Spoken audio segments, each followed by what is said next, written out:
Can the hearing room hear me?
Can the hearing room hear me?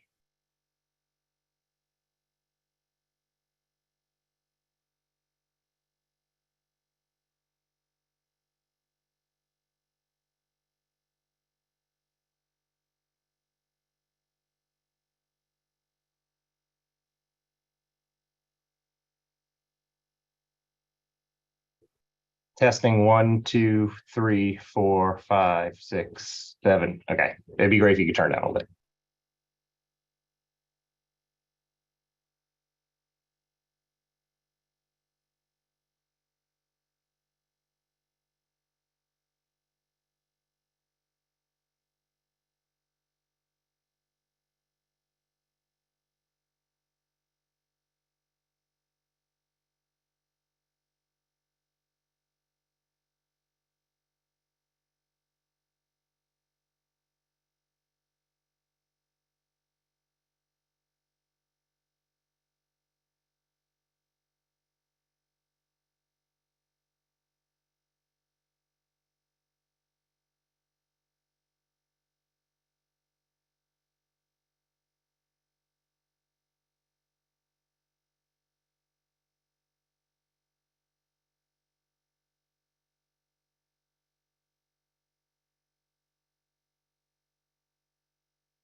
Potentially, so I can know the instructions of Groups, groups of 10. for example. Of the 10 or not. Interesting. Okay. Are we ready? Huh?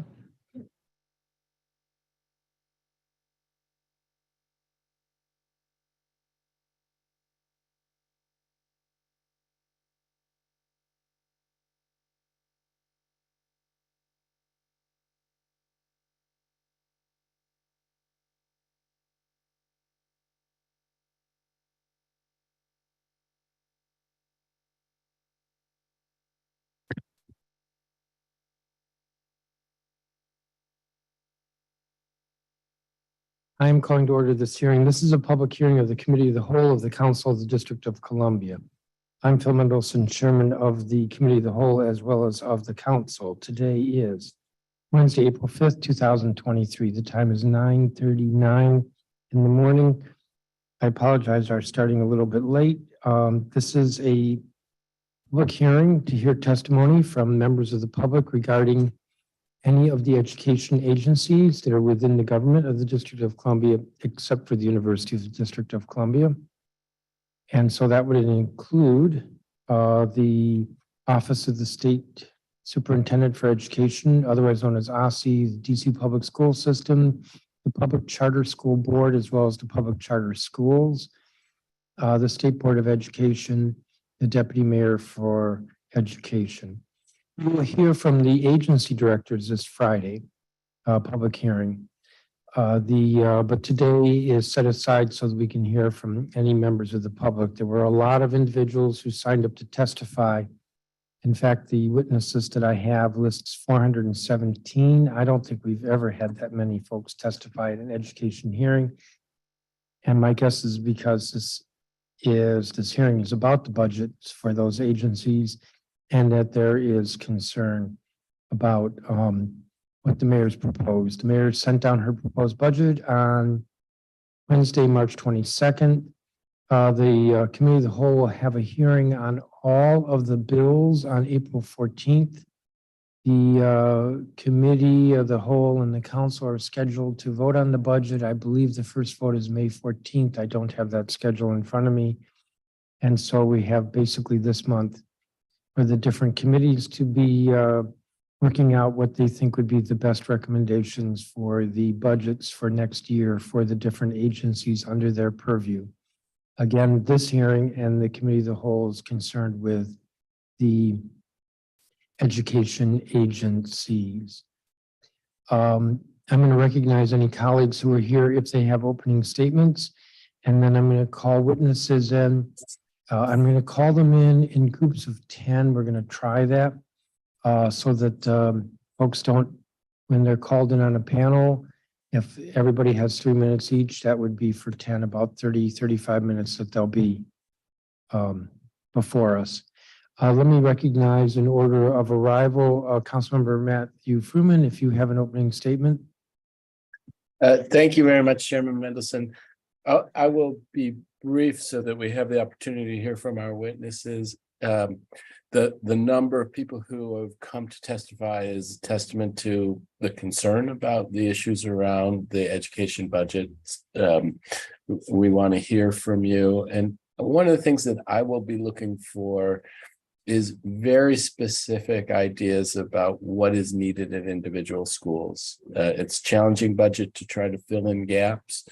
And to the extent that we can work together to fill in gaps, it's really important to know precisely and realistically what they are so that we can be targeted in our intervention. So I look forward to hearing all of the testimony about a broad range of topics, but I'm particularly interested either here or afterwards hearing from individual schools about what their particular needs are. So thank you. And with that, look forward to hearing from our witnesses. Thank you. Thank you, Councilmember. Councilmember Robert White.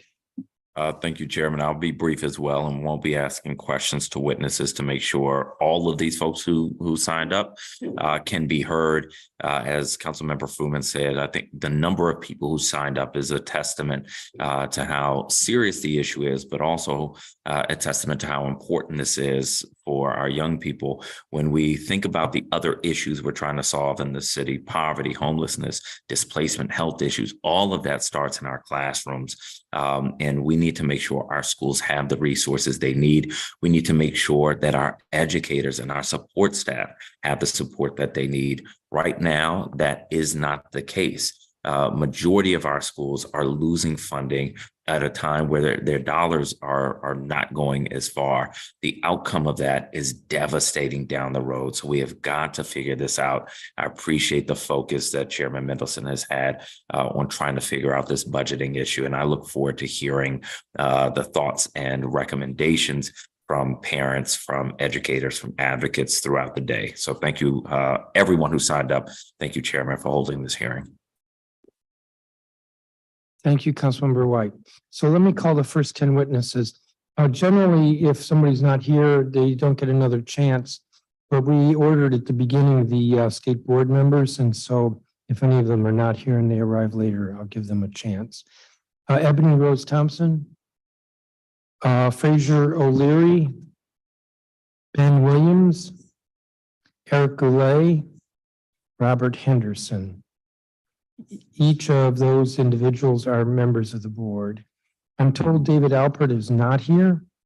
Katrina Owens with DC Scores, Jessica Giles, who's with Education Reform Now. I'm told Josh Boots is not here. Yesenia Vargas, Sa Brown, who's principal of Jackson Reed, and Jasmine Braun, who's principal of Tyler Elementary. There's a 3-minute clock. If you're in gallery view, you'll be able to see the time. Given the number of witnesses, we're going to stick to the time. Ms. Thompson, good morning. Good morning. I will do my best to stick to the 3 minutes. My name is Ebony Rose Thompson. I serve as the representative for Ward 7 to the DC State Board of Education, and I have the privilege of serving as the president this year. I do want to thank Chairman Mendelson for the opportunity to testify in my Ward 7 capacity and look forward to talking about our agency priorities on Friday, including the need for 4 SBOE positions, 2 of which we are proposed to lose that currently serve families directly, and 2 of which will allow us to effectively be the voice for public education in our city. I would say that's a voice this city desperately needs, given I am one of more than 400 witnesses for today's hearing. This is the sole budget hearing for our entire education cluster, and I know the testimony of witness 3 is going to be just as important to you and valuable as witness 403. All of us are trying to use these 3 minutes to cover the good, the bad, and the ugly of the gamut of all agencies, which is impossible. When I testified before you in February, I asked you to prepare to give our schools a substantial and deliberate infusion of funding. And I told you then, as I do now, that I use the words infusion deliberately. We only give blood transfusions to people who have lost so much blood that their life, their survival is at risk. We don't give transfusions for a paper cut or a lost finger, and all cuts are not equal. Yet again, DCPS is projecting significant enrollment losses in my home ward, Ward 7, along with schools in Ward 8. In Ward 7, stopping the bleeding from our neighborhood schools is a matter of their survival as institutions. DC needs a multi-year plan to address this. Along with Sousa, which is my neighborhood school and has the largest percent of its budget made of one-time stability funding at 9%. The following schools remain particularly vulnerable to budget cuts: Whitlock, Plummer, Kelly Miller, Ron Brown, and Drew Elementary. DCPS should be proactively planning for how we'll protect these and other schools relying on one-time stability funding from experiencing a sharp fiscal cliff moving forward. Figuring this out next budget season will be too late. I urge the council to use the following values as they embark upon this budget process: adequacy and equity. By adequacy, I mean increasing the UPSFF to 6.5% to keep pace with inflation. And by equity, I mean the schools that are in most need. I will submit my full testimony with numbers and priorities that go beyond that formula. And I appreciate the 3 minutes today. Thank you, Ms. Thompson. We will see you on Friday. Fraser O'Leary. Good morning, ladies and gentlemen. I am Fraser O'Leary, the Ward 4 representative on the DC State Board of Education, and these views are my own. When I was elected to the board in 2018, my knowledge of the daily work of the board was non-existent. During the last 4 years, I have gained an enormous amount of respect for the outstanding work that our staff does on a daily basis. Ironically, because of the pandemic, the state board's outreach to the community grew exponentially, and we were able to affect change in major educational policy, such as our survey on teacher retention, our resolution on transparency, and our continual work with OSSE on the social studies standards. That was the good news. What also happened during the pandemic was the vivid realization that our working staff was too small, and they were having to take on extra responsibilities to make everything run smoothly. They are continuously charged with having to field thousands of calls from the community, planning and staffing community events, giving support to board members' committees, assisting with budget and HR duties, and troubleshooting technology online and in person at the ancient old council chambers for our public meetings. I am sure that the testimonies that you hear from my colleagues on the board and the remarks you hear on Friday from our ombudsman and the student advocate will emphasize the need for these additional positions. Our budget ask is that we add 4 positions. These positions will allow the state board to run more efficiently, boost advocacy and outreach to better serve our constituents, and allow our staff the space to focus on serving the needs of all those who work in our schools. Please allow us to continue to advocate for our community by giving us these 4 positions. Thank you very much. Thank you, Mr. O'Leary. Ben Williams, Ward 1 representative. Yes, thank you, and good morning, everyone. My name is Ben Williams. I'm speaking today as the Ward 1 representative on DC State Board of Education. My testimony and perspective are also informed by my full-time work as a 12th grade U.S. government and DC history teacher in our schools. Before I jump into the substance of my testimony and discuss the needs of Ward 1 schools and residents, let me note that while I appreciate the flexibility of being able to testify early today, many district residents do not have that privilege. And moving forward, I'd like for the council to consider breaking up the education hearings into multiple days to ensure that DC residents and constituents are able to fully be heard and valued in our democratic process. I know that there is talk about this year's budget being especially difficult, so I'll get right to the point.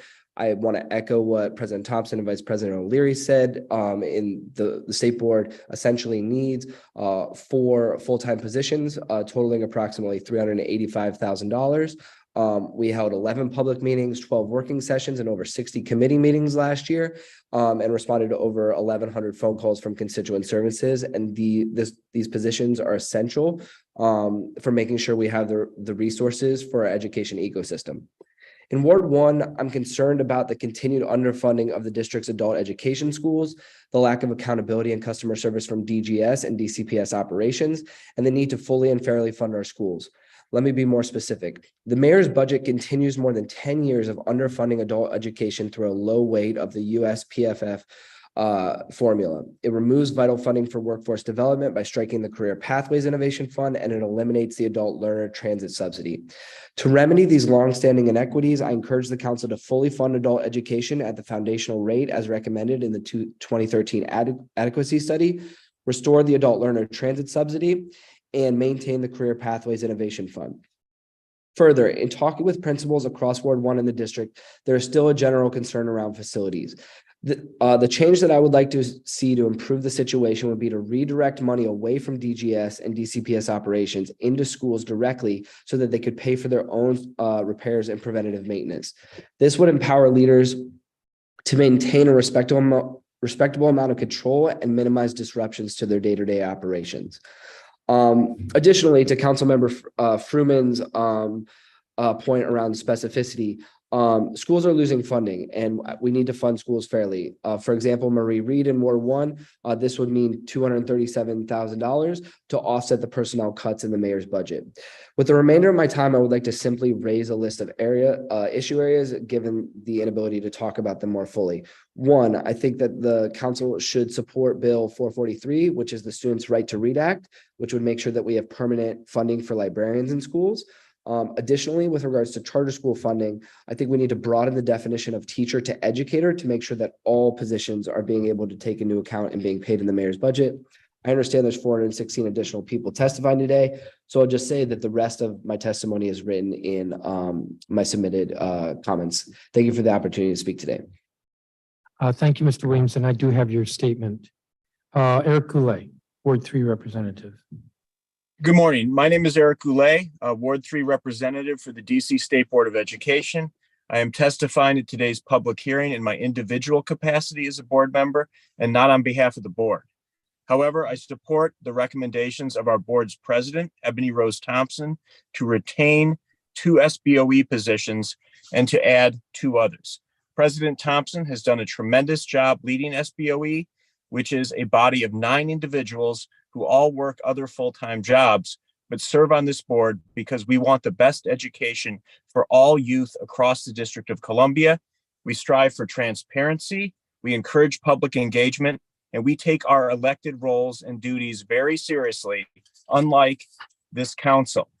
I intend to submit my substantive written testimony to the council before the record closes, which will include fully restoring cuts to teachers and staff at all of DC's elementary schools, recommendations on how better to align funding to meet Ward 3's urgent capital priorities, the Aussie bus transportation crisis, and school equity funding. I will not bother speaking about these matters today because by the end of this eye-glazing marathon hearing, anything substantive about which I testified today will be long forgotten. Instead, I will speak about how you, Mr. Chairman, and 10 of your colleagues have chosen to make a mockery out of public engagement during the oversight process this year.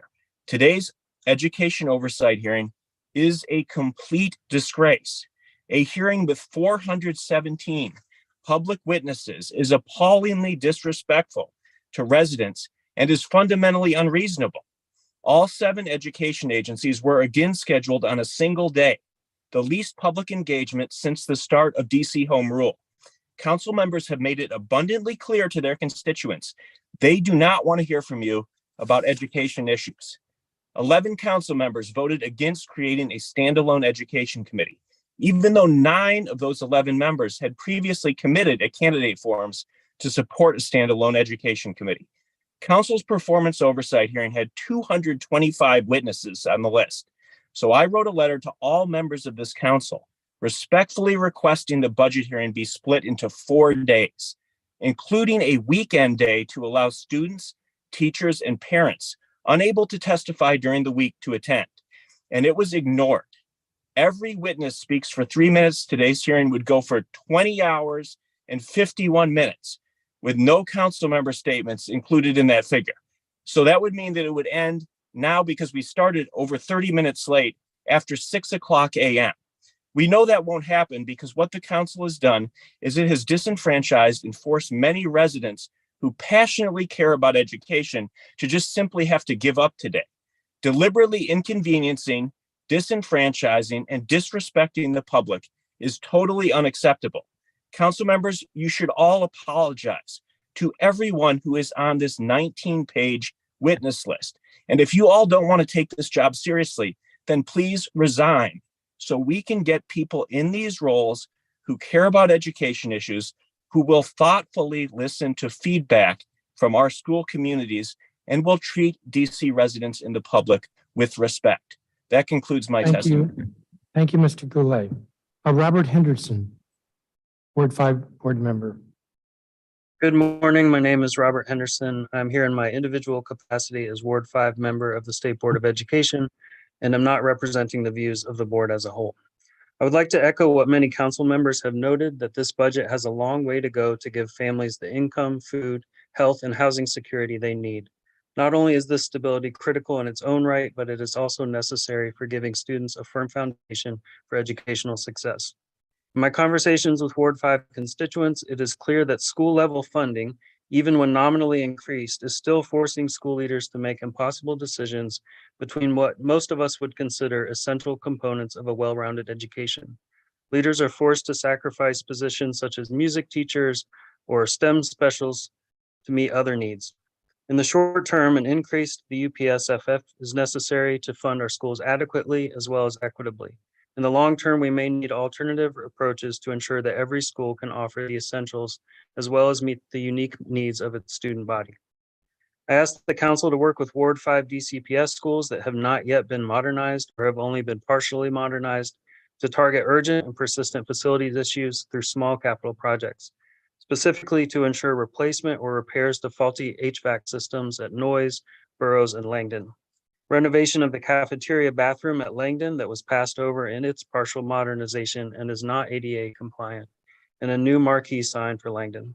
District-wide, I asked the council to work with OSSI to designate $6.6 million for structured literacy training for 1,000 pre-K educators, 3,500 K-5 educators, and 750 administrators. To ensure robust support for OSSI to provide grants to partners like Food Prints to continue offering experiential learning opportunities for students. Families in Ward 5 have specifically requested support for Food Prints, who is asking for $1.9 million to maintain their current school partnerships and expand to new schools. To ensure adequate funding for OSSI to acquire or develop a real-time tracking application for parents to remain informed about service disruptions and delays, and to fund competitive compensation to ensure sufficient drivers in attendance to fill all needed routes. To create a $10 million grant program through OSSI to fund flexible schedule pilots in 20 schools across sectors, to increase funding for DC's Grow Your Own program to $3 million and explore childcare incentives for educators. To support expansion of the DME's Safe Passage program in number of personnel and both hours and geography of coverage. School communities clustered around 26 and H Streets Northeast, including Phelps, Brown, and Two Rivers, and near Fort Totten specifically have requested help around traffic and student safety. To fund $385,000 for 4 additional positions for the State Board of Education, 2 for administrative support for the SBOE and offices of the Ombudsman for Public Education and Student Advocate, and to preserve 2 expiring APRA-funded caseload positions, 1 each in the Office of the Ombudsman and the Student Advocate, that are performing supportive services to DC families and students.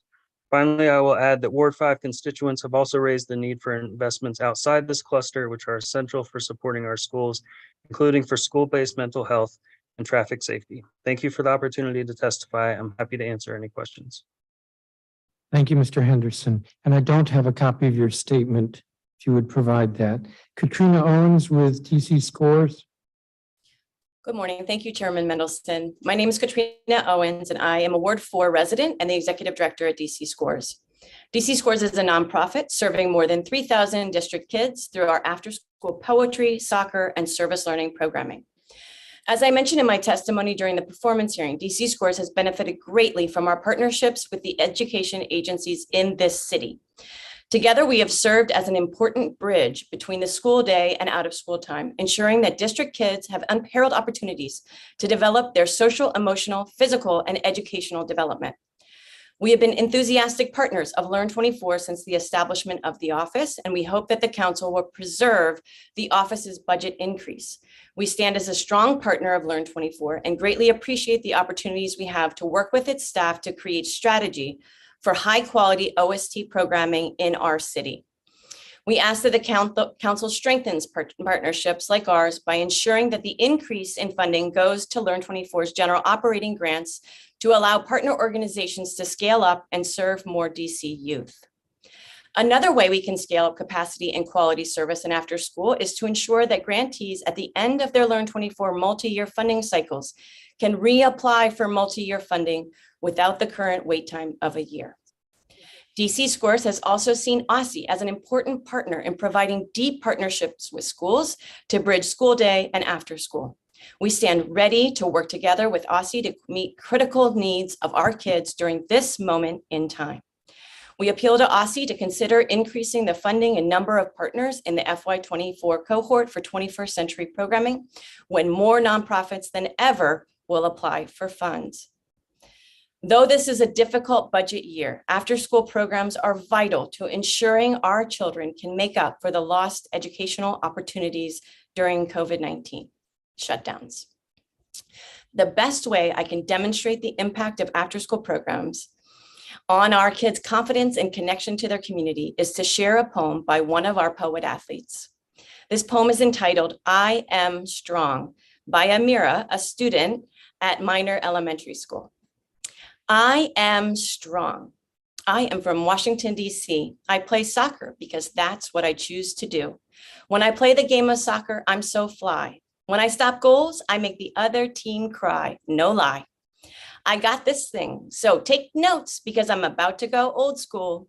I, Amira, have the best coaches in the world, Mr. G and Miss Hopkins. They trust me as the leader I have opted in. This is my year. I will rise up and win this thing.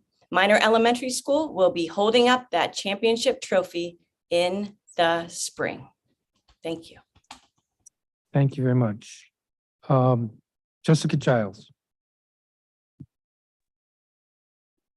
Good morning, Chairman Mendelson, members and staff of the Committee of the Whole. My name is Jessica Giles. I'm a Ward 7 resident and the Executive Director of Education Reform Now, DC. There are several important investments that we urge the DC Council to maintain, including a 5% increase to the UPSFF, 3.1% multi-year facilities allotment, high-impact tutoring, safe passage, safe blocks program, restorative justice, out-of-school time programming, and DC's education to employment data project. Additionally, we would like to highlight 3 areas of concern. Number 1, public charter schools receive $187 million less than DCPS. DCPS and public charter schools must receive equal funding to provide all of our students with excellent services and support and attract and retain highly effective and diverse educators and school staff. Excuse me. However, $39 million in proposed funding is directed to support DCPS outside the PERP funding formula. $207 million will go to the Washington Teachers Union for their teachers, social workers, therapists, coaches, and other school personnel, compared to the $59 million for the public charter school sector for teachers only. A recent poll shows that DC voters overwhelmingly support, by 71%, DCPS and public charter schools receiving equal funding to support their students. Additionally, 431 and counting DC residents signed our petition urging the Mayor and DC Council to provide an equivalent payment to public charter school educators. DC Council must make this right, including by ensuring payments are flexible and granted quickly, and that future salary increases across both sectors are reflected in the UPSFF. Number 2, no increased investments in structured literacy training. Students have a right to read, and we must set the expectation that all students will learn to read well and on grade level, regardless of where in the city they live, what school they attend, and their ability or language learning status. We know that science of reading can help make the significant difference in the lives of our students. There are 2 concerns with this current investment. We are going at an incredibly slow pace. It will take several years for the district to ensure all elementary school educators receive this critical training. We urge the Committee of the Whole to ask OSSI, when does it expect all elementary school teachers to receive structural literacy training? And we know that literacy innovation is being funded by federal dollars. What happens when this funding is no longer available? We encourage DC Council to set aside funds to ensure that the district commitment to providing all educators with structural literacy training does not falter. Number 2, no increase in investments in dual enrollment. Every student must graduate from high school and receive a high quality, affordable college education or the work-based experience and credentials necessary to immediately earn a livable wage. 8 out of 100 ninth grader students in 8 out of 10 ninth grade students will complete a college degree in 6 years. Dual enrollment has a significant effect on 2- and 4-year college enrollment, degree attainment, and early labor market earnings 6 years after high school, with stronger effects for students who are traditionally underrepresented. The DC Council can help ensure students in every high school receive dual enrollment opportunities who want them by expanding the BARB sequence in the district.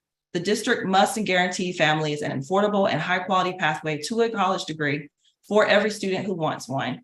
Thank you for allowing me to testify. Thank you, Ms. Giles. And I have your statement. The next witness is Yesenia Vargas, and I understand she needs a translator, and Erin Compton, I believe, is the translator who has not answered. Well, she is in. Okay, so I don't think we can do simultaneous translation, so let's hear from Ms. Vargas, and then the translator can translate. Ms. Vargas? Ok. Buenos días, consejo del presidente del comité Mendelssohn y miembros del comité. Mi nombre es Hortensia Yesenia Vargas y soy maestra de educación temprana con niños de 0 a 3 años y soy miembro de Under 3 DC, residente de Ward 5 y estoy comprometida a fomentar las buenas relaciones con niños para ayudarles a desarrollar las diferentes habilidades y que puedan tener éxito en la escuela. Mi testimonio de hoy se concentra en el recorte del presupuesto de 5.4 millones que afectará a las maestras, los niños y las familias, y la importancia del programa del Fondo de Equidad Salarial para un sistema de primera infancia fuerte, efectivo y conectado en el distrito. Todos sabemos que el trabajo de nosotras las educadoras es muy importante y que también aportamos a la economía de este país, porque cuidamos, educamos a los niños mientras sus padres salen a trabajar. Durante la pandemia fuimos las maestras de educación temprana, que al igual que doctores, enfermeras y otros empleados fuimos esenciales para sacar adelante la economía y así poder apoyar a las familias. Muchas educadoras salieron arriesgando su salud y las de sus familias y muchas no contaban con seguro médico, pero el amor a nuestro trabajo y nuestros niños pudimos lograrlo con éxito. ¿Qué Señora pasará Vargas, con el recorte del presupuesto? perdone, ¿Sí? perdona, Vargas. Señora, ¿me permite interpretarlo consecutivamente ya que Okay, no sí. se puede simultáneamente? Es que, o sea, Ok, está bien. no quiero Sí, perder está nada bien. de lo que Oh, no dice. sabía eso, gracias. Okay. No, no hay problema, ok. Solo una aclaración, ¿me puede confirmar de nuevo bajo cuál sistema escolar usted trabaja? Yo trabajo para la educación temprana, para centro de cuidado infantil, de 0 a 3 años.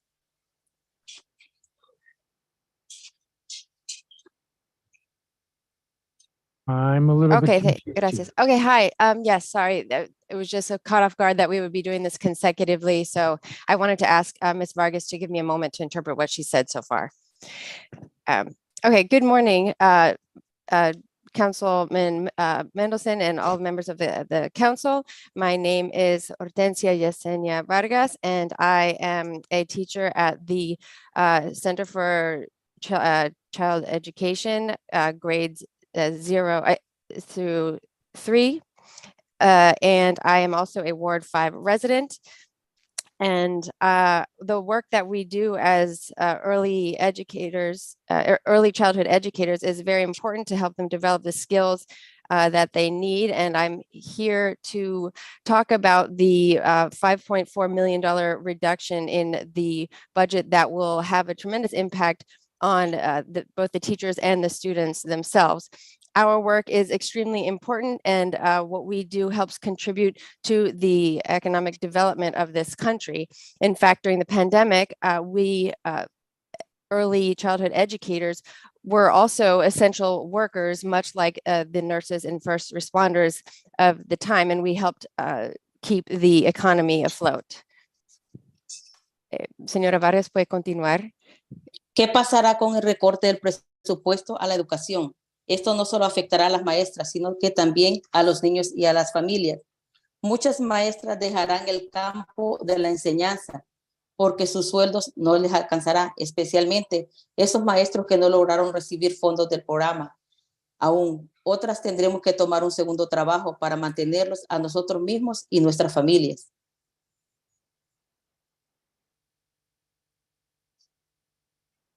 Imaginemos will- una familia. no, gracias, gracias. Voy a continuar. So, what will happen with regard to this, the reduction in the funding for education? This will have a major effect on both teachers and families, and of course, the children themselves.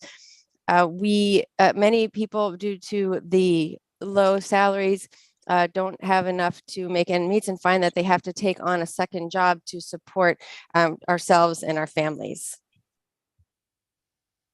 Imaginemos una familia que no pueda contar con un centro de cuidado infantil. Tendría un impacto a la economía de esta ciudad porque los niños no tendrán acceso a una educación temprana que estimule y les permita incorporar diferentes tipos de habilidades y aprendizaje. Sabemos que estos estímulos en los primeros años benefician el rendimiento escolar y en los años que siguen.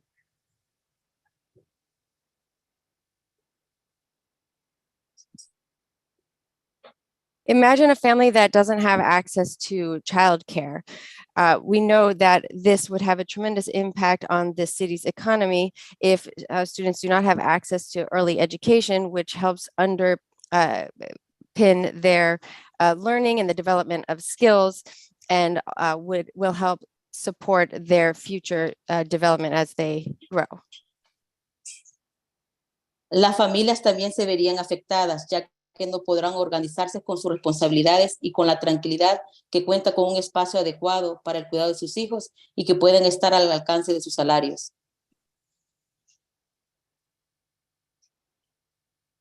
Families will be tremendously impacted as they will be unable to organize themselves and do so in a calm fashion if they don't have affordable childcare on which they can depend. La equidad salarial para maestros es importante, ya que aumenta nuestros ingresos para aportar a nuestra canasta familiar. Creará maestros comprometidos con mayor satisfacción laboral. Nos da un incentivo para seguir preparando y ser mejores profesionales y que nos están reconociendo nuestra labor, que es educar y cuidar a los niños. Las maestras quieren seguir estudiando, seguir preparándose y dar lo mejor a las familias. Una educación de calidad beneficia a todos, ya que nuestros niños son el futuro de este país.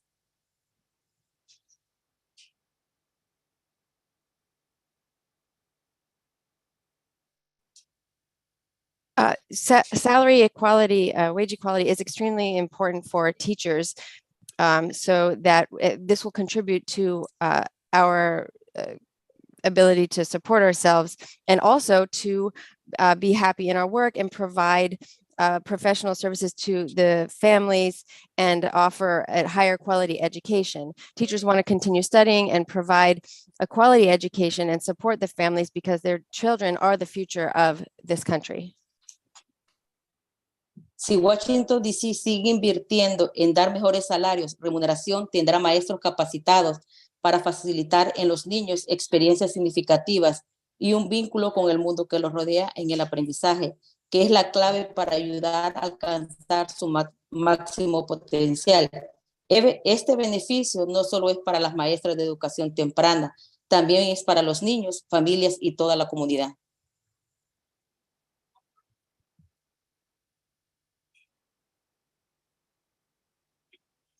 If funding continues to be provided for teachers, we will have teachers that are better trained and better prepared to educate children and improve their skills and their link with the world around them so that they can continue to learn. This will have will be a tremendous benefit, not only for the teachers themselves, but for the children and the family and the community as a whole. En lo personal, puedo decir que a mí todo el apoyo que he recibido por el Fondo de Equidad Salarial me ha motivado no solo a terminar mi asociado, sino que también ahora quiero seguir preparándome para que los niños de Washington, D.C. tengan una maestra mejor capacitada.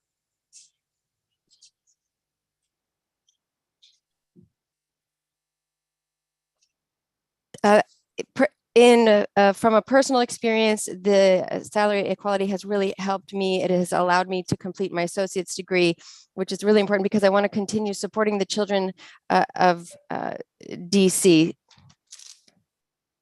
Los maestros somos humanos, amigables y comprensivos, que sabemos construir un ambiente agradable y estimulamos nuestros salones para que los niños y las familias tengan confianza. Las familias necesitan sentir que sus hijos están en un lugar donde no solo serán cuidados, sino que también los estamos educando para que tengan éxito en la escuela y con el mundo que los rodea.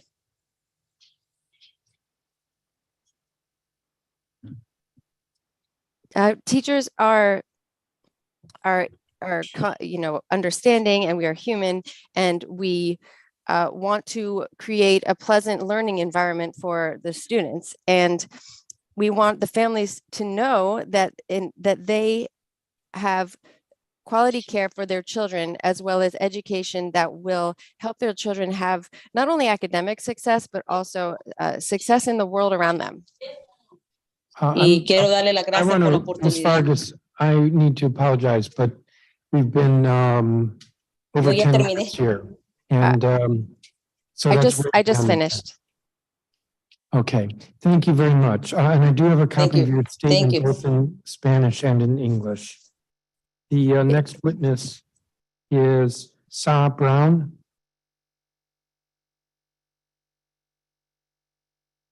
Good morning, Chairman Mendelson and council members. Thank you for allowing me to share. I'm Sa Brown, principal of Jackson Reed, formerly Woodrow Wilson High School. I've been educating students in the District of Columbia since 2005, and this is my 8th year as a high school principal. I'm here today to share some of the many highlights at Jackson Reed and the budget decisions made to help our students. As we know, the budget is driven mainly by enrollment projections, and Jackson Reed has a projected enrollment of 2,192 students for the upcoming academic year.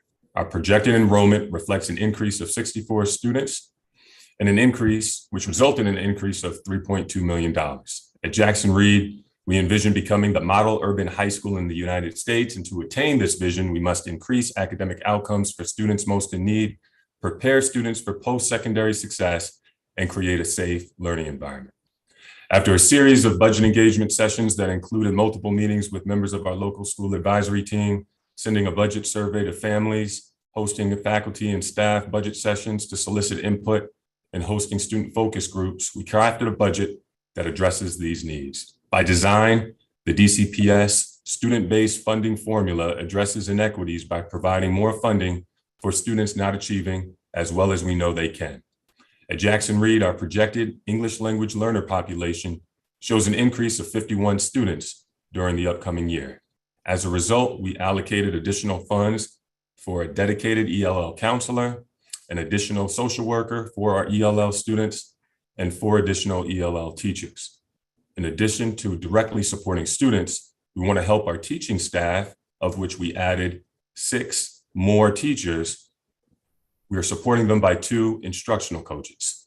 These individuals will support teachers with their planning and implementing instructional strategies to increase academic outcomes for all learners. Jackson Reed is home to 8 career and technical education programs and has 7 NAF academies. These academies offer a challenging curriculum and help students connect with a smaller learning environment. Close to half our students are part of an academy, and students involved in these career-focused academies have higher academic achievement, better attendance, and a stronger sense of belonging to the school. These are outcomes that we want for all students, and as a result, we've allocated funds for a 3rd NAF director to help shape 2 of our other academy programs. Lastly, I'd like to address how we're allocating funds to enhance student safety. We are addressing safety from a mental health standpoint by adding 2 additional social workers, a psychologist, and 2 other grade level counselors. These individuals will all be part of our mental health team to process mental health referrals that may come and to proactively meet with students one-on-one and in small groups. A reduced counselor caseload has been identified by many members of our school community, and we are pleased that we are adding more to have 3 at the 9th grade and 3 at the 12th grade. And from a school safety standpoint, we're adding additional behavior technicians as well as an additional restorative justice coordinator. And I'd like to add that all of these positions around safety, none can replace the sense of safety that comes with having a school resource officer.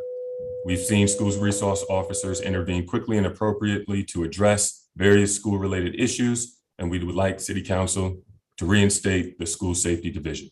As an educator and district resident, I appreciate the council's attention to funding our DC schools and hope to continue to allocate funds for those most in need. Thank you. Thank you, Principal Brown. Jasmine Braun. Good morning. My name is Jasmine Brand. I am the principal and lead learner at Tyler Elementary School located in Ward 6. As a world-class school, we engage, educate, and empower our learners with excellence. We lead with purpose and strategy in alignment with our values. We begin with the end in mind, allowing the picture of excellence that we desire for every child to inform the decisions we make, from personnel to non-personnel determinations. For fiscal year 24, we will experience a $300,000 reduction.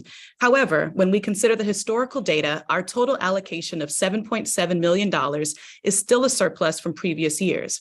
In collaboration with our school community, I am glad to report we do not anticipate significant changes in students' experiences for next school year, nor down the road.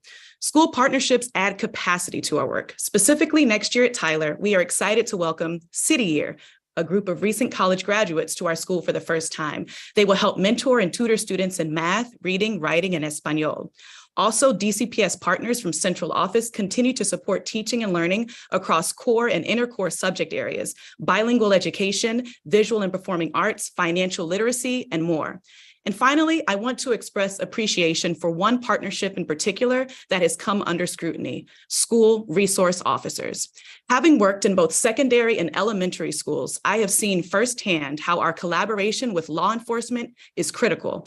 In conjunction with mental health professionals like social workers and guidance counselors, SROs can be integral to schools' wellness initiatives. You see, schools are microcosms of the larger society, and educating students today is increasingly complex. Children and youth aged 17 and younger living in DC are more likely to be exposed to violence, according to the National Survey of Children's Health. In 2020 and 2021, 7.4% of DC children and youth were victims of or witnessed violence in their immediate neighborhoods. This is almost double the national average of 3.8%. Among households living below the federal poverty level, exposure is even higher. And as educators, we feel this impact in our schools as we sometimes deal with escalated youth and adults, diffuse tense situations, break up altercations, and help mediate community issues. And simply, we need help. The SRO program, in my opinion, should be reinstated with increased investments. SROs support juvenile and general crime prevention and intervention through the power of relationships and mentoring. Their presence is also a function of retention for educators who are on the front lines. Schools are vulnerable, and law enforcement provides the authoritative backup we need. I believe educators can offer valuable insights to inform school and community safety decisions. Our students are naturally resilient and brilliant. They are not inmates. They are innovators, scholars, and leaders. I implore us all to address our students' ever-changing needs in true partnership and collaboration. When it comes to our children, no one is defunded. It's all hands on deck, and we all have a responsibility to help our youth. Thank you so much for the opportunity to speak and share my truth about our beloved Tyler Elementary, our rising DC public schools, and share my unrelenting support for SROs and increased partnerships in our schools today. Thank you very much, Ms. Brand. Let me turn to colleagues in case they have any questions. Councilmember Fruman.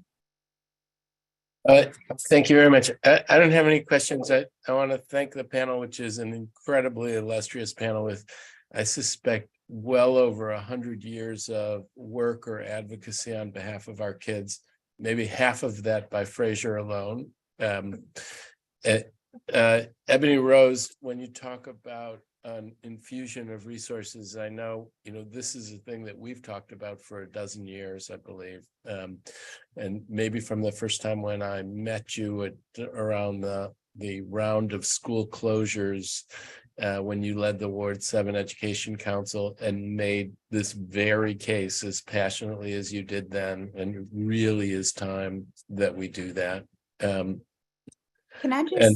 Can I just say why it's particularly important right now? Like, we have heard that out years, we are expecting fiscal downturn.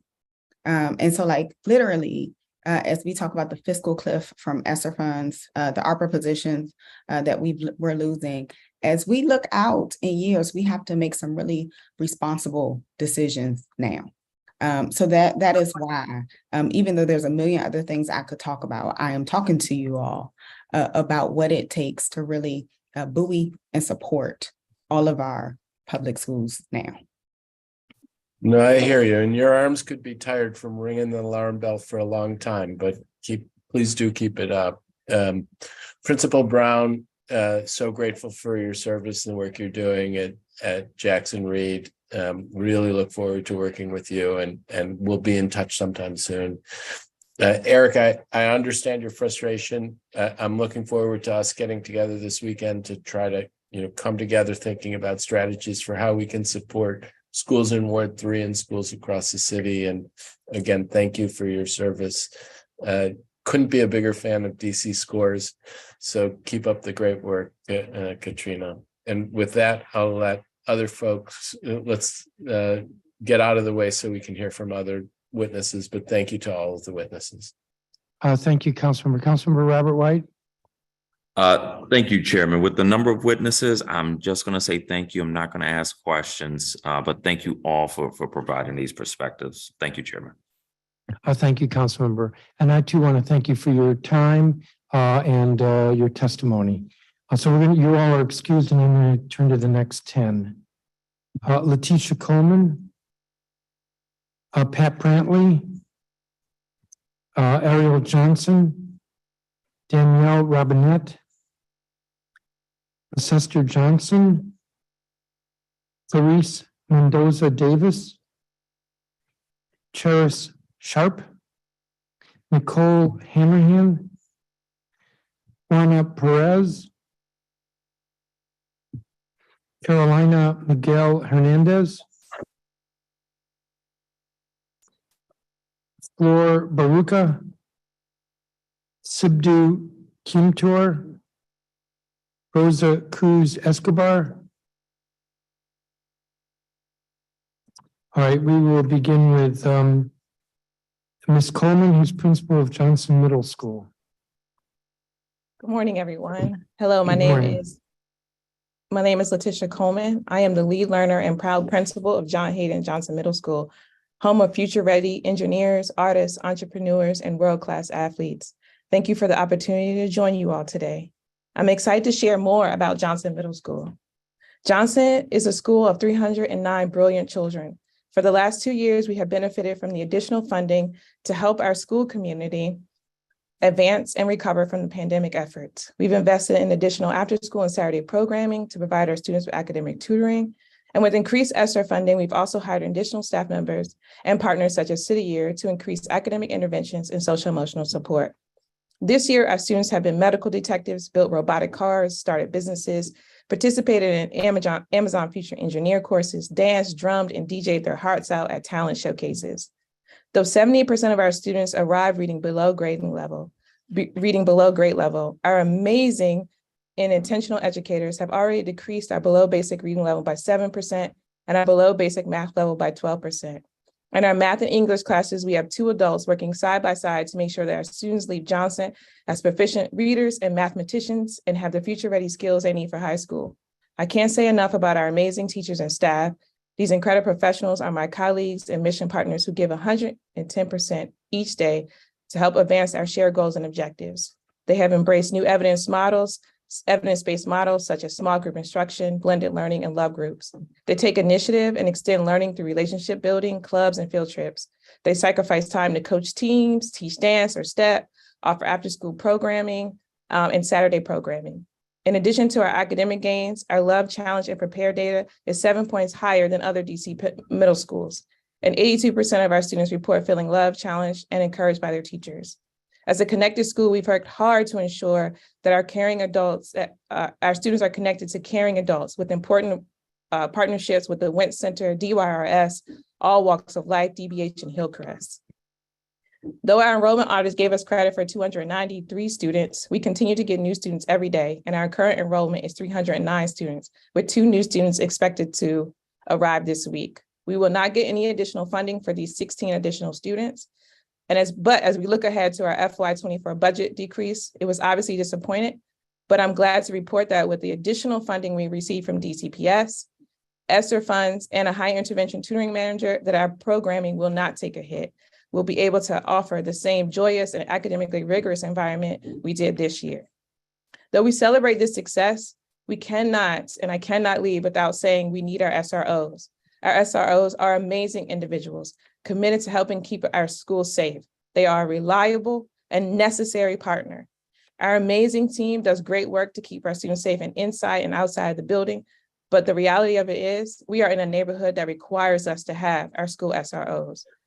The rest of my testimony is enclosed in, my written testimony is included here, and I encourage you all to read it if you are thinking about removing SROs from our schools. Thank you for your time. Thank you, Principal Coleman. Pat Brantley. Good morning. I'm Pat Brantley of Friendship Public Charter School, where we employ 1,000 classroom teachers and other staff in wards across the city. For 25 years, Friendship has made a difference in the lives of DC children. We are not alone. We're one of many public charter schools who make the promise of a quality public education real for students who need it and for district taxpayers who choose charters. Thank you for the opportunity to speak with you about the teachers and staff who move mountains every day. This year, there are things to be grateful for in the mayor's proposal: the per pupil foundation and facilities increases, and the partial support through grants for teacher pay. I am glad for all of this, and my gratitude is genuine. But as Kenneth Hardy said, you can mean well, have pure intentions, and still do harm. Despite intentions, this budget shortchanges charter educators. I have heard many of you speak of prioritizing teacher wellness to retain teachers. Financial stability and livable wages are wellness, and I don't know of a single teacher who would take more wellness initiatives before fair pay. Friendship strives to match the DC teacher scale, but with the proposed grants for this year and next year, both based on last fall's pay scale, there's a structural inequity that undermines pay, especially for experienced teachers. An example: next year, teachers with 3 years of experience will be paid like first-year teachers, and this 2-year pay gap continues across years and steps. Yet these are the teachers we asked to return to classrooms in the middle of a pandemic. In this city, we had teachers lose their lives to COVID, and we called them heroes because they are.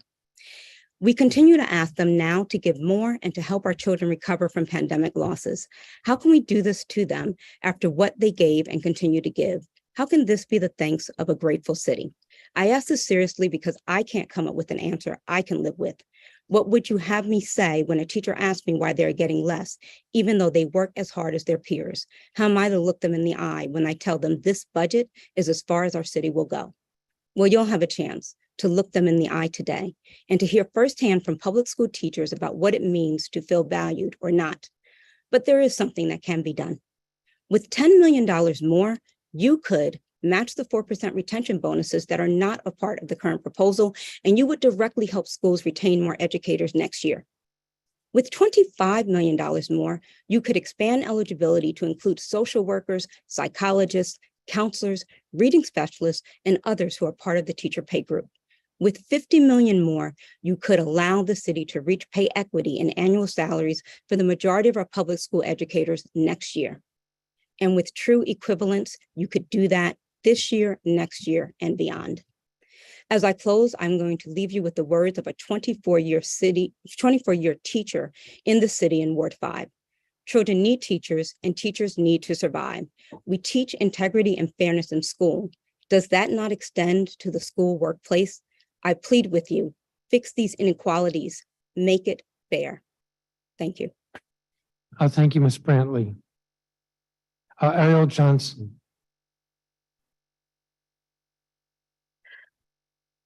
Good morning, Chairman Mendelson and members of the committee. My name is Ariel Johnson. I am the Executive Director of the DC Charter School Alliance and a Ward 5 resident. Budgets demonstrate values, and the values being demonstrated in Mayor Bowser's budget proposal is that half of the district's children and the educators serving them do not matter as much as the other half. 9 out of every 10 students the public charters serve are Black or Brown. 8 in 10 live in wards 5, 7, or 8, and almost 23,000 children, nearly half, are designated at risk of academic failure. that anyone finds it acceptable to shortchange charter public schools $187 million to meet those children's needs, including more than 3 times the amount of funding to raise educator salaries, is outrageous. I'm here today to urge you to reject the education budget that disregards half the city's students and educators that serve them. The UPSFF is essential in ensuring charters can support students and their specific needs, regardless of where they choose to go to school. And yet, for the second year in a row, the mayor's budget provides millions of dollars outside the formula. We know that retaining and recruiting high-quality educators is the #1 factor in students' academic recovery and achievement. But to do that, charter schools must offer competitive compensation packages. The mayor's proposed budget provides $148 million less to charters than DCPS outside the formula to provide raises. DCPS is receiving more than 3 times the amount of funding than charter educators. Additionally, the funding the budget does provide is reserved only for teacher raises, not social workers, therapists, counselors, psychologists, instructional coaches, speech and language pathologists, or attendance of officers. DCPS has no such restrictions. Also, charter schools will be required to jump through administrative hoops to receive a one-time funding grant without any actual guarantee of the precise amount they will receive. And DCPS increases are guaranteed to be funded in future years. No formal commitment has been made to charters. LEAs are assembling their 2-year budgets, which are required by law to be submitted to PCSB in June. How can they accurately project their budgets without a commitment to ongoing funding? The answer is they cannot. The sector is not unsympathetic to budget constraints. Budgets require tough decisions, but there are opportunities to undo an education budget that vastly underfunds half the city's students. So we're asking you to increase the amount of funding for charters to fund pay raises, not only for teachers, but all critical staff, and ensure with BSA language that going forward, the funding for both sectors will be reflected in UPSFF. Additionally, require OSSI to distribute funding to charter schools for increases no later than October 30th, 2023. As always, we are ready to work with your teams on solutions to support our students and educators. I thank you for your time. Thank you, Ms. Johnson. Danielle Robinette. Good morning, Chairman Mendelson, council members and staff. My name is Danielle Robinette. I'm a policy analyst at Children's Law Center and a former public school teacher. I am testifying today on behalf of Children's Law Center. Our staff works with DC children and families, community partners, and pro bono attorneys toward a future where every child can grow up with a strong foundation of family, health, and education, and live in a world free from poverty, trauma, racism, and other forms of oppression. Based on our experience representing students who are often furthest from opportunity, we have 2 recommendations for the FY24 education budget. First is to restore $4 million in 82 FTEs cut from OSSI's Division of Student Transportation. And second is to restore investments in evidence-based attendance initiatives, including $500,000 to OVSJG for Show Up, Stand Out to pilot the Learner Engagement and Attendance Program, and $450,000 to DME to continue the Everyday Labs intervention. During performance oversight, this committee heard several parents testify about the chaotic state of DC's transportation system for students with disabilities. Despite this, the mayor's proposed budget cuts $4 million from the division's operating budget and eliminates 103 FTEs across several programs. This is unacceptable. We strongly urge the committee to restore the $4 million cut from the operating budget to ensure that OSSI DOT is able to make investments in recruitment and retention incentives, a program to train new CDL drivers, and funding for a mobile app to notify caregivers of bus arrivals and delays. Additionally, we ask the council to restore at least the 82 FTEs cut from terminal operations. At a time when staffing shortages have caused massive delays and cancellations, it would be a mistake to eliminate vacant FTEs that OSSI desperately needs to fill. Regarding attendance initiatives, Children's Law Center supports the use of SSTs to create individualized supports for students. However, to be impactful, SSTs need the time and resources to identify barriers, connect students to appropriate supports, and provide regular follow-up. Fortunately, DC's Show Up, Stand Out program, funded through OVSJG, works with schools to increase their capacity to hold meaningful school-based attendance meetings. Unfortunately, the mayor proposes slashing SUSA's budget by $2.9 million, a 57% reduction. We ask the council to restore at least $500,000 to SUSO to fund the piloting of the learner engagement and attendance program. More information about LEAP is available in my written testimony. Additionally, the mayor's proposal cuts $1.3 million, or roughly 27%, from the agency oversight and support activity within the DME budget. Among other things, this will mean an end to the Everyday Labs attendance initiative. Everyday Labs cost just $10 per student in FY20 and in FY24 can be implemented across all DC schools for $450,000. We urge the council to ensure that the DME budget is funded to continue this promising initiative. Cumulatively, our recommendations seek to increase access for students often overlooked by our current system. Thank you for this opportunity to testify, and I welcome any questions. Thank you, Ms. Robinette. Leicester Johnson. Good morning, Chairman Mendelson. Thank you for the opportunity to testify today. My name is Leicester Johnson, and I'm the CEO of Academy of Hope Adult Public Charter School.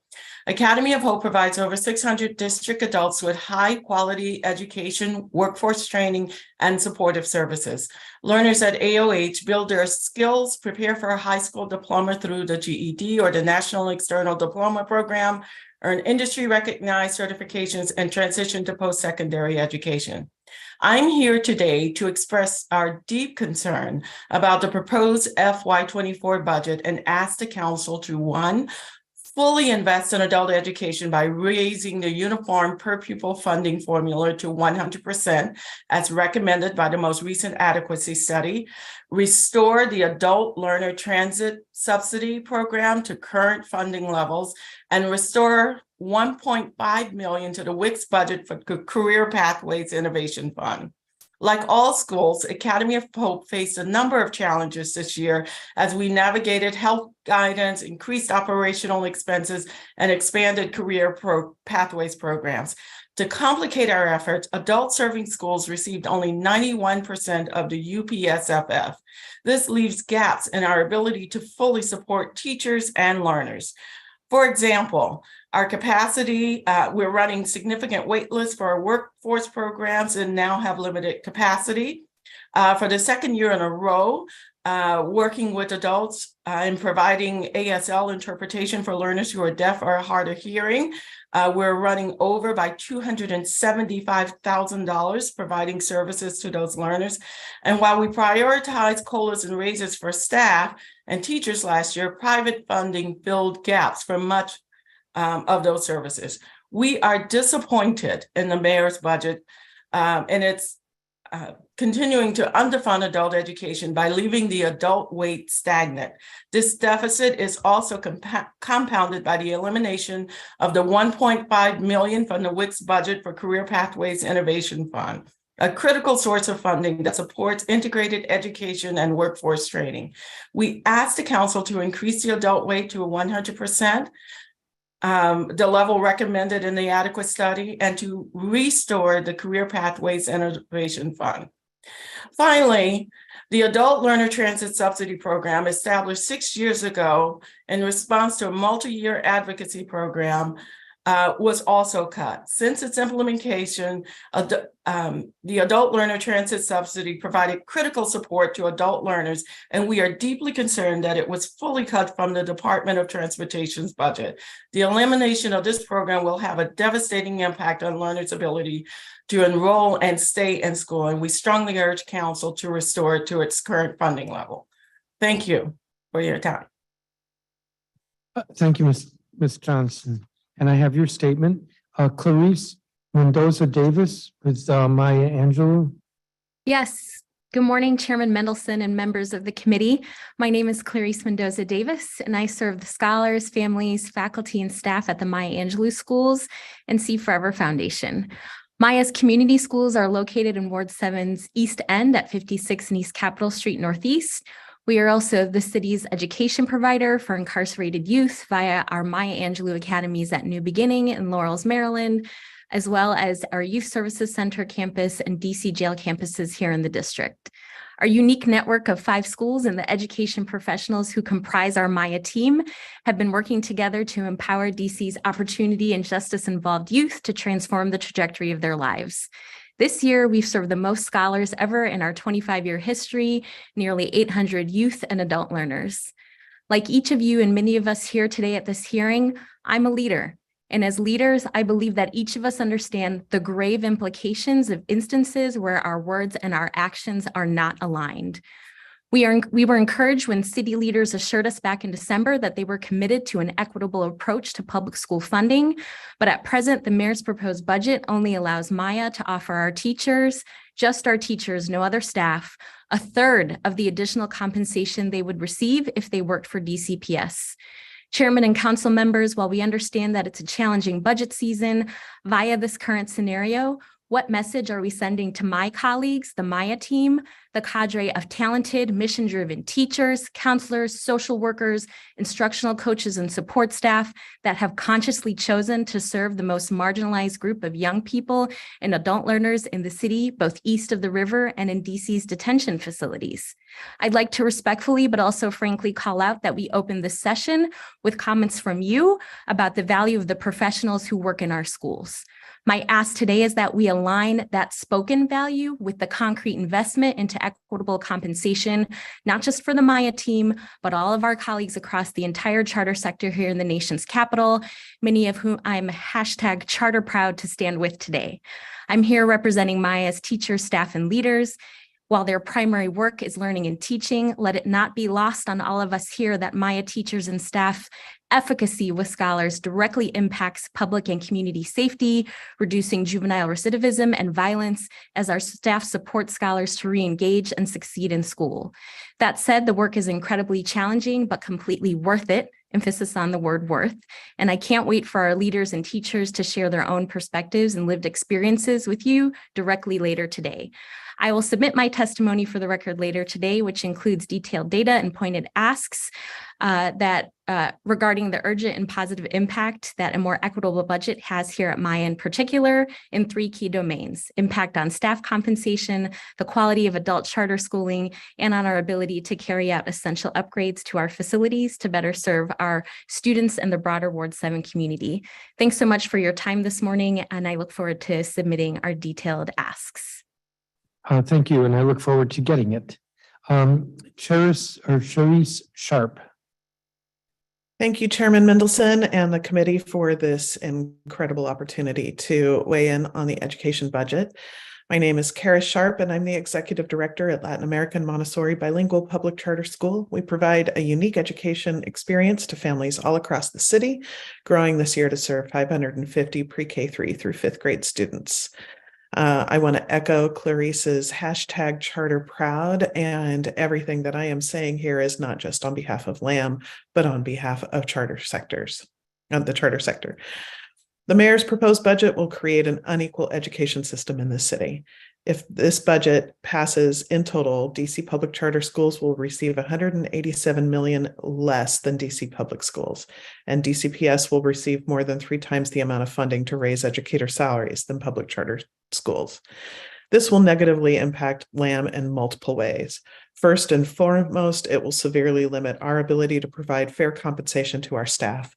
Our teachers have worked so hard over the last few years and deserve the same recognition in their salaries as DCPS. We will now have to prioritize things we feel are essential. Because the budget does not provide adequate funding to raise salaries for all staff to anything close to the level of DCPS, we will need to choose between giving raises we know our staff deserve or hiring the instructional support staff necessary to help our students to continue to recover from the pandemic. Another area that we seek to prioritize is after school care. This is critical to our families, particularly those that need the most support. Many of these families are designated Title I and pay very little to attend our aftercare program. This allows parents and caregivers to work full-time, which in turn helps their children. We, like many schools, are struggling to find staff to meet the needs of our families with this program.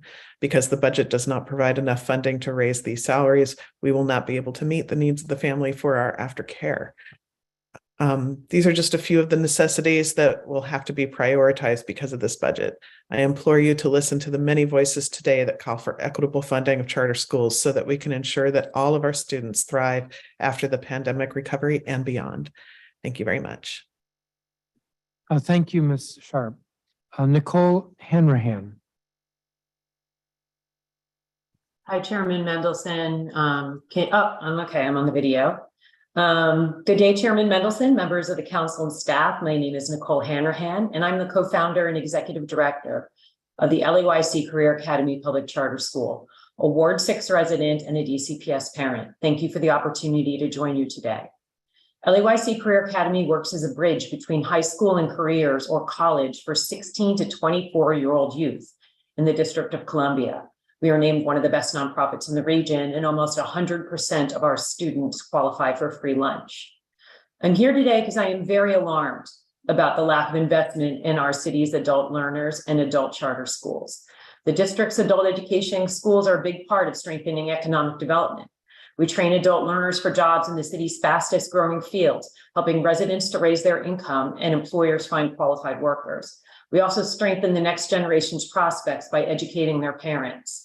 However, we cannot do these things without adequate resources. Adult students in their schools are underfunded in 4 ways that I would like to highlight, along with 4 corresponding asks. First, fund the adult education rate of the UPSFF at 100%. The adult education of the UPSFF has been underfunded below the rate published in the last adequacy study and then recommended by the UPSF working group this fall for 10 years. In addition, adult serving schools don't qualify for add-on funding like Title I, special education, English learners, or at-risk students. Adult schools need to provide intensive wraparound supports like all high-quality schools that serve low-income students. We also compete with other schools for teachers, social workers, and other staff. We need to have funding at the recommended level in the adequacy study and by this fall's UPSF working group in order to be able to do this effectively. Second, make sure that charter schools and staff receive equitable funding to those who benefit from the new Washington Teachers Union contract. In the mayor's proposed budget, charter schools are getting much lower levels of funding. In addition, DCPS schools are able to offer back pay and raises to a wide range of staff, while charters are only receiving additional resources for teachers. Our non-teaching staff, like case managers and counselors, are key to student success and also deserve raises. Third, restore the FY23 funding levels for the adult learner transit subsidy. Adult education students are not eligible for free Smart Trips cards. And now that this program has been cut from the mayor's budget, many adult education students may have to choose between buying diapers and paying for train fare to get to school. Please restore this funding. And finally, please restore the FY23 funding levels for the Career Pathways Innovation Fund to support adult learners. I thank you for the opportunity to speak, and I'm happy to answer any questions that you may have. Thank you very much, Ms. Hanrahan. Juana Perez with Brea Public Charter School.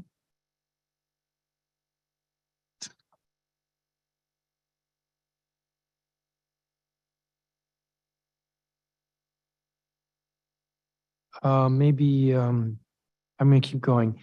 Carolina Miguel Hernandez. Yes. Sí, buenos días. Please proceed. Yes, good morning. Buenos días, Chairman Mendelson y miembros del Consejo. Gracias por la Good oportunidad morning, chair members. hoy día. My English version of my testimony has been sent to you. Mi nombre es Carolina Miguel Hernández. Soy originaria de México. Hoy estoy. Am I doing this consecutive or Ms. simultaneous? Hernandez, why don't you pause and let the interpreter speak? Okay. Sorry. Disculpe, señor Hernández, lo vamos a hacer consecutivo. Claro que sí. Puede seguir. Okay. Mi nombre es Carolina Miguel Hernández. Soy originaria de México. Hoy estoy aquí para hablarles sobre el gran impacto que ha tenido en mi vida y en la de mis hijos al estudiar en Brea Public Charter School. Mi nombre es Brea Hernández. I am originally from Mexico. I am here to testify on what has been the impact of my children attending schools. Mi hijo menor Isaac y yo somos estudiantes de Brea en el turno matutino. donde mi hijo de 2 años está desarrollando su forma de aprender.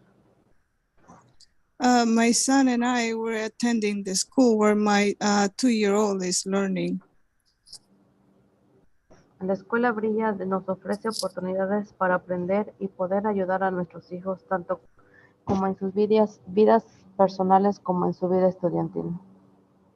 Bria help us learn how to help our students to succeed in their personal life and in academically. Una de mis metas profesionales es trabajar en educación infantil. Brilla me ayudó a dar al primer y gran paso en esta carrera, al apoyarme a obtener my Child Development Associate. Bria has helped me. One of my goals is to be an educator, and Bria has helped me receive the certification on, perdón, ¿cuál era? Childhood? CDA. CDA. Child Development Associate. En el futuro podré hacer mis horas de práctica para poder ejercer mi carrera. In the future, I would like to be able to do my practical work to become an educator. Actualmente me preparo para entrenar en el programa de NEDP y obtener mi diploma en la escuela secundaria en Brilla. Right now, I'm getting prepared to attend NEDP and get my certification. Hoy estoy aquí para pedir apoyo y puedan financiar completamente la educación de adultos al 100%. I'm here today to ask for support to finance the adult education fully. UPSFF Foundation rate recomendada en el 2013 Academic Study. The UPS Foundation recommended in 2013 for academic studies. Al igual que restablecer el aprendizaje de adulto, el subsidio de transporte, porque muchas familias como la mía dependemos en las tarjetas de SmartRed para poder seguir estudiando. Equally, to reestablish the adult education and the subsidy for transportation, because families like me rely on that. Agradecemos a la ciudad por la ayuda disponible para familias que necesitan el apoyo extra para que algún día puedan estar en una situación mejor de la que se encuentran en este momento. We thank the city for the support for families like us, so we can be in a better position in the future. Muchas gracias por su tiempo. Thank you for your time. Thank you very much. Juana Perez. Yes, sir. Good morning. Good morning, council members and everyone attending this hearing. Thank you for the opportunity to share my testimony today. My name is Juana. I am from Guatemala and I am a mom of a 4-year-old boy. I came to the United States 5 years ago without being able to speak English. Everything was difficult. I always needed an interpreter to communicate my needs. At the beginning of 2018, I started studying English in a different school, but when my son was born, everything became difficult once more. Then somebody told me about Bria Public Charter School, so I decided to join it at the end of 2019 with my son, who started in the infant program and is now in pre-K. Bria has had a positive impact in my life, as well in my son's life. I have seen so much progress so far, especially in the outdoor classroom, because my son gets to explore ways to connect with nature, take care of animals, and watch his books come to life, which makes me very happy. In addition, Bria is the only school I know that takes care of my son and teaches him while I learn English, which is impressive and helpful.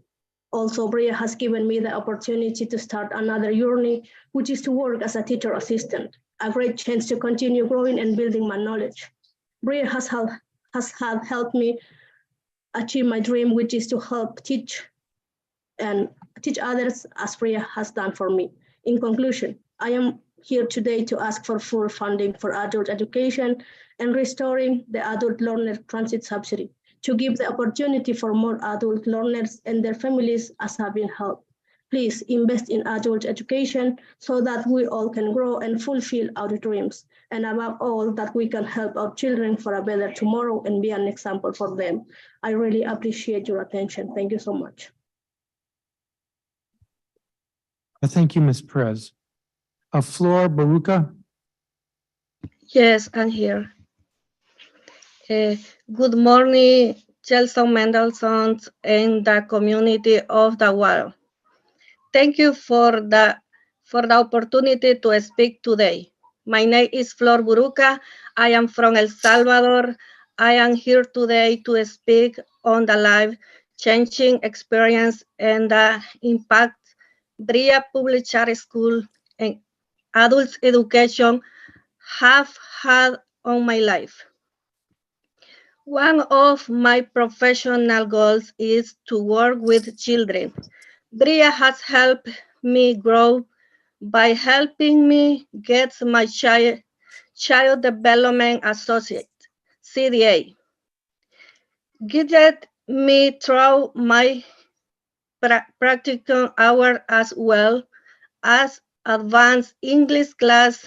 I am preparing to enroll in UDC as soon as my younger daughter starts pre-K.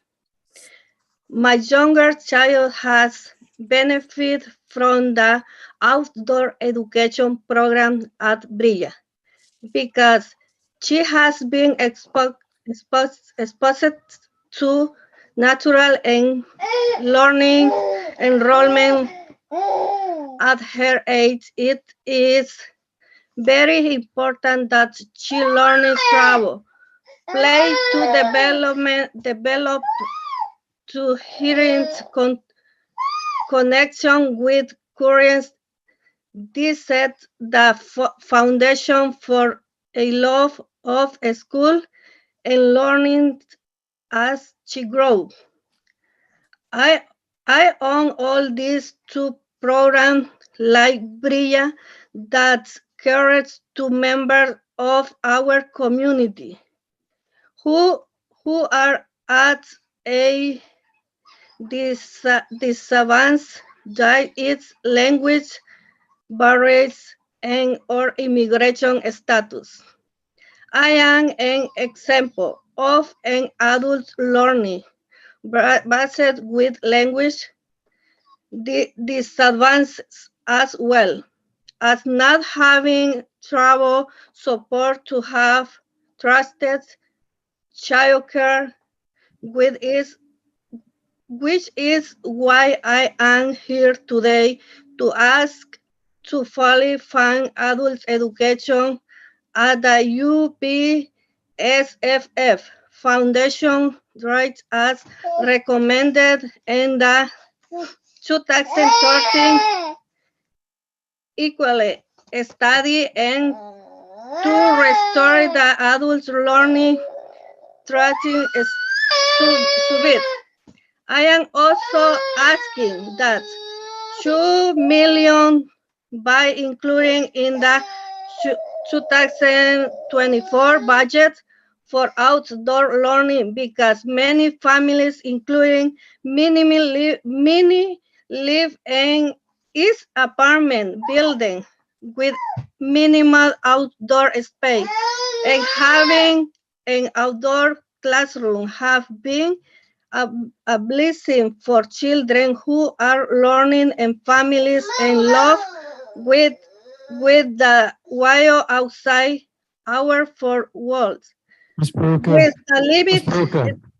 Ms. Baruca, I'm going to have to cut you off because you're over your time, but I have the rest of your statement. Thank you very much. Okay, thank you for this time. Subdu Chimtor.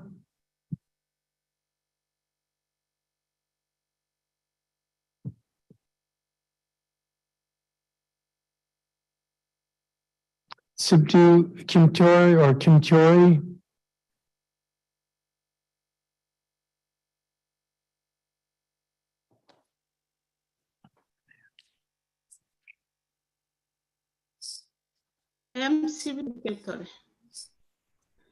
Please proceed.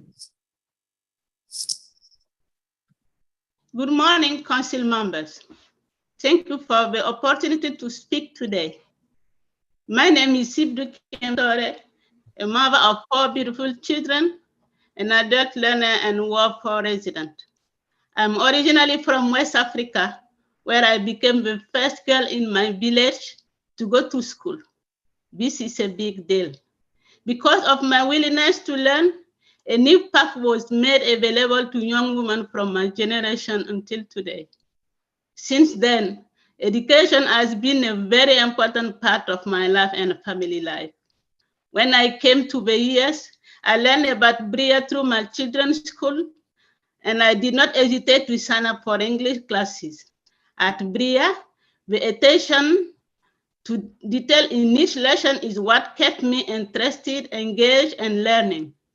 Being an adult learner has allowed me to be involved in my children's academic life a lot more because I'm able to help them with their schoolwork, understand parent-teacher conferences, and school communities activities much better.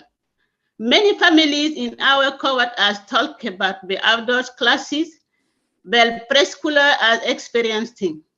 It's important for children to have time outside because many families in the district live in apartments. Coming out of the pandemic, having access to sensory experiences and nature has extended the learning abilities of children across DC. We are asking that 2 million be included in the 2024 budget for outdoor learning to continue the contribution to our children learning. Adult education, a great impact in our family and community as well, which is why I am asking you today to fully fund adult education at the UPSF Foundation rate as recommended in 2013 adequacy study in order to keep seeing how a community thrives. With education, a brighter future is possible. Thank you, Council members. Thank you very much. Rosa Cruz Escobar. I am here. Please proceed.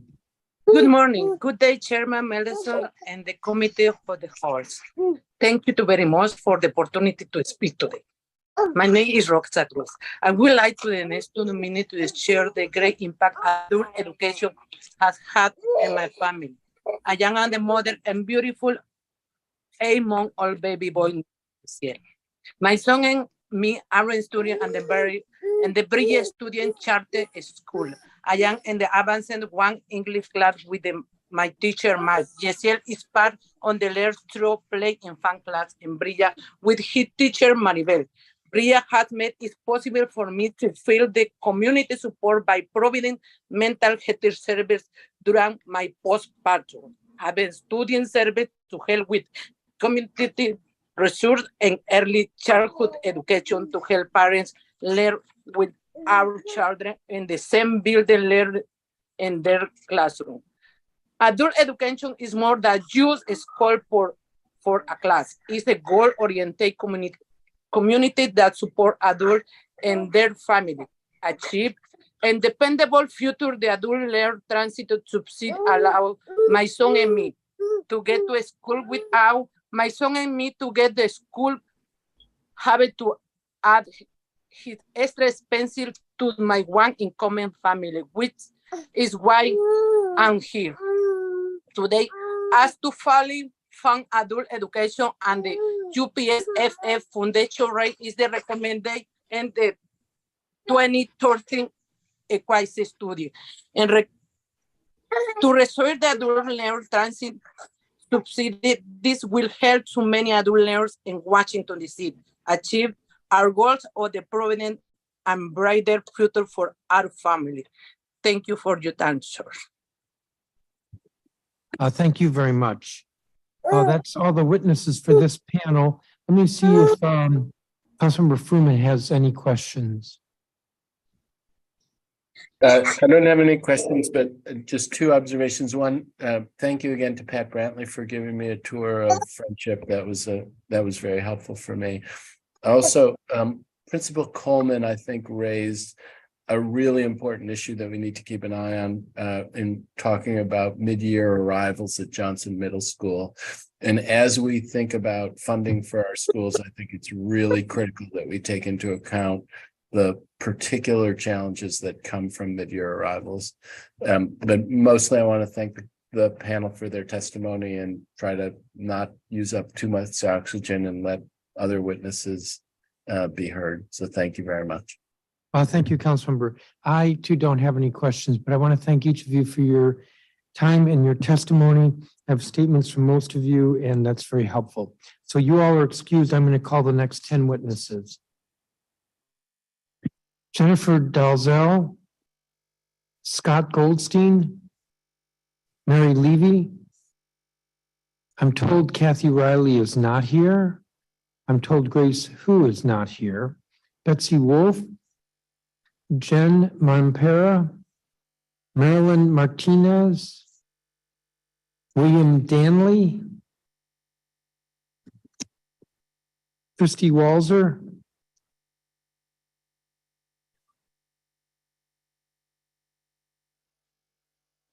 Andrea Tobin, Shannon Hodge, Allison Kokoris, Kendall Bryan, Ebony Tyson L, Elizabeth Stewart, Teo Bell,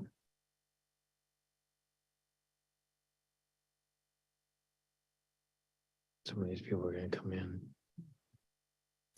Kishan Putta, Kimberly Perry,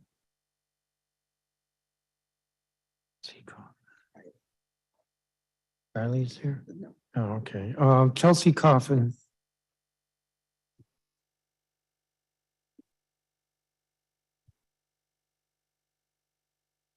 So each of you should be in, I hope.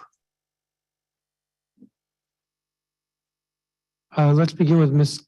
Dalzell, who's with Bria.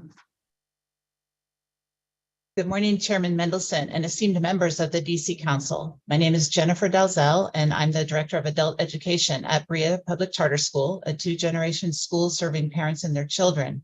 I'm also a Ward 6 resident and a parent of a DCPS and a DCPCS graduate, and a long-term adult educator here in DC. I'm here to share my testimony regarding the importance of adult education in our community and to express my gratitude for the Council's continued support of adult learners. As you are aware, adult education is a critical component of a thriving society. It provides opportunities for adults to improve their literacy, numeracy, and digital skills, which in turn helps them secure better paying jobs and become more engaged citizens. Adult education also promotes social mobility and reduces poverty, which benefits not only the individuals, but also our entire community. However, I'm deeply concerned about the mayor's proposed budget for adult education in DC. The proposed budget does not provide adequate funding to support adult learners in our community.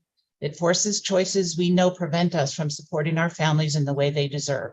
I urge the Council to take action to ensure that adult education is prioritized in the budget.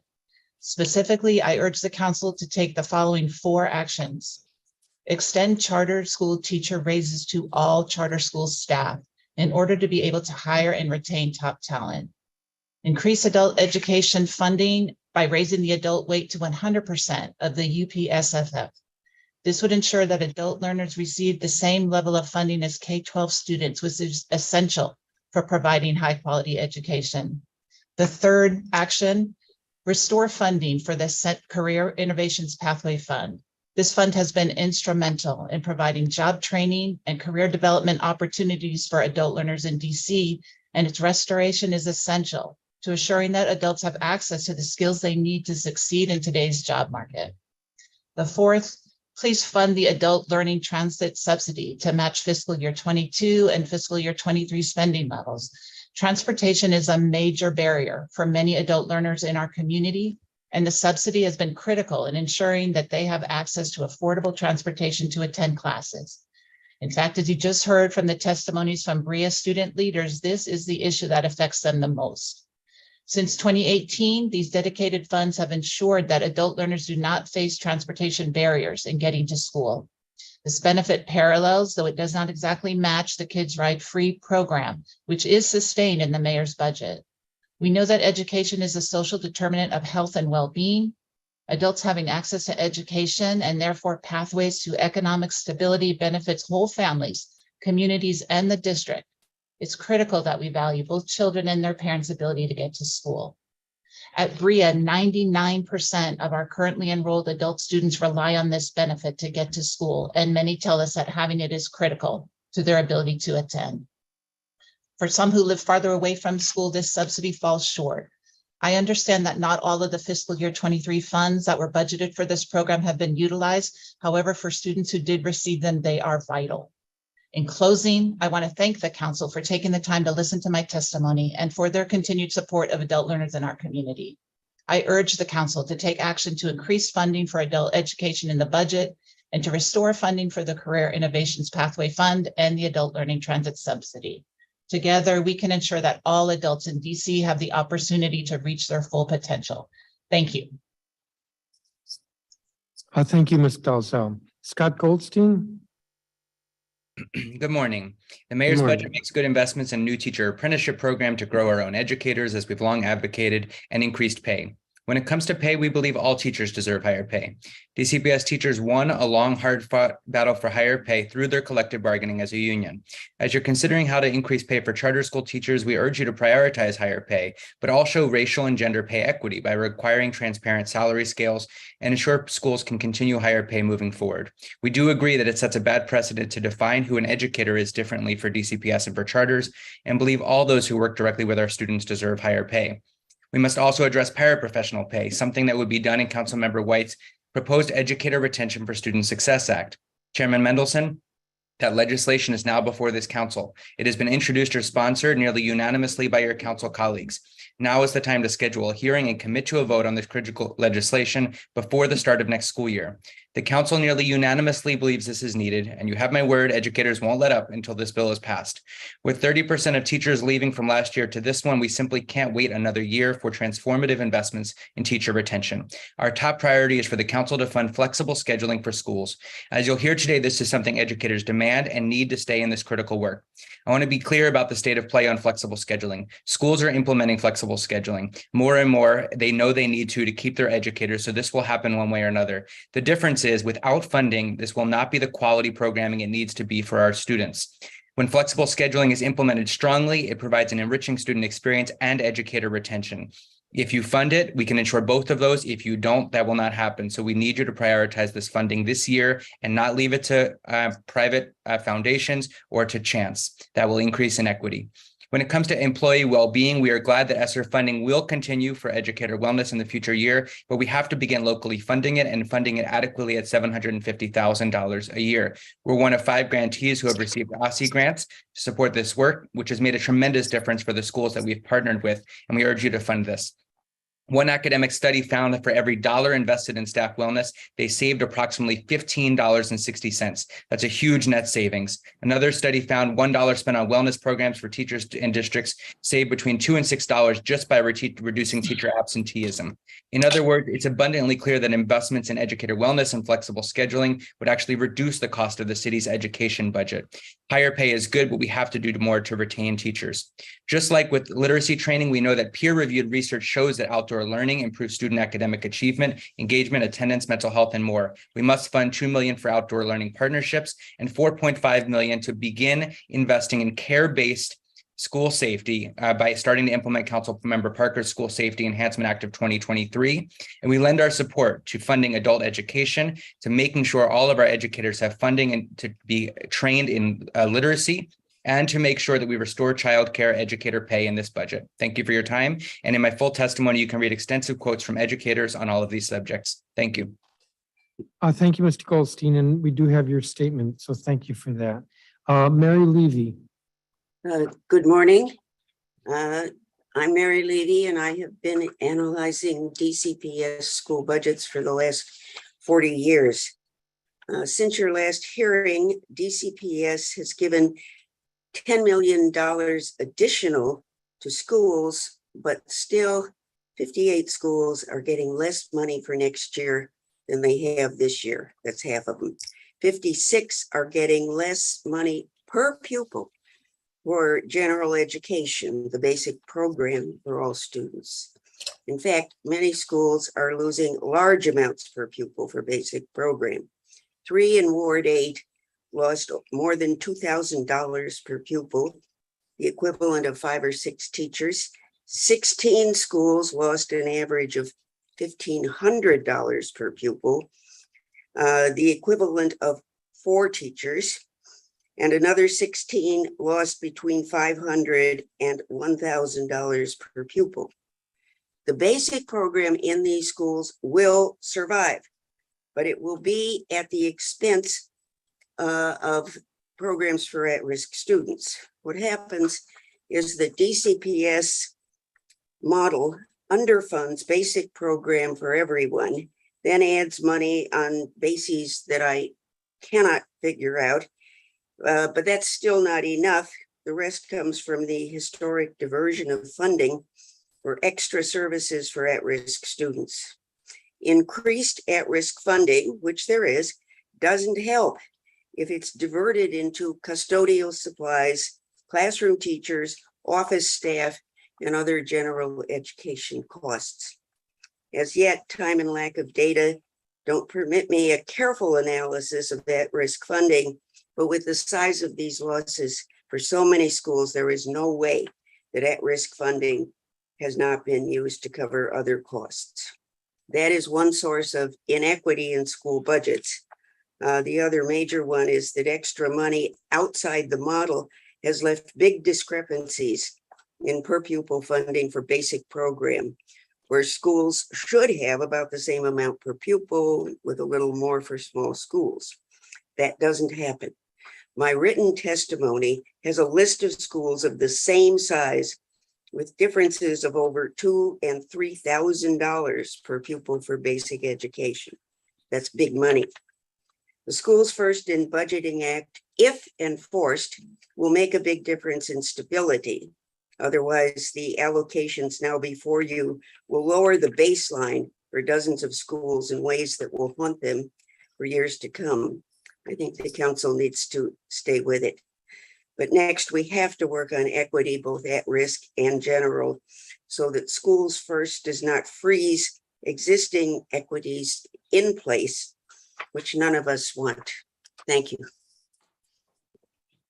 Thank you, Ms. Levy. And I have your statement and I'll look at it more carefully.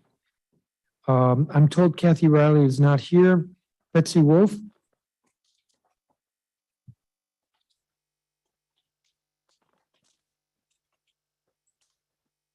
I'm told you've not accepted yet. Grace Hu is not here. Jen Monpera. I'm here, Chairman. I just wasn't admitted. Why don't you proceed, and you'll be followed by Jen Monpera. Okay, good morning, and thank you for the opportunity to testify today. My name is Betsy Wolf, and I will have 3 kids at Amidon Bowen next year. I wasn't the only Amidon Bowen parent signed up to testify today, but I'm the only one who can make a given work commitments. So I just want to start by noting that holding the hearings during the work day is difficult for most parents to attend, and only parents with the most flexible work schedules can attend. In the fiscal year 24 DCPS budget, Amidon Bowen saw a slight increase, and after facing staffing cuts for many consecutive years, we were grateful and relieved. But we also recognize that the allocated resources are not sufficient. First, DCPS adds a new program each year that requires our staff to do more. Last year, it was a new CES autistic program with multiple self-contained classrooms when we didn't have a single staff member trained in that area, and we had to use additional resources in our budget to pay for training. This year, it's the construction of a new daycare center at the school, which was not done in collaboration with the community, and it requires more work and oversight for our school administration, as well as work for unpaid volunteers who are responsible for things like unlocking and locking the playground on the weekends and trying to hold DCPS accountable. We need to move away from the model of DCPS and the mayor telling the entire city what's going to happen, and towards a model where the city works with the school community to make things better. Second, many of our students are still dealing with trauma in the aftermath of COVID-19. This school is doing the best that they can with the resources they have, but there's still certainly a mental health need that is not being met, which has real and multi-year consequences for the students in the school and the school. Third, there's a continued and critical need to focus on the whole child instead of just super hyper focus on test scores. Amman-on-Bowen is a wonderful place for this, with a robust sports and music program led by veteran teachers and the opportunity to participate in fresh farm food prints. Years ago, we wanted to participate in food prints, but the PTA could not cover the cost, so we could not afford the program. We asked that the city continue to provide funding for food prints for PTAs that cannot cover the cost, so that all schools will benefit from these resources.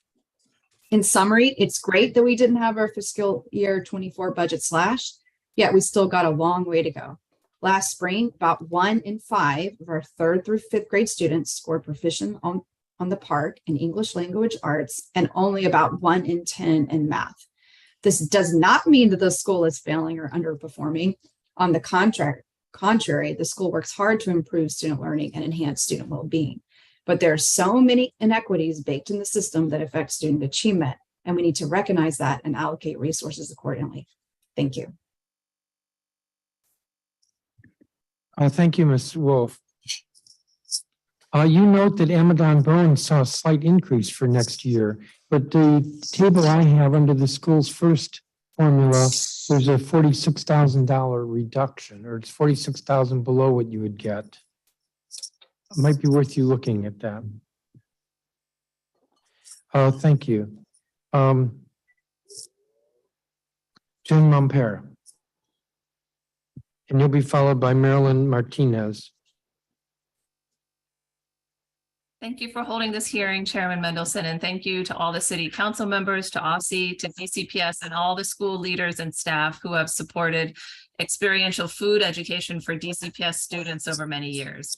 I'm the Director of Education at Fresh Farm, a DC-based nonprofit that works to create a more resilient, equitable, and sustainable food future through farmers markets, food distribution programs, and through our Food Prints program, which provides significant return on investment for the city in the areas of health, whole child education, academic enrichment, and environmental literacy. I'm here today to advocate for continued investment of city funding in food prints to sustain our current partnerships and to add new partner schools in diverse neighborhoods across Washington, D.C. This school year, food prints programming is embedded at 19 partner schools serving 7,000 students. So far this year, a team of 30 food and garden educators have provided more than 1,900 in-school field trips that engage children in joyful, meaningful, hands-on experiences in their school gardens and kitchen classrooms. In fiscal year 24, we're proposing expansion of the current level of programming by adding 2, 3, or 4 Title I schools to serve a total of 7,600 to 8,200 students in the 23-24 school year. Fresh Farm is committed to raising about 40% of the total cost of the program. A 26-year veteran educator at Burroughs Elementary says food prints is one of the very best academic approaches to developing learners that embraces standards-based lesson content and integrates all subjects through hands-on gardening and cooking experiences. Our partner school principals have told us that this is one of the most consistent partnerships they have year to year, that the program is one of the best investments they've made, and that it's life-changing for students. Families tell us that food prints stronger connections with their school. For example, Rhonda Hawkins, a Kimball Elementary parent, said that food prints is what I love most about my neighborhood school. We're working to make Washington, D.C. a national model for the impact that sustained experiential food education tied to academics can have. Attached to this testimony is a new report from focus groups conducted by GW researchers with Food Prints alumni students who are now in college and high school, documenting lasting impacts of the program, which include increased interest and involvement in food choices at home and a lasting desire for a diet that includes more fruits and vegetables. The growth of this program has been made possible by generous financial support from the city and can only continue if that financial support is sustained. I'd also like to say thank you to OSSI for their responsiveness this year in managing our funding and supporting food prints in our schools. and to express support for the request for additional funding for other education partners that can provide a range of desperately needed experiential learning opportunities as proposed by the OST and Outdoor Learning Coalitions. Thank you for the opportunity to speak today. And sorry about the barking. That's okay. I didn't really hear the barking, but thank you very much. Marilyn Martinez, followed by I believe Chelsea Coffin. Oh, Andrea Tobin, followed by Andrea Tobin. Ms. Martinez? Good morning. Good morning. Good morning, council members. My name is Marilyn Martinez. I am part of the Food Prints team here at Kimball Elementary School in Ward 7. We have had a wonderful, engaging, educating, and fun food prints program here for 7 years. I believe our program is so important for students to develop teamwork and social skills like respect for themselves, each other, our school, the plants, and the earth. The school community here at Kimball values our program because we make learning and cooking fun and joyful every day. I would like to introduce you to a few students who are here with me testifying. First Chase and then Toria.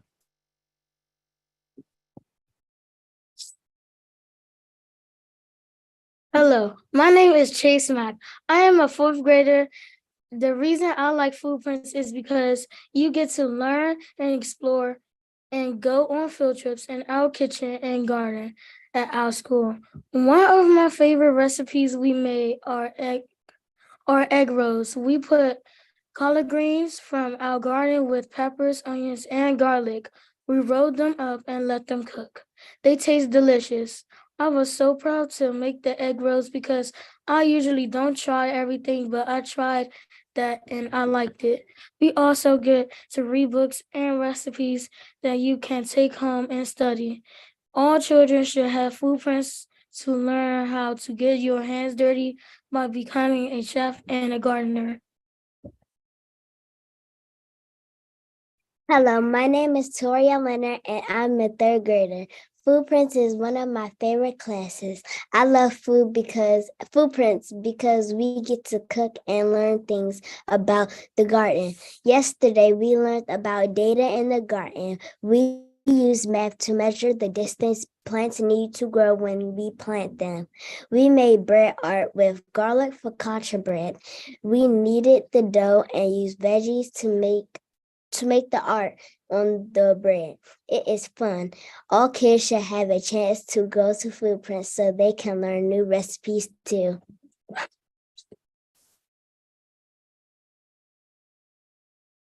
Thank you very much for hearing us here at Kimball. Have a great day. Thank you, Ms. Martinez. And I believe I got a little tour of your kitchen a couple weeks ago. And I was very impressed. And thank you to Chase and Toria. Yes. I believe William Danley is not here and Christy Walzer is not here and Andrea Tobin would be next.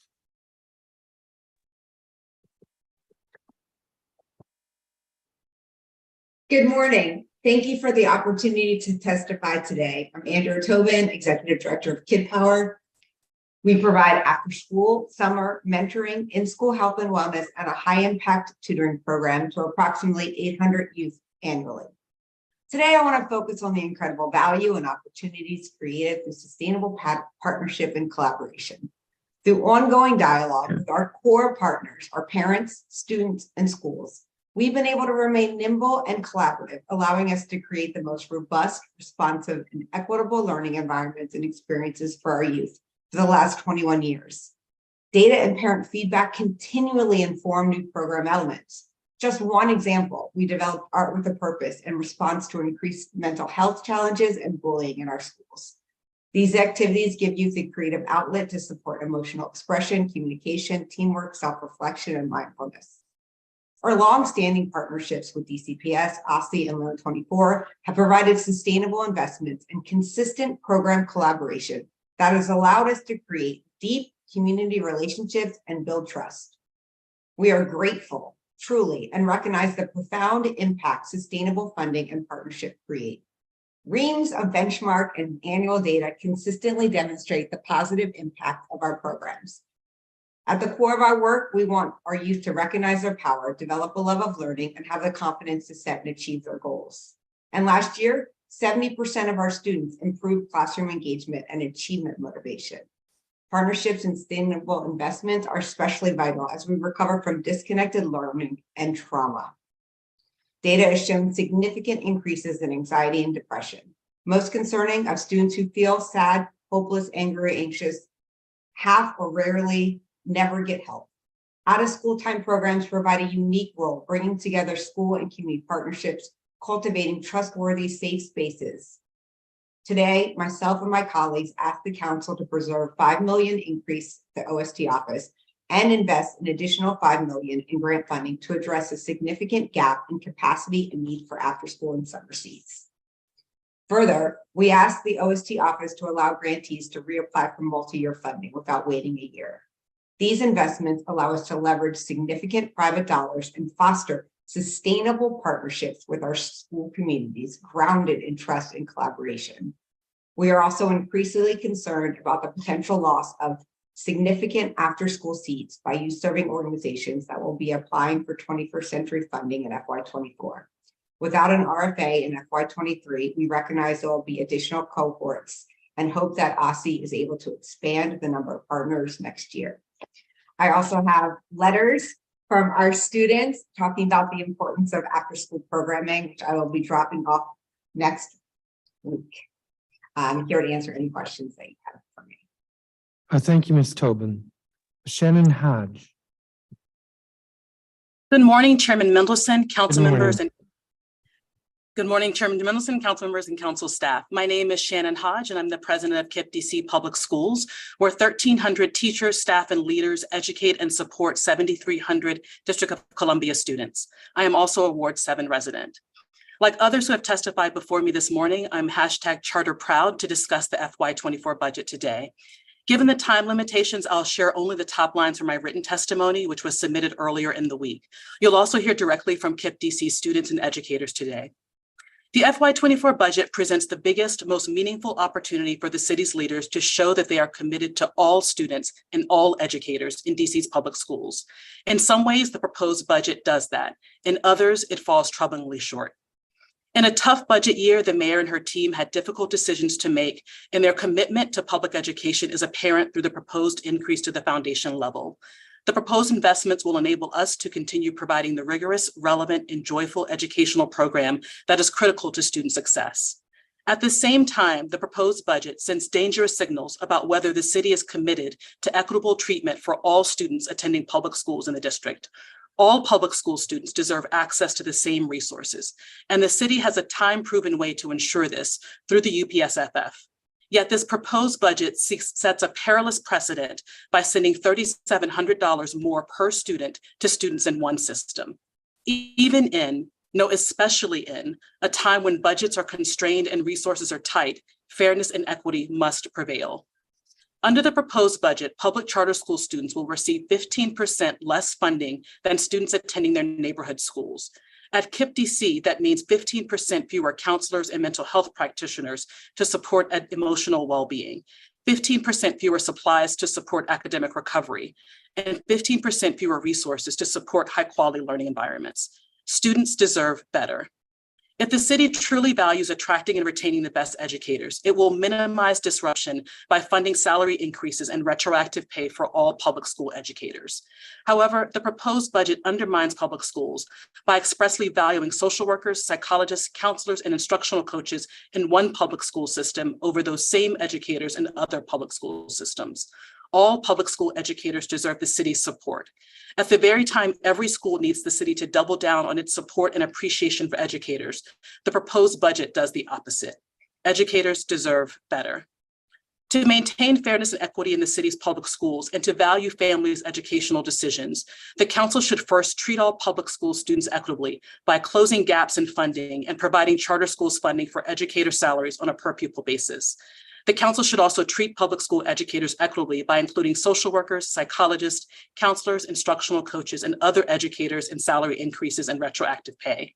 And finally, the council should help public schools attract and retain great educators by amending the BSA to ensure the educator investment this year is included in the funding formula beginning in FY25. Thank you for your continued support for and investment in education. I welcome your questions. Thank you, Ms. Hodge. Allison Kokoris.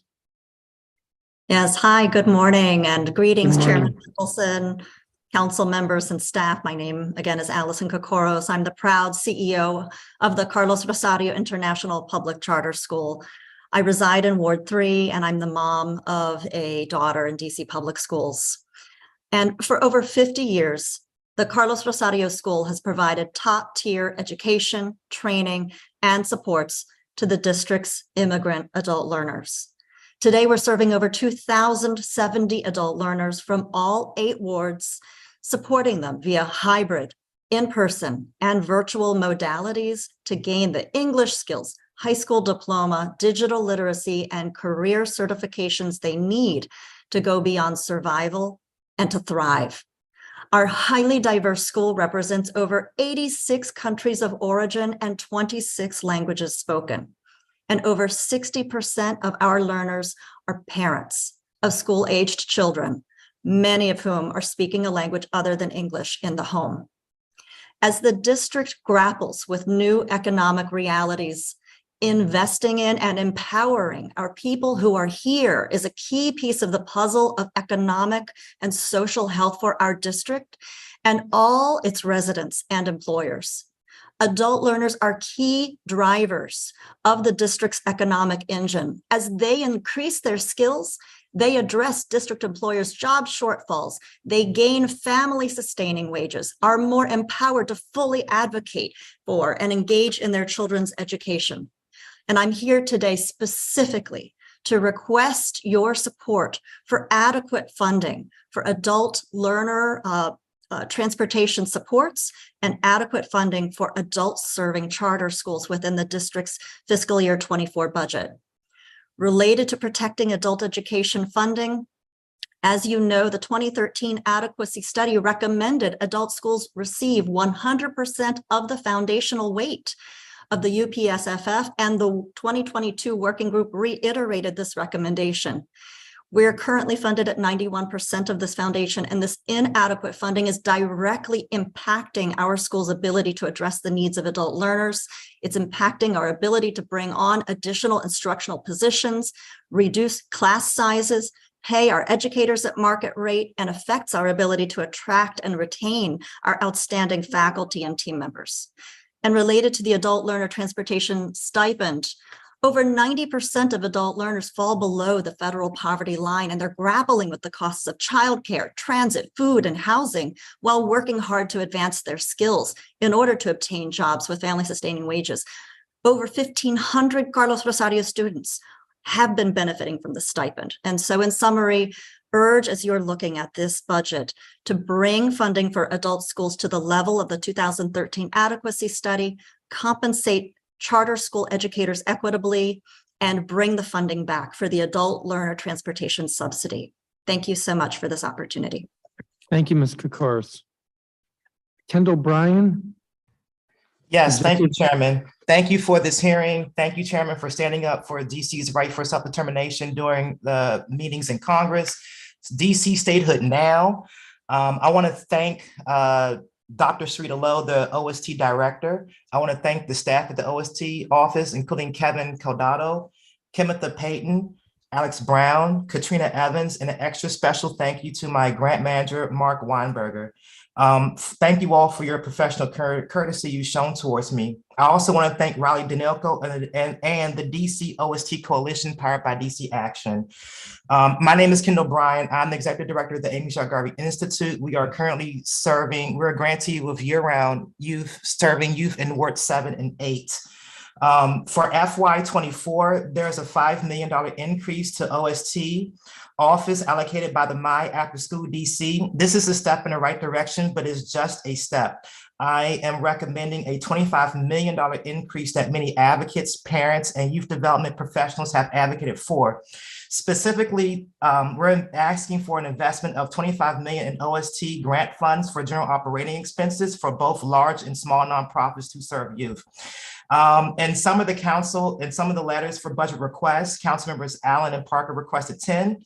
Council members Nadeau and White requested 25. And I mean, there have been other proposals. My testimony here is to stiffen the spines of those really courageous council members when they go back to negotiations, because OST is so important to how we approach public safety and our youth infrastructure, overall youth infrastructure for our youth. We have to create creative and new ways for crime prevention. Briefly, my father, Kingsley Bryan, is a retired MPD detective, and he was actually the director of youth crime division for MPD from 1990 to 1993. He started the Amy Jarvis Garvey Institute to offer a holistic approach to crime prevention. I also want to say we're asking for a maximum increase for the small nonprofits for their awards from $25,000 to $75,000 to better support grassroots community-based nonprofits who serve vulnerable communities. This will only cost approximately $322,000 to help these nonprofits who serve the underserved areas. Did the council know that in FY23, there was no capacity building grant for small nonprofits? Clearly, there needs to be more to support our youth in underserved areas such as Ward 7 and Ward 8. We need to eliminate the 40% match for grants that are $200,000 and less. We need to help grantees that are in the end of their 3-year funding cycle reapply so that the process is very smooth and not cumbersome or burdensome. I also want to thank all the activists who were helping, who had a meeting with all the insurance compliance concerns that a lot of organizations have. We also want to ensure on-time grant payments so that these payments will not threaten the delays.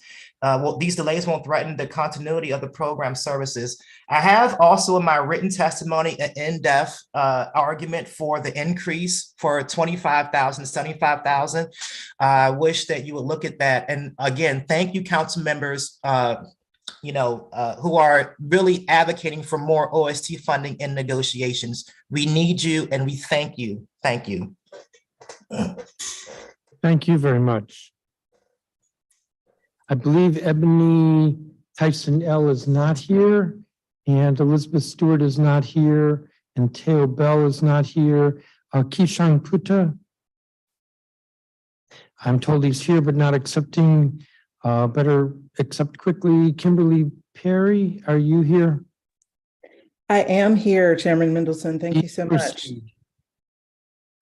Good morning, Chairman Mendelson and members of the Committee of the Whole. I'm Kim Perry, Executive Director at DC Action. I'm also one of the co-chairs of the Under 3 DC Coalition, as well as a proud member of the Fair Budget Coalition. My testimony today will focus on early childhood education, while Riley Danilko on my team is up next with an equally important issue around out-of-school time. Our coalition's response to the Bowser administration's budget is a mixed one. We applaud Mayor Bowser for raising income eligibility for the child care subsidy program from 250% of poverty up to 300% of poverty. The increase will benefit approximately 2,200 more families with children ages 0 to 5, and in total, up to 4,600 children up to age 13. This expansion allows the current child care subsidy spending to go further. It also advances the birth to 3 goal of increasing child care affordability, so ultimately, no district family pays more than 10% of their income for child care. We ask the committee to keep this expansion in the budget. Unfortunately, we were alarmed to see the Bowser administration simultaneously cut $5.4 million of the Early Childhood Pay Equity Fund, $9 million of the TANF Child Care Funds, and $8 million in ARPA funding for back to work child care grants. Those grants provide increased reimbursement rates and technical assistance to providers that operate in Wards 7 and 8 and who have a majority of subsidized slots. We asked the committee to prioritize restoration of the $5.4 million to the pay equity fund that the mayor labels as right sizing. The mayor claims that these cuts are the results of projections showing there's more funding available in the pay equity fund than what's needed to fully fund the compensation program. But the permanent program hasn't even been fully implemented. 2 rounds of pay supplements paid directly to early educators have been distributed, but we're still waiting for OSSI to announce the details of the permanent compensation program. Specifically, the mayor's budget cuts to the pay equity fund undermines the district's priority and ability to expand the fund to early program learning directors for whom credentialing requirements are now in effect. So we have to ensure appropriate resources are available to pay directors commensurate with those credentials. We've made so much progress toward full implementation of the Birth to 3 law, but we still have a long way to go. Council, to all our council members, we're grateful for your consideration of this request, and we believe it's an essential step toward our mutual goal of building a high quality and equitable early childhood system. Thanks for your time today, your ongoing support of early education, and I'll remain available to answer any questions you might have. Thank you, Chairman Mendelson. Thank you, Ms. Perry. Riley Dinoco. Good morning, Chairman Mendelson and members of the Committee of the Whole. Thanks for the opportunity to testify. I'm Riley Dinelko, a policy analyst with DC Action, which is a member of the Fair Budget Coalition and home of the DC Out of School Time, or OST, coalition. As we know, after school and summer programs are critical to the healthy growth and development of our youth. They're also one of the most important investments we can make in keeping youth safe outside of school hours, in a time when gun violence is a growing concern. New data from the forthcoming OST needs assessment conducted by the DC Policy Center shows that after-school programs in DC currently have the capacity to serve less than half, just 41%, of public school students in the district. For summer programs, there are enough spots for just 35% of DC youth to participate. The numbers show that we are not doing enough, in particular for youth east of the river, where elementary school aged youth have fewer after-school seats within a mile of their home than youth across the district on average. This is not acceptable. Earlier this year, Mayor Bowser called for creating the most robust free before and after school programs in the nation. The mayor's proposed budget for FY24 includes $5 million that she and others have referred to as a down payment on that pledge. This is a great starting point on the road to universal OST access, and we're asking the council to preserve this proposed investment. We're also asking the council to do more for the district's young people and add an additional $5 million to the OST office budget for general operating expenses of Learn24 grantees. The timing is right for bold and targeted investments in OST, with new data showing that despite a 10% increase in OST participation since 2017, DC is far from meeting the need. To achieve universal coverage for public school students, DC needs to add more than 52,000 spots in after-school programs and another 57,000 spots in summer programs. The mayor has proposed the My After School DC system as a one-stop shop for OST programs, and the OST office must ensure that they're engaging with stakeholders around the development of this initiative. We need to make sure to get this right, and we urge the council to prioritize oversight of this new initiative. Further, how DC spends public dollars for OST is a crucial part of the strategy for OST expansion. It's important for as much new funding as possible in both this budget and future budgets to go directly toward benefiting young people. Please see my written testimony for specific recommendations. The council in recent months has spoken with many council members. The coalition has spoken with many council members who have shared their support for after school and summer programs and the need for investing more in OST. We're asking these council members to follow through on their requests in their budget letters to the mayor and invest more in after school and summer programming. And we're asking other council members to listen to both the data and the stories you hear today from youth, parents, and youth advocates and address the urgent need for more OST opportunities. We thank the council for your ongoing support of OST and for scheduling a public hearing about OST this summer. Thanks for the opportunity and happy to answer any questions. Thank you, Ms. Dinoco. Kishan Putta. Can you hear me, sir? Yes, I can hear you. Hello, good afternoon almost. Chairman Mendelson and hello, Councilmember Nadeau as well. I'm Kishan Putta, the schools liaison for ANC 2E, Georgetown and Burleith. I live in Burleith. I represent Hyde Addison Elementary, Hardy Middle School, and Duke Ellington School of the Arts in our neighborhood.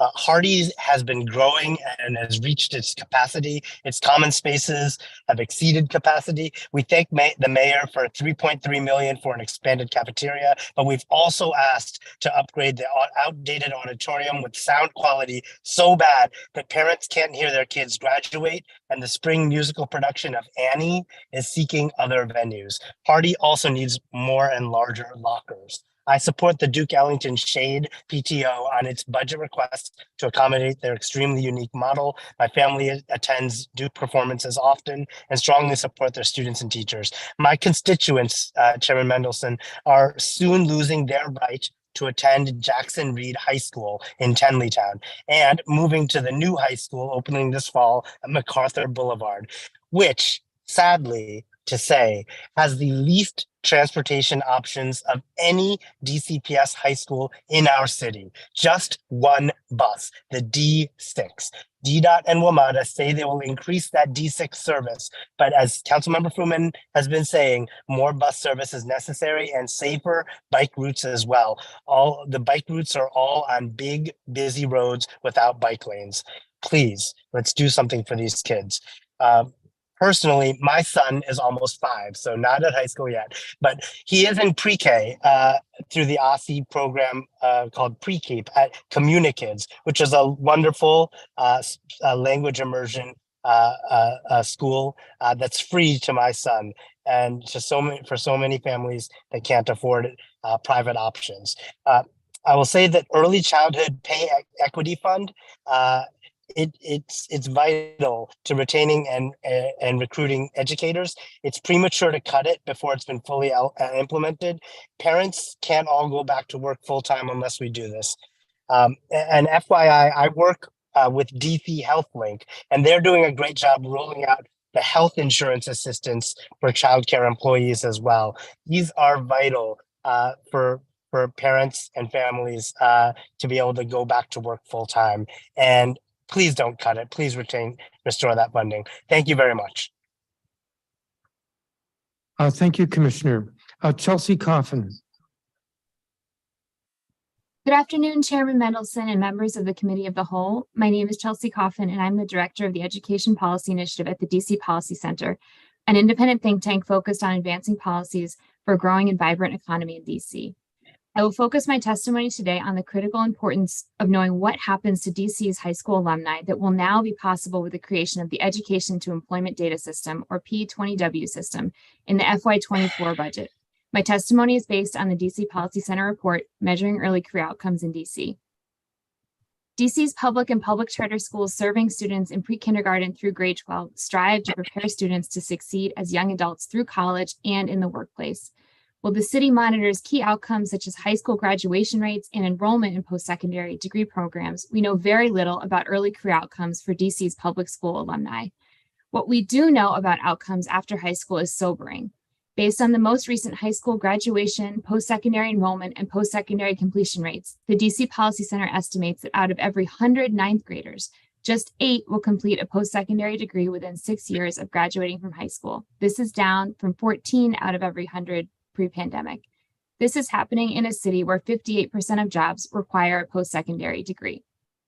For the other 92 out of 100 in this 9th grade cohort without a college degree, DC doesn't have information on their employment or earnings, really important indicators of whether alumni are able to lead choice-filled lives. As a proxy, young adults aged 18 to 34 who were born and live in DC earn an average income of $31,600, a little more than half the $58,000 earned by their peers who are living in DC but were born elsewhere. Understanding more about district graduates' experiences in their early careers will inform practices and investments to support current students and future graduates on a path to success. Other jurisdictions like neighboring Maryland and Virginia already do this in a few ways, including creating strong linkages between statewide longitudinal data systems for high school students and wage data reported for unemployment insurance from workforce agencies as proposed in the Education to Employment Data System of the FY24 budget. In recent years, DC has provided significant funding for high schoolers and their connections to college and career. Investing more in the Education to Employment Data System will connect the dots between high school and workforce for alumni, allowing stakeholders, including council, OSSE, LEAs, service providers, and the DC Education Research Collaborative, to name a few, to find out what is working in these programs and maximize these investments. Examining early career outcomes, including earnings and employment for alumni, deserves to be a focus point in education recovery after the pandemic. In addition to the decline in post-secondary completion, DC is seeing a mismatch between college and career readiness and college enrollment. For example, among Black students, 9% meet or exceed expectations for college and career readiness in math, and 20% do so in ELA, but a much higher share, 49%, enroll in post-secondary after graduation. DC needs a better understanding of what happens on the career side for alumni. Thank you for your time. Thank you, Ms. Coffin. That's going to conclude the testimony from all of the witnesses of this group. Let me turn to colleagues, see if they have any questions. Councilmember Fruman, did you have any questions? Thank you, Chairman Mendelson. No, I don't have any questions. I again want to appreciate the testimony and the work over the years of all of the witnesses. Particular shout out to Scott Goldstein and Mary Levy, who I've worked with for years, and you know, so impressed by the work of Bria. So thank you very much. Thank you. I do want to note Councilwoman Nadeau was with us for most of this panel, so I want to thank her. And I do not have questions for you. I will probably follow up with a couple of you regarding your testimony. So each of you are excused. Thank you for your testimony. I'm going to call the next 10 witnesses.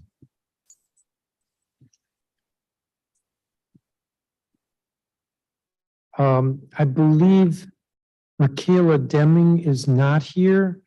So Laura Mestis with DC Prep. Cynthia Davis with DC Family Child Care Association. Sheila Carson Carr, co-founder Decoding Dyslexia. Elizabeth Corinth, LSAT Chair of School Within School. Christina Robbins, parent at Langley. Danielle Drissel. Jeremy Joseph,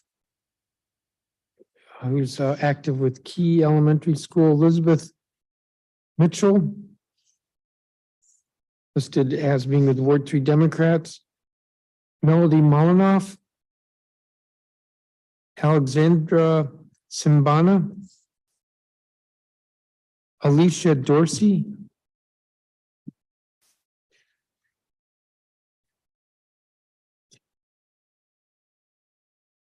Rebecca Miller. Regina Bell. Dylan Craig. Casey Boyd. Destiny Bolton.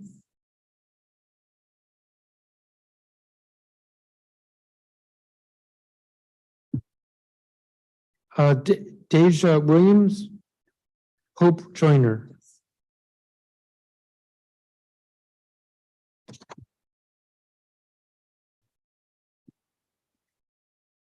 So the first on this list is Laura Mestis. I hope I pronounced your name close to right. With DC Prep. Hi, yes, thank you. Good morning, Chairman Mendelson and members of the committee. My name is Laura Maestas, and I'm the CEO of DC Prep, a public charter school network serving over 2,100 students in wards 5, 7, and 8. We've served the students of Washington, DC for over the last 20 years, and I'm grateful for this opportunity to speak with you today about DC's budget priorities for fiscal year 24. First, I want to express my appreciation for the mayor and the council's longstanding recognition of the importance of investing in great public education. Over the years, your support has enabled DC's schools to make great strides in improving outcomes for our students. However, as you know, there's still so much work to be done. As we all know, not all students in the district have access to great education. There are still too many children who are falling behind academically and are not prepared for success in college, careers, or life. That's why I'm here today. I believe that all children in DC, regardless of their zip code or family background, deserve access to high quality education that prepares them for success. And to deliver on that promise, we must invest equitably in all students, whether they attend a DCPS school or a public charter school like DC Prep. At DC Prep, we are proud of the academic gains our students have made over the years. Our scholars consistently outperform their peers in DCPS and across the city on state assessments. And we are committed to continuing to improve our practices and outcomes to ensure that every student who walks through our doors has the opportunity to reach their full potential. It is not simple to run great schools, as you all know, and the most important resource in our ability to serve students well is great staff. Teachers, school leaders, counselors, paraprofessionals, office managers, facilities associates, and more. It takes a team to support students. Through a multi-year process, we've worked hard to raise salaries for our campus staff so that we could pay more than DCPS.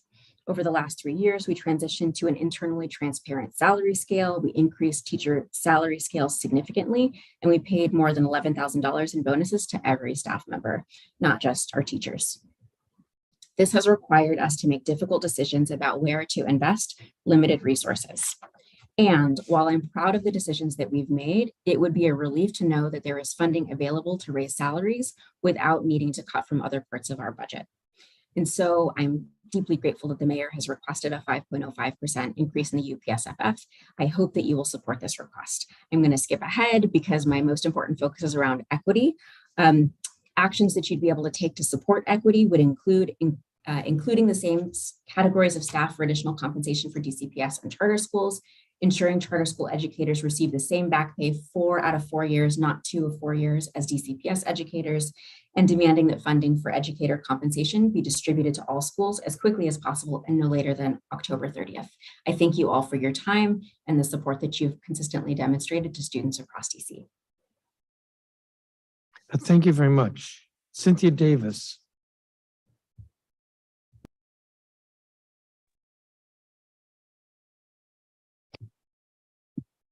Ready, I guess. I'm waiting for you. Good morning. Oh, thank you. Good morning, Chairperson and committee members. My name is Cynthia Davis from Kings and Queens Child Care Center, a home-based facility in Ward 4, the Executive Director of DC Family Child Care Association. I wish I had to come here today to speak of good news, but I cannot. My happiness, self-worth, and faith in promises of the early childhood education has been disturbed by proposed budget cuts from the mayor. Despite Mayor Bowser's claim that her $5.4 million cut to pay equity fund is meant to resize the new program, it sends the wrong message and could stunt the development of our history-making compensation program. I'm not sure why these cuts have to be on the backs of early childhood workforce. Have we not sacrificed and given enough to children, families, community, and government? Our hard work and dedication are not only linked to the actual cost of care, but the economy. Family child care educators' home-based programs will be the most affected during this right sizing. If family child care educators had decided to be selfish during this pandemic setback, and collected unemployment like others and done nothing to help families in service positions like doctors, nurses, food industry, and to name a few, we would not have a budget to cut or drastic setbacks, but a recession similar to the ECE profession, where wages are so low that even the McDonald's food chain pays more. Alyssa Rosenberg from the Washington Post quotes, "Why would someone take on the physically draining job of loving someone else's child and catching their colds for poverty wages when they can earn more doing just about anything else?" This makes me ponder, why are we here? What if early care workers just walked away? Even though this statement rings true, we are making groundbreaking strides towards equity for our children and teachers. Turning back now would even be more detrimental to the early education discipline with an unpredictable and unstable workforce. Further, other localities and states point to the district's early childhood system as a model to follow for creating equitable, robust early childhood education system that serves all young children and their families. The mayor budget proposal undermines this progress. Moreover, the damage goes even further to the mayor's proposal to repeal sports betting provisions that allocates partial funding for early childhood education, resulting in recurring 3.3 million reduction, cutting any parts of the pay equity fund this year. Is too soon because the Office of State Superintendent still needs to form a permanent compensation structure and to grow a health care for child care program. These cutbacks may seem small to the masses, but receiving living wages and can't afford to put food on the table for their families. But for parents receiving TANF who want to work and provide for their families, it is a low blow to their self-esteem and may adversely affect their mental health by advancing drug abuse, child abuse, neglect. We cannot turn a blind eye to the overuse of legalized marijuana in our communities. Hence, we must be careful with our most vulnerable young children because they are our future society leaders and are watching positive or negative steps. Therefore, members of the committee of a whole can remedy these issues by restoring all funding to the pay equity fund, the sports betting provision that allocates partial funding for early childhood education, child care for working families receiving TANF, and the Back to Work Child Care Grant. Please do not stop now. This is the time to show our strength by giving low-income families and early childhood educators a chance to thrive in their communities regardless of economic status.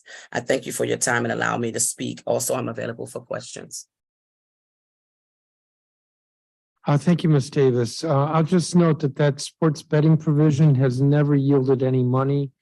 It was structured on some expectations that have never been realized. Sheila Carson Carr.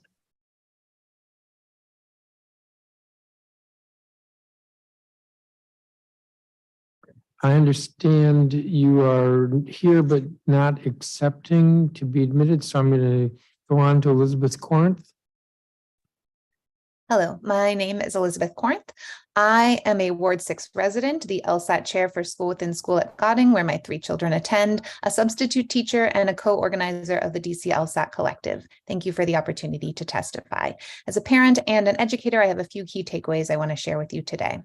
One, there is a need for a clearly articulated, overarching strategic plan to shape public education decisions in the district. In a system with 69 LEAs, 249 schools, and 96,000 students, the absence of a coordinated vision will inevitably result in inefficiency, confusion, and students slipping through the cracks. The council has established code requiring that the deputy mayor for education provide, as of 2010, a statewide strategic education and youth development plan, which includes a clearly articulated vision statement, stated goals and operational priorities, an assessment of needs and a database strategy to address those needs, a timeline and benchmarks for planning and implementation, an operational framework that provides for shared accountability and coordination with key stakeholders, and an explication of the location and planning for educational facilities and campuses. The mayor is required to review and update the plan every 3 years and submit it to the council for approval and the State Board of Education for review. Has this happened? If so, where is that plan? It should be readily available, widely shared, and frequently and explicitly referenced when making education decisions. If it hasn't happened, this needs to be prioritized. This year, with the Master Facilities Plan and Student Assignment and Boundaries study underway, provides a perfect opportunity to undertake the task of developing such a comprehensive plan. 2, we need to achieve baseline funding adequacy.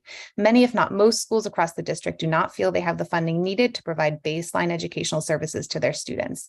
Because of the lack of transparency surrounding how individual LEAs translate the UPSFF dollars they receive into the budgets allocated to individual schools, it's difficult to determine whether this stems from insufficiency of the UPSFF itself or inefficiencies in the allocation of funds at the LEA level. This is a question I hope will be addressed in the adequacy study, which the Deputy Mayor of Education was allocated $300,000 to conduct in fiscal year 23. 3, DCPS needs to take its local school advisory teams seriously. DCPS proclaims that LSATs are a key lever to increasing transparency at DCPS and ensuring decisions affecting school communities are made collaboratively with the help of a diverse group of school stakeholders. However, there's no accountability for principals or DCPS to align with or even publicly respond to LSAT recommendations, so these efforts often end up feeling like a performative exercise as opposed to true engagement, especially when, as with budget allocations, the timeline is rushed and blatantly inconvenient to these key stakeholders. Finally, while I have your ear, I want to slip in a plug for Food Prints, an amazing program that gives students the chance to plant, harvest, prepare, and eat nutritious meals together, gaining botanical knowledge and culinary skills while working collaboratively towards a common goal. Our school is only able to offer Food Prints as a result of extensive fundraising outside our allocated budget. It's well worth the cost, but many schools cannot raise these extra funds. I believe Food Prints should be offered in every public school due to its promotion of health, life skills, interdisciplinary learning, and academic engagement. I encourage you to consider expanding access to this incredible program as part of the fiscal year 24 budget. Thank you for your time and attention. I'm here, Thank you. Chairman. Give me just a second. Thank you, Ms. Corinth. I want to note that according to our initial analysis, school within school, if DCPS had followed the schools first in funding requirement, it is law, you would have an additional $300,000 for next year's budget. Ms. Carson Carr. You're Yes. next. Thank you. Good morning, Chairman. My name is Sheila Carson Carr, and I'm a Ward 7 resident, co-founder of Decoding Dyslexia DC. I just want to thank you, Chairman, for participating in the Mississippi and DC City Leaders Meeting sponsored by Decoding Dyslexia DC, which was held last Friday, brought together members of the City Council, State School Board, OSSE, and the WTU. It was a great exchange of information. It will help OSSE to implement the law 23-191, the Dyslexia and Reading Difficulty Bill.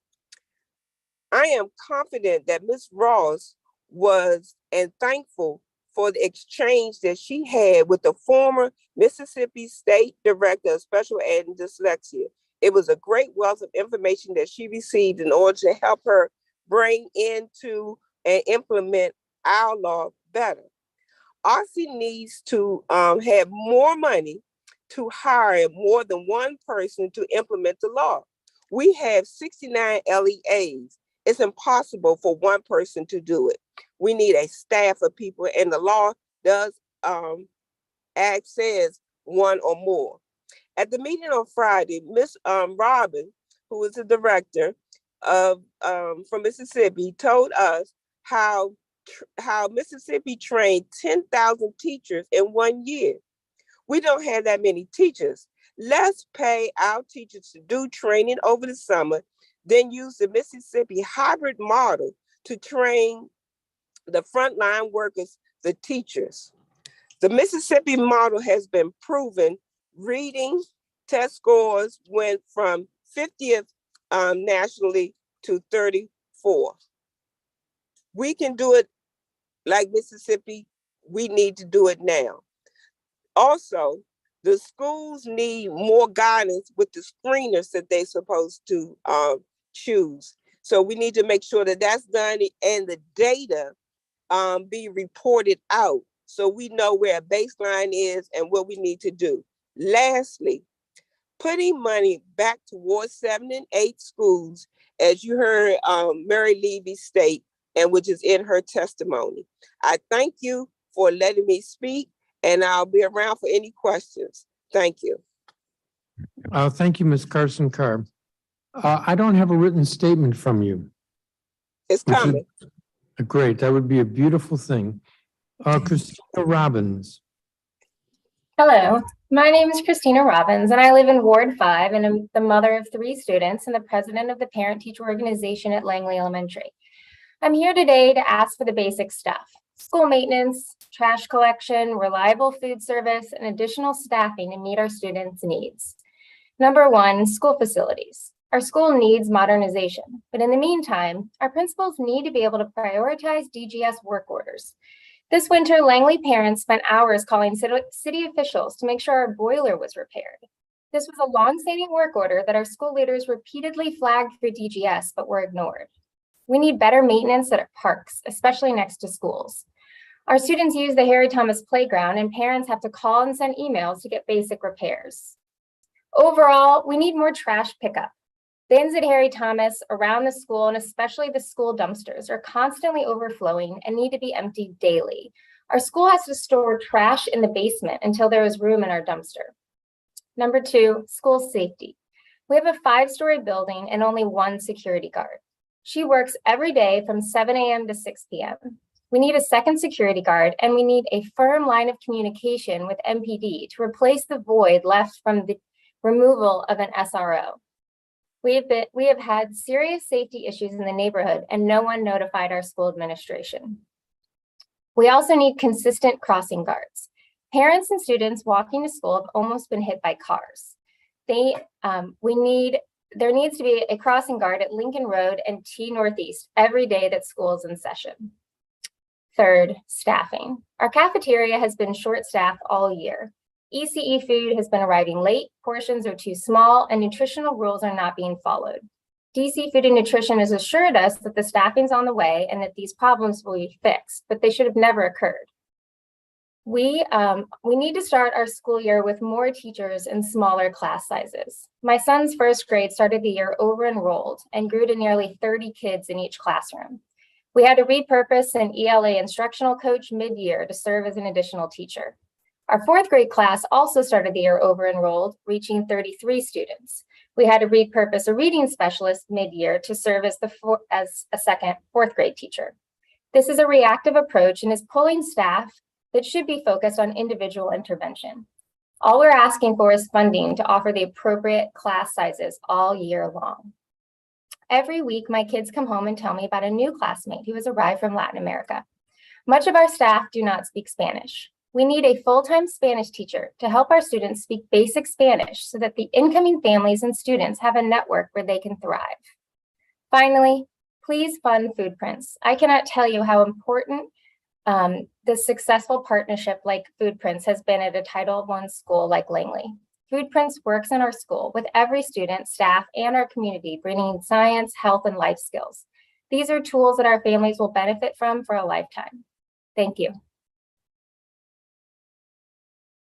Thank you, Ms. Robbins. I did a quick check and I think Langley got shorted with regard to the school's first funding formula by about $135,000. Can't promise we'll make it up, but we will try. With regard to SROs, you should contact all of the council members who represent you, the ward members, as well as the other at-large members.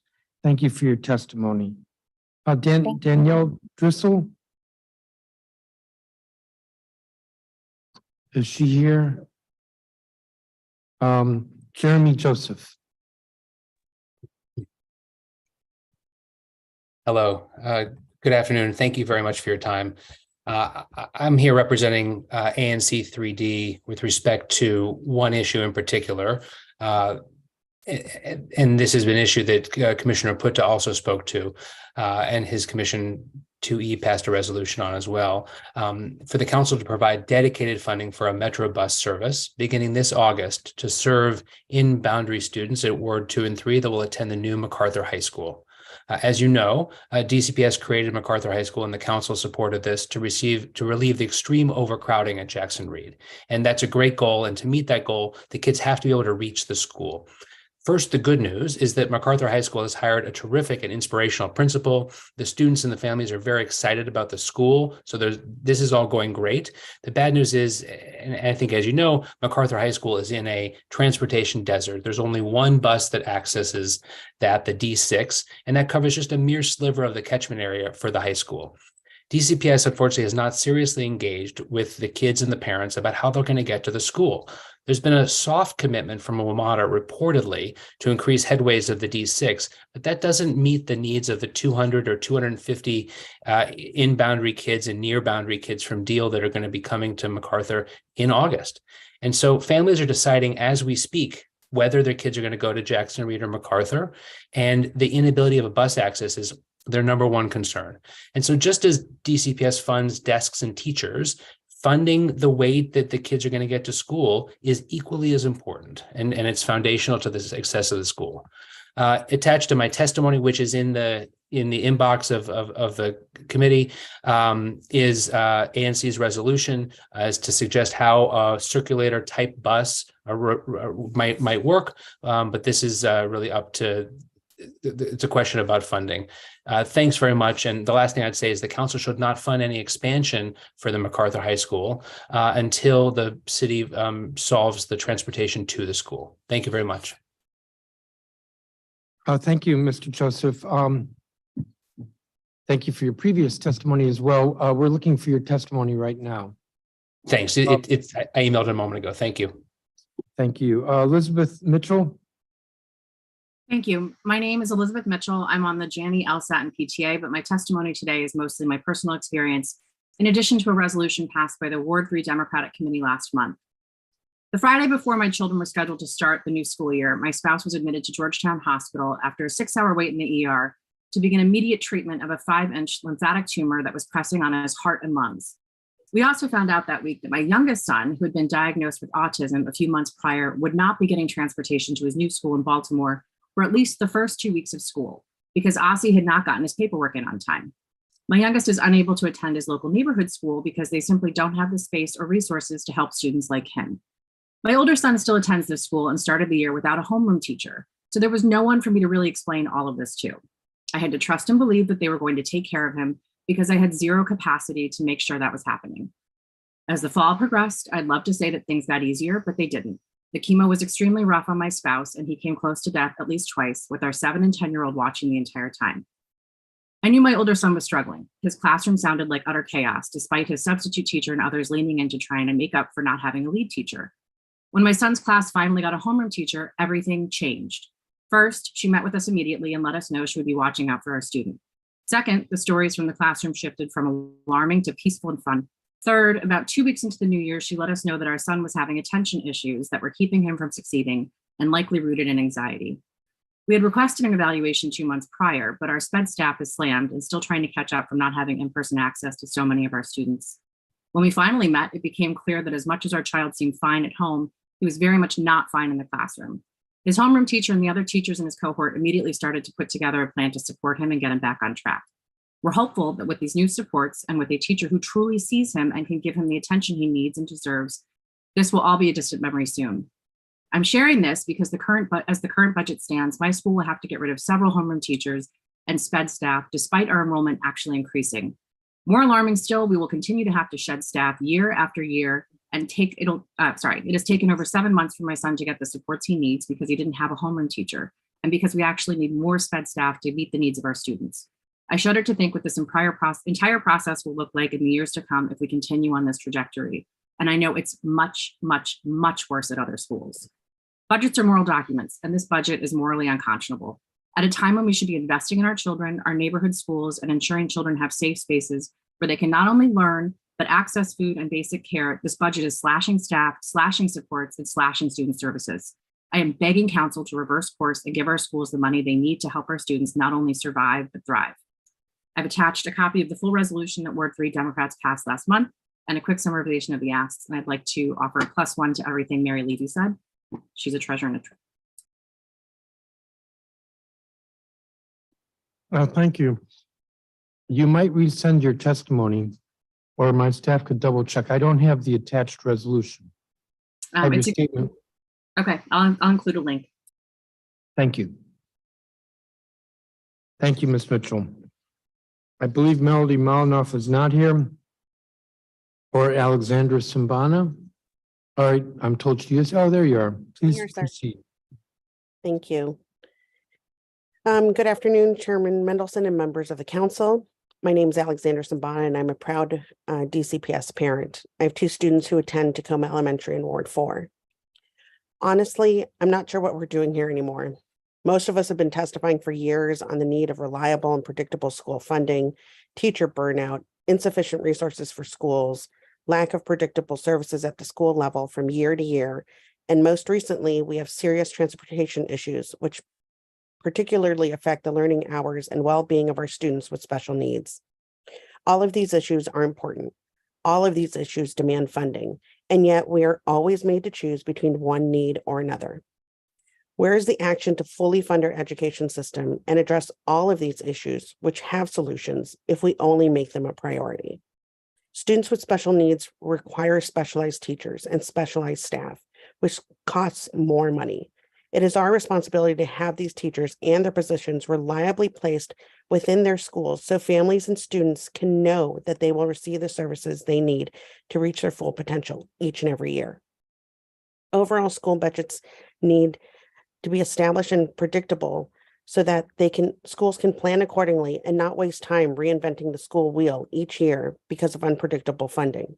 At Tacoma, they have made incredible strides in the last year with so many students coming back from the pandemic with additional needs, trauma, and even though they have shown success in their models and approach, they are losing funding and much needed school-wide positions. Removing funding from them, especially as enrollment continues to increase, is creating a situation where all their hard work will evaporate. And we will be able to clearly see the ramifications of these budget cuts as kids suffer in the aftermath of smaller school budgets. When we see school budget cuts, we know it will be immeasurable impact on teachers. Increased stress from always having to do more with less is shown in the great number of teacher departures that we continue to see throughout the city. The city talks about valuing teachers and wanting to retain teachers, but then sends these budget cuts. The media soundbites and empty promises of everyday counts are all lies. As a city, we do not practice what we preach in any way. Transportation issues continue to be around, and this is the end of term 3. Transportation is not a new need or an unforeseen situation, yet families who rely on bus transportation for their students are made to play a daily guessing game if their child would be picked up for school or even returned home. No parent can manage to keep a job when their children's transportation is as unpredictable as it has been this year. All of these issues require immediate response and solutions. Yet this hearing is the one place where parents, school leaders, and teachers can come to be heard. I appreciate the time the council provides for this hearing, but with hundreds of witnesses for a one-day hearing and situations remaining unaddressed, it is well past time that we take action and fix the very broken system that oversees and determines funding for our schools, because this is not working for anyone. Council took actions which we appreciate to make school budgets predictable, but the mayor continues to disregard any laws she disagrees with. One person is dragging our schools down, despite everyone else's best efforts and work. Please, we need to fix this. Thank you for your time.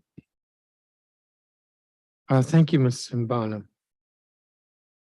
I believe Alicia Dorsey is not here.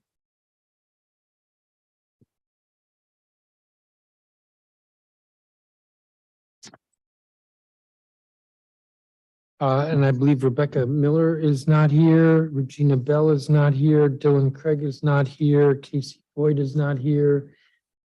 Destiny Bolton.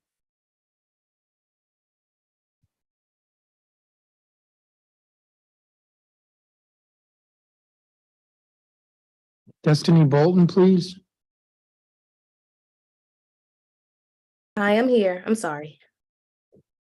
So sorry. Please proceed. And you'll be followed by Deja Williams. Yes, sir. Good afternoon, Council Member Mendelson and committee members.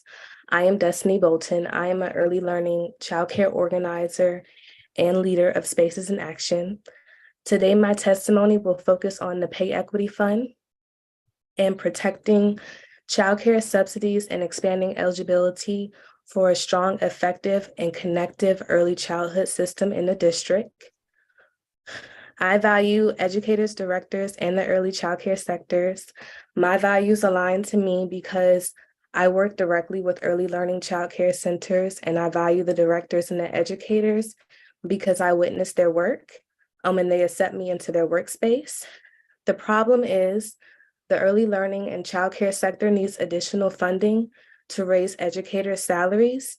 In addition, more funding is needed to maintain the Pay Equity Fund for educators and directors. In the mayor's new budget, it explains that funding will be cut from the early learning childcare workforce. And if this happens, there will be multiple educators and directors disappointed and financially unstable. As a result, more educators will leave to find higher paying jobs, and directors will have to do additional work in order to ensure the center stays afloat. I would also like to speak on behalf of Alica Sombreto. She is a resident 4 of Washington, D.C., and she is the educator at Bridget's Academy. Her problem is that she did not receive the Pay Equity Fund. And the pay equity fund would help her with necessities such as her bills and helping her provide for her family. The solution for this is every child deserves access to high quality, affordable early learning, and the district currently needs to catch up. Every cent in the child care subsidy budget is needed. Child care is an essential component of life for district families and businesses. Work patterns are changing and early child care centers and homes need additional support to offer child care options during non-traditional hours. And the next action step should be access and quality in early childhood education, ensuring that directors of early learning programs receive pay corresponding with the credentials required by OSCE licensing beginning in December of this year, increasing the salaries for early childhood education workforce. And then we are also asking for an annual increase of about 14.7 million in the early childhood education workforce. Thank you, Council Member Sen and the committee members for hearing my testimony. Thank you. Thank you, Ms. Bolton. Deja Williams, followed by Hope Joyner. Good afternoon, Councilmember Middleton and committee members. My name is Deja Williams. I'm a Ward 4 DC Native and Health Equity Organizer with Spaces in Action. We are proud members of the Under 3 DC Coalition. My testimony today will focus on the importance of the Pay Equity Fund to ensure adequate compensation for early childhood educators. My values are community, education, and health. These values align with who I am because as an organizer in DC, I understand that our community faces daily barriers involving their education and health. Early childhood education is essential to ensure that babies and toddlers are thriving. Our dedicated and much needed early childhood educators in DC deserve the appropriate resources for their work and personal growth. The problem I have witnessed while connecting with early childhood educators and directors is a need for more pay and resources. I've had the pleasure of working with our early learning team at SIA to travel to different early childhood centers and family homes. Most educators have talked about low pay being a barrier in their life. Educators in DC need to make more to afford rising cost of living in the district. High rent, food, and gas prices matched with low pay causes most educators to live over 40 minutes from the centers and family homes they work in. Most educators are parents that factoring in the cost of raising children. Our educators need help. This is also then causing high turnover and low quality childcare in most cases. Directors have talked about the stress of losing educators due to low pay. Most lose educators who have received the necessary CDA requirements because they receive higher salary offers from other positions outside of the district. Many early childhood educators do not do this for the pay, but because they genuinely care about the children. However, their dedication does not mean they deserve low pay. They need appropriate compensation. If we continue this trend, we will notice a decline in early childhood educators. We need this sector to remain strong. The babies and toddlers in DC deserve it. One solution to low pay that has helped many childhood educators in DC is the Pay Equity Fund. Based on recent data from OSCE, more than 90% of DC's early childhood educators took home a living wage thanks to the establishment of the Pay Equity Fund. So cutting a program like this would be super detrimental to many educators in this field. Educators were able to return to school, take care of their family, pay off debt, pay bills, etc. And the Pay Equity Fund is necessary and cannot afford to be cut. The next action step for this council is to protect the Pay Equity Fund, ensuring no cuts, ensuring the directors of early learning programs receive pay corresponding with the credentials required by OSCE licensing beginning in December of this year. We support an annual investment of $14.7 million in early childhood workforce. We support Mayor Bowers' proposal to expand child care subsidy and include families for up to 300% of the federal poverty level. It should be added that more DC educators need to be heard during these hearings. Ensuring that voices are listened to requires more equitable practices. Ensuring that educators can testify outside of normal work hours will then equal a more equitable testifying practice. Thank you, Councilmember Mendelson, for hearing my testimony. Thank you, Ms. Williams. Hope Joyner. Thank you. Good afternoon, Councilman Mendelson and committee members. I am Hope Joyner, a DC native, caregiver, and early child care organizer with Spaces in Action. My testimony today will focus on the Pay Equity Fund, protecting TANF funds, and creating a strong, effective, and connected early child care system in the district. I value family, health, faith, and education. Education, we've seen demise over the last few years. Based on recent data from OSSI, more than 90% of the district's early child care educators took home a livable wage in fiscal year 2022, thanks to the establishment of the Pay Equity Fund. This is why an investment into the early child care sector is necessary. Directors not only make sure that the day-to-day operations are completed, but you can also find them in the classroom. We want to take the time to thank Mayor Bowser for increasing the poverty level from 250% to 300% of the federal poverty rate. However, we are very disappointed that the mayor cut $5.4 million to the Pay Equity Fund, $9 million to TANF funds, and $8 million to ARPA funds. This undermines the district's priority to educators. Early child care educators deserve every child deserves access to high quality, affordable learning. Childcare is an essential component of life for the district families, and we cannot reshape the district if we do not attract and retain young families by providing them with affordable childcare. In closing, my ask is that we ensure that these next action steps, we ensure that early child care educators receive a permanent pay increase, director receives the Pay Equity Fund, that we restore cuts to the Pay Equity Fund, TANF, and ARPA, and that we prioritize educators in the district. Thank you, Councilman Mendelson and committee members. Thank you, Ms. Joyner.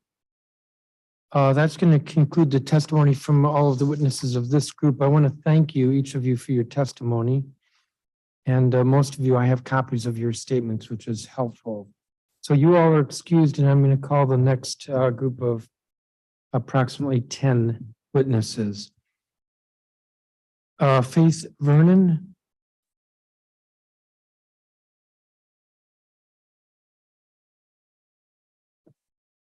Patricia McFadden.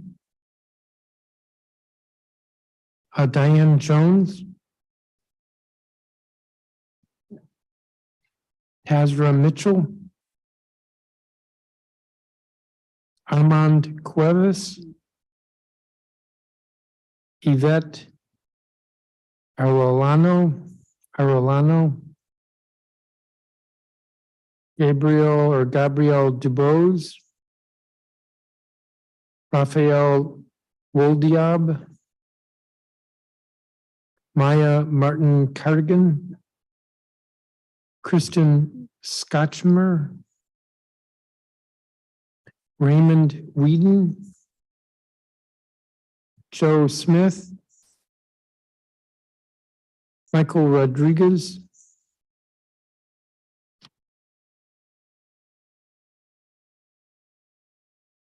Amber Golden.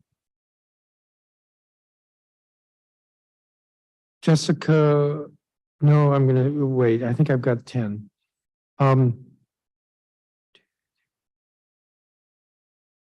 Yes, sorry. So we'll begin with Ms. McFadden.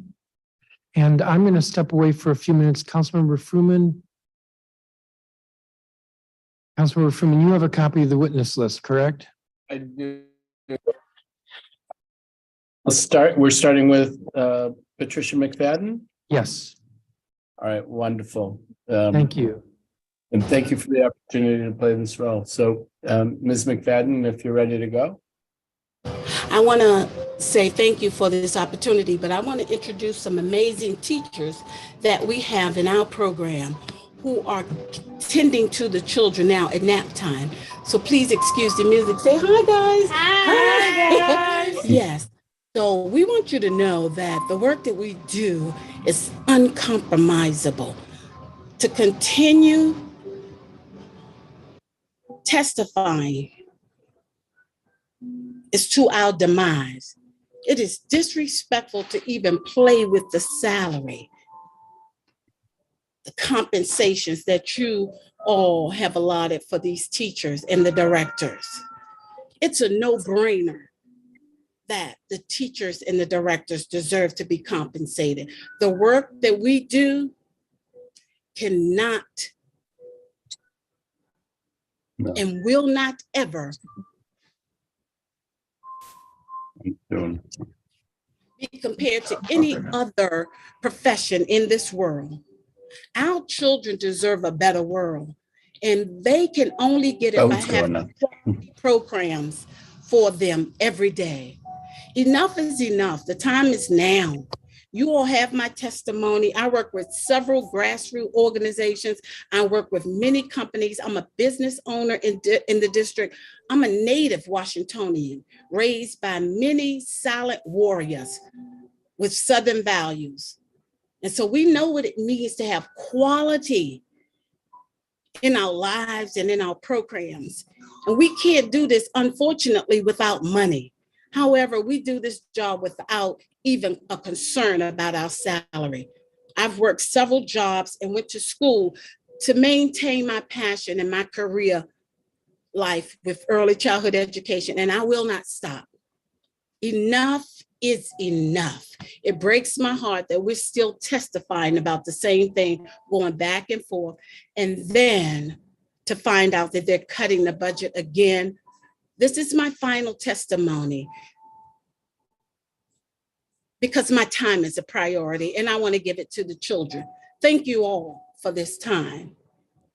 Thank you, Chairman Mendelson, Council of a Whole, Mayor Bowser. I know she's doing her job because she only can do as much as she can do. But enough is enough with the back and forth about childcare. Prioritize the teachers and the directors. It's mandatory in the district. Thank you. Thank you very much, Ms. McFadden. Diane Jones? Ms. Jones, are you here?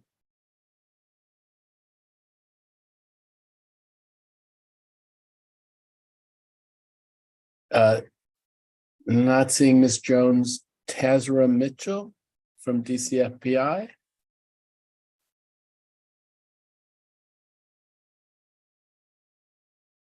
Are people still being elevated? Amanda Cuevas.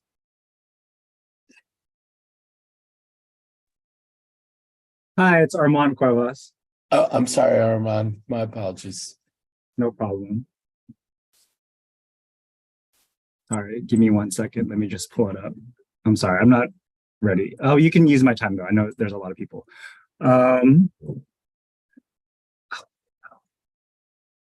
So hi everyone, my name is Armand Cuevas.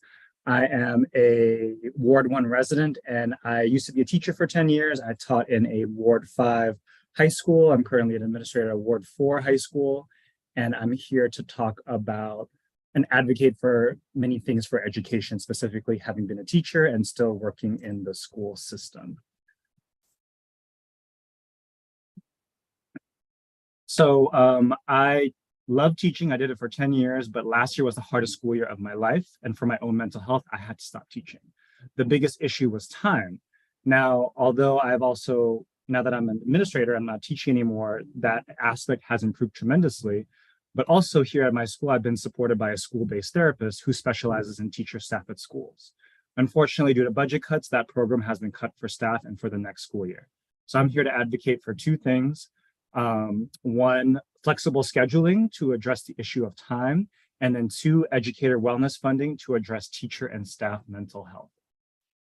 So one of the main reasons I struggled with teaching was a lack of time. At least 4 times a week, my planning period was taken up, and that planning time is crucial to adjust lessons, give feedback, call parents, so on. When I didn't have enough planning time, I would stay 1 to 2 hours after school to plan. Now, when we had the virtual school year, Wednesday wasn't an instructional day. So that was just meeting and office hours. During that virtual school year, I rarely ever worked overtime. I got everything I needed to do. And it was an extremely sustainable and flexible schedule. Even now in person, on the few days my school has early dismissal, teachers, staff, and even students are relieved from a relentless week and use that extra 2.5 hours after dismissal to catch up on everything, whether it's grading, planning, makeup work, if they have a job after school, or maybe activities to like prep for college visits or things like that. So those early dismissal days are like key. I also want to emphasize how the workplace has shifted a lot. So a lot of people are now moving to remote work. Meanwhile, or remote/hybrid, and schools are not. And a lot of people are leaving the school force because, it's hard to, work every day in person when you see all these other people working remote, getting paid the same or better, and not having the stress of a school environment. So I really want to emphasize, like, if we don't want to keep losing teachers, we need to make sure that we are addressing the remote hybrid shift in society. Lastly, also, I want to emphasize, teachers can't. Thank you for your time, everyone. Thank you, Armand, and thank you for the work of Empower Ed. Really important priorities that you're underscoring. Teacher retention is critical. I'll go back. Tazra Mitchell. Good afternoon, Councilmember Freeman and members of the committee. Thank you for the opportunity to testify. I'm Tazra Mitchell, DCFPI's Chief Policy and Strategy Officer, and an executive committee member of the Under 3 DC Coalition. DCFPI would like to commend the mayor for expanding the child care subsidy program in her budget, estimated to benefit 2,200 children, most of whom are Black and Brown. DCFPI encourages the council to keep this expansion given affordable child care is out of reach for many families. While the mayor takes a strong step forward on affordable child care, she takes 2 steps back on protecting several key funding sources that support an equitable, robust early education system. We're counting on the council to restore the $5.4 million recurring cut to the Pay Equity Fund. We're also asking the council to expand the compensation program to directors of child development facilities to ensure that they receive pay corresponding to the credentials required by OSCE licensing beginning last December. DCFPI is very concerned that the mayor cuts nearly $25 million in childcare funding across key sources, particularly the cut to the Pay Equity Fund. Improving the quality, accessibility, and affordability of childcare is an ongoing need of the sector. Every last cent in the childcare budget is needed to continue addressing each of these dimensions. The mayor claims that she's right-sizing the Pay Equity Fund, yet OSCE hasn't even fully launched the compensation program, neither the salary program that will launch this October, nor the healthcare program that's still ramping up. The mayor's cut to the Pay Equity Fund also conflicts with the vision of the council, which intentionally crafted it to be non-lapsing. It's essential to restore the funding given the many uncertainties about the cost of and participation in the program. We recently witnessed how the negotiated W-2 contract grew the cost of parity overnight. Future contracts will do the same, and there will certainly be other pressures such as growing healthcare costs. Rating the fund also undermines our ability to put more funding into the equity adjustment and expand the compensation program to directors, which are our other key asks this year. Using the Pay Equity Fund to ensure that directors receive pay reflective of credentialing requirements could motivate more of them to stay in the field and incentivize quality leadership in the sector. The task force discussed the importance of including directors in the compensation program last year. If funding isn't available this year, amending the Pay Equity Fund statute and subjecting the expansion to directors to the subject to appropriations rule would set the expectation that directors are next in line and perhaps prevent another right-sizing rate of the fund from the mayor. Lastly, it's crucial to acknowledge that the combined effect of the other proposed cuts to early education will be problematic for a sector trying to reestablish more solid footing after the pandemic. This includes cutting TANF, back to work grants, which largely benefits providers in Ward 7 and 8, as well as the sports wagering money. And the chairman mentioned that that money has never gone to childcare, and that's because the mayor has always funded dedicated funding for childcare and continues that trend in multiple ways in this budget. Thank you for the opportunity to testify. I'm happy to answer any questions. Thank you, Tazra. Yvette, yeah, I'm here. Wonderful. Good afternoon. And apologies if I mispronounced. Oh, don't worry about it. You're totally good. Good afternoon, Chairman Mendelson and Councilmember Fruman. My name is Yvette Arellano, and I am the lead organizer at Empower Ed and a graduate student at Georgetown University studying education advocacy and policy. Today, I am testifying because DC teachers and their well-being need to be prioritized in the upcoming 2024 budget. While we appreciate that this budget invests in teacher pay and teacher apprenticeships, these steps are not enough to holistically support DC educators and keep them in the schools that need them the most. It is a well-known fact that DC has incredibly high teacher turnover, with 30% of educators leaving their school within the past school year. Fortunately, there are policy solutions that would greatly benefit DC educators who are struggling to remain in the teaching profession. The first policy solution is to fund educator wellness. Empower Ed is asking for $750,000 to continue OSSE's Educator Wellness Technical Assistance Grants, which support educator wellness school partnerships for 25 DC schools annually. The assistance grant is funded by federal COVID relief funds at $500,000 annually, but this federal money is now expired despite the ongoing demand for educator wellness work. This school year alone, Empower Ed received 17 new inquiries from school leaders who want to implement educator wellness practices in their schools with our support. As for the dozen schools we currently serve, our wellness workshops are incredibly effective as our data shows that wellness work increases staff perceptions that their school leadership cares about their well-being and retention. The second policy solution is to fund flexible scheduling models for schools by putting $10 million towards a flexible scheduling pilot. Councilmember Robert White and his co-introducer, Councilmember Charles Allen, have already outlined what such a pilot would look like in the recently released Educator Retention for Student Success Act of 2023. This act is a testament to the fact that schools are aware that they must become more flexible to keep their most effective educators. However, if students and educators are to benefit from a shift to more flexible schedules, we cannot wait another year to provide schools with the funding to successfully implement flexible scheduling models. At Empower Ed, we are familiar with the benefits of flexible scheduling as our report and playbook, The Promise of Flexible Scheduling for Schools, demonstrates how flexible scheduling is a crucial strategy to retain educators, especially those who are parents and caregivers. Our report features testimonies of DC educators who emphasize just how impactful job flexibility could be for themselves, their families, and their students. Currently, 87% of educators do not have any flexible scheduling in place at their respective schools. $10 million would allow approximately 25 schools to pilot a flexible scheduling model that not only enhances educator well-being and retention, but modernizes and enriches the student learning experience. There has been plenty of talk by DC Council about improving teacher retention. This budget season, it is time to turn that talk into action and let the city budget reflect where you stand on teacher retention. Thank you for your time. Thank you, Yvette, and great backdrop. You gave us notes while you were talking. Thank you. Gabrielle DeBose. Hi, good afternoon, and I'm in a classroom filled with Ellington high schoolers. Fund us now! Thank you so much, Chairman Mendelson, Chairman Fruman, and members of the Committee of the Whole. I am Gabrielle DeBose, the teacher leader facilitator for Empower Ed and a proud teacher at Duke Ellington School of the Arts. Today, you will hear several testimonies from the Ellington community that challenge the chancellor's decision to not commit any additional funding for Duke Ellington. He said that he would oppose any new funding from the DCPS budget.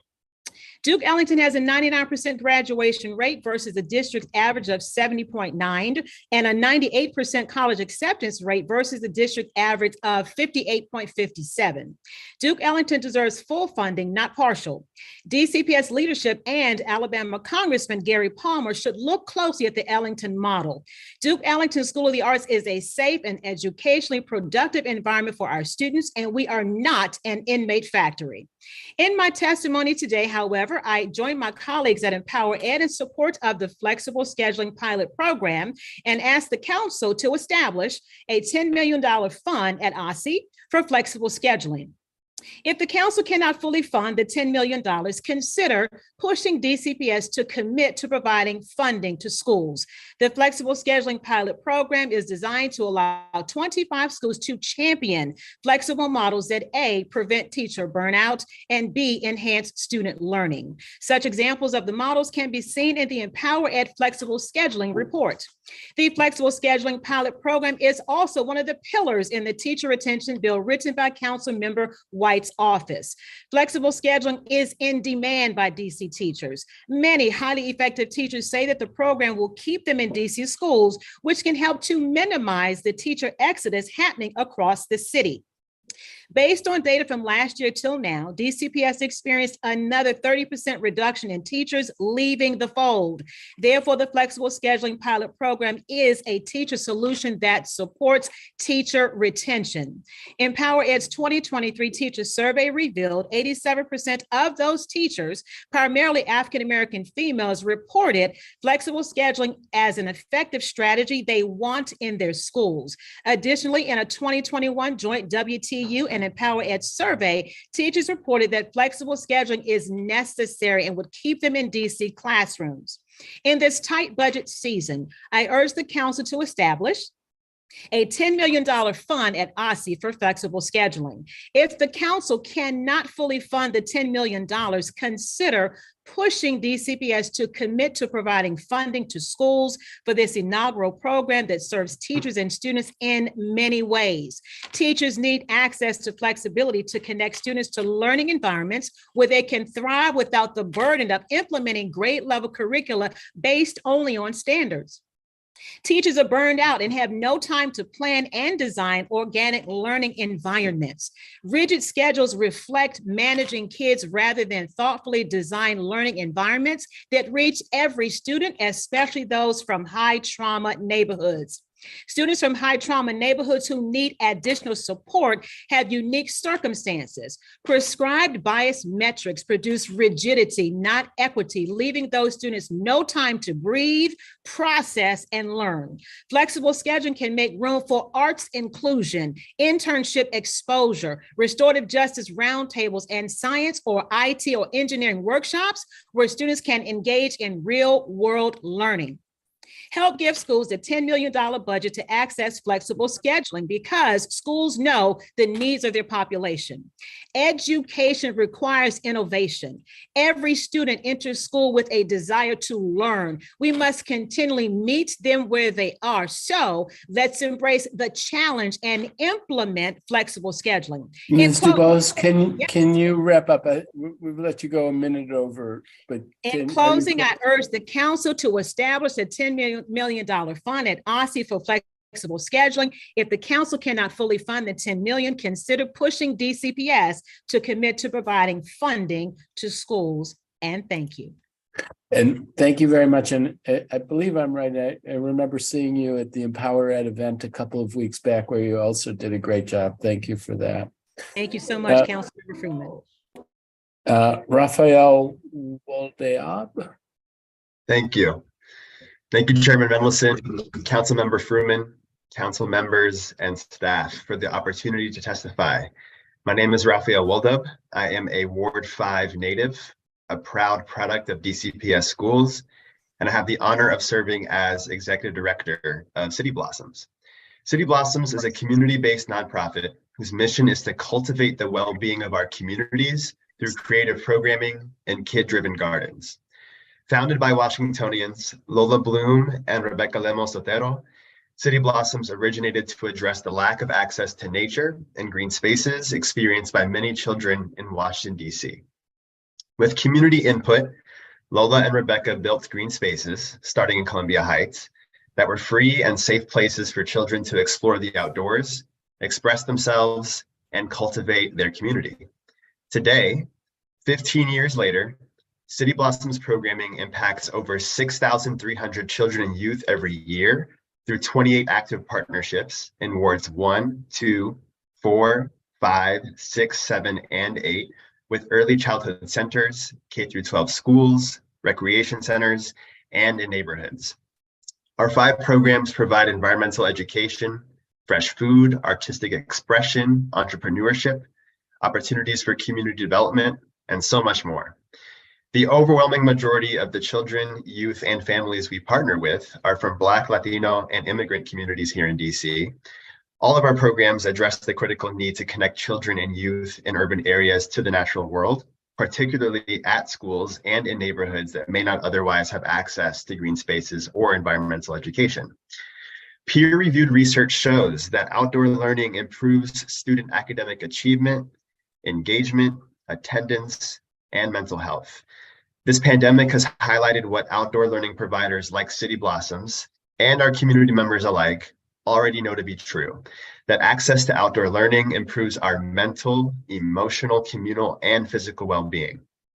We must invest in a holistic solution to providing outdoor learning in our schools, meaning not just funding outdoor learning for infrastructure, but also funding for schools to partner with outdoor learning programming providers of their choice.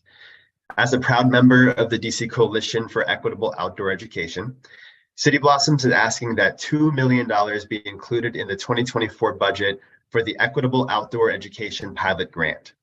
1.8 million of that funding would provide a pool of 45 schools across sectors with up to $40,000 each to engage with an outdoor learning partner of their choice. And the other 200,000 of that funding would pay for a salary and small operating budget for one full-time outdoor education coordinator who will support outreach and facilitation of the grant process. Let us continue to do better together. Thank you for your time and attention, and I'm happy to answer any questions that you may have. Thank you very much for your testimony and for your work. Really appreciate it. Maya Martin Cadogan. Hi, good afternoon, Councilmember Fruman, Chairman Mendelson, members of the Committee of the Whole and committee staff. My name is Carrie Savage. I'm the Director of Policy and Advocacy at PAVE, but I will read the testimony on behalf of Maya Martin Cadogan. So Maya is a Ward 4 resident, the founder and executive director of PAVE, and a parent. I'm pleased to testify on the proposed fiscal year 2024 budget and Budget Support Act. I want to thank Mayor Bowser and the members of council for your continued commitment to the district students and families. This year's budget proposed is a reflection of that commitment. Even at a time of diminished revenue growth, there are several key investments in the proposed budget that are worthy of recognition. First, the 5.05 increase in the UPSFF is a solid foundation for next year and builds on years of consistent increases. We are fortunate to live in a place that continues to prioritize kids in their education. Second, the $5 million for the My After School DC, which is an online hub for out-of-school time programming and expanded programs, is the kind of forward-thinking and responsive policy that serves families' needs in meaningful ways. Third, on school-based mental health, the grant funding for OSSI and DBH will go a long way in supporting the recruitment and retention of school-based mental health clinicians. This is something our system desperately needs as staffing levels remain low, around 60%, and needs have only accelerated in the last 3 school years. PAVE parent leaders will speak further to the investments needed in OST and school-based mental health, and I implore you to hear their call to protect those investments, in particular with respect to grants for CBO behavioral health providers, and build upon the mayor's budget. An estimated or rough $5.7 million to ensure CBOs operating in schools don't see cuts is well worth it, especially given the importance of retention and stability, given the workforce challenges we face in that space. I would like to use the time to highlight 2 broader needs. We remain a city that should be a state divided by widening disparity. Education and life outcomes of all kinds still vary significantly based on where you live in the district. We must remember that our commitment to equity, to addressing both immediate and historical disparities, is not truly determined during the easy budget years when revenues are high and spending is growing. Instead, its true worth is judged by our ability to navigate the leaner years and still fulfill our commitments despite more challenging fiscal conditions. That is your task, to advance equity despite very real economic headwinds. Second, you must do that work in a way that honors the people you are privileged to serve, with transparency, honesty, and partnership. Transparency and honesty are, again, easy when resources are significant. They are more challenging in leaner times. I urge you to be straightforward and direct in your budget work. Do not play shell games with our public investments, as they erode trust long-term and only build resentment and disillusionment. Partnership will always take time, resources, and effort, but it's only with all of these values working in tandem can we be a city that lives up to our values of being by and for our people. Today's hearing has a witness list of 417. However, the quality of engagement is far less than those of the SBOE, who are now hosting public meetings in person again. Parents are clamoring for the opportunity to engage deeply on policy face-to-face, and I am certain both conversations and the policy outcomes, should we have the courage to listen to families, will be transformational. Thank you so much for the opportunity to testify today. I welcome any questions. Thank you very much. I must say, when your picture came on, I thought, no, that's not Maya. And congratulations again on the very effective advocacy that PAVE has done this year and in past years. Kirsten Scotchmer. Hello, thank you. Thank you, Chairman Mendelson, Councilmember Fruman, and the Committee of the Whole. My name is Kristen Scotchmer. I'm the founding executive director of Mundo Verde Bilingual Public Charter School, the Tier 1 elementary school serving over 1,000 students in grades pre-K 3 through 5th on 2 campuses in Ward 5. I'm also a resident of Ward 4. As is true for many families in the district, one of my children attends a charter school and the other attended both charter and DCPS schools. Equitable funding across DCPS and charter sectors is critical to this ecosystem of schools that meets the diverse needs of the district's families. I'm grateful for what this budget does fund, the per pupil increase, the facilities increases, the partial support for teacher pay, and much more. Nonetheless, I'm saddened by the inequity in the budget. It will be borne by teachers and students in charter schools. For each student in the public school system, public charter schools get $3,700 less than the counterparts at DCPS. One significant concern that I think is fixable is the calculation and the narrow definition of teacher for back pay eligibility for charter schools. For our school alone, that narrow definition excludes 70 individuals providing direct academic intervention and mental health supports to students in classrooms. I believe this is an oversight and urge you to broaden the definition for both sectors from teacher to educator. Second, some have suggested that charter schools should tap into their reserves for compensation. I want to underscore how problematic and highly inequitable this concept is. Because public charter schools are nonprofit organizations that manage our own facilities and risk. Funds Mundo Verde borrowed last fall through the bond resolution approved by this city council require us to maintain a specific debt service coverage ratio and cash reserves. We could make every loan payment, but if we don't meet the requirements, we will default on our loan and be at risk for losing our buildings. Without reserves, charter schools cannot borrow money to purchase, renovate, maintain facilities, and will have no place to educate our students. Reserves are not an alternative for equitable funding. Finally, I'd like to address another misconception that DC public school teachers deserve more funding because they are represented by a union. Mundo Verde is a unionized charter school. Without any guarantee of receiving extra funding, we have been increasing salaries and providing bonuses for the last 3 years. Our recently negotiated contract continues significant raises for the next 3 years. Our school and many charter schools are making decisions about future educator compensation in the face of tremendous funding uncertainty, and I stand by those decisions. Unions should not justify a fundamental inequity between teachers or students. All educators, whether they are in DCPS or charter schools, unionized or not, deserve fair compensation for this. Thank you. Thank you very much, Ms. Scotchmer. Raymond Whedon.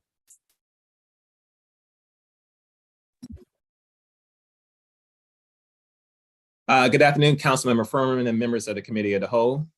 Thank you for the opportunity to speak today. My name is Raymond Whedon. I am the Executive Director of Thurgood Marshall Academy. I'm a proud Ward 7 father and Ward 8 school leader, and I'm honored to be here to speak on behalf of equitable funding for our city. First and foremost, I want to thank you all for your leadership and support you have provided DC students, families, and educators. Your tireless efforts have improved countless lives, and we are incredibly fortunate to have you champion our cause. Today, however, I ask that you ensure equitable funding across DCPS and public charter schools.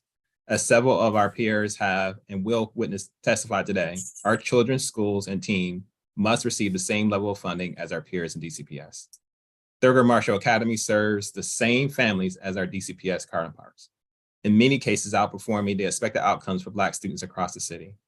At TMA, 100% of our students are Black, 70% are at risk, and we must ensure that every student in our city can access high quality education regardless of race or socioeconomic status. In a city with 92% of all DC public charter school students who look like mine, any change in lowering funding amount is equivalent to endorsing discounted value of their efforts while expecting us to steward the same or better performance, including a college graduation rate of TMA that is 4 times the city average. This is exactly what Black leaders have done before and unfortunately after Bowling versus Sharp. We cannot allow this to happen again. As you know, the merit budget provides $187 million more, or approximately, for students, and that's approximately $3,700 per student in 2 DCPS than they do for charter schools. This deeply inequitable budget proposal cannot be allowed to stand. It will endorse a separate and unequal education system while expecting both systems to continue achieving the same outcomes for students. I want to thank you all for your time today. I want to please consider this request for equitable funding and continue to do your work on behalf of all students, families, and educators in DC. Thank you. I feel like we met out in front of St. John's on an election cycle. We did. Times ago. We absolutely did. Nice to see you again. Joe Smith. Thank you. Good afternoon, Councilmember Fruman. And my name is Joe Smith, and I am the co-founder and CEO of Eagle Academy Public Charter School and a Ward 6 resident. Eagle is an elementary school that educates students pre-K 3 through 3rd grade in wards 6 and 8. Eagle cares about supporting the whole child, both socially and emotionally. Indeed, our students' growth and well-being is our #1 priority. The social emotional support leads to high performance in the academic area. I have worked in education for over 50 years and in DC for 25 years. And in that time, I've seen the importance of leveling the playing field. I come before you today to ask the committee to address the need for equal funding across all public schools in DC, charter and traditional. The current fiscal year 2024 budget does not reflect that. City Council and the mayor need to treat both public charter schools and traditional schools equally. Our DCPS counterparts deserve fair funding, but so do public charter schools. Equal funding will allow charter schools to financially support their teachers and all instructional staff, as well as to provide the best services to our students. The current budget does not reflect the value of charter schools, which strive to provide a strong education to our scholars, as well as a unique service our students may not be able to access anywhere else. Some of our resources at Eagle include a swimming pool, a sensory room, and a dean of positive behavior. In terms of teacher compensation, DCPS has been provided with 4 years of back raises, whereas charter schools have only been given 2 years. Charter school teachers and all support staff deserve to receive the same financial support from their city, regardless of where they work. A family of 4 needs $142,000 to live in DC, and they are still eligible for government-supported housing. The additional funds will bring our entire instructional staff and our support staff to the level of compensation needed to live in DC. Eagle's Board of Trustees recognize the importance of financially supporting our staff. City Council and the mayor should do the same. These funds will bolster the support to students in classrooms, provide the critical assistance many of our most vulnerable students need outside of the classroom, such as therapists, counselors, and librarians. The list goes on. In the end, the funding chasm between DCPS and the district charter schools hurts the city students the most. Each family deserves to choose the school that is right for them, equipped with resources they need to excel. That is why I urge you to close the gap between DC public schools and public charter school funding. It's not only what's best for DC, but it's what's best for our kids. Thank you, Mr. Smith. Michael Rodriguez. Yes, good afternoon, Councilmember Fruman. I believe my testimony will provide some of the specificity that you called for at the outset of the hearing. My name is Mike Rodriguez, and I am the CEO of St. Coletta of Greater Washington, which operates the St. Coletta Special Education Public Charter School. St. Coletta serves 250 level 4 special education students, ages 3 to 22, from all wards. Most of our students live with significant and multiple disabilities, have complex medical needs, and have multiple therapies included in their IEPs. 116 of our students currently require one-to-one education aids. We respectfully request reinstatement of $1.3 million in supplemental funding for FY24. To date, the rescission of supplemental funding by OSSI, effective in FY21, has resulted in a cumulative deficit of $3.9 million for St. Coletta. That deficit grows by the day. This ongoing deficit is unsustainable, and if unchecked, will recreate problems for DC that existed in the early 2000s, the time of budget deficits and class action lawsuits. A 2007 report by the American Institutes for Research, commissioned by the city, concluded, quote, All separate special education schools in the district should be publicly regulated and funded based on the full reimbursement of approved costs based on the services provided, end quote.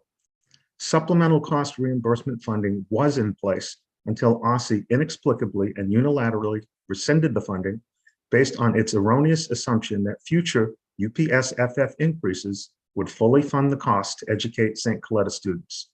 Despite numerous appeals, supplemental funding was terminated effective in FY21. OSSI's assumptions have been proven false. In each and every year that St. Coletta has operated in DC, the UPSFF has proven inadequate to cover actual expenses. Additionally, we have never been included in a rate adequacy study. St. Coletta has honored our end of our partnership with the district.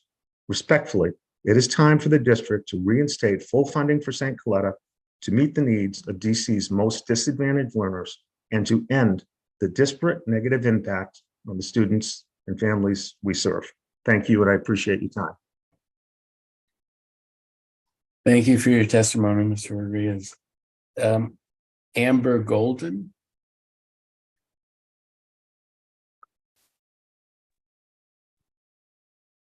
Hello, council members. Good afternoon, and thank you for the opportunity to testify today. I am Amber Golden, native Washingtonian, DCPS pre-K-12 graduate, Ward 4 resident, proud parent of 3, and a Ward 4 PAVE parent leader. I also serve and testify before you today as the president of Duke Ellington School of the Arts Project Board. I have the benefit of having 2 of my 3 children being educated at Ellington. I would first like to thank the council for your ongoing support of Duke Ellington over the past 3 years. We're grateful to Chairman Mendelson, Councilmember Pinto, and your staffers for your participation as observers to the negotiations process over this past year. This is my 4th time before you to speak on the importance of and the ongoing need for a sustainable funding solution for Ellington's pre-professional dual curriculum arts education program. Then and now, I am using my voice, my expertise, and my labor to ensure the availability of Duke Ellington's unique scholar apprenticeship model for DC youth for generations to come. Throughout the 2 years of negotiations, there have been several non-negotiables made of Ellington, most recent being the idea that Duke Ellington School needs a chief compliance administrator. Yet DCPS has refused to discuss additional funding for the school. Furthermore, with no discussion of funding, the discussion on a compliance administrator appears to be yet another conflated issue and smokescreen to distract from the conversation that brought parents, like myself, before you 3 years ago. A tactic to undermine the autonomy of the school to fully implement the dual curriculum program, and frankly, feels like retribution for Ellington parents standing up for our school. I will remind you that I was a parent at the school in 2018 when 219 of our Ellington families were accused falsely of residency fraud. At the end of the investigation, only 5 families could not or chose not to verify their residency.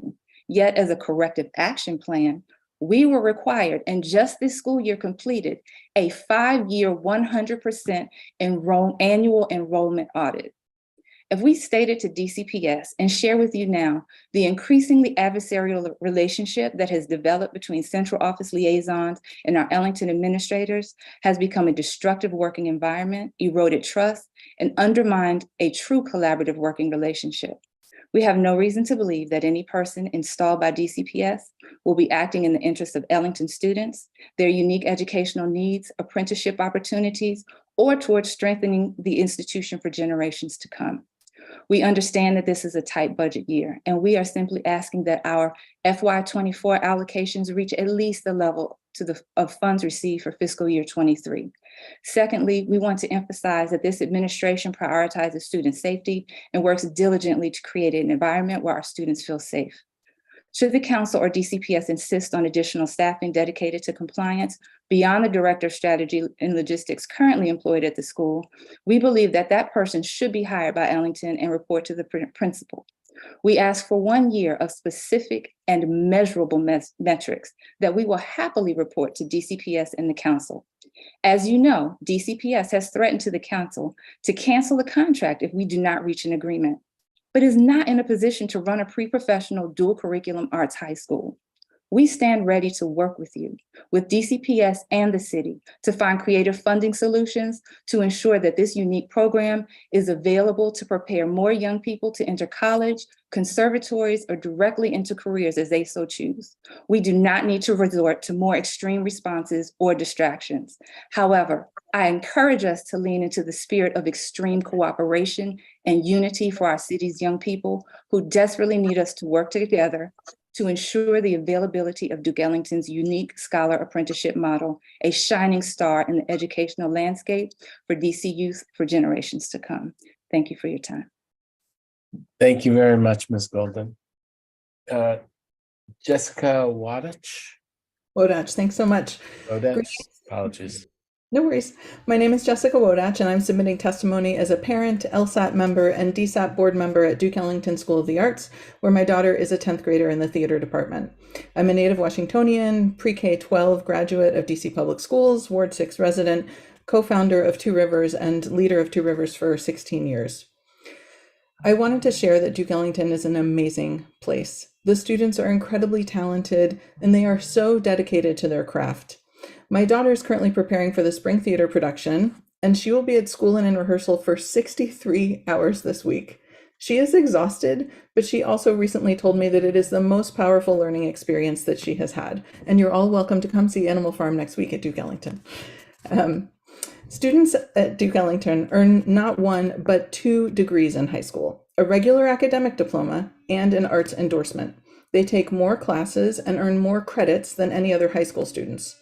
To do this, the school has a staff of academic teachers and a staff of arts teachers, and students are at school every day until 5 p.m. This dual curriculum extended day model costs more than other high schools, but DCPS does not provide the funding needed. We are so grateful to the council. Thank you truly for your support the past few years in helping us reach the budget we need to be able to fund the school. We humbly ask that you continue to support us by closing our budget gap. Our initial ask was a little higher, but given the budget this year, we've just asking to please at least meet what you did last year. I also want to address DCPS's request to install a compliance officer at Duke Ellington. Of course, the school cares deeply about safety and works hard to create a safe environment. We wouldn't send our kids there if we thought otherwise. The request for this compliance position is an attempt by DCPS to undo the governance structure that has functioned for decades and assert their control. Though DCPS claims it is about safety, they have yet to demonstrate the need. DCPS has had a seat on the DSAT board since its inception that they have never used. If DCPS was truly worried about compliance at Duke Ellington, they would have exercised their option to be a part of the school's governance instead of demanding to insert a staff member. This is not about safety, it is about power. If the council feels strongly that we should have a compliance person, we're happy to hire one ourselves and have them share whatever data you would like.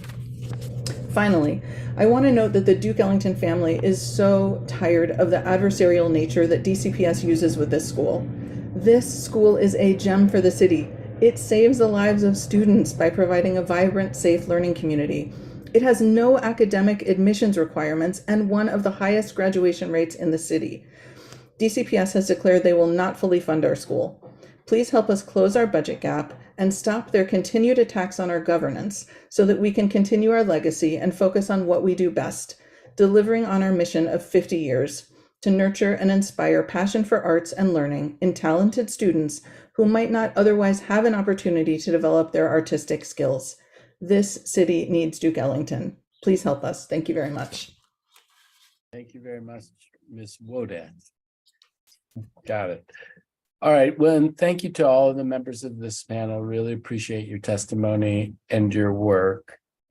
Let's turn to inviting the next panel.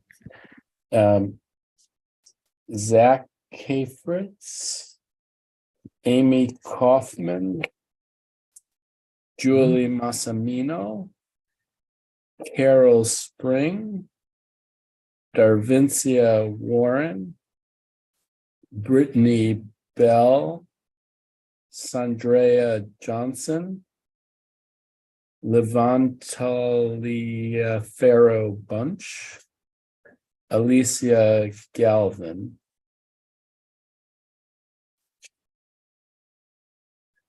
and Generica Jillian. I think that will be 10, but maybe if there are any missing councils, the chairman's staff can let me know and we can invite a few more to get to 10 for the next panel. I've actually managed to reappear and I'm wonderful. sitting next to Miss Lancaster and she's going to tell me whether we're 10. And Councilmember Fruman, I owe you a big one, whatever that means for your taking the last panel. Okay, well, I'm writing that down. Yes. My pleasure. Absolutely my pleasure. So give me just a second here.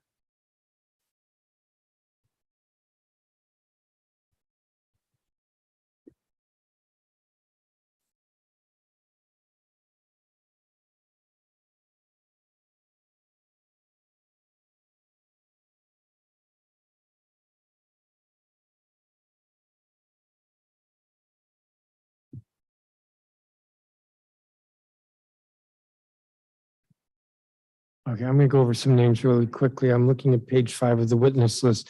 Julia Messino, I believe, is not here. Carol Spring, I believe, is here. Darvincia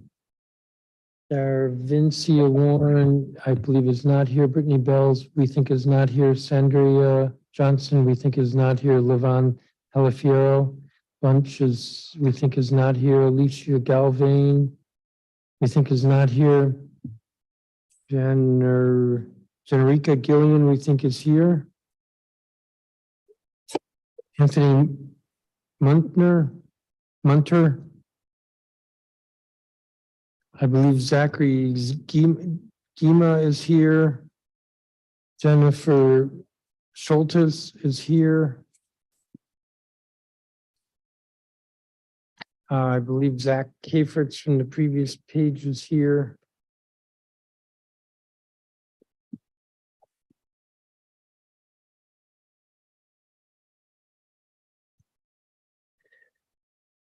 One, two, three, four, five, six.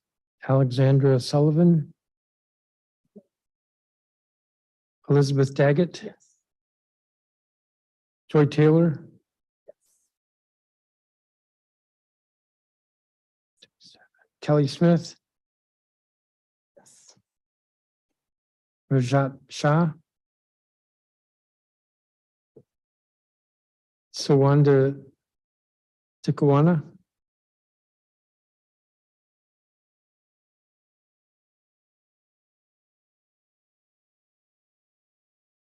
I will stop right there. Again, thank you, Councilmember Fruman. So the first, and whom I believe is here, is Zach Kafertz, who's Vice President with the Ellington Fund. Thank you, Mr. Chairman, and all the distinguished members of the council. My name is Zach Kafertz. I'm a president of the Ellington Fund Board, and I'm grateful for the opportunity to testify today in support of funding for the Duke Ellington School of the Arts. My late mother, Peggy Cooper Kafertz, and her dear friend, Mike Malone, founded Duke Ellington nearly 50 years ago. Ellington continues to this day to provide a unique arts and academic education to generations of Washington students.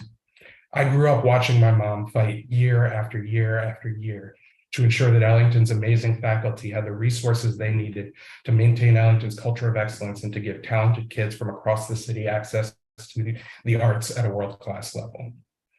And Ellington has served thousands of DC kids as a school, yes, but also as a studio, as a gallery, as a stage, and as a sanctuary.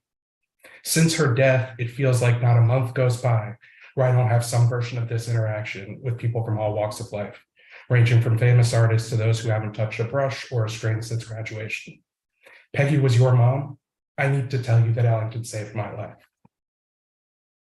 You're hearing today, as you have in the past and no doubt will in the future, from the students, parents, and faculty who make the Ellington experience what it is. Ellington has been described as a jewel of the system, and this is in no small part due to the steadfast support of this council, which has provided additional appropriations necessary to ensure that the hardworking members of Ellington's dual arts and academic faculty can continue to maintain the high standards that they have set. Unfortunately, the current funding structure is insufficient and unstable. The school faces an annual gap of roughly $5 million that has been partially closed in recent years through annual appropriations from this council. Funding levels for the school must acknowledge the fundamental difference that the existence of an arts faculty and curriculum merits as compared to other specialized schools. I was hopeful that we would have moved to a more productive place after the failure of this winter's ill-considered takeover attempt, but the budget proposal clearly leaves much for the council to do.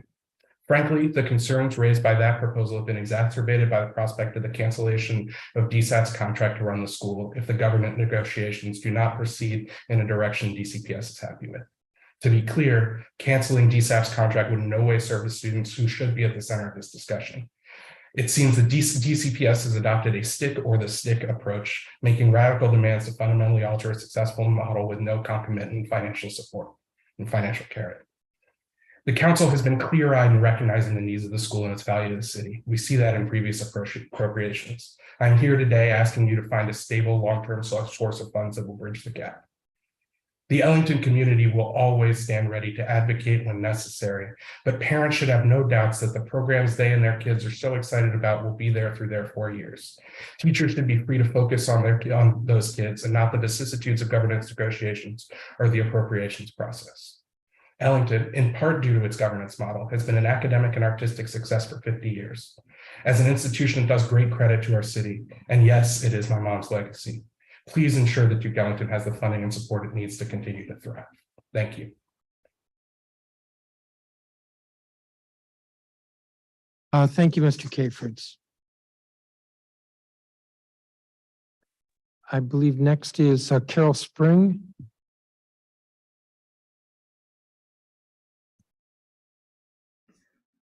Carol Spring. Yes, Carol actually had to go to work, so I am Charles Spring. I'm going to deliver her testimony. Good morning, Chairman Middleton, council members and staff. Thank you for your thoughtful listening today. My name is Charles Spring. I'm a Ward 4 resident and parent of a junior at Duke Ellington School of the Arts. Duke Ellington serves students from all 8 wards and creates leadership and scholarship opportunities for students that otherwise would not have access. A significant proportion of students come from wards 7 and 8. Students thrive academically at Ellington, despite coming from a variety of academic backgrounds, and the graduation rate consistently exceeds 99%, with graduates winning millions of dollars in scholarships every year. Students are there because they're motivated and inspired. Not all pursue artistic careers after graduation, but immersion in the arts creates well-rounded citizens who are ready to give back to their communities. Ellington is a gem. However, Ellington has been underfunded by DCPS for years. Teachers are paid less than at other DCPS schools. This creates more instability and stress for the entire school community. Why devalue these dedicated teachers? Do they not deserve to be paid as much as any other DCPS teachers? I ask that you fund at least the amount given to Ellington in fiscal year 2023. Ellington's administration, staff, and faculty have been working hard to keep students safe. They've been responsive to students' and parents' concerns and eager to be in conversation with DCPS. I ask that you support these collaborations and support the work of the administrators. DCPS must not undermine the wonderful work that happens at Ellington every day. Please support our amazing principal and staff who care deeply for our students. Thank you for your support.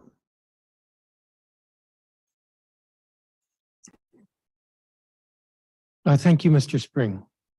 I'm told that Amy Kaufman has arrived. Ms. Kaufman? Yes, I've been online. Thank you, Please. Chairman.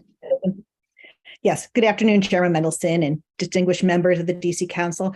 My name is Amy Kaufman, and I'm Vice President of the Ellington Fund, and I'm also an Ellington neighbor here in Georgetown. I'm here today to speak in favor of expanding funding for the Duke Ellington School of the Arts. Since its founding in 1974, Duke Ellington has been a beacon of excellence in arts education and has helped to launch the careers of countless musicians, dancers, actors, and other artists.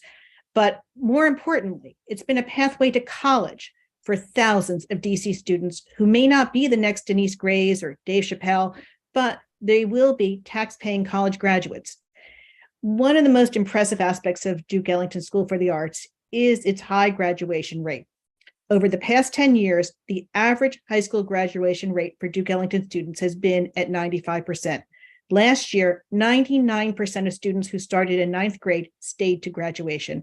These numbers are significantly higher than the average graduation rate of other DC public schools, which hovers around 70%. Many Ellington students arrive with below grade reading levels in math and reading. But because of the school's dedication to educating the students in both arts and academics, coupled with the students' motivation to keep up in a highly competitive environment, it leads to unparalleled success at school for students who disproportionately come from underprivileged backgrounds. Last year, 99% of the students matriculated to college. 99%. The 10-year average has been 97% of the graduating class attending college. Most students earning scholarships. In 2020, over $10 million in scholarship money was awarded to Ellington graduates. In comparison, the DCPS average of college attending students is closer to 60%, with much higher dropout rates once they begin college. In every academic statistic, from graduation rates to academic proficiency rates, Ellington is consistently 20 to 30% higher than the DCPS average. This is an incredible achievement, and it demonstrates the school's commitment to preparing students for success beyond high school, and not just in the arts. But rather than punishing Ellington by withholding funds, the city needs to continue investing in Duke Ellington and supporting its hardworking teachers by paying them the same wages as teachers in other DCPS schools. And I want to add that as a neighbor, the drumline rehearsals and the local concerts allow us in Georgetown to feel part of a larger artistic community. And it also helps to connect Georgetown to our neighbors across all wards. Ellington is truly a neighborhood gem. By investing in Ellington, we can help to ensure that DC remains a hub of artistic excellence and innovation for years to come. Thank you, Chairman Mendelson and the rest of the council for your time and attention.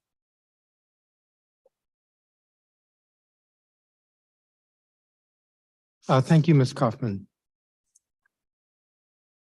I believe Julia Massimino is not here. We heard from Charles Spring, Darvincia Warren.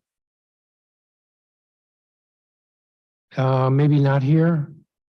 Brittany Bell, I think, is not here. Sandria Johnson. Yes. Please proceed. Thank you. Thank you, council members, for your time today to submit my testimony. Please bear with me. This is my first time doing this. I am a DC native, born and raised in Capitol Hill, and my grandmother is the last Black woman on her block in Capitol Hill. I went to all of the neighborhood schools in DC, and I am a proud Duke parent. Even though I did not attend Duke, I supported my childhood friends by attending their plays and recitals. Seeing my peers in their elements was mind-blowing. Fast forwarding to last school year, my daughter and I attended the workshops provided by Duke Ellington during the audition process. My daughter has always been a DCPS student since daycare. And from my experience, she has always felt safe since her first day at Duke Ellington. Getting accepted into Duke was a dream come true for our family because I knew my daughter should experience something I knew she deserved, and that is to be in a space where she felt happy and safe while learning and thriving in the passion for the arts. After getting accepted into Duke Ellington, the best part was hearing my teenager say, "Mommy, everyone is so nice and happy to be here," with tears of joy in her eyes. This feeling of victory was well worth the hard work, but now I am hearing rumblings that we may be in danger of losing this safe haven because of outside forces. I hope this cry from my testimony is heard loud and clear because Duke Ellington is heaven sent. During our 2 years here, my child has not witnessed nor heard of any fights, has not been bullied, and that speaks volumes because we came from a long history of troubled schools within the DCPS system. I have lost my job because I've always was at these various schools for various reasons regarding her safety prior to Duke Ellington. My daughter was threatened, and one of many students who was actually assaulted by another student at the tender age of 10. The administration at those DCPS schools did not do anything but paperwork. And I would take off work to shadow my child in each class to witness children dancing on tables, cursing, disrupting the class, and watch teachers overwhelmed and afraid of their students. I may not know all of the moving parts of this pending contract and DCPS trying to take over Duke Ellington, but I can express the peace of mind I feel knowing that my child has finally found her tribe and supportive community. And this is the story I hear from other parents, because these families worked hard to get into this school. Our scholars know why they are at Duke Ellington. What we are asking for is, I wouldn't send nor keep my child at Duke Ellington if I felt it was an unsafe environment. I feel that this administration prioritizes student safety and works hard to create an environment where our students feel safe. But if DCPS insists that additional staffing must be dedicated to compliance, I feel strongly that all personnel must report to our principal. It seems that DCPS is attempting a backdoor way to weaken Duke Ellington's independence by installing a compliance officer who reports directly to DCPS instead of our principal. Today, my only child, who loves to draw, is completing her sophomore year in the visual arts department, and I am always at the school, but it's for happier reasons. Ms. I Johnson, volunteer. Okay. I'm going to have to cut you off. You're over your time, but I do Thank have your you. written statement. Thank you. And my daughter graduated from the visual arts department. Levon Talafiero Bunch, I believe, is not here. Alicia Galvin, I believe, is not here. Janrika Gillian. Yes, Jean Erica Gillian. Please proceed. Thank you. First of all, I'd like to thank you. Thank you for the opportunity to speak. Again, my name is Jean Erica Gillian, a parent at Duke Ellington School of the Arts. And I'd like to share a couple of facts with you and invite you to read my testimony in full at a later time.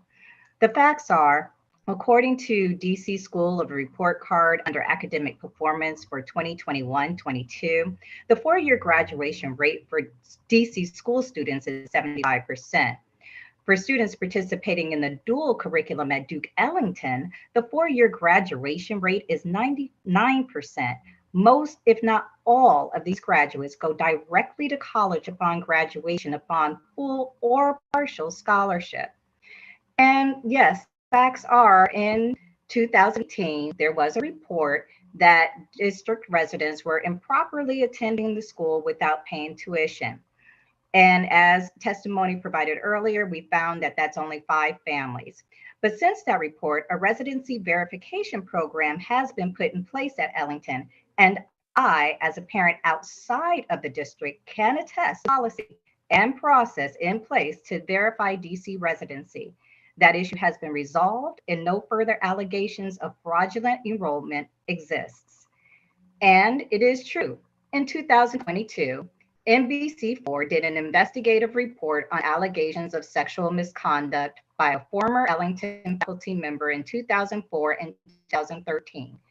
It was a painful and unfortunate situation, but it is also factual. When Sandy Logan became the principal in 2017, she implemented measures to ensure the safety and well-being of the children, which among many things includes an app for students to anonymously report concerns, and she initiated programs to develop student awareness of potentially dangerous situations.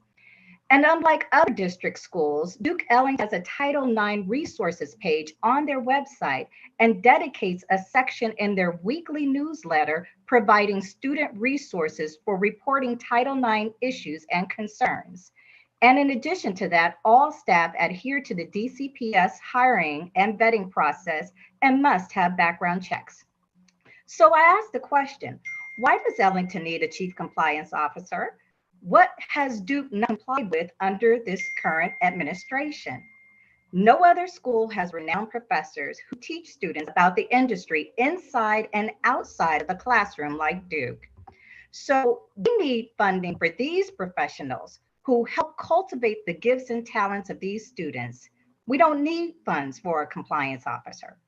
Duke needs the funds to adequately pay our teachers, fund, and operate the school. More information can be seen about the specifics of the budget on the DSA proposal. So again, I thank you for the opportunity to testify. Thank you, Ms. Gillian. Anthony Munter. Good afternoon. Thank you for allowing me to testify. I'm Tony Munter and I live in Ward 3. My daughter's a senior in the vocal department at Duke Ellington School. I'm here to invite the council members to some Ellington events because you need to see our students in action when you decide on the budget. Come to the show choir spring concert Friday, May 5th or 6th, or the opera workshop on Saturday, June 3rd, if you want to really see something that will make you proud of DC students. These performances include vocal students, instrumental students, theater design and production students all at work. While you wait to get to your seat, check out some of the artists' work in the hallway. While you watch, you may ask yourself if this is a high school or the Kennedy Center. Just keep in mind that all the teachers involved in all these programs are grossly underpaid by DCPS standards. Our students excel in the arts, but that is not all. The heart of the artistic pre-professional program is the idea of teaching young people to be professionals. That is why our students from every ward in the city are succeeding in academics as well as the arts. It is why this school should be funded. Duke Ellington is now available to any student who can show artistic talent in an audition. Cutting it will deprive every kid in the middle and elementary schools right now throughout the city of this rare opportunity. And my understanding is that there are now 4 applications for every 1 open seat in the school. That success and the citywide desire to join the school seems like reason enough to restore funding. The graduation rates, test scores, and college scholarships all show the success of the school. They exceed DCPS targets for schools already. The council can be proud of its support for the school, and we can only hope that support continues. Thank you so much for your time today, and I hope to see you in the audience soon. Thank you, Mr. Munter. Barry Fitzgerald. Thank you, Mr. Chairman. I'm proud to say that I serve currently as president of the board of the Ellington Fund, which raises private funds for Duke Ellington School of the Arts. I want to first thank you, Chairman, and the council for supporting Ellington during last year's fiscal year 23 appropriations process.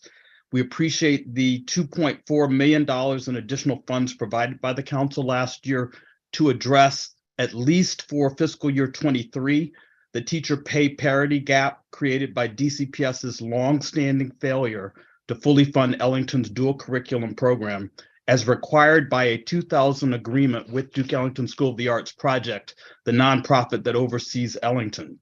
We also appreciate that last year the council directed DCPS to negotiate in good faith with DSAP on a funding model for Ellington that addresses on a longer-term, transparent, and predictable basis the teacher pay parity issue. Unfortunately, DCPS refused during the negotiations to make any funding commitments and spent most of last year plotting to take over day-to-day control of Ellington. And DCPS recently proposed a fiscal year 24 funding allocation for Ellington that DCPS, based on its own internal analysis, knows is inadequate. Schools Chancellor Farabee dropped his takeover bid in December. That was a good thing. But DCPS is now demanding that a chief compliance administrator be installed at Ellington who would report solely to DCPS and not to the DSAP board that oversees the school. The Ellington Fund and DSAP are strongly committed to ensuring that Ellington complies with its obligations. But inserting an administrator unaccountable to the board that oversees the school would be a recipe for disaster and create confusion among Ellington staff, students, parents, guardians, alumni, and the DSAP board regarding who is actually responsible for compliance. Under the current structure, it is very clear that Ellington's principal, who is hired and can be fired by the DSAP board, is accountable, and DSAP can ensure that she makes compliance the priority it should be. That power would be severely weakened if the DSAP board had no supervisory authority over the person whose primary job is to keep Ellington students safe.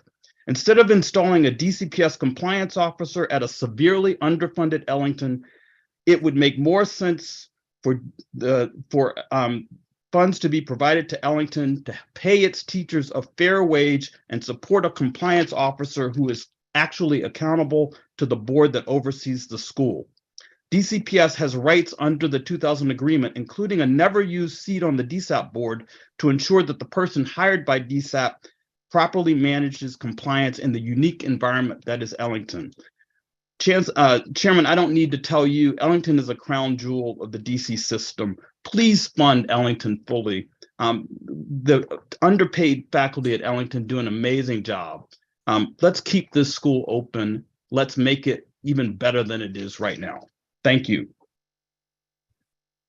Thank you, Mr. Fitzgerald. I believe Emily Thomas is not here. Oh, I'm here. All right, please proceed. Yes, thank you. Good afternoon, and thanks for the opportunity to speak on behalf of the school budget for the children at Langley Elementary. My name is Emily Thomas, and my daughter's in first grade and my son's in pre-K 3. And we've been at Langley for 4 years. And the parents and the teachers at our school have worked so hard to create a real sense of community and family at our school. And fortunately, we've really succeeded. Our enrollment numbers are skyrocketing. And what I keep hearing from the administration and otherwhere is that this is a good problem to have. But I just kind of want to share with you quickly what a good problem actually looks like in practice every day for these kids. Our first grade class started the year over enrolled at 23 children per classroom. It should be a maximum of 20. Through the year, predictably, enrollment increased because we're a DC public school and children can come in through the year, unlike with charters. So each class is now at 28 to 29 students. And again, it should be a maximum of 20. So what does basically a class and a half of 6- and 7-year-old children look like?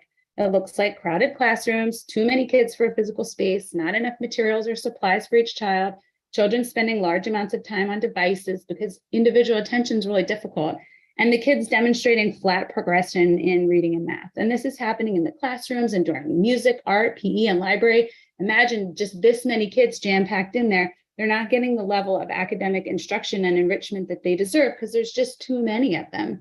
And these are still really young children, ages 6 and 7, so they don't have the capacity to self-regulate. Except for their 2 amazing teachers, staff at the school are often overwhelmed by these really large class sizes. There have been numerous incidents where there's been loss of control of the children and really devolves into chaos. They've missed recess and are told to go to the gym and they practice being silent and walking in straight lines. They have to sit with their heads down for extended periods of time. Again, this is just class management because there's so many kids.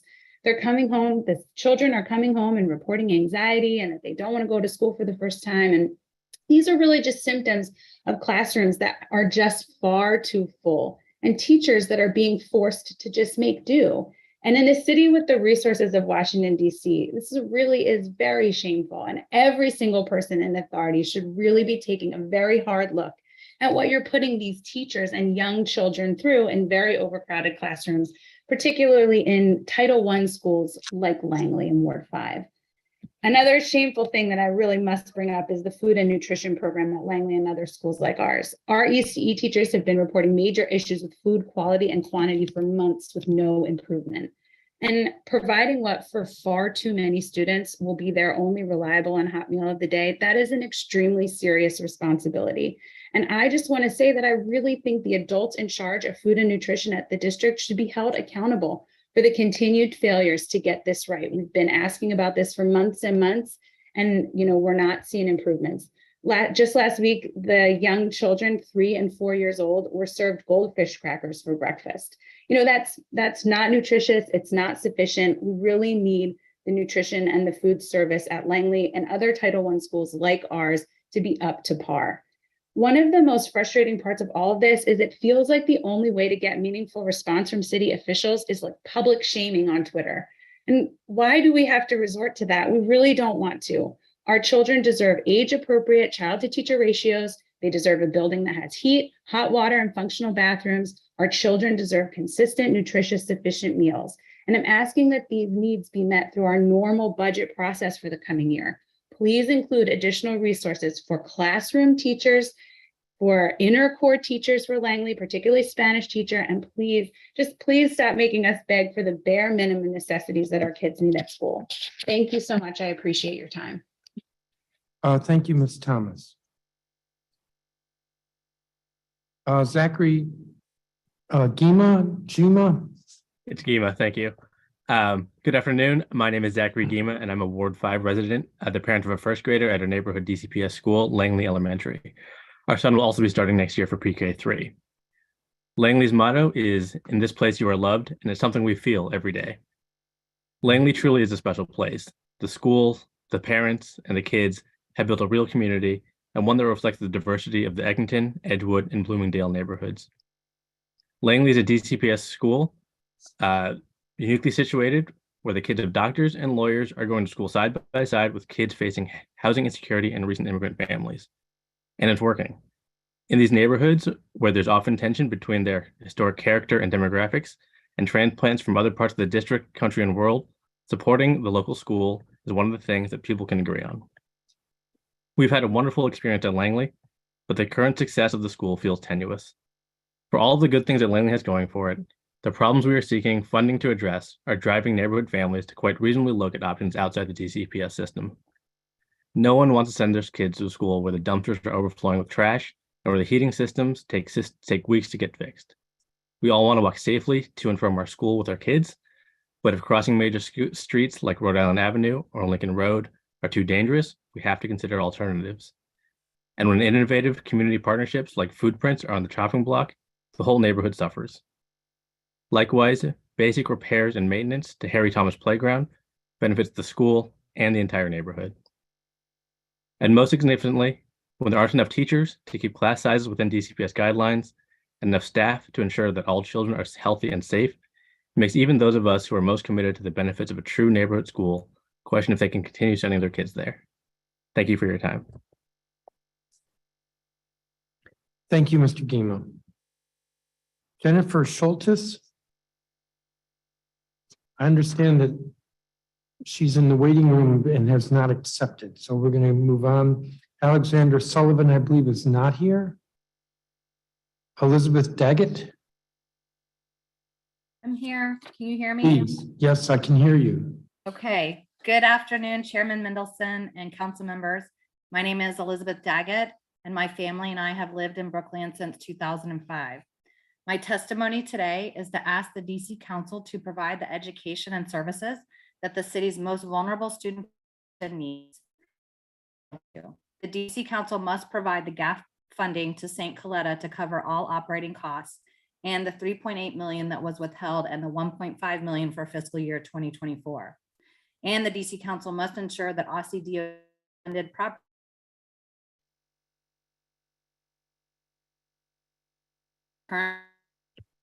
Your connection is unstable and you keep freezing. You might turn off your video, even though I'd rather see you, and see if that helps. Okay, sorry about that. Sorry about that. And the yes.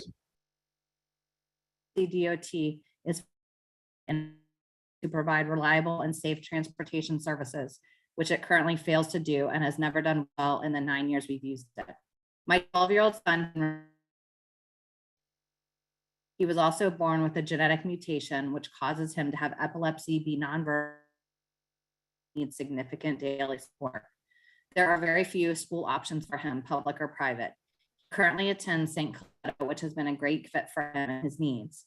I was distraught when I learned that St. financially due to an action taken by OSSI, and then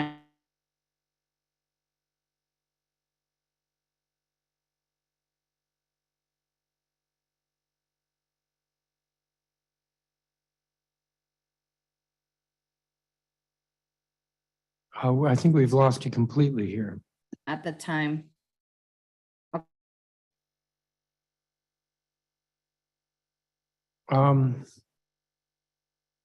Yeah, I can I'm try not- and call back in. Why don't you do that? Okay, We'll look for you. okay. Let me go back to Jennifer Schultes. Hi, I'm here. Can you hear me? Yes, please proceed. Okay, great. Thanks so much for the chance to testify today. My name is Jennifer Schultes, and I've lived in Eckington and Ward 5 for almost 12 years.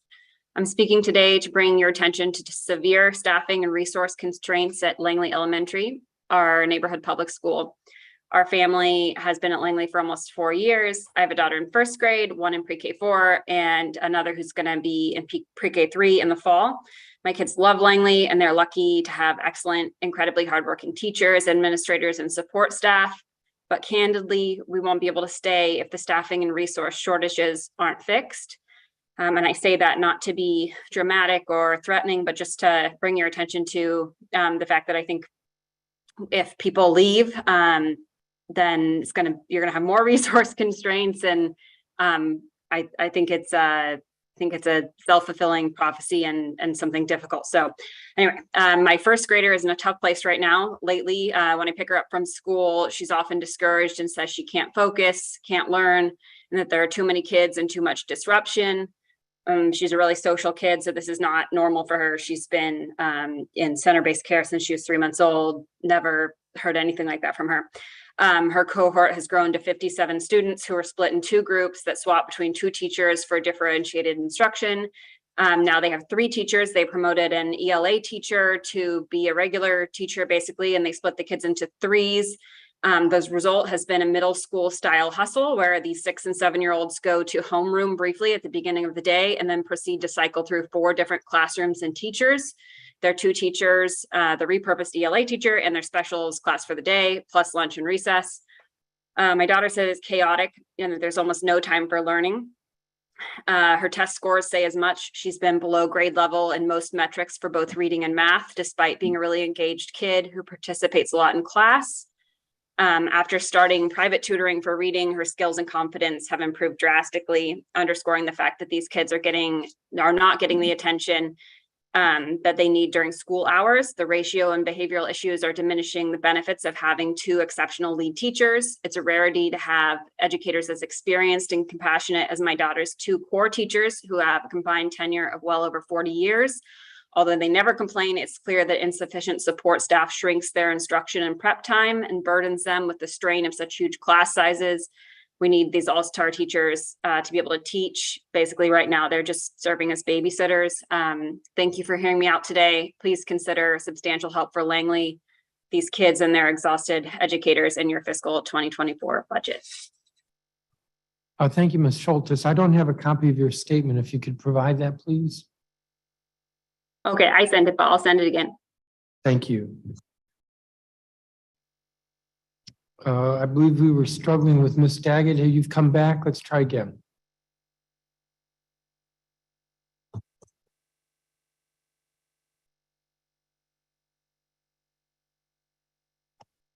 Now you're muted.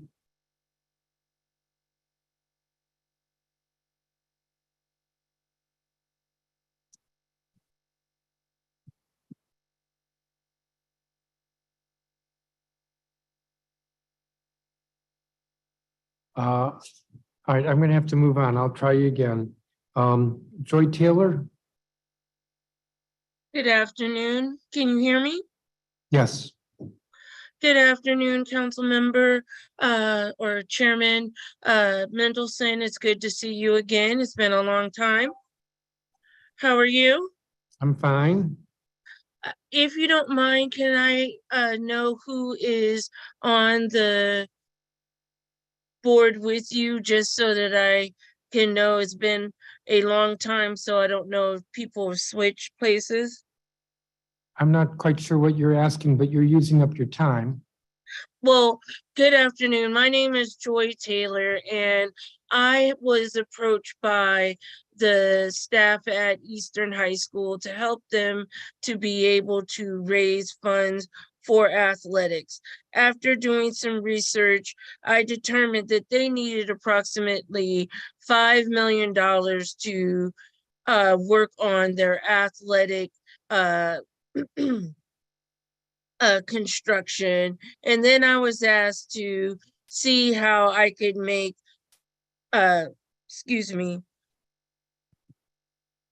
Eastern High School the best in the city. And so I determined that it would cost about 8 million. After doing that, those from HD Woodson asked for me to come up with their budget, which was approximately 3 million.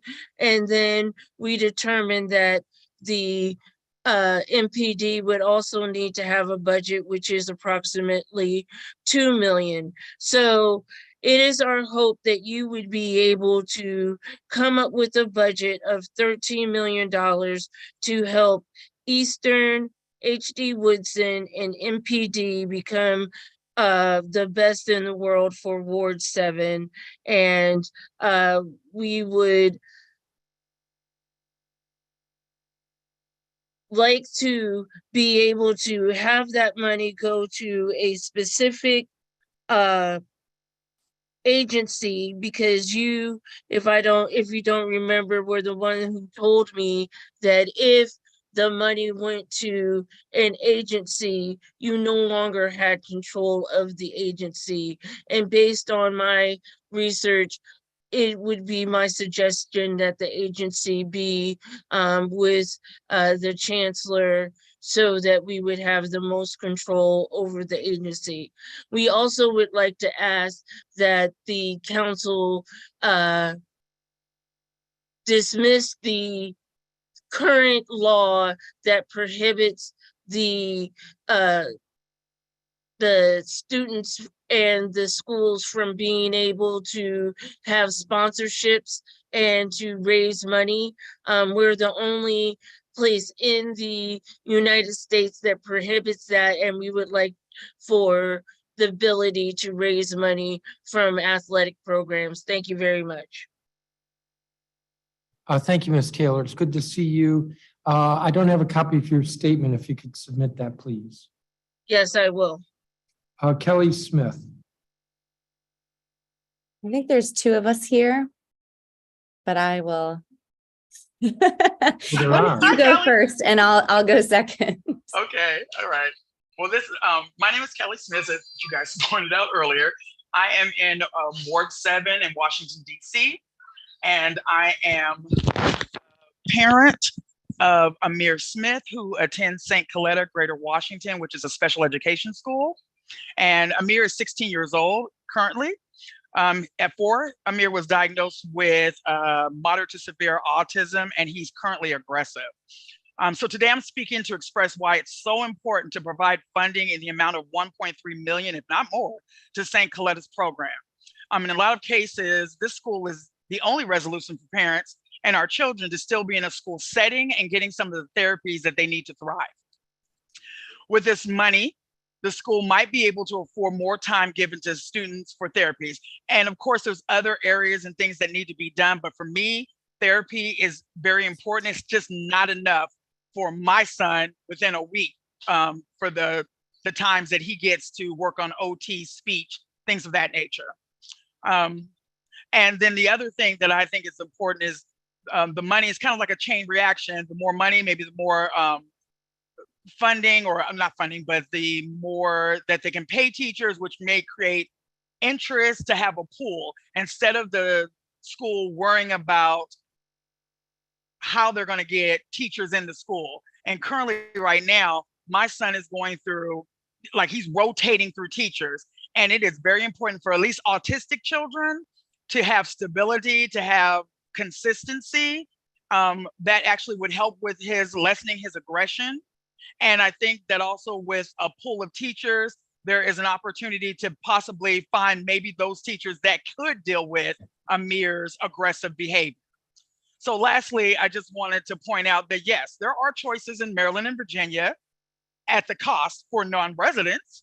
And if you want to wait on a wait list for years and years. So that's why it's important for St. Coletta to have the funding that they need to serve our community, and graciously actually to take in the surrounding areas for those kids that can't get into their local program. Thank you. Thank you. And I don't have a copy of your statement. If you could provide that. I actually did send it in, but to that link, but I can Well, let's resend check. it. I think this is like the first time in the history of the world that we've had two Kelly Smiths testifying at the same time. Well, if you lived in California like I did, it's not new. There are a lot of us. There are more. Hold on just a second. Okay. Not a problem. We can't find it. So if you could resubmit it, that would be great. Sure, not a Why problem. don't we Thank go you. for the other Kelly Smith? All right, thank you. Good afternoon, Chairman Mendelson. My name is also Kelly Smith. I'm a parent of 4 students attending public schools in DC and also the Chief Operating and Finance Officer for Perry Street Prep Public Charter School. I've submitted a full written testimony earlier this week, and it includes financial data points, but I'll just share some of this content in the time allotted. Perry Street Prep is a Ward 5 single site Tier 1 and Title I charter school serving 450 students in pre-K 3 to 8th grade. 100% of students are Black and Brown, and 66% are OSSE identified as at risk. Perry Street Prep committed to salary transparency in 2015 in the process of an organization-wide commitment to a radical refocusing on school improvement. In 2016, Perry Street Prep committed to matching the DCPS pay scale to ensure that we never lost an educator to pay. When DCPS educators' pay was stagnant in 2019, we continued to move teachers up each step of the pay scale. When UPSFF funding increased significantly in 2021, we used every single extra penny we could to increase our pay scale modestly. Over the past 4 years, we were able to maintain annual 3.5% step increases for each educator and 3% pay scale increase just once in 2021. Perry Street Prep figured out how to balance a budget, prioritizing educator pay while making significant compromises every year. Additionally, we have spent every single one of our ESSER funds on salaries. With all that said, and just as WTU argued, our educators still need to be earning higher wages, particularly due to the unprecedented increases in cost of living. That's the only way we will retain them. After sharing information with you about Perry Street Prep educator pay, I want to talk about the numbers because our school has serious concerns about the equity of funding in the mayor's proposed budget, but long-term feasibility of supporting these pay scale increases with the current financial model. In order for Perry Street Prep to keep our commitment to matching DCPS salaries next year, our teachers will need to make on average 14% more than they do now, or about $15,000 more per teacher at an absolute minimum. This is not feasible under the current funding model proposed. They deserve this, and we cannot afford this. When you couple the 12.5% scale increase and the 4 steps of experience they have earned, your average DCPS teacher has been promised a 24% increase in their salary next year. This does not include retroactive payments, obviously. Honestly, it appears that the city may have bit off more than they can chew with the ratified contract with the WTU, but it's absolutely not acceptable to be the reason we're inequitably funding charter schools and our full spectrum of educators.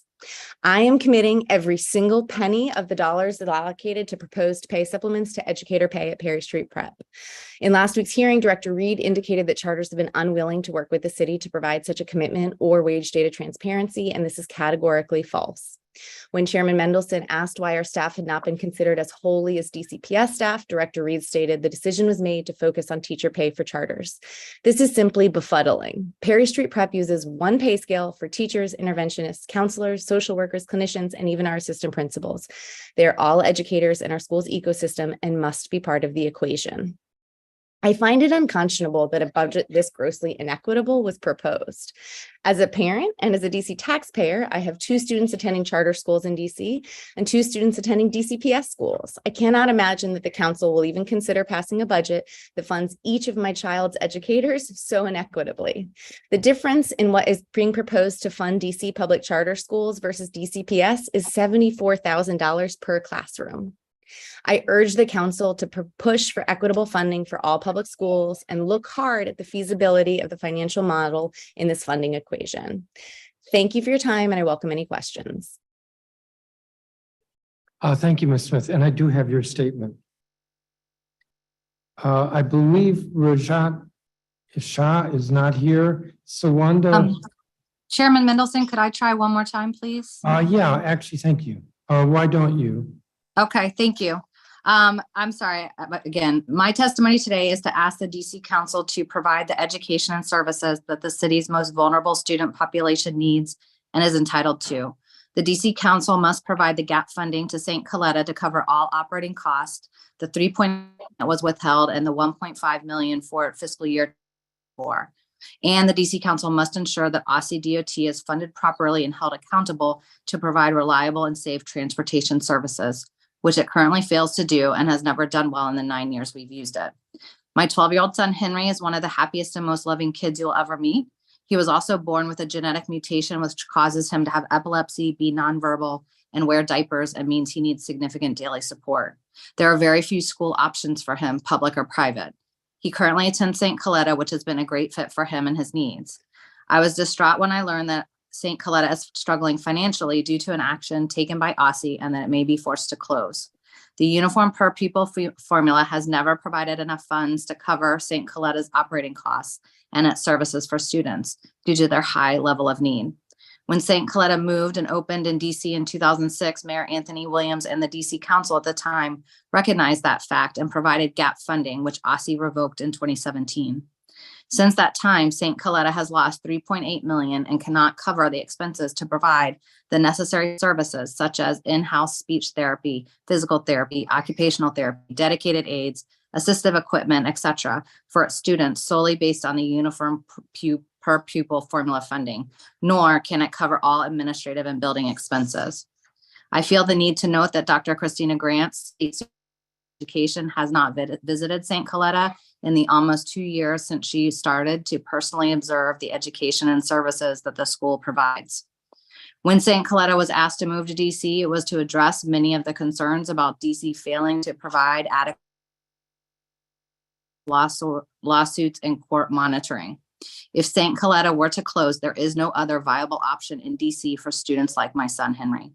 Therefore, the DC Council must reinstate the gap funding so that St. Coletta can continue to provide the education and services necessary for the around 250 intellectually disabled students it serves. Henry also uses Aussie bus transportation to get to and from St. Coletta, at least he does when it works. Almost 3 months, I wake up every morning and don't know how my day is going to start.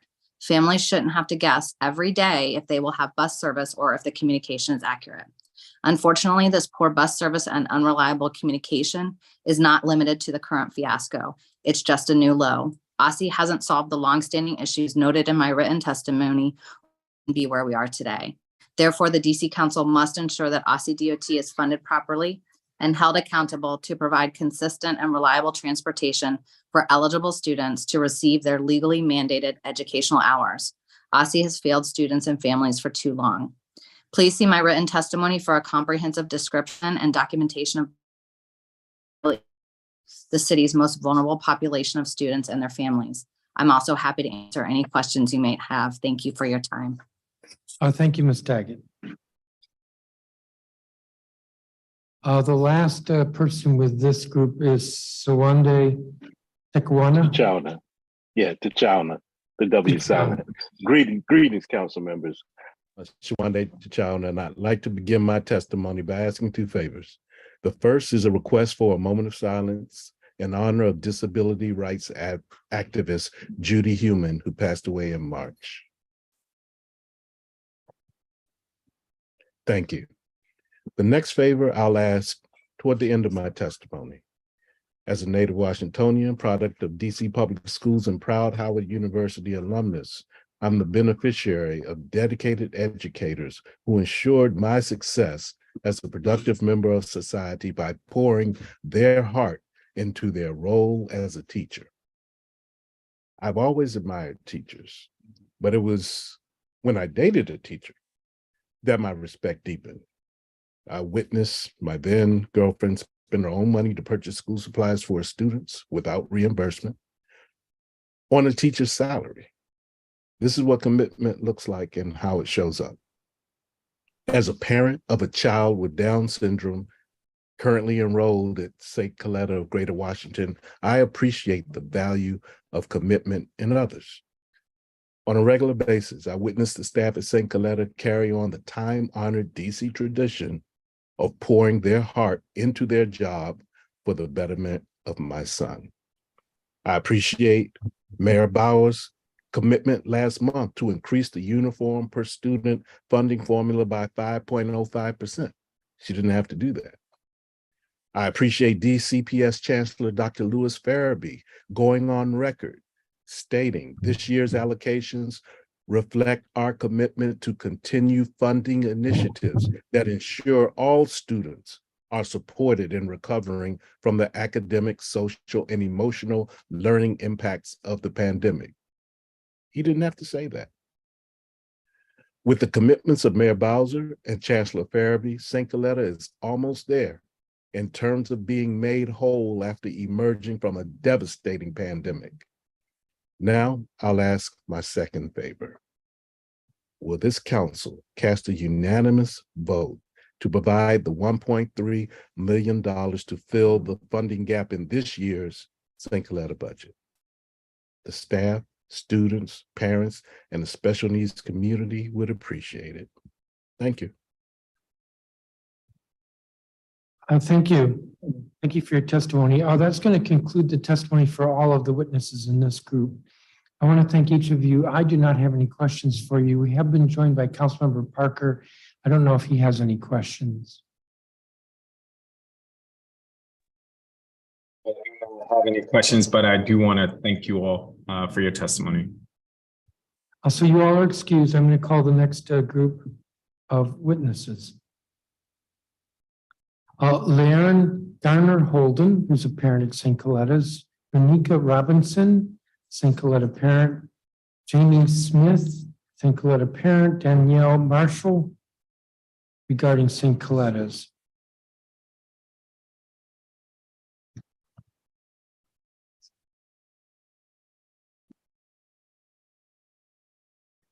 Continuing, Craig Lean, Josh Lewis,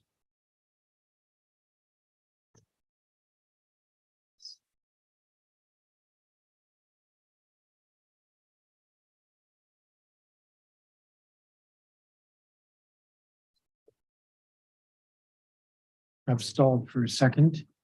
Erica Harrell, Gracie Bushowitz. Yep, no. Nikita Gilbert. Dana Mitchell. Destiny Sharp.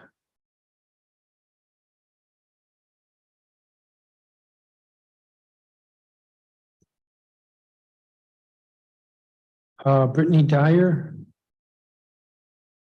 Sia Barbara Camara.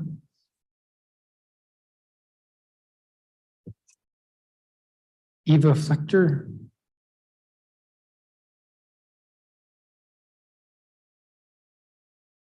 And Eva Flechter.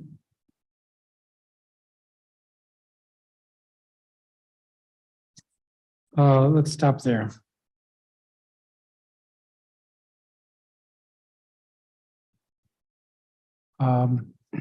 Folks are limited to 3 minutes. If you're in gallery view, you can see the clock at the top of your screen. I believe Leanne Garner Holden is not here. Renika Robinson, followed by Jamie Smith.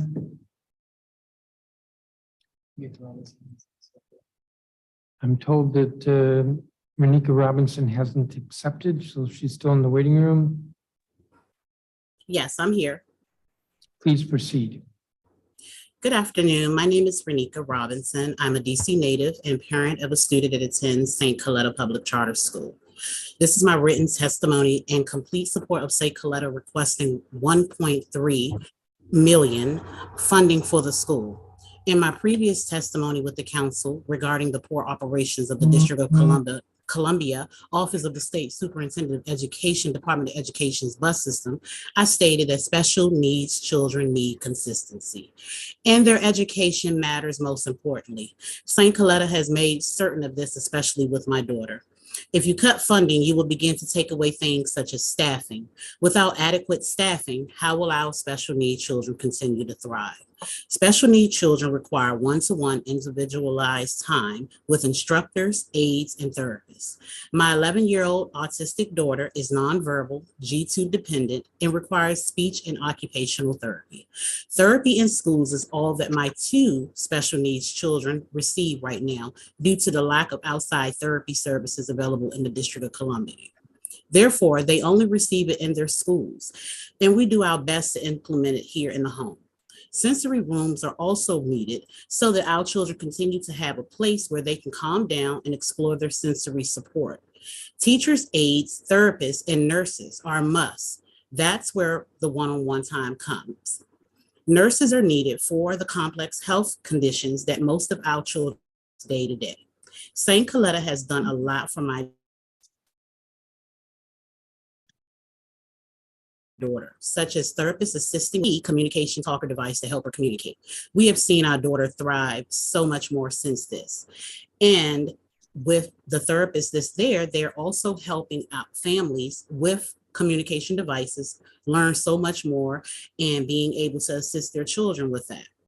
Providing her also with reading groups with her peers. My daughter loves her educational team, and we love that.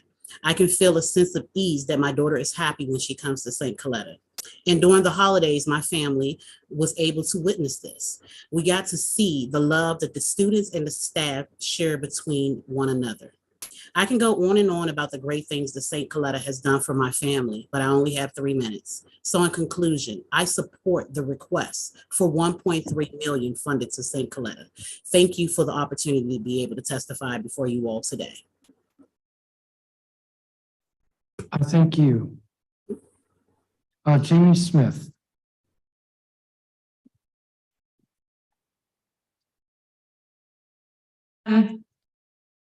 Okay, thank you, Chairman Mendelson. My name is Jamie Davis Smith, and I've lived in the district for over 30 years, and I have 4 children.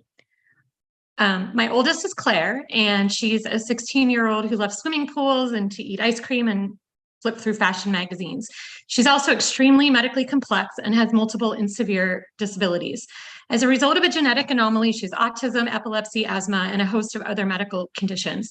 She uses a wheelchair, and because she cannot speak, she communicates mostly through gestures and pictures. She requires support to do everything from eating to getting dressed.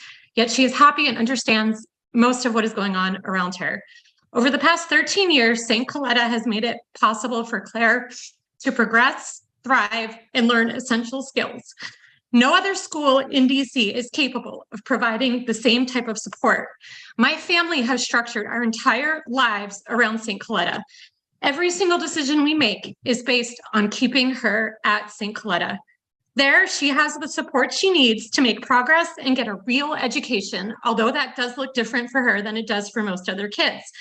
The progress Claire has made at St. Coletta far exceeds what we thought a school could do for a kid like Claire. Her aide, team of therapists, and well-qualified teachers make sure Claire can access every part of the curriculum. Even the playground is fully adaptive, as are all the classes and facilities. Claire's father and I can work, knowing Claire that is in a school that meets her needs, where she is happy and thriving. St. Coletta gets Claire and kids like her in a way other schools simply can't. But now St. Coletta is facing a budget shortfall. Without the $1.3 million St. Coletta needs to continue to support Claire and other kids like her, I am unsure what her future will look like. The most likely scenario is that she will need to be privately placed in a similar school far from home at far greater expense. We know this because we looked extensively at what DC has to offer kids like Claire. When Claire turned 3 and it was time for her to start school, we didn't want to put her somewhere that would place limits on what she could do before she even had a chance. She was placed at a school close to where we lived at the time in Adams Morgan, where the teachers didn't even make any attempt to educate the kids. They meant well. I think they just didn't know what to do. In fact, we just let the kids do what they need to do, the teacher told us. And what they were doing was lounging on beanbags and climbing on a bookshelf. We asked to observe a lesson, but we're told basically that what we saw was what was going on for most of the day. They did not have therapists on staff. They only visited once a week, which was not sufficient to meet my daughter's needs.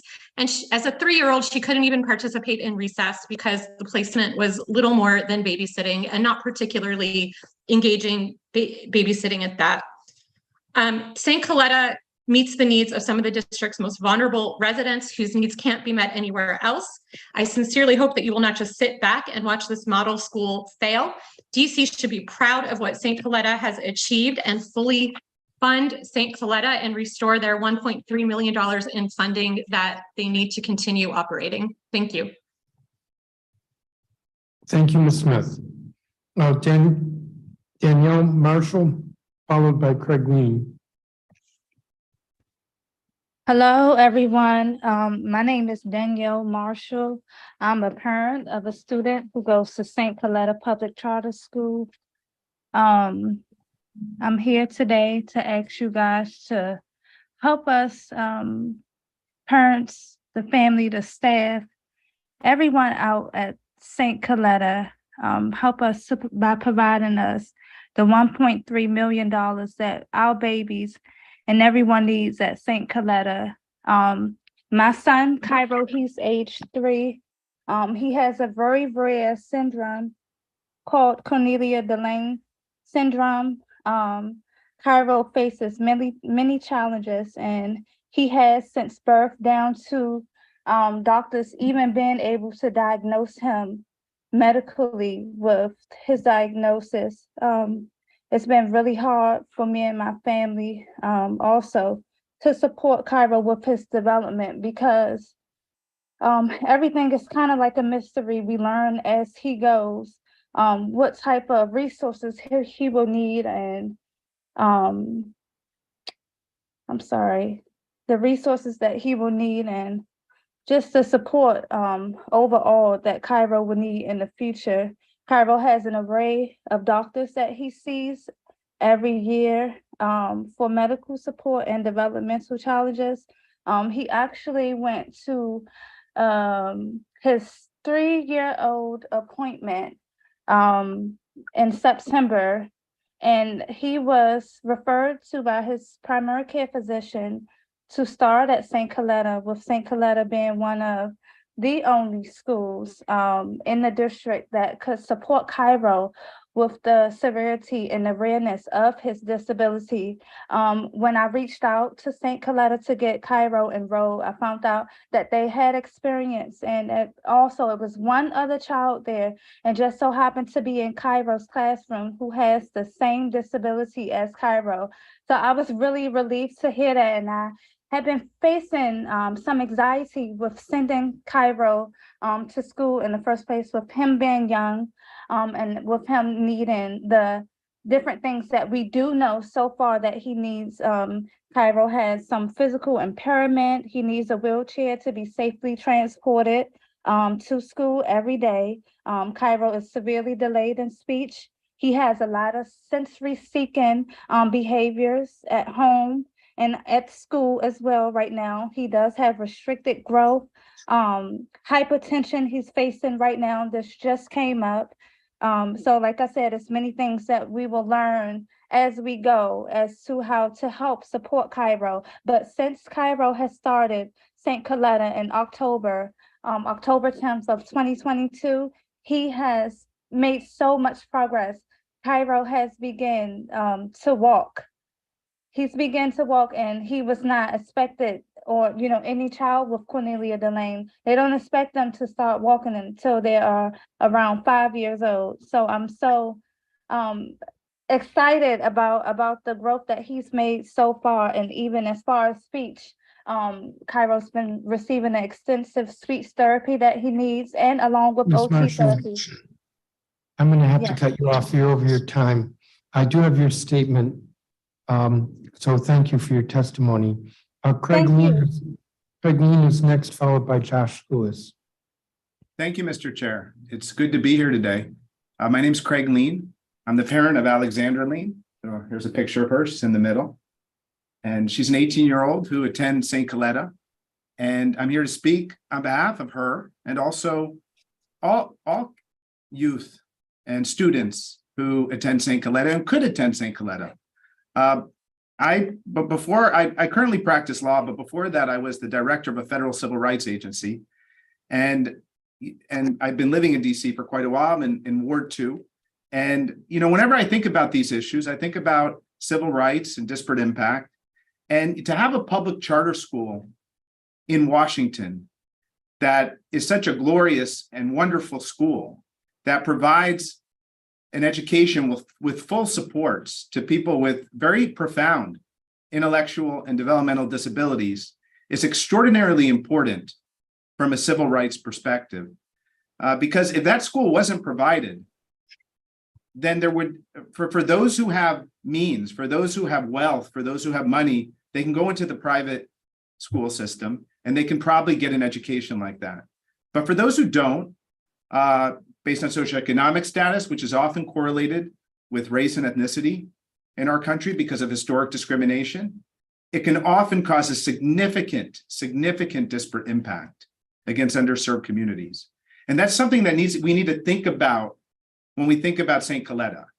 DC right now is at the forefront of providing special education services in the United States through schools like St. Coletta. But if St. Coletta is lost, then DC will be at the back. And that's not what we want as a society. We want a society where everyone has a chance to advance. And a school like St. Coletta gives a chance to advance and to be as independent as possible for children, for students, for youth with disabilities, and some of the most vulnerable members of our society and their families. So, I implore you, please take a close look at the $1.3 million that St. Coletta is asking for. In my opinion, it should be even more than that, but I see a lot of worthy causes being discussed here today, and you have tough decisions to make. But don't sacrifice that 1.3 million. You'll be sacrificing the futures of many individuals who will do profoundly better if they have that opportunity. And without St. Coletta, there will be a significant disparate impact against underserved communities. That has to be at the center of your thinking in this area. You'll simply take away the only and best opportunity for many of our fellow residents in the city. And that's one reason why I wanted to be here today and bring up the really significant civil rights issues that are at play here for your consideration. Thank you, Mr. Chair.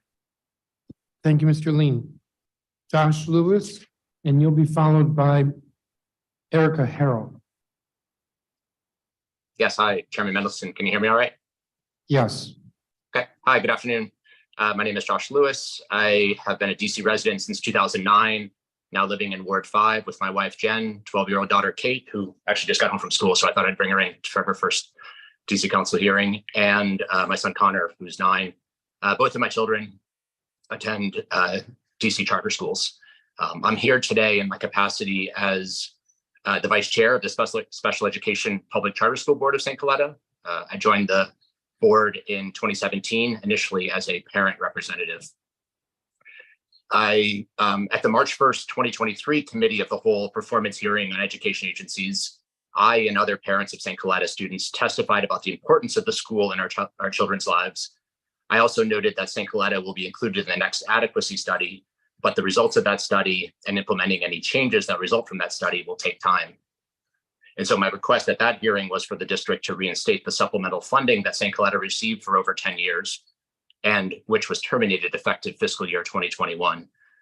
I am back today to testify, and I have a more specific request. And you've heard this request from our CEO and from a number of the parents who preceded me in testifying.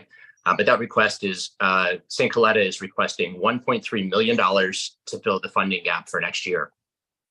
This amount is the best estimate the school can provide of its need, and also represents the average amount the school has lost each year since the school's gap funding ceased. In the remainder of my written testimony that I submitted, and hopefully that you have in front of you, Chairman, I provided background on St. Coletta and specifics on what the school means to my daughter and to my family. To summarize in my remaining minute or so, what I'll say is St. Coletta exists for children like my daughter, Kate. As you know, there are 250 students there. We tried a DC public school when my daughter, Kate, was 3. It was a non-starter from the start, and my testimony details all the reasons for that. And so we were left with St. Coletta as literally the only option in the District of Columbia, and that remains the case here 10 years later. What we get at St. Coletta is a team of very dedicated, very passionate therapists who work very closely with a team of very dedicated, very passionate teachers in the development of IEP goals. We have one-on-one paraprofessionals for about half of the students. My daughter has a paraprofessional assigned to her in her classroom. These paraprofessionals work daily in support of the IEP goals. And we have an administration that is committed to giving every child a chance to succeed and contribute in this world. So to summarize, the barriers we faced in DCPS are not barriers at St. Coletta, but the level of support and instruction and the recruitment and retention of qualified, passionate staff is not cheap, but it is what the 250 disabled students at St. Coletta need. So please provide the funding the school needs so it can continue to fill a unique, unmatched, and vital need in DC. Thank you. Thank you, Mr. Lewis. And I neglected to note for Craig Lean that I don't have a copy of his statement, if he could provide that. Erica Harrell.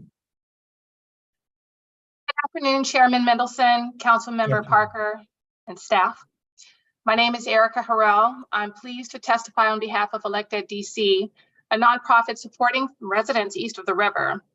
I'm a Ward 7 resident, mother of 5, and longtime advocate for a stronger and more equitable public education system in the District of Columbia. Elected DC believes that education is the key to economic stability and empowerment. For too long, children who live in low-income areas, regardless of their potential, face several barriers to quality education before they reach the schoolyard. In a 2022 poll, Elected DC asked 500 plus Ward 7 and 8 residents about their priorities and aspirations for communities east of the river. These findings make clear that addressing the fundamental needs of safety and safe, affordable housing for residents east of the river are critical precursors to improving education and life outcomes for young people, their families, and their neighbors. The proposed fiscal year 2024 is, as all budgets are, a moral document. It speaks to our aspirations and principles as a city and our commitment to take action toward fulfilling both. We at Elected DC are encouraged to see a number of significant investments despite the difficult budget conditions, including expansion of the child care subsidy to 300% of the federal poverty level, a 5.05 increase to per pupil funding, the continued funding of the at-risk concentration weights that were created by the council last year, the creation and funding of the new My After School DC to serve as a hub for out-of-school time programming, and the continued investment in school-based mental health services and the provider pipeline. Going forward, we urge the council to support greater equity between our two public school sectors by addressing the underfunding of public charters, finding ways to make whole public schools that are facing budget reductions, and ensuring that we are continuing to invest in our communities and schools east of the river. Elected DC has identified 3 priority policy areas as part of its 2023 policy agenda, and we encourage the council to incorporate these items into its budget deliberations. The policy priorities are 1, advance policies that center proactive safety solutions according to the diverse needs of individual neighborhoods. 2, advance policies that strengthen and stabilize neighborhood economies east of the river, which will also improve neighborhood safety. 3, advance policies that support, attract, and retain high-quality trauma-informed teachers who are passionate about and invested in the education of children who attend schools in Ward 7 and 8. We look forward to continuing to work together on our shared priorities of creating economic empowerment through a strong public education system. Thank you for your partnership in that work and your leadership for all district residents. Thank you, Ms. Harrell. I'll just note that our initial analysis of the budget, the at-risk concentration weight was underfunded by about $1.5 million in the mayor's proposed budget. And the 5.05% increase per pupil funding did not translate to the schools, and say the individual DCPS schools themselves. Thank you for your testimony. I do have your statement. I believe Ms. Obushewitz is not here. And I believe John Sullivan is not here. So the next witness would be Nikita Gilbert. Hello. Good afternoon, and thank you for the opportunity to testify today. My name is Nikita Gilbert, and I am the director of the DC Peace Academy. This is a privately funded evidence-based program by the people and for the people who do violence intervention work. I'm going to focus my testimony on recommendation number 9 in the Nick Jr. Strategic Plan, which recommends that the city create a violence intervention work and training academy. Peace for DC has fulfilled this recommendation through the DC Peace Academy, and I will take this opportunity to provide you with an overview of our program because our goal is for the city to continue to embrace the academy and for us to be able to train and certify all of DC's community violence intervention workers and one of the most comprehensive training academies in the country. The DC Peace Academy was launched on May 31st, 2022 in partnership with 7 of the incredible community-based organizations who oversee violence interruption work through contracts with WAND's and OAG's Cure the Streets programs. Our co-founding organizations are experts in the field and deeply rooted community leaders, and we are grateful for their collaboration in bringing the DC Peace Academy to life. To date, the DC Peace Academy is completely funded by private donations, but we are open to receiving government funding. The Academy is a 13-week, 120-hour curriculum focused on the personal and professional development of DC Braves peacemakers and taught by DC Rich network of local experts. Our rigorous curriculum is modeled on 2 of the well-established, most respected academies in the nation, Urban Peace Institute in LA and Metropolitan Police Academy in Chicago. And we have received technical assistance throughout from national experts and academics. For many of these violence intervention workers, their time at the academy is the first time that they've learned hands-on topics like how to administer Narcan, how to apply a tourniquet and combat gauze to someone with a gunshot wound, how to hold a restorative justice circle, how to be a life coach, how to conduct mediations, how to practice cognitive behavior theory to heal trauma, how to resolve conflicts, and so much more. For the sake of time, I'm going to skip my whole statement. However, I did send it over, but I do just want to end it by saying, I'll close with one quote from our first graduation. Dr. Mitchell, former DC Chief Medical Examiner, said that the Peace Academy established for the people, by the people, to serve the people is the answer. And everybody can come alongside as we continue to work for the freedom of our people, the health and life and safety of our people. Thanks again for letting me testify. In a perfect world, the DC Peace Academy will become required training for all DC violence intervention workers, a requirement of their contracts with financial support from the city. That is our dream. Thank you, Ms. Gilbert. And I do have a copy of your statement. Dana Mitchell, you are next, followed by Destiny Sharp. Chairman Mendelson and members of the committee, I'm Dana Mitchell, a proud Ward 7 resident and strategist at Kindred, a DC-based nonprofit that supports anti-racist liberated school and student development. Thank you for the opportunity to testify. I am deeply disturbed by the mayor's projected budget, given the most recent State of Schools report. I was appalled when I learned 8 out of every 100 students in DC's post-pandemic 9th grade cohort will complete post-secondary education in a 6-year time span. And let me be clear, I was appalled because I know that when you disaggregate this statistic and study the data around Black students who are over 60% of DC schools population, the likelihood for Black students to fail drastically increases. I want to acknowledge 2 things. Many academic assessments were not designed to showcase the abilities of non-white students, and low academic achievement and completion rates are predictors for how many more of our students will experience incarceration, food insecurity, housing instability, and the absence of family support systems. With that, here's last year's data. 77% of the Black students who participated in AP and IB programming did not receive passing scores. 80% of our Black students did not meet or exceed grade level literacy expectations. 91% of our Black students did not meet or exceed grade level math expectations. This data is staggering and becomes more unbearable when you compare it to the 81% of white students who received passing scores, the 80% of white students who met or exceeded ELA expectations, the 70% of white students who met or exceeded math expectations during PARCC testing. As a former school leader, Ward 7 resident, Black woman, and mother of a beautiful Black girl, I can only interpret this data and the predicted budget cuts as one thing: an overt attack on Black students and families that perpetuates the oppressive and anti-Black policies that this country was founded on. Counsel, to stand as anti-racist allies who believe and actively chase the liberation of our communities, especially the predominantly Black and Brown serving schools who will lose recovery funds despite the visible need for them.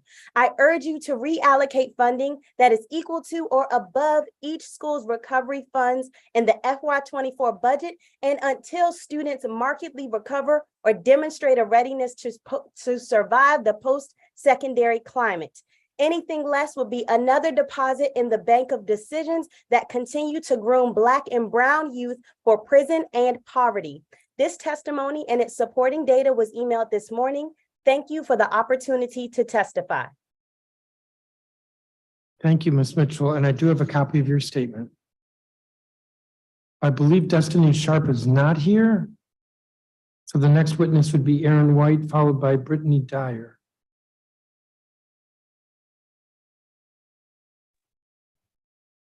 Hi, good afternoon, Chairman Mendelson and members of the committee as a whole. Thank you for this opportunity to address the council today. My name is Aaron White, and I am the program manager of OST partnerships at Kid Power. And I'm testifying today to advocate for an increase in OST funding so that the city can begin to serve the students who deserve our service. At Kid Power, our mission is to inspire youth leadership by promoting academic advancement, physical and emotional wellness, and positive civic engagement throughout the district. And while I'd love to spend time telling you about our programs or our mission, what matters most to the families we serve is the supports our program provides.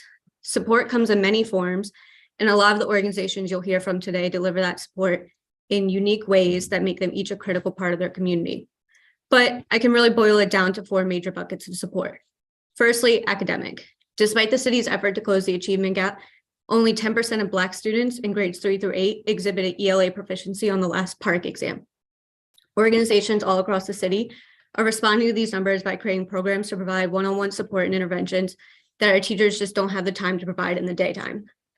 Secondly, resource support. After-school programs aren't just extra school time. Families also rely on us to fill some of the resource gaps they're experiencing. Organizations in the district offer free diapers, free clothing, free literacy classes, formula, school supplies, and so much more. Our communities don't just rely on us for a place to send their students, but also help meet the basic needs many of our families are facing, especially in the current financial crisis. Thirdly, emotional and safety support. It is no secret to anyone who has watched local news that our city is suffering. The impact from these traumas are resting on the shoulders of our youth, and after-school programs provide many of those students and families the peace of mind of knowing they have a safe space to go after 315. And lastly, time support. As a child of after-school programs, the time support and freedom our after-school provided my family had a direct impact on my life.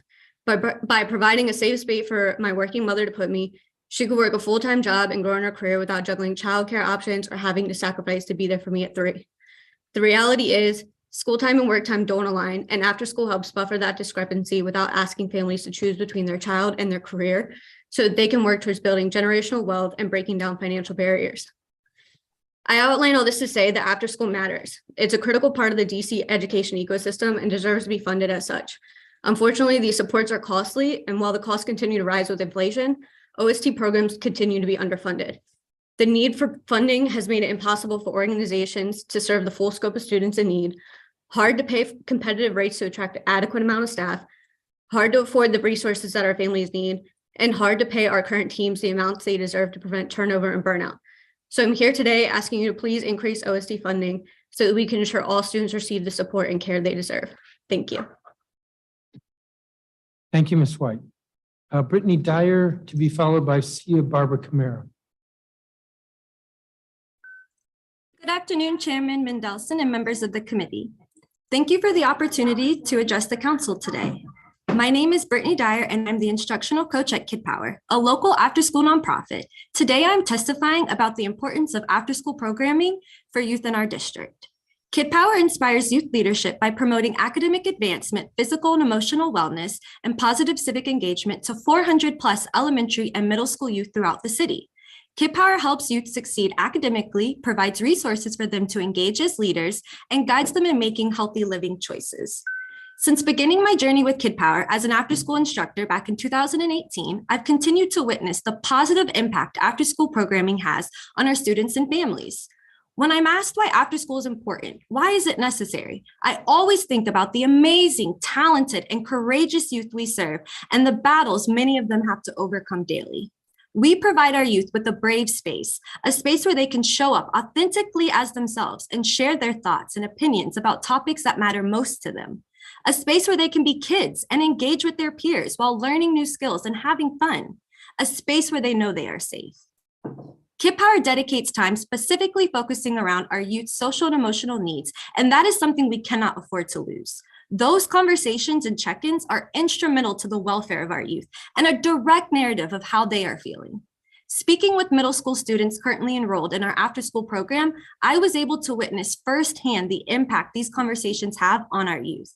A theme often brought up among students is the increase of violence in the city. I hate walking. It's not safe. I don't feel safe walking, especially at night. You hear something go off or something behind you and you expect the worst. This coming from a 12-year-old breaks my heart. Our youth deserve to feel safe at school, at home, and within their community. Time after time, our students use the after-school space as an outlet because they know they are caring adults that will validate their feelings, their experiences, and equip them with social and emotional tools needed to move forward. Another student mentioned, I'm a kid. It's not my place to say something. Adults need to say it. If we take away after school, what does that leave youth with? What message are we sending them? After school programs matter. Intentional, effective after school programming helps our youth feel safe and valued, even when things are hard or uncertain. In these spaces, we are able to serve our youth on a deeper, more personal level. They are able to build strong, solid relationships that last for years because we are committed to investing in our students and families, working alongside them to build better futures for our youth and young people. Today, I'm asking for this council to continue to invest in the well-being of our youth. This is a crucial time and they need it now more than ever. With funding, not only can we continue to serve our students and families' social and emotional needs, but it will also allow for the potential of expansion across the district. Thank you for your time and consideration. Thank you, Ms. Dyer. Sia Barbara Kamara, followed by Yazid Jackson. Good morning, Chairman Mendelson, other committee members, and Good staff afternoon. of good afternoon, of the City Council Committee of the Whole.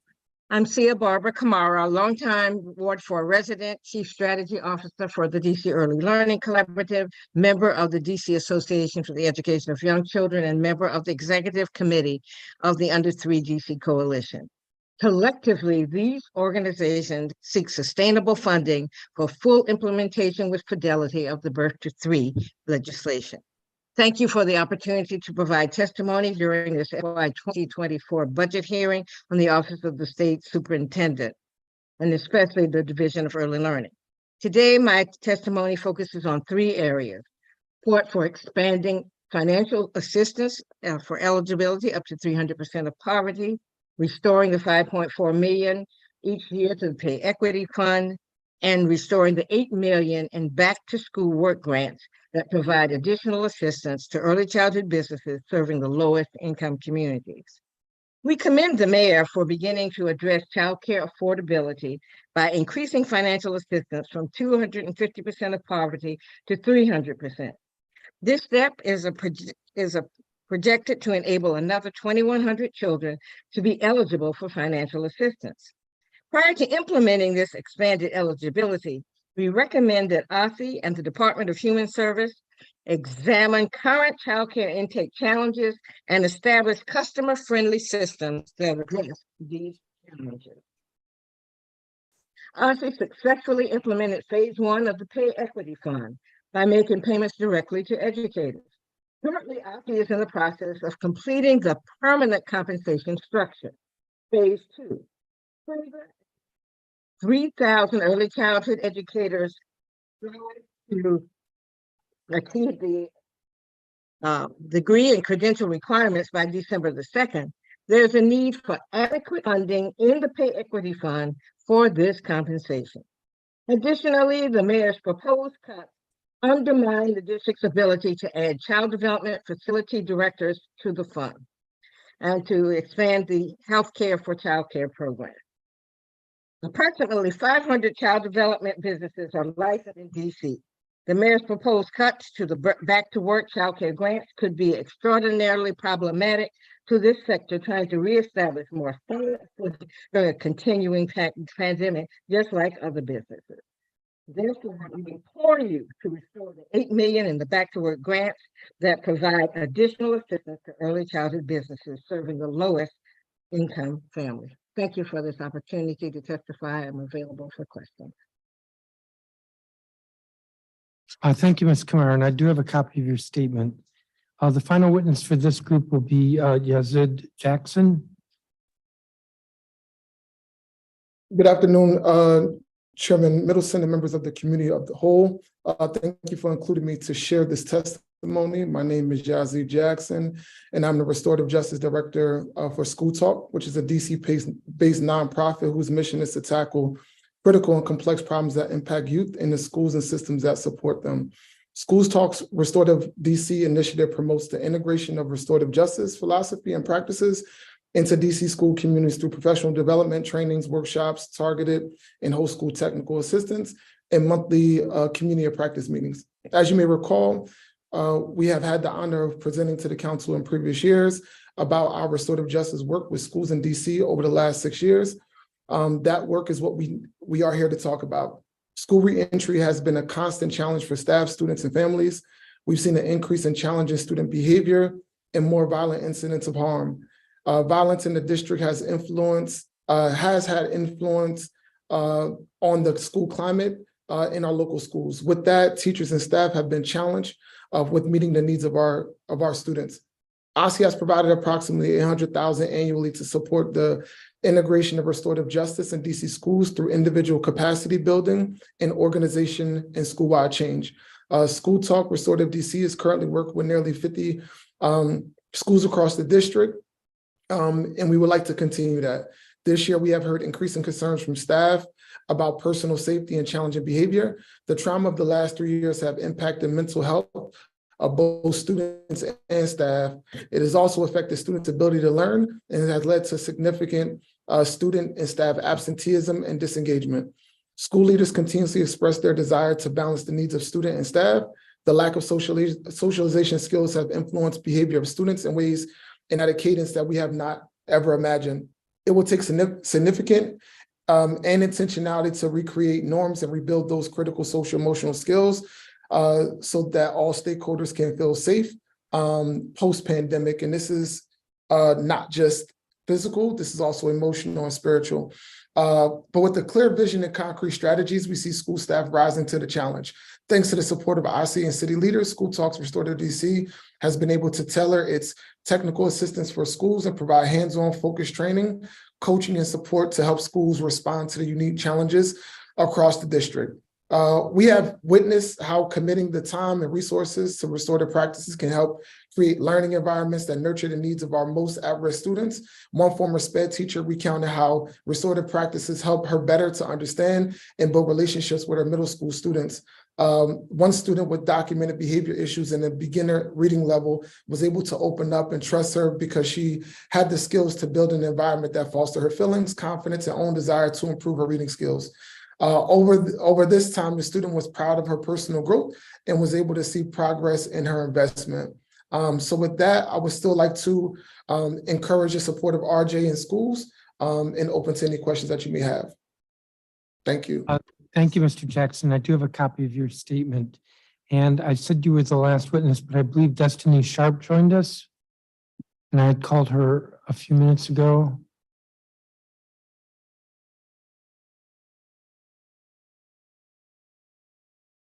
I believe she was in the waiting room, so-called waiting room, and we need her to accept and come on.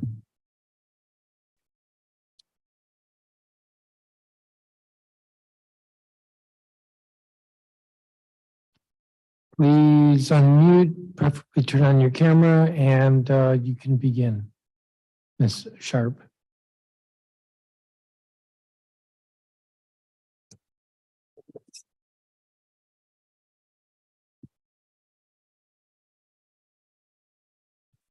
All right, well, I'm going to, we will forego her since she's not. Chairman Middleton, are you talking to me?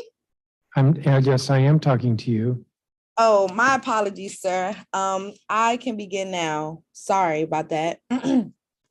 Well, good afternoon. My name is Destiny Sharp.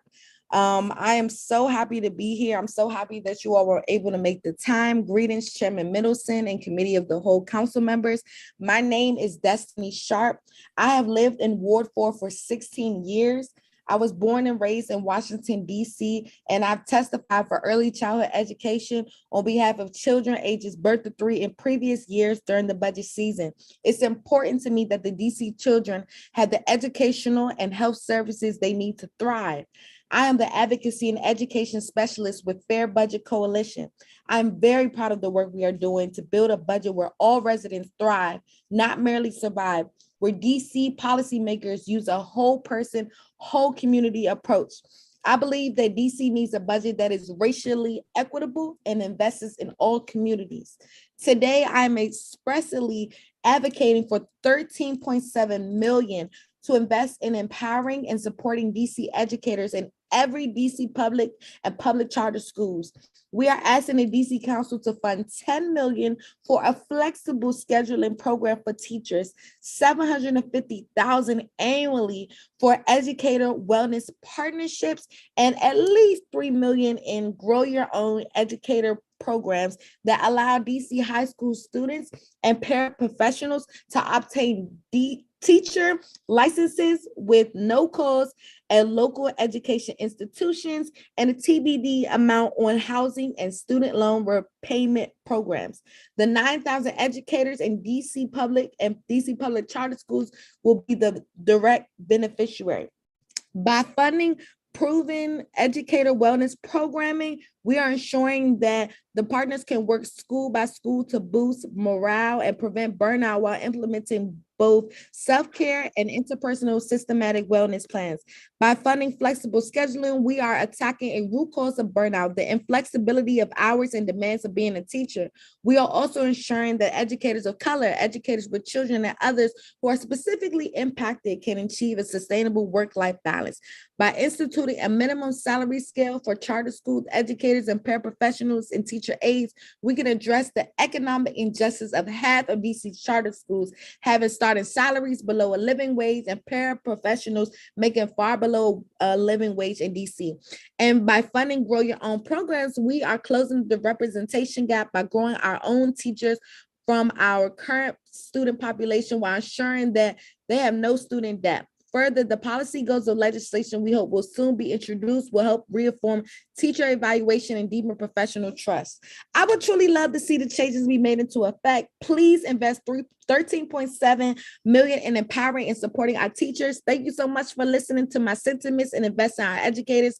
I appreciate the thoughtful fiscal contributions the Cal Committee will invest into the budget. Thank you so much. Thank you, Ms. Sharp, and thank you for your enthusiasm. I don't have any questions for you, any of you. I do want to thank you for your testimony, and I'm just checking quickly. I think all but one of you did provide a statement, which we have. Let me turn to colleagues. Councilmember Parker, do you have any questions? No questions. And just to make the implicit, explicit, foregoing question just for the sake of the number of folk we have testifying today, but really appreciate your testimony and I'm taking it to heart. Thank you. Thank you. Councilmember Lewis George, do you have any questions? No, I don't have any questions for this this panel, but thank you all for your testimony. So you all are excused and we're going to turn to the next roughly 10 individuals. We'll begin with number 118, Eva Flechter, Rochelle Ellison, Charlene Terrell, Charles Boston,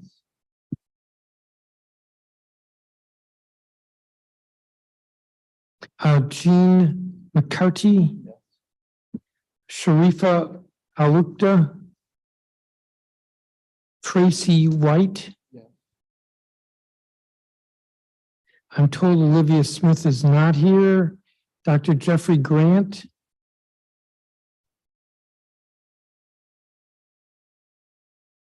Ashley Ducruz. I'm told Julie Johnson is not here. Latasha Thompson. Natalie Haney. Anne Louise Taylor. Eric Easter.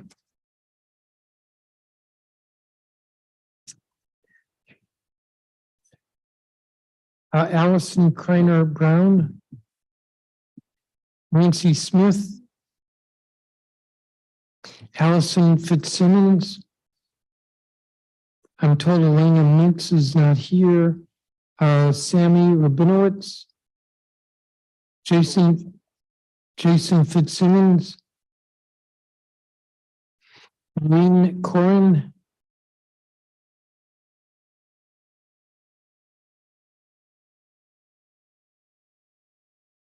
Maybe what I'll do is I'll finish all of the merged parents who are here together. Haley and Andrew Love. Dave Robinson. Kimmy Wetterauer. Joan Schaefer. And we'll stop there.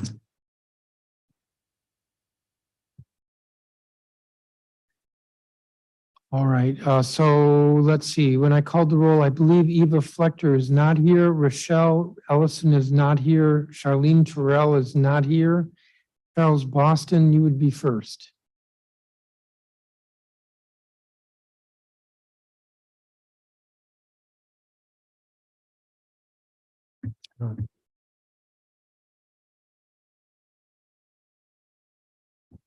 All right, we're going to go to the next person. Jean McCarty.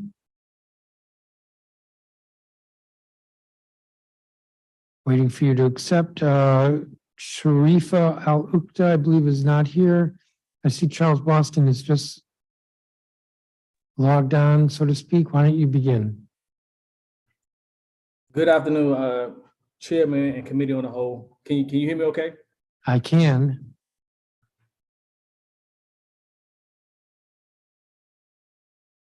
I said I can hear you. Please proceed. Can you hear me okay?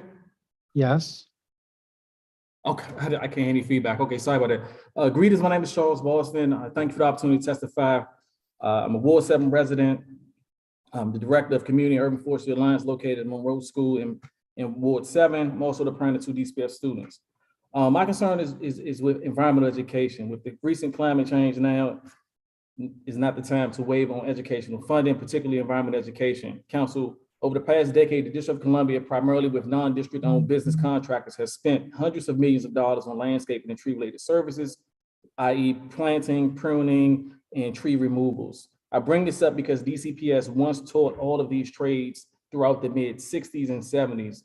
Then in 1987, DC passed the law 48-402, which is the Urban Farming and Gardening Program, in which it was never funded for over 30 years, only to be repealed in 2017 with students training stripped away from the new legislation. Hopefully today, with your attentiveness and willingness to engage on how to help maximize student development and training programs of our youth, partnering with the vision will be a clear indicator that the committee is on board in championing training for our youth and giving them the opportunity to build hope for their future.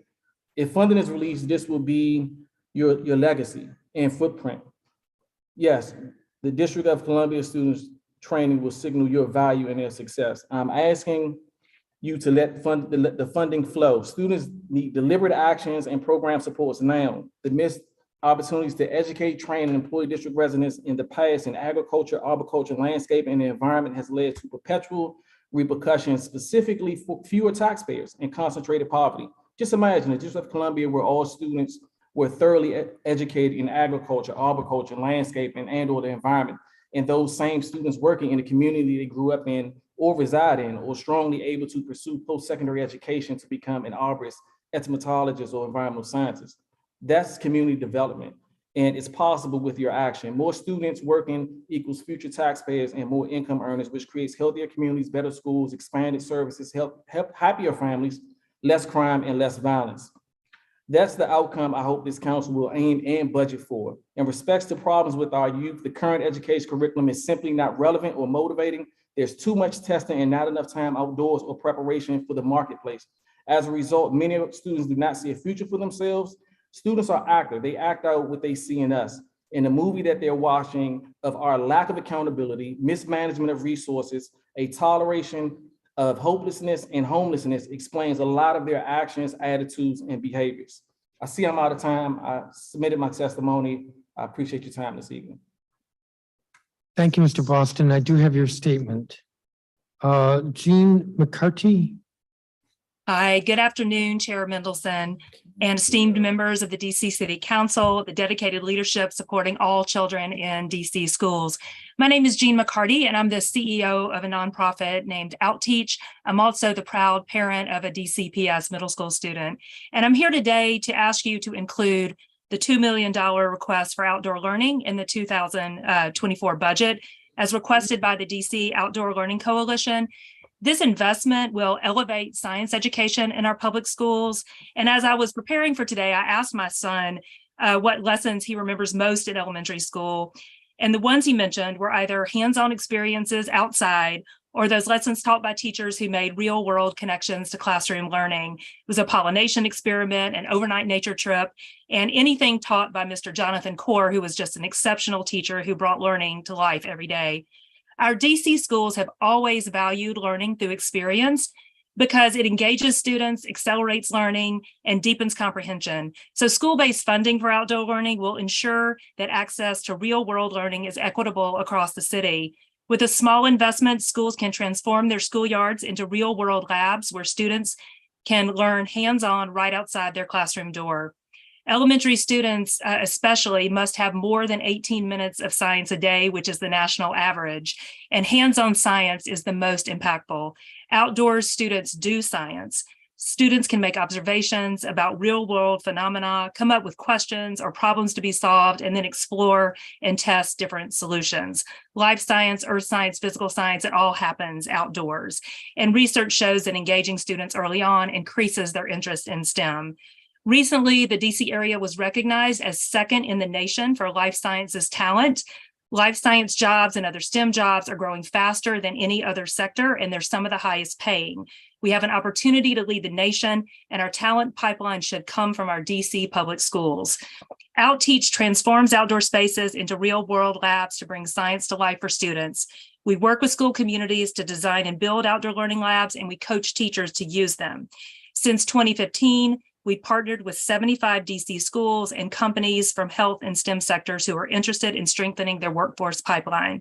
Most recently, OSSI engaged us to work with principals and teachers to develop learning design plans for 64 schools, and this funding would enable them to move forward. So as DC continues to evolve as a leader in life sciences and STEM, shouldn't we also incorporate a strategy to prepare our students for these jobs? This will require us to provide diverse paths to science, and this should include outdoor learning. So thank you for the opportunity to speak, and I'm grateful for your support. Look forward to our continued partnership with DC schools. Thank you, Ms. McCarty. I believe Sharifa Al-Uqda is not here. Tracy White would be next, followed by Dr. Jeffrey Grant. Good afternoon. Good afternoon. Good afternoon, Chairman Middleton and members of the DC Council. My name is Dr. Tracy White, and I'm the CEO of Paul Public Charter Schools. I'm here today to testify on behalf of our students and staff and all of the students and staff of DC Public Charter Schools, and to advocate for equitable funding for public charter schools in the upcoming budget. I want to begin by connecting this moment to a period in the late 19th century when the Separate but Equal Law was ratified. As all are aware, the nefarious spirit behind this law was to create an educational system that people would believe was simply separated along racial lines, but equal for both Black and non-white, for both white and non-white children. However, in reality, it intentionally advantaged one group of children along the basis of race. While much spin ensued to encourage citizens of the good intentions behind the law, what history confirms is that Separate but Equal Law further exacerbated existing discriminatory mindsets and shortchanged children of color of the tools and resources they rightfully deserved. Fast forward to today, and we find ourselves in a moment that is dangerously reminiscent of this era. It is as if Mayor Bowser and her team have embraced a separate but equal approach to the allocation of resources for public schools in the FY24 budget. Like the actual law, this separate but equal approach will yield the same results as it did in the past. It will amplify the voices of those who are anti-school choice, which is a right our families should enjoy without punishment, and shortchange children attending charter schools of the tools and resources they rightfully and legally deserve. As you know, the mayor's budget provides over $187 million more to DC public schools than it does DC public charter schools. This amounts to approximately $3,700 more per student. If this deeply inequitable budget proposal is allowed to stand, the city will indeed be endorsing separate and unequal systems of education while expecting both systems to continue to achieve the same outcomes for students. As leaders in our community, I am certain that none of you want to be associated with endorsing a budget that divides, perhaps not along the lines of race this time, however, most certainly along the lines of school choice. Therefore, my ask is simple, it is direct, and it is clear. Demand the revision of the FY24 budget so that there is equitable funding across DC public schools and DC public charter schools. Thank you.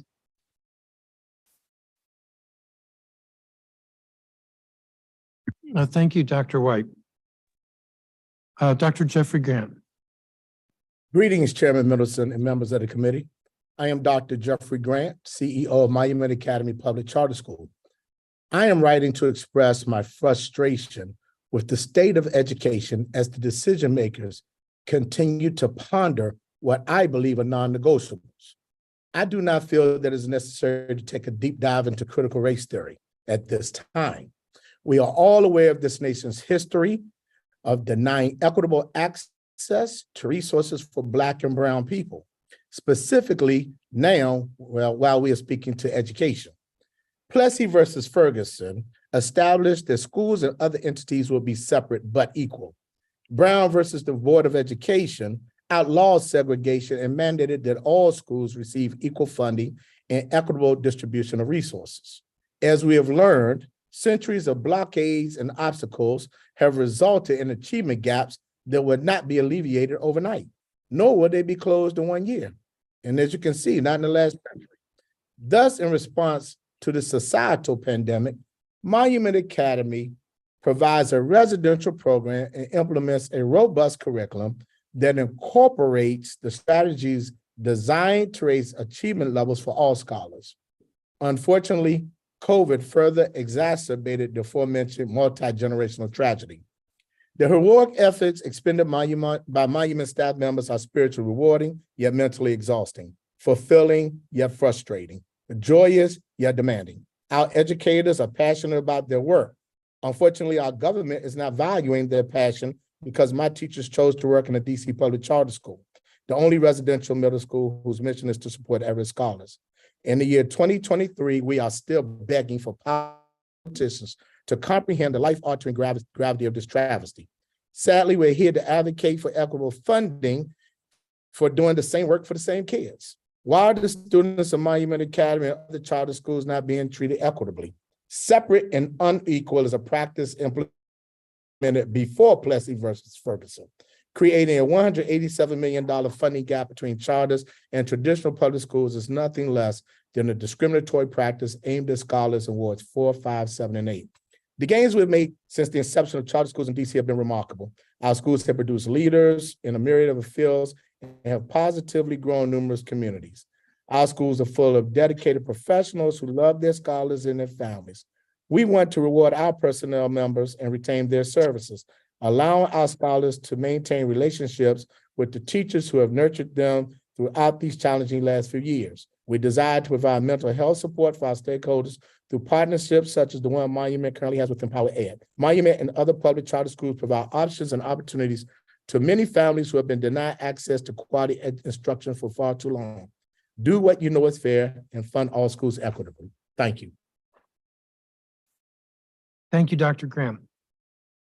Ashley DeCruz. Good afternoon, everyone. My name is Dr. DeCruz, and I am the principal of Monument Academy Public Charter Schools. I would like to speak today in support of equitable compensation for charter schools and staff. Equitable financial compensation is critical to supporting the mission that charter schools provide. Charter schools like Monument Academy actively seek out students that have faced significant disruptions during their academic experience. The ability to support these students is the conjunction of consistent staff and opportunities for exposure, both of which are necessarily funded by equitable funding and resources. I cannot comment enough on the importance of consistency in staff members. The ability to retain quality staff allows for meaningful relationships to be built with our once transient students. Daily, my teachers willingly bypass several school districts and public schools to support the intense needs of our students. They do this because they believe in the lasting value that sustained relationships have on our students. We live by the motto, learn the child and then teach. We cannot begin to learn the child if they are consistently disrupted by an overturn in staff members every year. It is unfair to ask that we invalidate these individuals' dedication to their students with inconsistent compensation. Many of the relationships built with these students are what ultimately saved them during a time in which our district is plagued with violence. More than ever, schools have become a safe haven for our students, not because of the four walls that one may typically denote as the school foundation, but instead the foundation that is built by staff members within these four walls. Many of our students enter our building with surmounting effects of a society that does not support them, but instead exacerbates their environments.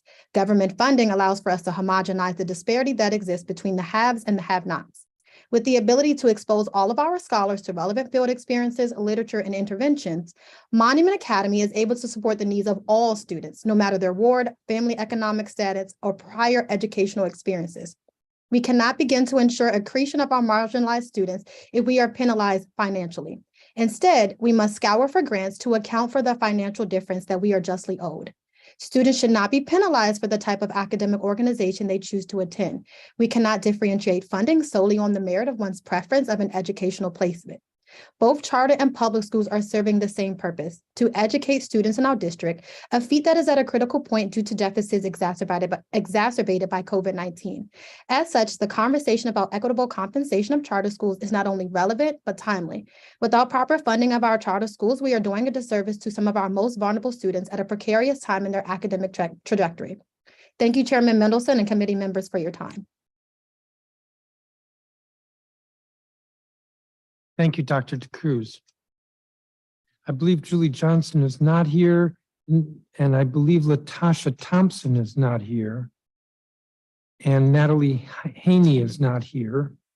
So the next witness would be Ann Louise Taylor. I'm here. Please proceed. Hi, I'm Ann-Louise Taylor. I'm with the Parents for Euclid Street Middle School and from the Ward 2 Education Council. I'm testifying in support of the capital project at 800 Euclid Street Northwest to house a middle school for the Cardozo feeder pattern and the Shaw community. The capital improvement plan includes planning and construction funding in FY25 through 28 so that the school can open at 800 Euclid in the fall of 2028. This project is critical to the continued growth and success of our neighborhood schools. DCPS families value commitment, stability, and predictability. Demonstrate the city's commitment to this funding plan and schedule, and the Center City neighborhood schools will continue to grow enrollment. I urge the city to protect funding for this project and keep the Euclid Street Middle School opening on schedule. Thank you. Thank you, Ms. Taylor. Let me check. I believe Eric Easter is not here. And Allison Kreiner Brown is not here. Nancy Smith would be next. And she'll be followed by Allison Fitzsimmons. Nancy Smith.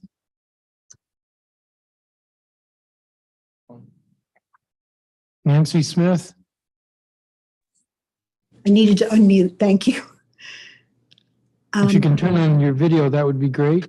Yep, Okay. I see you. Thank you. Okay, I'm Nancy Smith. I'm a 55-year resident of Ward 4. I've had 9 children and 3 grandchildren in DCPS. I've been involved with Tacoma for about 14 years, for the past 8 as the community rep on the LSAT. Years ago, Tacoma struggled to attract neighborhood families, and at one point was down to under 300 students in grades 3, pre-K through 8. We've come a very long way. We have a terrific principal. We now have 438 students in pre-K to grade 5.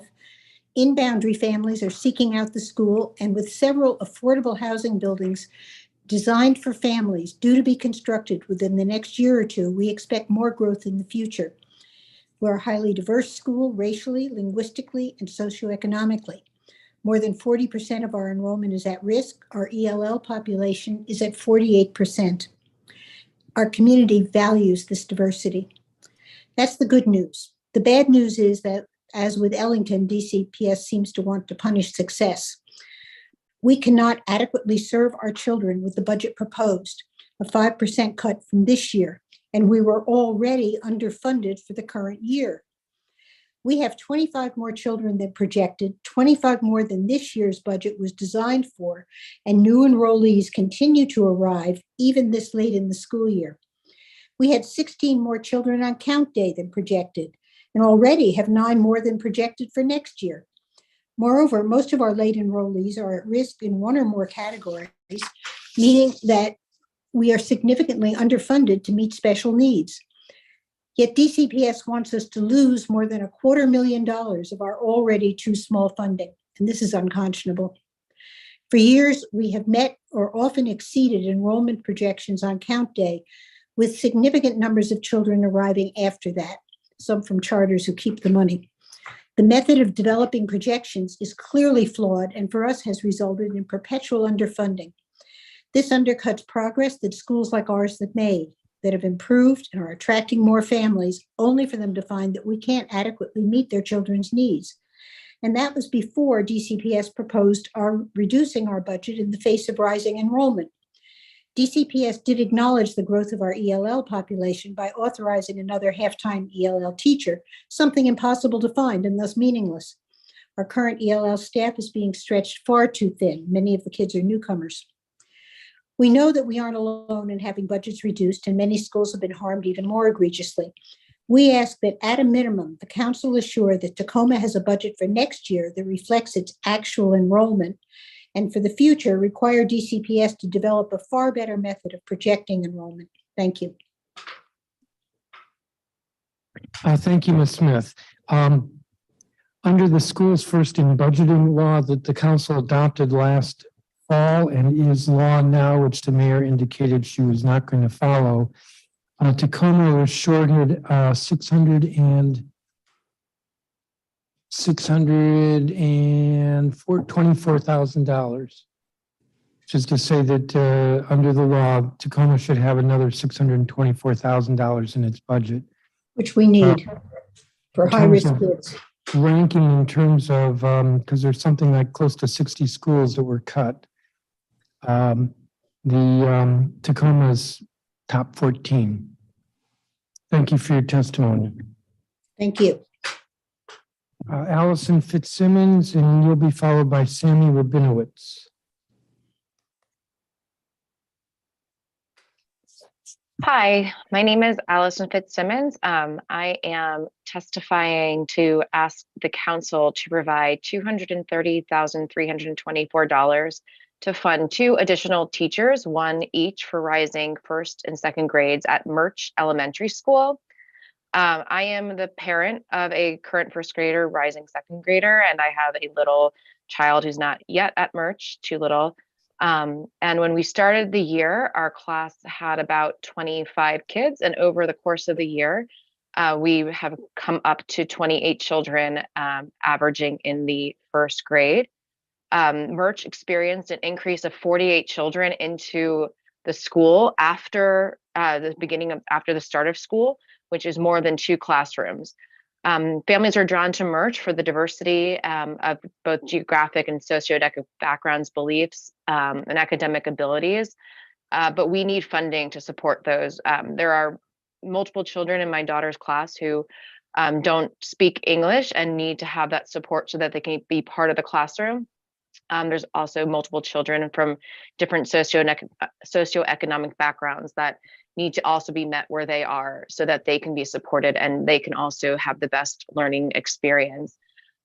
We understand that in a class of 20, this diversity is incredible and it can be vibrant, but with 28 kids in the classroom with 1 teacher, it's not possible to adequately teach and support those children. One of the real consequences that we've had this year is the issue of safety in the classroom. Teachers are having to deal with greater and greater physical and verbal aggression from children in the classroom. Not at all did I ever think that at first grade, one of my biggest concerns would be if my daughter went to school and came home that day. In view of the Norfolk shooting of a first grade teacher a few weeks ago, I don't believe that 28 kids can be kept safe, let alone educated, by 1 teacher in a classroom. We're seeing a mental health crisis among children and adolescents, and they need to be supported and they need to be kept safe from themselves, and for everybody, all the other children need to be kept safe. I'm a huge supporter of DCPS. My dad was a public school teacher for close to 20 years, and I truly believe in public school education. But if we can add another classroom to both the first and second grades to make it more manageable, I don't believe any first or second grader at Merch will have a fair shot at a safe and educational year with the support they need and that they deserve. Thank you so much for having me. Thank you, Ms. Fitzsimmons. And I'm making a note to ask the chancellor about this on Friday. Sammy Rabinowitz, followed by, I think it'll be Maureen Corin. Awesome. Thanks so much, Chairman Mendelson and everyone on the council for the opportunity to speak today. I'm Sammy Rabinowitz. I'm an alumnus of Duke Ellington School of the Arts from the Instrumental Music Department, a percussionist specifically. I've testified at this hearing in the past, spoke about the need for pay equity for our teachers, how we kept losing good teachers, some of our best, how we're still losing some of them because Ellington was not funded properly. And here I am again a few years later, first year of college, a little bit of a beard going on, much older, testifying about the same problems. Throughout my time here at USC, University of Southern California, I study popular music performance. It's become abundantly clear that I would not be as successful as I am without my experience at Ellington. And at a time when fewer and fewer resources are going into the arts, it's clear to me that artists such as myself need the support and preparation that a pre-professional school like Duke Ellington provides. And I know that there have been ongoing negotiations with DCPS, and the problem is this: Duke Ellington is 2 schools in one. It's a top-notch academic school where I took numerous AP classes and got a solid educational foundation. But equally as important, Ellington is an arts institution. I received the technical vocabulary to progress musically while in an environment that helps so many young artists like myself. And for so many kids who attend Duke Ellington, this is the only pathway to a successful career, a pathway that cannot be created by any other public school. And we know the council has been very good to us recently, and we still must ask for heightened support, specifically an additional $2.5 million in our budget that would maintain an equal budget to what we got last year. And while I have the time, I also must add a DCPS placed controller is not going to solve these problems. It's a ruse And I hope that the council recognizes that for what it truly is. We value our public-private partnership, and I truly believe that there could be more productive conversations that focus on how we get to a long-term sustainable outcome for Duke Ellington. Thanks so much for your time today.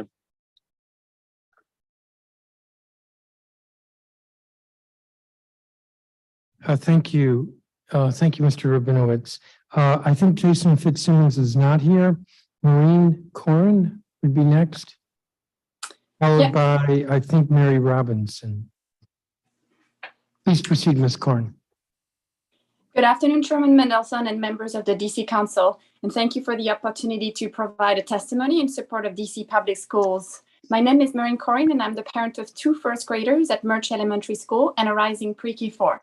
I'm joining my fellow 236 parents and caregivers who signed a testimony that will be shared later by the Murch HSA co-president Kimi Wetterauer. I'm here today to urge you to increase Murch's budget by $230,000, 324 for the next school year to fund 2 new teacher positions needed to address the significant overcrowding in the schools rising grade 1s and 2. As you will hear from other Murch parents, the key reasons we're here today is to testify are the following 3 points. 1, the Murch enrollment increase, including the in-year increase. 2, the resulting Murch class sizes, and 3, the impact that this has on our children. Regarding the Murch enrollment increases, we know that Murch received a small increase in the funding for the fiscal year 24 school year at a time when many other DCPS schools are facing budget cuts.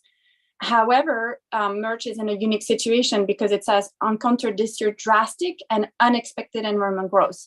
To give you precise numbers, this year, the number of students has increased by 48 students since the start of the school year and continues to increase. That's more than 2 whole classes. And at the same time, Murch is experiencing increases in the number of at-risk students and students who do not speak English, many of whom have arrived mid-year. So the second point is the resulting Murch class sizes. Currently, we already have classes of up to 28 students per class in grade K through 2, and projected based on the budget, we will have grade 2 classrooms that have more than 28 students and 1 with more than 25. And what's important is that that doesn't include students that we know will arrive after the beginning of the year like it did this year. So as a result, we know that the current budget doesn't address the issue of increased enrollments and those increased student needs. And we're seeing the difficulties that our teachers are having managing those class sizes of small children with diverse backgrounds. We're seeing it with our children that they come back home and are not able to perform at grade level in reading and math because teachers are really stretched too thin with too many pupils. We hear about daily physical and verbal aggressions among the students, and that's actually dramatic in children that are in grade 1.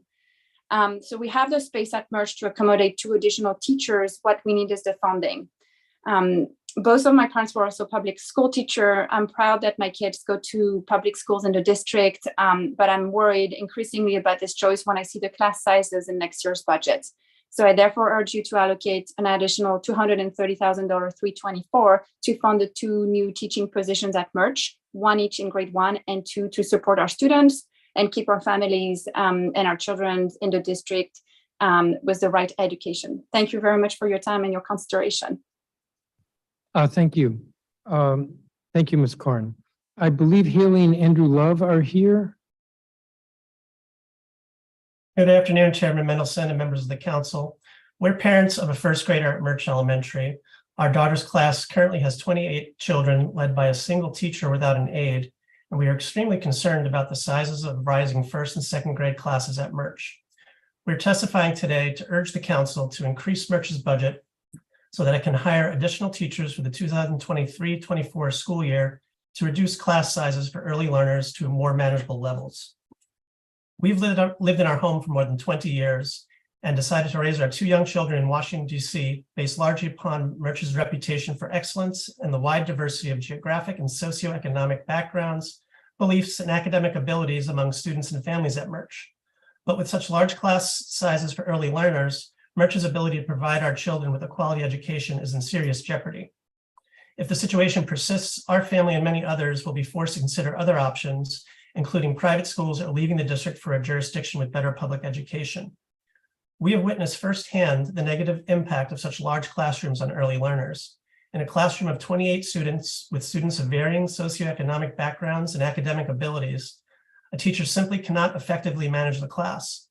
Small group instruction, which is essential for early learners, has become nearly non-existent at Murch. This harms all children. Those performing below grade level cannot follow the teacher. Those above grade level are frequently bored and misbehaving because they are understimulated. Those at grade level are receiving inadequate attention, and English learners, of which there are several in our daughter's class, are left unsupported and isolated. On top of this, our children are still adjusting to the new normal post-COVID. In our daughter's first grade class, physical and verbal aggression is a routine occurrence, and teachers are really struggling to educate our children while also keeping and making them feel safe. The confluence of all these issues has created an environment that is simply not conducive to learning. As detailed in the numerous letters you've received from Murch parents over the last several weeks, we're asking the council for approximately $230,000 to hire 2 additional teachers, one for first grade and one for second grade, which will allow class sizes for these grades to decrease from approximately 27 to 28 students per class to 18 to 22 per class. Although the dollar amount of this request is modest relative to DCPS's total budget, the impact of this additional funding will make a huge difference to hundreds of current children and their families and future children and their families. We urge the council to support public education in our city and to provide the additional funding requested. Thank you for your time and consideration. Thank you very much, both of you, for your testimony. And I believe my staff is meeting with some of the parents next week. Mary Robinson, and you'll be followed by Kimmy Witterauer. Ms. Robinson, you're on mute.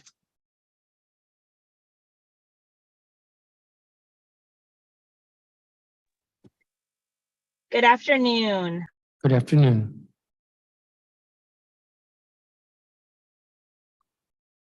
Nope, you muted yourself again.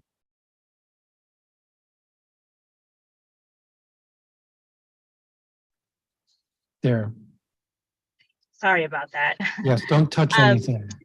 Gotcha. My name is Mary Robinson, and I am a parent of 2 Murch students, current grades 1 and grade 3. We live in Ward 3, and I'm here to testify to request an increased budget for Murch to provide allocation of additional funds for 2 new teachers for the over 230,000 budget request, as you've heard earlier. My first grade son's classroom, as you've already heard, is very overcrowded. There are many students that don't speak English as their first language, and there's a very large variety of learning capabilities and academic stances within the classroom setting. So it's very difficult for one teacher to provide a quality education, as well as managing any social emotional issues within the classroom and devoting appropriate time for students with that class size. As they move into second grade, we are additionally worried about the number of students as well as the influx of additional students that we've had so far in the classroom this year and expected next year as well. So I'm here today to provide additional testimony for the need for the additional $230,000+ to be allocated to Murch for the hiring of 2 additional teachers. Thank you. Thank you very much. Kimmy Wetterauer.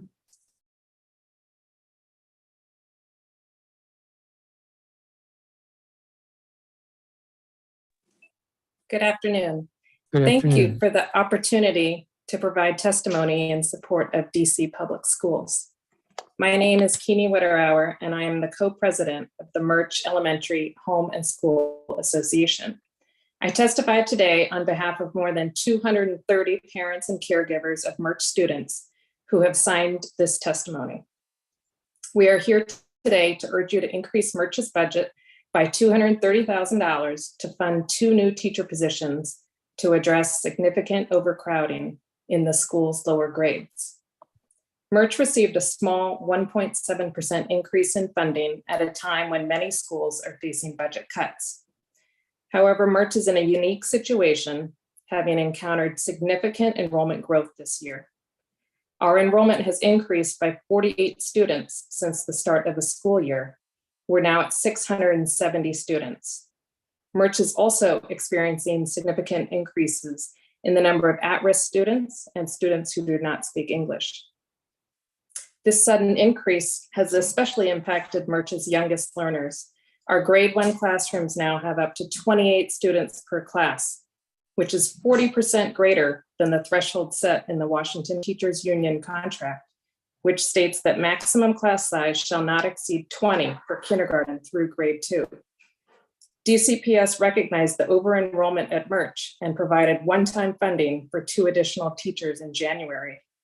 Yet while our student population will only continue to grow, these 2 teacher positions are not included in the FY24 budget. Based on enrollment projections next year, grade 2 classrooms will have over 28 students and grade 1 will have over 25.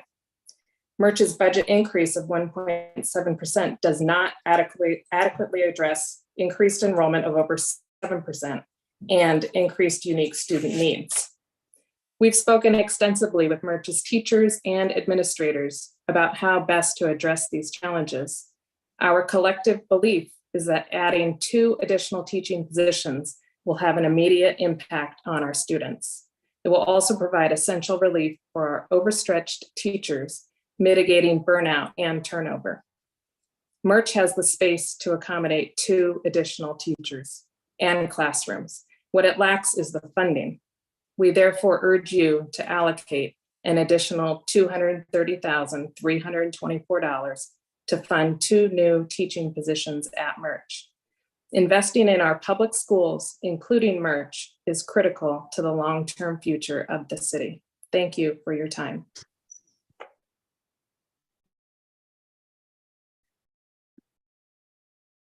Thank you, Ms. Witterauer. And I believe Joan Schaefer is not here. I want to thank each of the witnesses. Ms. Wetterauer, I don't think I have a copy of your statement. I will resend. Okay, although I have a statement that's very general, as in it doesn't have a name. This says from parents and caregivers of Merch Elementary School. Would that be you? Yeah, I did send another one with my last name, so I can resend mine. Okay. Thanks. That would be great. Thank you. I want to thank each of you for your testimony. Let me see, Councilmember Parker, do you have any questions?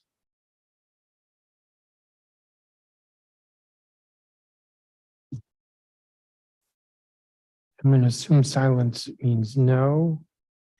We still have a lot of witnesses to go, so I'm not going to have any questions for you. I want to thank each of you for your time and your testimony. You all are excused. I'm going to turn to the next group of witnesses.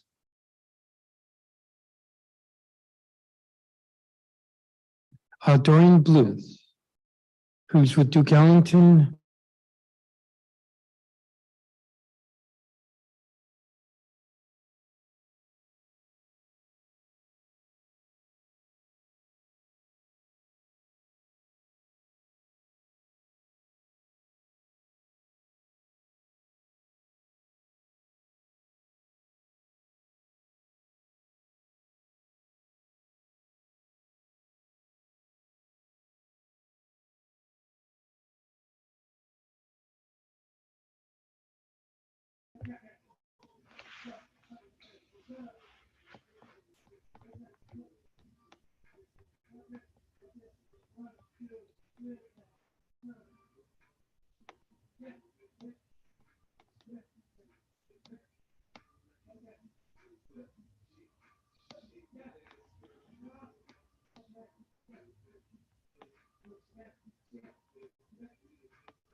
We're ready?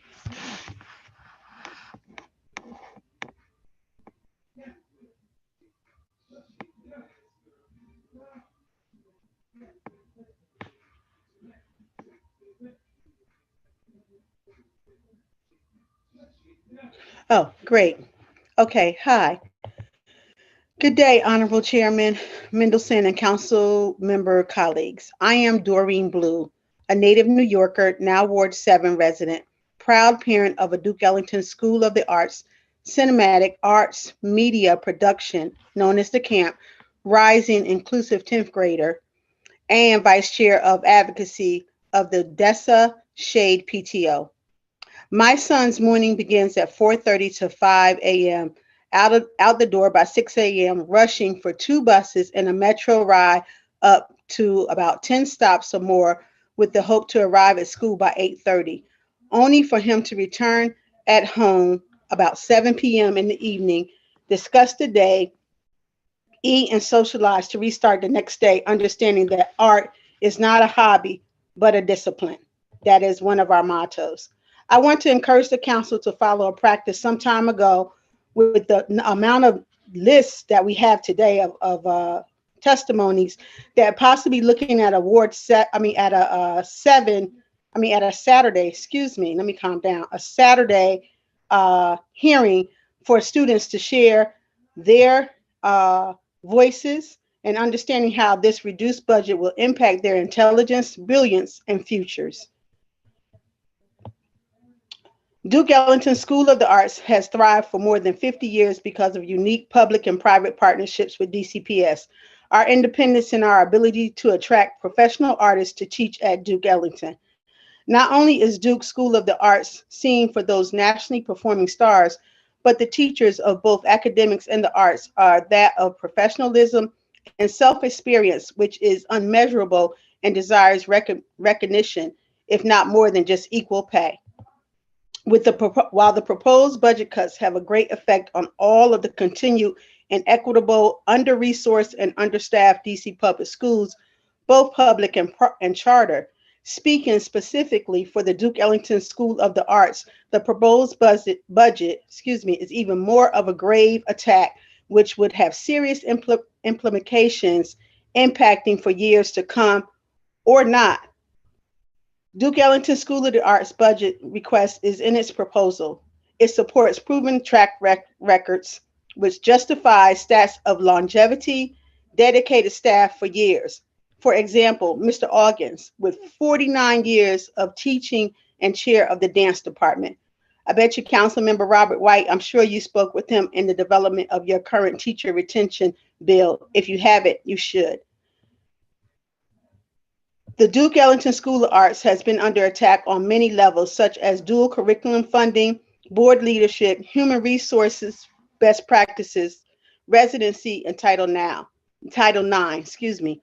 But wow, this is almost sounds like Mayor Bowser's current woes in her administration right now, especially missing or inappropriate use of funding of $113 million, which would help the proposed budget we could use right now, hearing from everybody today.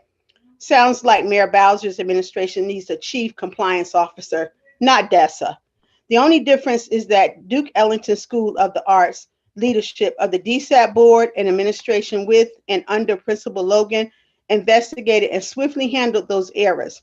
Since such all meaningful staff, visitors, students, and community partnerships fully understand how acting and reacting accordingly with the discipline of Duke Ellington School of the Arts has aligned with procedures and protocols set forth. Now, know that DESA parents will continue to educate, encourage and show their voices to the DC Council, the mayor, the chancellor, and the community that the DESA building is nestled in. Our children, all Black, brown, beige, and white, deserve equitable opportunities of showing our excellence. I will end my testimony by taking a bow, saying thank you, and along with the Duke Ellington School of the Arts creed and motto, we love you madly. And Councilmember Mendelson, I owe you a big one. Thank you.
We're having technical issues, but we'll be right back.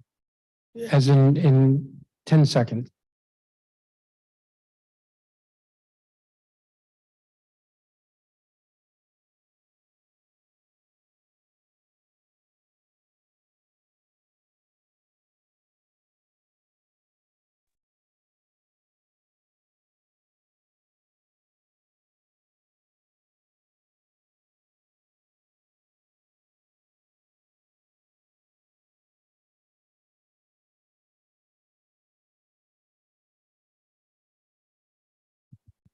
Sorry, everyone. Apparently, there was a technical problem. So let me see where we are. Doreen Blue testified. I said to her that she needs to provide a copy of her statement. I'm not sure she heard me.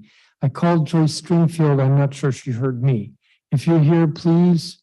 And then you will be followed by Kiana Lamans. So I apparently have been talking to myself for the last several minutes and none of you could hear me.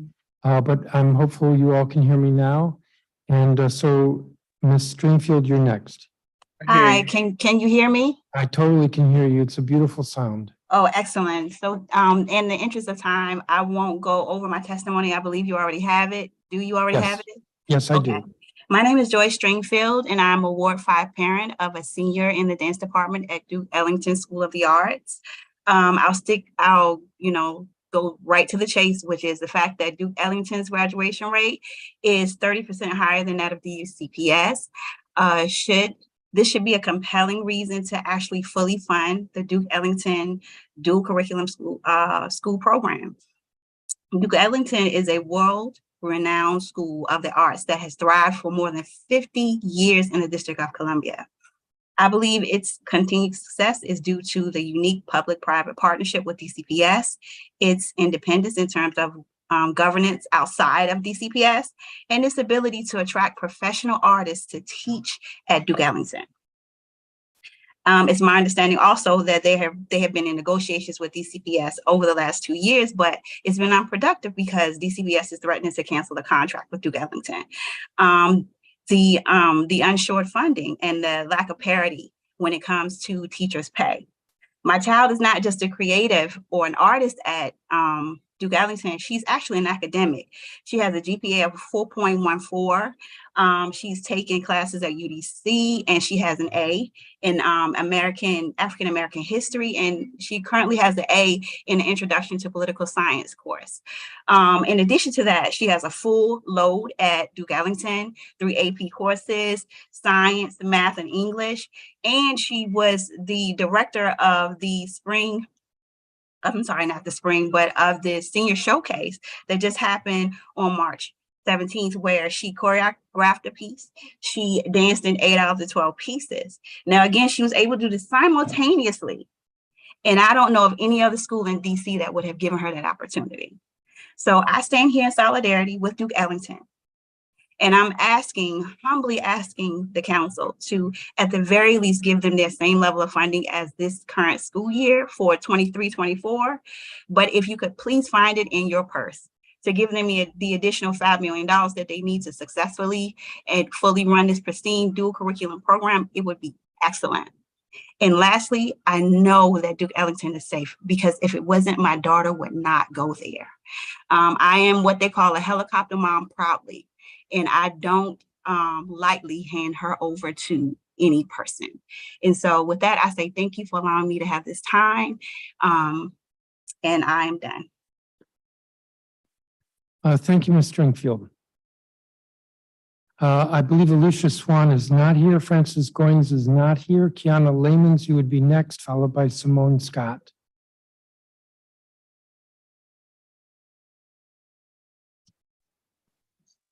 How you doing, Councilman of the Whole?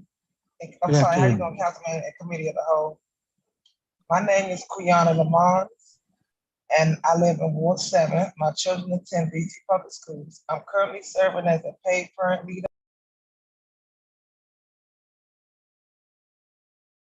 You just muted yourself. You said you were a paid parent leader and then you muted yourself. I don't think you can hear me. Yes, Ms. Lamont? This is not a good sign.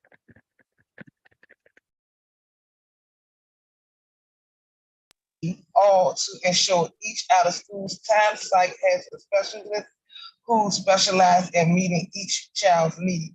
I am also urging that private transportation be provided for our children to the programs because public transportation does not meet the needs, understand the conditions, or have services that all special needs children require. And as a parent, we would like to have a safe passageway for our children. This matters to me because our children.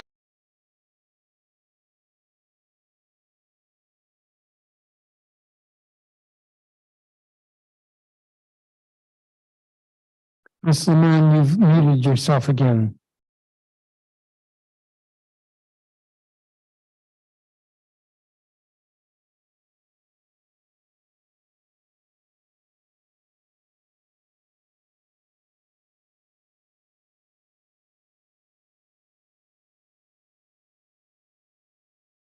like to see you prioritize paid parents' requests and concerns, especially for students with disabilities. Thank you so much for your time and your partnership on OST issues. Thank you, Ms. Lamont. Simone Scott, and I think you'll be followed by Takia Warty.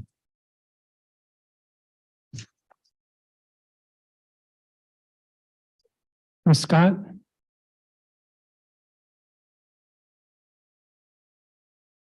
Simone Scott? Yes, thank you. I apologize. I'm also having technical difficulties. Thank you, Council Member Mendelson. It was great seeing you this past Saturday at our forum budget, as well as the other community leaders. I'm Simone Scott, a native Washingtonian, mother of two, a thriving sophomore at Digital Pioneers Academy, and a kindergartner loving her experience at I Dream, both public charter schools east of the river. Additionally, I'm a dual parent board member with DPA, as well as Ward 7 PLE member of PAVE, Parents Amplifying Voices for Education. With limited time, I've sent my thank you and submitted my testimony.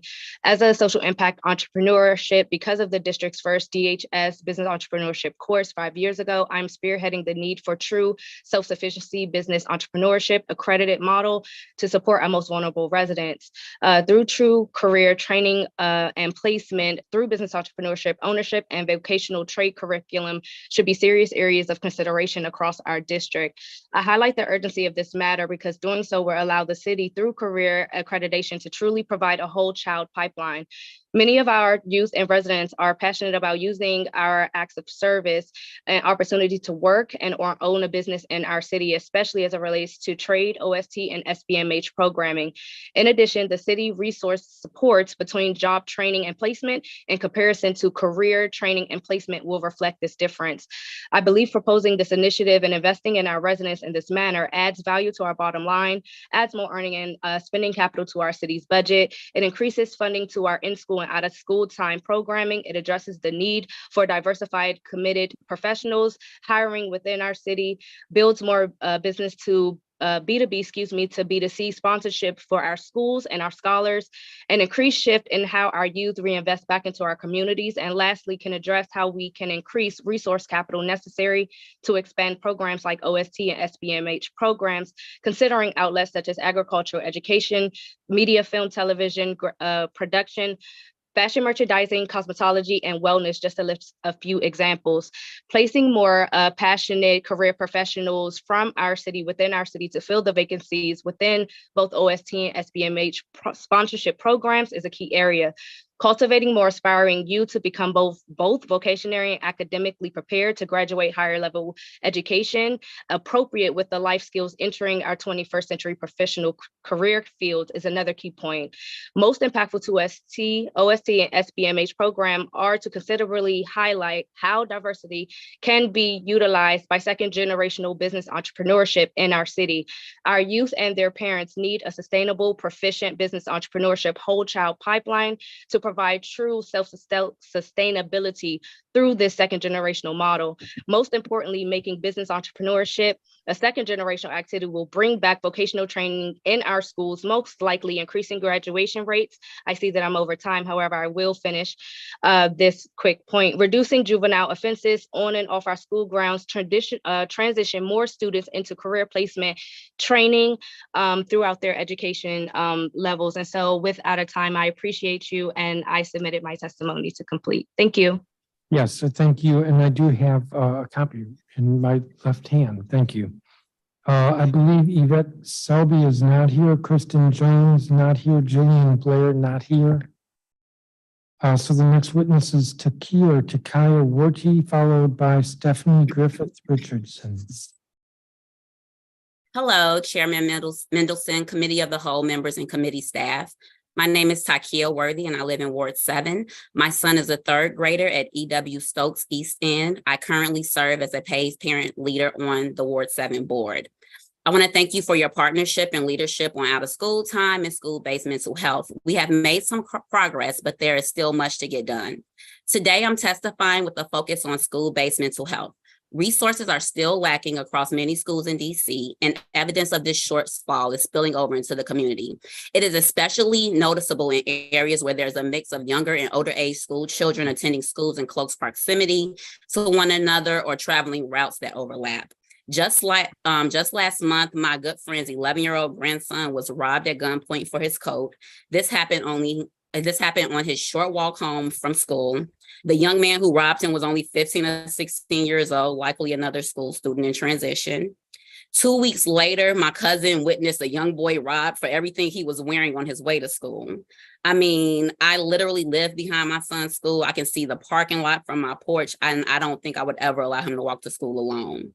School-based mental health matters to me because my community matters to me. My child being able to walk to school safely, attend school safely, and play in his neighborhood safely matters to me.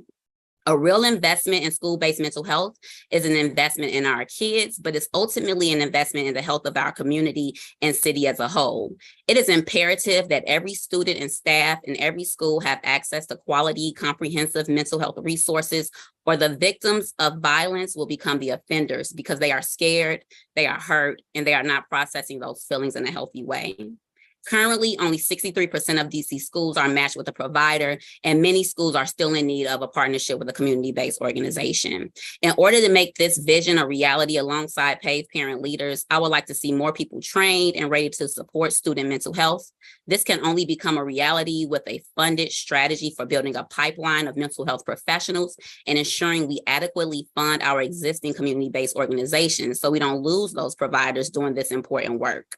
Thank you for your time and partnership.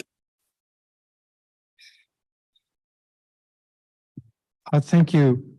Thank you, Ms. Wordy. Stephanie Griffith Richardson, and you'll be followed by Tara Brown. Greetings, Councilman Middleton and the committee as a whole. My name is Stephanie Griffith Richardson, and my son attends Elsie Whitlow Stokes East End in Ward 7, a language immersion school. I also serve with Parents Amplifying Voices in Education on the Ward 7 PLE board. I want to thank the mayor for prioritizing out of school time programs and school-based mental health in the proposed budget. This is a shared priority of paid parents, and I'm here today as a concerned Ward 7 parent and active community member in hopes that you will continue to protect these important priorities as you deliberate on the fiscal year budget, especially when there's a budget shortfall. I urge you to hear our plea to protect these priorities, even as many are clamoring for the limited resources while the district's revenue is on decline and federal COVID relief funds are drying up. Yet despite these fiscal challenges, I must ask that these two issues remain as a high priority as they have been for parents, leaders before and since the pandemic. While great progress has been made, there is still much more to be done. Parents believe that these are important issues to get right and amplify to support our children. We ask that you consider the following: to increase access to out-of-school programs, ensuring families have access to quality programs and convenient locations that meet their needs. The mayor and the DC Council should provide funding that for the following in the budget: target resources to add out-of-school time seats close to families where they are, increase the UPSF so individual LEAs can run and adequately support their own programs, expand Learn 24 grants to include funding for security costs so out-of-school time providers do not have to incur those costs. High quality training for government-funded out-of-school programs to support students with disabilities, and to improve information sharing about programs and cost-saving options. The deputy mayor of education should create and convene an out-of-school time community advisory group with the mayor and the council. And to improve access to scholarships, vouchers, and financial aid, the mayor and the DC Council should provide funding to expand scholarship access and change eligibility requirements for those opportunities. To increase transparency and oversight for out-of-school time, the DME should ensure that the out-of-school time commission completes legislative requirements and practices inclusive engagement practices. A tall order in this fiscally fragile time. but a priority that cannot be ignored for DC school kids. Thank you for allowing me to testify and share what I see for our kids and for our district. I hope that you build a balanced budget to make that all kids in district have equal access to diversity of high quality out of school time programs. Thank you again. Thank you, Ms. Griffith Richardson. And I don't have a copy of your statement. If you would provide that. Next is Tara Brown. Hello, Chairman Mendelson and the Committee of the Whole. My name is Tara Brown, and I am a lot of things. I'm on the board of an amazing public charter school, Learn DC. I'm a newly appointed ANC Commissioner representing 8D04. I'm on the citywide board for PAVE representing Ward 8, and I'm also the proud mother and aunt of Jana and Isaiah. My advocacy and my energy is primarily focused on education. I dedicate so much of my time to this area because I know that what education can do. Education is freedom. Education is empowerment. Education feeds the pipeline that equips our city's doctors, lawyers, teachers, and leaders. Education is the way we make our children informed and engaged citizens. Education is the present and future of our great city. That is why in this difficult budget season, I ask that you at least make the same investment that the mayor did and don't chip away at the parts of the budget that address school-based mental health and out of school time. I urge you to fully support school-based mental health and the UPSFF and funds allocated to support OST and the supports for special needs children in the OST space. I understand that there are a great number of competing priorities. I understand that there are a lot of constituents to consider. What I also understand is that our children have to continue to be our #1 priority and that we need to protect the investments made for them. I know you have some tough decisions, but protecting the funding to support school-based mental health and OST programs should not be one of them. If we don't take away from our kids today, they will give us back so much more tomorrow. Please keep this in mind as you contemplate the budget. Thank you. Thank you, Ms. Brown, or Commissioner Brown. Thank you. Shanetta Boone-Ruffin. Good afternoon, Chairman Mendelson and members of the Committee of the Whole. My name is Sean Boone Ruffin. I'm a PAVE citywide and Ward 8 parent board member and a multi-generation Washingtonian. In fact, Lawrence C. Boone Elementary School was named after my grandfather. I have 2 daughters which attend Jefferson Middle School Academy and Eagle Academy Public Charter School, Capitol Riverfront, both in Southwest Ward 6. We are in a mental health crisis all over the world. However, here in the nation's capital, we see and hear about killings and shootings multiple times a day, particularly in high poverty areas such as Ward 7 and Ward 8. Social emotional learning have been a huge focus since returning from COVID. However, some neighboring school districts have already inducted this program, PBIS, which is the social emotional learning, before COVID. By training teachers, staff, administration, and security personnel on the importance of tending to social emotional needs, it creates a positive mental health wraparound service to all students. Having school-based mental health is essentially sad due to a lot of students unknowingly living in DC with PTSD, anxiety, and other mental health disabilities. The everyday violence, lack of positive parental guidance, stigma in the community, foregoing mental health assistances. Also, by receiving mental health services in school, students will be able to get the necessary mental health that they so desperately need. School-based mental health also includes group therapy sessions that have been shown to be beneficial to groups of people who have differences and are able to work things out with the mediator as well as a mental health therapist. Receiving services at school will also help the parents, guardians not feel overwhelmed with trying to find their child mental health help. Having these available services in the schools give the students time to embrace, reflect, and use what was learned during sessions. Studies have shown having school-based mental health and counselors present in schools reduce suspensions, expulsions, fights, absenteeism, and even truancies. Having these professionals in the schools also can positively assist administration, staff, security personnel with students who may become disruptive, have meltdowns, or anything of that nature that is mental health. All kids are going through something in life, whether it's visibly shown or hidden behind a smile. Learning coping strategies and how to balance your own mental health should be top priority. I believe out-of-school time programs will also assist with school-based mental health because this way students are able to learn social emotional strategies and techniques to help prevent their mental health from being unbalanced. Children are our future, however, we must train them for a better and safer, well-balanced tomorrow. Thank you. I'm here for any questions. Thank you. I have one question. Would you provide a copy of your statement, please? Yes, sir. Thank you. I believe Yvette Selby has joined us, and she'll be followed by Kristen Jones. Yes, thank you. Good afternoon, Chairman Mendelson and members of the Committee on the Whole. My name is Yvette Selby, and I'm a proud parent of 12th grade twins that attend Capital City High School in Ward 4 and McKinley Tech High School in Ward 5. And I also serve with Parents Amplifying Voices in Education on the citywide and Ward 5 parent leader boards. I'm testifying today because dedicated funding for schools before, after school, summer, winter, spring programs should be a priority for all district children, not in this year, but also in the years to come. OST programs play a critical role in providing safe, structured environment for children.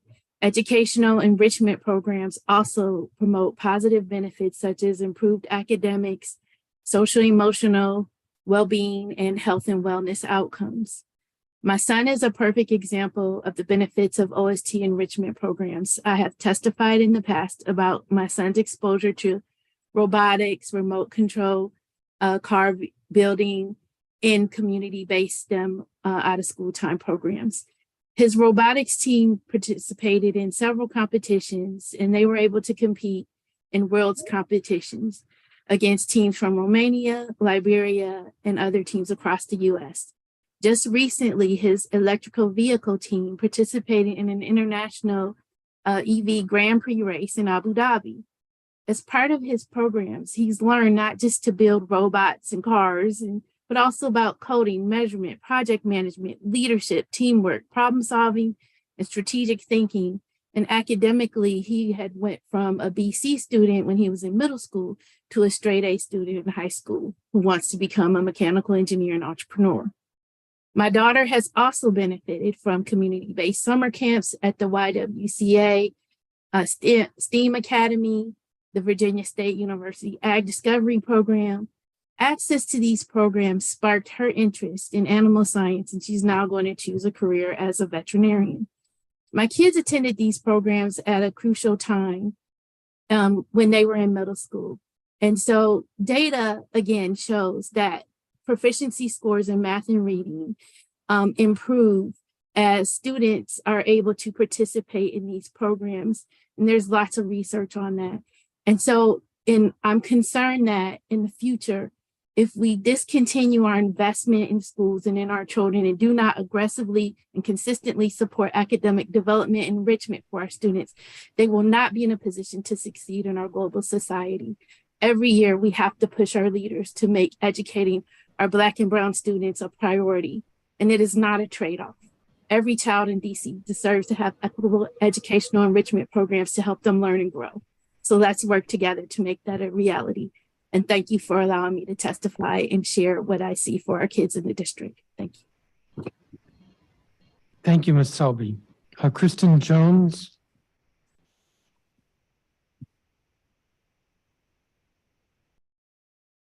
Kristen Jones.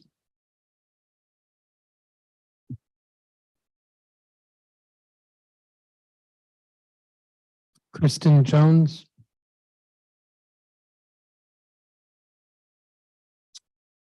Renee Davis.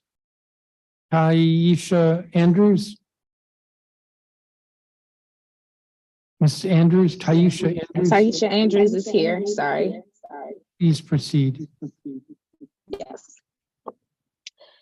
Good afternoon, all. My name is Taisha D. Andrews. I live in Ward 8. My kids attend Jefferson Middle Academy, where I serve as the PTO's fundraising chair, and Mary H. Plummer Elementary School, where I serve as general PTO member and LSAT parent member. I currently serve as a PAVE parent leader on the Ward 8 board as well. PAVE parents have advocated, voted, and spoken vigorously about two main goals over the last 2 years. These are school-based mental health supports and out-of-school time programs. Today, I'm testifying because My children's schools need additional funding for building renovations and community resources. We just learned a few short months ago that a few DCPS schools across the river are losing funding due to enrollment. And however, funding is still needed to provide additional service to the enrolled students. This matters to me because my youngest son attends Plummer Elementary. Plummer has taught me that just because a school is in a troubled neighborhood doesn't mean that greatness isn't happening within the school walls. Over the years, Plummer Elementary has consistently scored the highest in Ward 7 and 8 of the district on the nationwide assessment called Classroom Scoring System, CLAS. Due to the COVID pandemic, no assessments were conducted during the 2019-2020 school year. However, in August 2022, Plummer scored #1 in all of DCPS. In addition, Plummer's PALC scores have consistently shown gains in one academic area or both. Despite this, in its initial budgets for this school year, Plummer is set to lose nearly $260,000 in its budget, and our school still has many unmet needs. All school-based mental health supports vary by school based on the budget and need. In 2021, PAVE conducted a 2021 Fall Back to School survey, where we learned that 55% of caregivers are unsatisfied with the mental health and social emotional support DC schools give their children with IEPs. Outside of that, the National Survey of Children reports that almost 50% of children in the US have experienced at least one type of severe childhood trauma. Increased funding would ensure the hiring of more mental health professionals and other staff to assist them. All schools need increased access to mental health professionals. Imagine the heights that Plummer can achieve with more funding to support their school-based mental health children, the children who need school-based mental health support. Sorry, have a good one. Every family should have access to high-quality OST programs for their children that support their individual needs, where they can explore their passions and enrich their learning, regardless of income level or where they live. It's a known fact that other countries excel in education compared to the US because other countries focus on the family, whereas the US focuses on numbers. Those numbers then turn in equal money. Both parents and teachers need support from each other for each child to succeed, and city leaders are just as responsible for the lack of educational support as parents. Due to the recent pandemic, mental health will continue to be a core focus for families and teachers to provide a successful educational experience for all students. Plummer embodies this environment but needs additional funds and resources to succeed and go above and beyond for school-based mental health and building renovations. To make this vision a reality, I would like to see Plummer Elementary receive a complete renovation with a new library, gymnasium, green space, and a space with more light. The school needs extensive renovations, especially on the first floor due to lighting and in the library. The first floor has limited natural lighting due to lack of windows. The library has folding chairs and old carpets for the students to sit on. The bookshelves are not conducive to the height of elementary school children. The brightness and colors inside any school impact the mental stability of the staff and students. A brighter school is a happier school. Plummer needs to look more inviting to the community to increase enrollment and ensure that funding stays the same or increases. There needs to be more equity and responses towards the needs of the Plummer school community. Additional funding needs to be provided for the before and after school staff. The staff at Plummer get a base salary. I'm sorry, I'm almost done. I have one paragraph left. You're a minute and a half over your time, so I'm going to have to cut you off. I do have your statement. My apologies. Okay, I thank you. apologize, but thank you. No and worries, I do thank have you. your statement. Is Letitia Vincent here? Anna Rodriguez? And I'm here. Who said they were here? Anna Rodriguez. Please, you would be next. Okay. Please proceed, Ms. Rodriguez. Oh, sorry, my screen just went down right when you said that.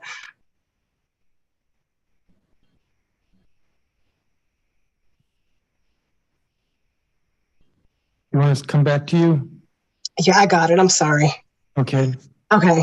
I'm testifying today about about funding and implementation on high impact tutoring. How are these programs being administered or not even equitable? This concerns me as a parent because it's not being implemented consistently for all schools and for all kids. Where does that accountability fall? For example, I received a call from the school telling me to prepare my daughter for the Parks test. However, I know that this was brought to my attention that some students were selected to go to the Breeze Camp, which is a Saturday school focused on training for the Parks test. The math teacher by envelope only invited students from certain cohorts that had been tested at the beginning of the school year. And these were for the smarter students. My daughter came to school and was not tested, and she's in a different cohort. However, she struggles with math. So I went to the school and mentioned this to the principal and asked why were only certain kids invited and how did they get selected? What was the criteria on how did they come up with the list of those students? I wanted my daughter added because, again, she is behind in math.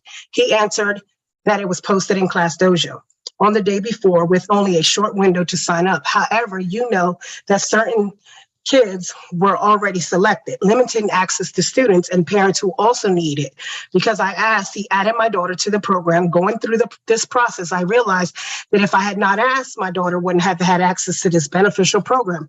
Other parents may be missing out on important academic support due to lack of awareness and access. I was able to, after talking to the principal, I was able to get my daughter in on a Saturday program. However, you know, high impact tutoring money is supposed to be available to assist the students with their learning. Because of the known COVID-19 issues, some kids are behind and have been behind for over 2 years. And we need to ensure that all students and parents are aware of these services for our kids. So they are not blindsided and that our kids have access on these programs. How much sense does it mean to only support students who already have potentially achieved grade level or grade level proficiency? You may need additional help, such as those with IEPs and 504. The issue is, how are they signing up for these classes? There is no communication on whether or not they've been accepted. For example, I'm still waiting for a summer class in Algebra 1. I'm still waiting to see if she is selected. I am a middle class parent, but even I struggle to get access to something that has been paid for and does not have to come out of my personal pocket. As a city, we need to get better with communication, but it's unfortunate certain people get to information. This needs to stop. Every family should have access to high quality programs, whether during the day or after school. For me, this is crucial because my daughter's 13 years old. I'm in 7th grade, and this has really affected her school choice for high school. How do we close this gap? How do we get back the time we lost? How can our students make up for all these red lines that don't make sense when we already lost 2 years of learning? Again, thank you for listening. My name is Ana Rodriguez. I am a parent lead with PAVE for Ward 5, and thank you. Thank you, Ms. Rodriguez. Aaron, is it Bibo or Bibo? Bibo. Bibo. Good afternoon, Chairman Mendelson and committee members. My name is Erin Bibo. I'm Vice President of Strategic Initiatives at CityWorks DC, a nonprofit organization focused on ensuring that DC's youth of color are better prepared for, hired into, and succeeding in the district's good jobs. I'm also a Ward 6 resident and parent of 3 DCPS students. I'm here today to express support for the city's continued investments in the Advanced Internship Program, Advanced Technical Center, and new investments in the Education to Employment Data System and Teacher Apprenticeship Program. Last month, I testified before this committee to share why high-quality work-based learning opportunities like the Advanced Internship Program and Advanced Technical Center are so important for our youth. From our research and partnership with City Bridge Education and Bain & Company, we've learned that DC youth who participate in high-quality work-based learning opportunities have significantly higher incomes, are more likely to report feeling financially stable, fulfilled in their career, and optimistic about their future than their peers. An investment in these programs is an investment in our youth's future, and we are happy to see them retained in the budget. We are also excited about the city's new program that will utilize apprenticeship as a pathway to teaching. At CityWorks DC, we see apprenticeship, whether you start in high school or afterwards, as an incredible opportunity to both pursue college and career, build skills, confidence, and the professional networks needed to thrive in our economy, while also earning an income. Finally, we are so pleased to see the city's proposal to establish an education to employment data system. The DC government has made significant investments in K-12, higher ed, and workforce opportunities for our students, and it closely examines the short-term outcomes of those programs. That said, we currently have very little information about whether residents who participate in these education and workforce opportunities end up employed or earning enough to support themselves and a family in the district. I'm not okay with that, and I know you aren't either. According to DC Policy Center's Measuring Early Career Outcomes report, the best available information indicates that the majority of DC's public school alumni do not complete a post-secondary degree, and that those who stay in the city as young adults earn about half the income of their peers who move to the city. Because we want to close these significant equity and outcomes gaps, we need early career outcomes data to best inform practices and investments to support current students and future graduates on a path to success. The Education to Employment data system will provide us with that information. It will shine a light on which programs and investments best prepare our students for careers. It will allow us to publicly track progress. And in the long term, it will include resident and employer-facing resources that can contribute to more DC residents getting good jobs in our economy. Thank you for your time and consideration. I'm happy to answer any questions.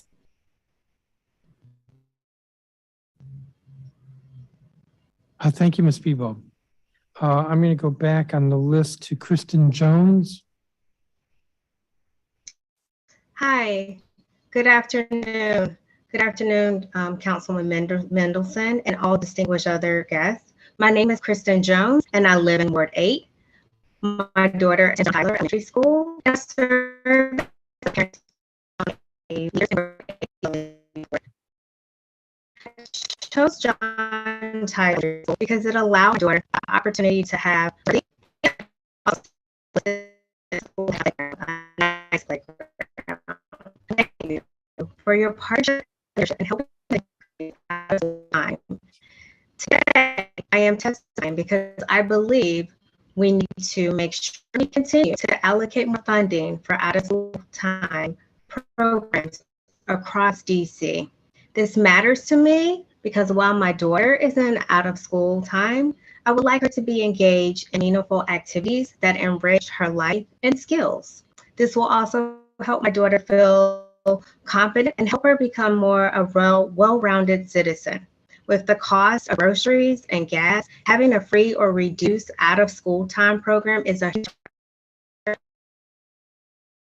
my family and I. Currently, we have been blessed to have my daughter learn activities in out-of-school time, such as double dutch and also learning how to crochet. Just recently, she was invited to participate in the Cherry Blossoms Parade that's coming up on April 15th, and she's able to display her skills in double dutching. This is building character and confidence in my daughter. I would like to see more funding in out-of-school times to make sure that children across all of DC is given the opportunity to learn new skills. And of course, having more funding for out-of-school times would allow me as a parent, middle class parent, save money as well.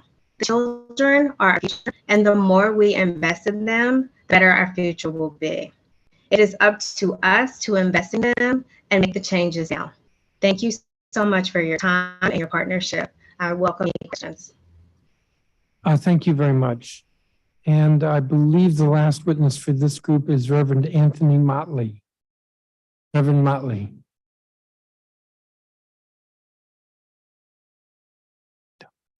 Let me see. Good afternoon. Good afternoon. And how are you? I'm okay. I can hear you, but I can't see you. You can't see me? What am I supposed to do to make that happen? Let me see. Start the video. That'll work? I think that'll work, Mr. Chairman, if we do that. Did you get it yet? No. It didn't come? No, I kind of know what you look like though, so. Yeah, I think I haven't changed that much. I have a little goatee and some, there we go. Oh, there you are. Thank you. There you technology. Thank you. Appreciate you. Good afternoon. Oh, can I get my time back? No, but go on. Because we had a technical issue. Good afternoon, Mr. Chairman and members of the Committee of the Whole. My name is Reverend Anthony Motley. I'm a lifelong Ward 8 resident, product of DC Public Schools, a disabled veteran, and a presidential Schedule C appointee under the Reagan administration. I am also a founding member of the East of the River Public Safety Consortium and the Center for Racial Justice, Equity and Justice, among other organizations and initiatives in the District of Columbia. I'm here today on behalf of the Duke Ellington School of the Arts. I have advocated for the arts, dance, and theater programs in Detroit, as well as here in DC. And also created a summer program here in Washington, DC back in the 80s, along with an out-of-school time-based program under the auspices of Dr. Floretta Dukes McKenzie, and who's a dear friend, and she's passed on, and created a worship, arts, and music and dance ministry in the thousands, and was visited by Mayor Anthony Williams and former Mayor for Life, Marion Barry. When I helped to create the Redemption Ministry Inner Thoughts Incorporated Worship and Arts Center in Far Southwest, we were supported by former Duke Ellington School graduates in the music, dance, theater, and video production ministry. With these graduates, we traveled to New York, Florida, the Bahamas twice, and conducted a full concert at the renowned Kennedy Center in Washington, D.C. I am here to support the full funding of the Duke Ellington School of the Arts and full autonomy. Thank you, Mr. Chairman. Thank you for your time and thank you for your leadership. And if you got any questions, I'll stay right here. Thank you, Reverend. I don't think I have any questions for you. I appreciate your support for Ellington. I want to thank each of the witnesses. Let me see who else is here. I believe there's no other colleague here. So I do not have questions for you, but I want to thank each of you for your testimony. You are excused, and I'm going to call the next group of witnesses. So thank you. The next group, Suzanne Wells, Victoria Franklin, Marcia Lee Hughes, Dagmari Lakou, Jocelyn Sheridan, Leah Antwi, Portia White, Carla Reed Witt, Reverend George Gilbert, Jr., Sarah Cole, Jason Ladner,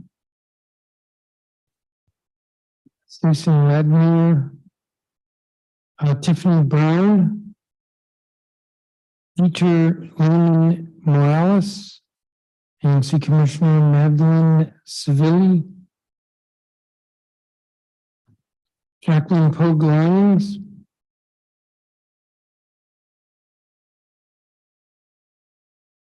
Carolyn Rogan, Leah Howe,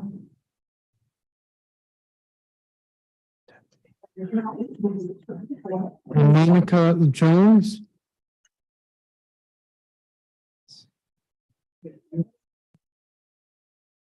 Adam Berrigan Smith,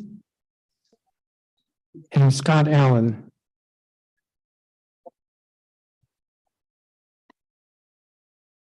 Okay, the witnesses have 3 minutes.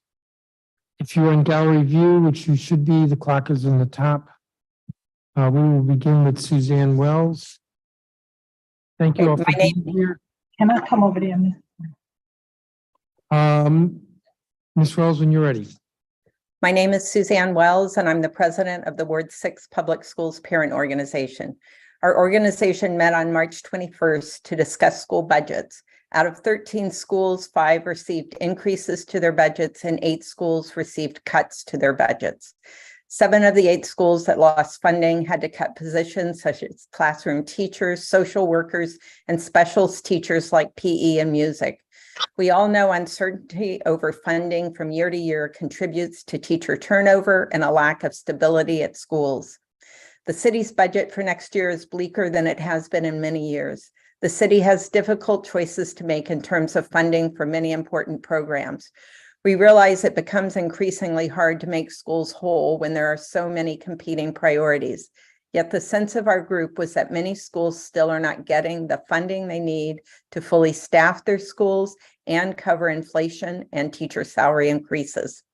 In a difficult budget situation, it means every dollar has to be wisely used. For DC, we must focus holistically on the DCPS budget and the charter school budgets. Today, our education dollars are spread very thinly across 249 schools, 135 are public charter schools, and we pay for the management of 69 separate school systems. DCPS is just one of the 69 school systems. We have 37 high schools in the city today, many with small enrollments and competing for a limited number of students. This is a very expensive way to run a school system, and it is hurting all children, and in particular, those most at risk, because we are not able to fully fund our existing schools. As incredible as it sounds, for close to 30 years, there has been no planning between DCPS and the Public Charter School Board on the opening of new schools. Both DCPS and the Public Charter School Board are continuing to open new schools or expanding capacity at existing schools. This lack of planning has resulted in over 30,000 empty seats across both sectors. Empty seats are most often found at the schools with the most at-risk students, and they are the ones most hurt when the city spreads its education dollars thinly across too many schools. The council has an important role to play in all this. We can't continue to address the budget problems facing schools by throwing more dollars at the problem. As difficult it is going to be, we must find a way to better align our schools with the number of students the city has. We must find a better way to support our by right public school system, and we must stop opening new schools across both sectors without careful analysis of enrollment trends and needs. Thank you, and I'm happy to answer any questions. Thank you, Ms. Wells. I believe Victoria Franklin is not here. Marcia Lee Hughes.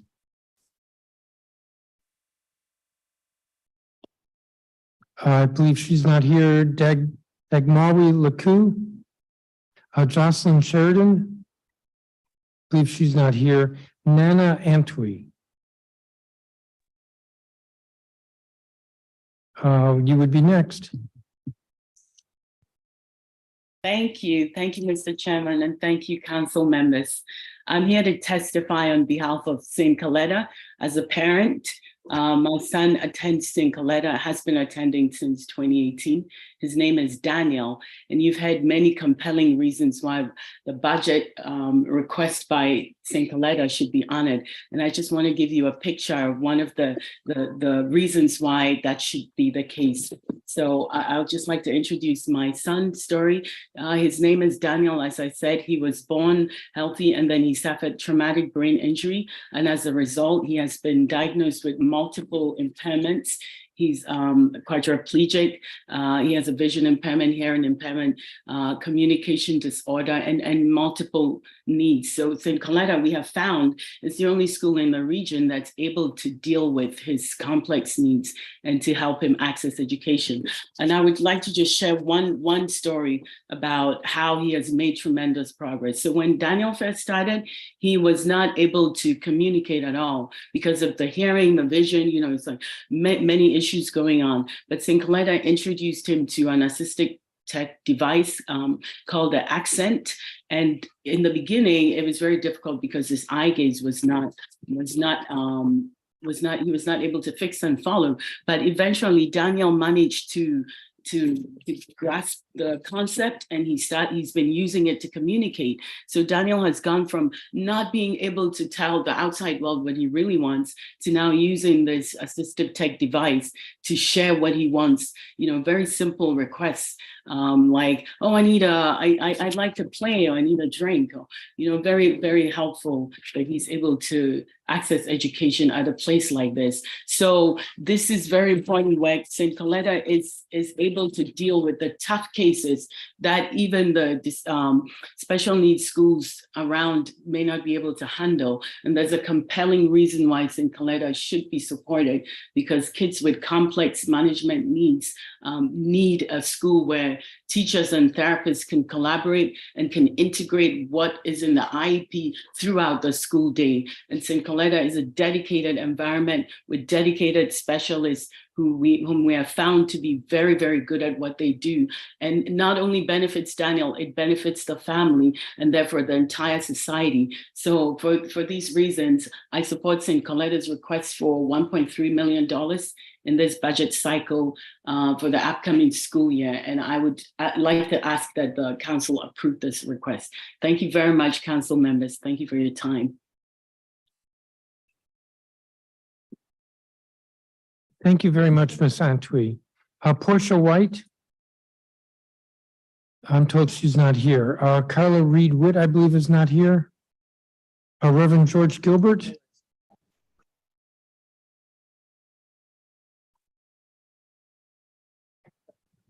All right, we're stalled at the moment. Let's see, Carla Reed Witt is here. Why don't you start? Okay, for some reason I can engage my camera, so I'll go on. Hello, Chairman and Council members. I'm Carla Reed, Resident, Education Disability, Mental Health and Literacy Policy Advocate and co-founder of Decoding Dyslexia DC. Reading is a fundamental right, but the status was not working for the majority of school children.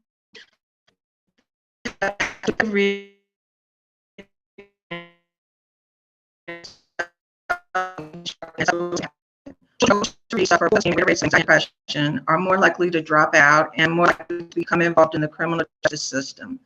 Literacy is not an isolated need. It not only impacts academic and mental health, it affects DC business and economic development, administration, labor, health, health, hospital, judiciary, and public safety, operations, recreation, libraries, and environment, among other things. Not addressing low literacy costs the city dearly in services it would not have to provide or could provide lower cost. We need to train more teachers in the science of reading and structural literacy, to schools to purchase and implement structural literacy curriculums, to use a number of low literate middle and high school students, and to immediately to affect the recommendations of the DC Literacy Task Force when the report is released. Please do not wait until the next budget cycle to fund improvement in literacy. We have about 95,000 DPS and charter school students, 69% of whom struggle to read. At least 15% of those have learning disabilities. 95% of those students struggle to read. A disproportionate number of these students live in wards 7 and 8. Our kids rely on us to prepare them for the world. They have no control over how good a job we do, and we're not doing a good job. We cannot continue to send our kids out into the world knowing that our education system may very well be a contributing factor to a future in which they may be unable to fully support themselves and their families. Being mindful of the school literacy successes in Mississippi, addressing DC literacy will call for OSSI to take a heightened role as it relates to schools, shifting from a "if we build it, they will come" to a more assertive role. This means more staff in number and expertise dedicated solely to literacy, as well as a dedicated literacy fund to absorb OSSI's ongoing growth. Not acting with urgency and full force to right the public school literacy ship will cost us greatly. Even in this tight budget climate, it makes sense to aggressively fund literacy because of the downstream effect high rates of literacy will create. Thank you for your time. Thank you. Portia White. Hello, thank you so much. Can you hear me? Yes. Perfect. Chairman and esteemed members and staff, thank you so much for this opportunity to address you. My name is Portia White, and I'm the proud parent of Victoria White, a student at Duke Ellington School of the Arts. My husband and I serve as partners in Lawrence James Professional Group, a business that supports efforts such as the College Girl Foundation, which is a which they have a mission to ensure that students and families are well informed about programs, policies, and strategies that result in making the best informed decisions around financing a college education. As someone with a master's in education who's concerned about education and the future of our children, and as a member of the community that supports and serves DC in our business interests, I'm grateful that our business supports educational opportunities such as CGF. But I'm also the vice president of the It's Instrumental Parent Group at Duke Ellington High School, and today I'm speaking as a concerned parent. My husband and I are grateful for the opportunity for our daughter to ascend as an out-of-state student. We have no problem supporting OSSE with our out-of-state payments so that she has the opportunity to excel. My ask is threefold. Number one, that you continue to support Duke Ellington with at least the same funding as last fiscal year. Number two, that you would reconsider the smokescreen of a compliance administrator. However, if one is agreed upon, that you would allow that person to be hired and managed by Duke Ellington's principal. And number three, that you would allow Duke Ellington parents, faculty, and administrative team to work with you on creating funding solutions so that the students at Duke will be successful as they move forward in college, conservatory, or career opportunities. Our daughter's experience in attending Duke has been rewarding in every aspect. She's been able to excel educationally and within her talent as a musician, even after the pandemic that took not only the lives of those that she cared about, but also affected her life going forward. I acknowledge that the DC, Maryland, and Virginia DMV's community's health, including mental health capacity, economic positioning, all of our children's ability to refocus and make secure the future of our nation in every field, including math, science, English, as well as the basics, but also through our art as a nation, is now more than ever in jeopardy. My ask is that you, as the DC Council, not add to jeopardizing the hope for our children. Confidence is something that was robbed from many children during the pandemic. Confidence in the future and confidence in themselves. Our children, and young adults, they're fragile, and taking away their hope to remain confident would be detrimental in so many ways. I would be remiss as a parent to not speak today and speak up. It's imperative that you hear that there is a responsibility as our leaders in our nation. Whether the nation wants to admit it or not, you are leaders, and you serve our children, our young adults who live in this area, as the beacons of hope so that they can grow and be the leaders that they can be in every aspect, as lawyers and musicians, as scientists or artists, as educators or as museum curators, as doctors or as dancers and engineers or actors. I know I'm probably up on my time, so I'm going to say that the rest of my testimony can be read. But look, Duke Ellington is a DC gem, and no other surrounding high school in Maryland or Virginia has been successful in the model that Duke Ellington excels in. Together, we can move forward. Thank you, Ms. White. Now I've lost my place. Let me see. Sarah Cole.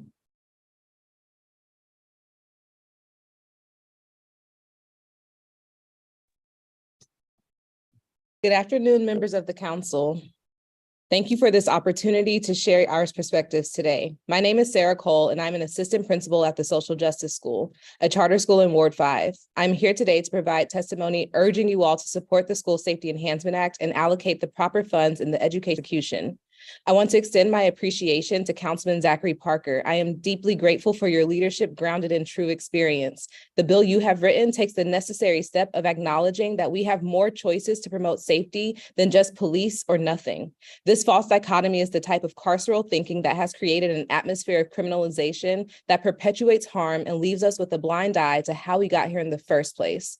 Thank you for taking a bold step to push us out of a cycle of punishing ourselves and our children for society's failures while the same issues fester for generations. This school year, school safety has been a tremendous challenge at our school, and I know the Social Justice School is not alone in this. Our students are coming to us just 1 year after spending 1 to 2 years attempting to learn from home, many of them alone or caring for younger siblings because their parents didn't have the privilege of working from home, many of them isolated in homes where there was violence and addiction, both of which we know saw a steep increase during the pandemic. All of them with limited access to socialize in safe spaces, all of them in the anxiety-inducing context of Black death surrounding them, be it from COVID-19 or police brutality. This is what our students, our children, are carrying into our schools. And so it should come as no surprise that many of our students are hurting. We've all heard the phrase, hurt people, hurt people. It's playing out in our schools. Hurt children, hurt children. This reality necessitates a more holistic approach to safety in order to stop that hurt. My school's values are love, learning, and liberation. We strive to live by these values in our approach to school discipline and safety. When students caused harm repeatedly this year, we exhausted the options, chances, and strategies available to us. However, with our limited capacity, we, like many other schools, have still had to reluctantly accept that the best we could do in some cases was keep the rest of our community safe by removing these students from it, either temporarily or permanently. Let me tell you, these decisions are heartbreaking and devastating every time, not just for us as school leaders, but for our students and staff who love these children. Schools have long needed the resources and approach outlined in the School Safety Enhancement Act, but we are desperate for them now. We are tired of losing our children. We desperately need school safety directors who can focus on innovating a plan with the community to cultivate safety within our school walls and ensure safety from those outside our school walls who wish to do us harm. We need this legislation because our schools currently lack adequate resources to acquire and implement key levers for school safety. We need the task force this legislation calls for, so those with relevant experience and expertise can develop crucial guidelines for complex decisions. Without the resources and strategies of the School Safety Enhancement Act, our best case scenario can only be a false sense of safety across DC, one that fails to address the root causes of unsafety and instead displaces students further into the margins of our community. DC will never be more safe if the best we can do is suspend, expel, or lock up children when they cause harm. To our students whom we have suspended or expelled, you are worthy, you are good, you are loved, and you deserve to be able to make mistakes and still grow. I pray our leaders before me act on this love and invest, starting with the $4.5 million to expand our capacity and cultivate holistic school safety. It's what you deserve. Thank you. Thank you, Ms. Cole. Jason Ladnier. Yes, good afternoon. My name is Jason Ladner. Our 10-year-old son, Sebastian, attends St. Coletta. Sebastian has an extremely unique chromosomal condition. Sebastian was born without a corpus callosum, the part of the brain that connects the left and right hemispheres. Sebastian is nonverbal and needs assistance for most aspects of his life, such as eating, walking upstairs, and going to the bathroom. But Sebastian is driven by a desire to connect with other people and to learn and engage. He is extremely social and seeks out human interaction wherever he can find it. Sebastian has found his community at St. Coletta. He eagerly awaits the school bus each morning and shows his biggest smiles when we talk with him about school, his teachers, his therapists, his classmates, and the activities they do together. Sebastian has attended other DC public and charter schools. Despite their best efforts, they were not able to meet Sebastian's needs. St. Coletta provides Sebastian with a comprehensive learning environment. Its on-site therapists and state-of-the-art facilities have enabled Sebastian to make significant progress in his time there. The team at St. Coletta is dedicated and enthusiastic about the education it provides. We plan to be part of the St. Coletta family for the next 10 years. We enthusiastically support St. Coletta's request for $1.3 million for this budget cycle. Thank you. Thank you, Mr. Ladner. I believe Tiffany Brown is not here. Dieter Lehman Morales is not here. Madeline Civilli. Good afternoon, and thank you for the opportunity to testify. My name is Madeline Civilli, Division Manager of Programs at CASA for Children of DC. I'm a former public school teacher, and in the classroom, I felt that I couldn't effectively support my most vulnerable students. At CASA DC, we support some of the most marginalized youth in the district. CASA DC recognizes the vast importance of education for DC's youth, particularly at-risk youth. We applaud the 2024 budget for allocating additional funds for DC's at-risk youth and urge individualized support to ensure the success of our most vulnerable youth. Recognizing the impact of childhood trauma on youth's learning is critical. Childhood trauma impacts brain development, and youth who have experienced childhood trauma are paramountly impacted, particularly in learning. Children involved with Child Protective Services consistently perform lower in math and reading achievement. Foster youth are at increased risk of dropping out of school and are less likely to graduate from high school or college. The achievement gap is readily apparent in DC's foster youth. From 2020 to 2021, about 40% of non-CASA DC foster youth performed below grade level. Individualized support can help. For 20 years, CASA DC's volunteers have provided one-on-one mentorship and best interest advocacy, exceeding, meeting, or approaching expectations and academic standards. This is 8 times higher than other foster youth in DC. Our youth with reported GPA achieved an average of 2.6, which is 31% higher than the average GPA of CFSA-involved youth at 1.98. And 84% of our youth have positive and hopeful feelings about their academic present and future. CASA DC seeks to better support DCPS in its effort to improve education for at-risk students. There are strong opportunities for partnership utilizing our dedicated community-based volunteers. With increased funding for DC's at-risk youth, DCPS can take a decisive approach to ensure greater individualized support for DC's foster youth. While CASA DC is eager to provide partnership to facilitate greater support to youth, we additionally urge the following. Increased mental health support at each DCPS school with a high at-risk population, decreased adult-to-student ratio with additional classroom aides, and expanded tutoring services to address academic gaps. CASA DC is so grateful for the opportunity to support DC's at-risk youth. Thank you for your time and for your support. Thank you. Thank you, Ms. Philly. Jacqueline Pogue Lyons. Good afternoon. My name is Jacqueline Pogue Lyons. I'm president of the Washington Teachers Union.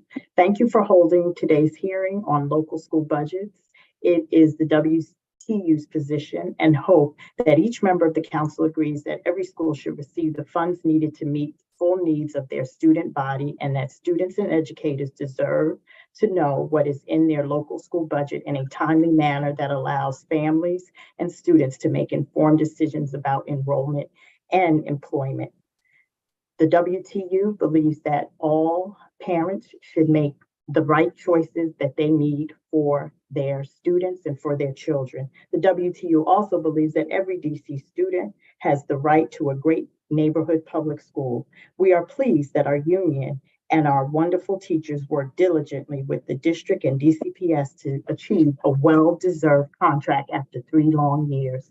WTU believes all teachers deserve great working conditions and fair wages. All of the money from our contract is going right into the pockets of DCPS teachers. Can all charter school leaders promise and assure all of their funding will go into the pockets of their teachers? WTU would love to work and organize with our charter school brothers and sisters to achieve this goal.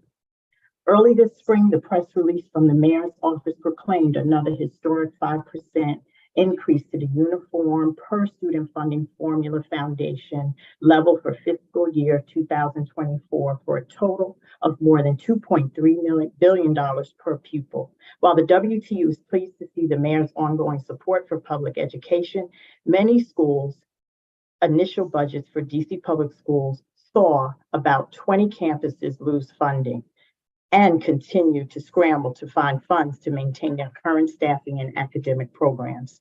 We can expect this to continue. The budget process remains broken, and the unregulated opening of schools, both DC public schools and public charter school boards, continue to drain funds from our existing schools. The district needs a comprehensive plan driven by data, public input, and commitment to ensure every student receives a well-rounded education with the supports needed for success. In the coming years, given the dire prediction about a fiscal cliff caused by the end of federal funds and limited recovery of the city's economic base will further imperil the stability of our school budgets. The council must continue to exercise its oversight authority to assure that DCPS follows existing city laws that require public input on school level budgets as well as level funding. While we appreciate that the chancellor has added funds to many school budgets since the initial budget, that was provided to school. The budget process remains difficult for our schools to manage efficiently and contributes to our city's already exceedingly high rate of teacher turnover. Many schools receive budgets that force them to make cuts to staffing and programs, undermining their ability to retain students and teachers. It is important to take a moment to recognize the challenges that lie ahead of our city schools. DC math and reading scores fell to its lowest levels in more than 5 years, and part test scores administered last year. Only 31% of our students are reading at a grade level, at or above grade level, and our students are still continuing to suffer from the effects of COVID, particularly in underserved communities. I'd like to thank the council for giving me an opportunity to meet with you today, and I'd be happy to take questions. Thank you. I believe Carolyn Rogan is not here. Leah Howe would be next, followed by LaMonica Jones. Good evening. My name is Lee Howe, and I'm the Director of School Food Initiatives for DC Greens, where we work to advance health equity in the district by building a more just and resilient food system. I'm also here today as a member of the DC Good Food Purchasing Coalition, a coalition of over 30 organizations in the district committed to transforming the way public institutions purchase food to create a transparent and equitable food system. Our coalition believes that food procurement is a powerful tool to further social justice and racial equity. As you know, the district provides meals to tens of thousands of children, seniors, and vulnerable residents each year and spends over $80 million annually on food procurement. DCPS alone spends $10 million a year on food. The way we spend these dollars determines not only the nutritional quality and appeal of the meals we serve to kids, but whether our meal programs support local food businesses, if we're supporting fair wages for the food workers that produce those meals, and our impact on the environment, among other policy implications. Food procurement, when done right, can improve public health, strengthen our local and regional food supply chains, and promote fair wages and benefits for food workers. Our coalition supports a values-based procurement program known as the Good Food Purchasing Program, or GFPP, which has been adopted by the DC Public Schools thanks to the Healthy Students Amendment Act of 2018. The program is rooted in 5 core values: local economies, nutrition, valued workforce, environmental sustainability, and animal welfare. Jurisdictions implementing the GFPP across the country have already realized the benefits, including improved nutrition and food quality of the meals they served, reduced carbon footprints and water use, investments in local union jobs, and more. DCPS was a leader in the nation when they adopted the program 5 years ago and were the 9th school district and first on the East Coast to do so. Unfortunately, after conducting their first baseline assessment in 2019, progress on the implementation has stalled. In order to get back on track with this important program, we ask that you designate $110,000 in recurring funds to support 1 FTE at DCPS to oversee food procurement and GFPP implementation strategy across their food service management companies and the self-operated pilot program. With this position in place, DCPS FNS can be more responsive to the parents, students, and school community members who have long asked for improved meal quality and food sourcing practices. Other school districts across the country with similar full-time procurement positions within their FNS departments are much further along in improving their sourcing practices and meal quality. Many have even realized the co-benefits such as cost savings and increased participation in meals as a result of GFPP implementation. We hope you'll seize this opportunity to leverage the over $10 million that DCPS spends on food each year to improve the health and welfare of over 30,000 students that eat school food each day. With the council's support, DC school food programming can be a national example of health equity and sustainability. Thank you for your time. Thank you, Ms. Howe. I don't think I have a copy of your statement. If you would send that, please. And if you did send it, maybe you could resend it. Okay. LaMonica Jones, followed by Adam Berrigan Smith. Good afternoon, Chairman Mendelson and members of the committee. Thank you for convening this hearing and allowing me to come before you to provide testimony on the proposed FY24 budget. My name is LaMonica Jones, and I serve as the Interim Director of DC Hunger Solutions, where we focus on ending hunger in the nation's capital. Our mission is to improve the nutrition, health, economic security, and well-being of district residents that are living with low income. I also serve as co-chair of the Fair Budget Coalition Food Access Issue Group an at-large member of the DC chapter of the Good Food Purchasing Program. As of June 30th, 2022, prior to the start of this current school year, federal waiver authority granted to the USDA allowing free school meals was not extended.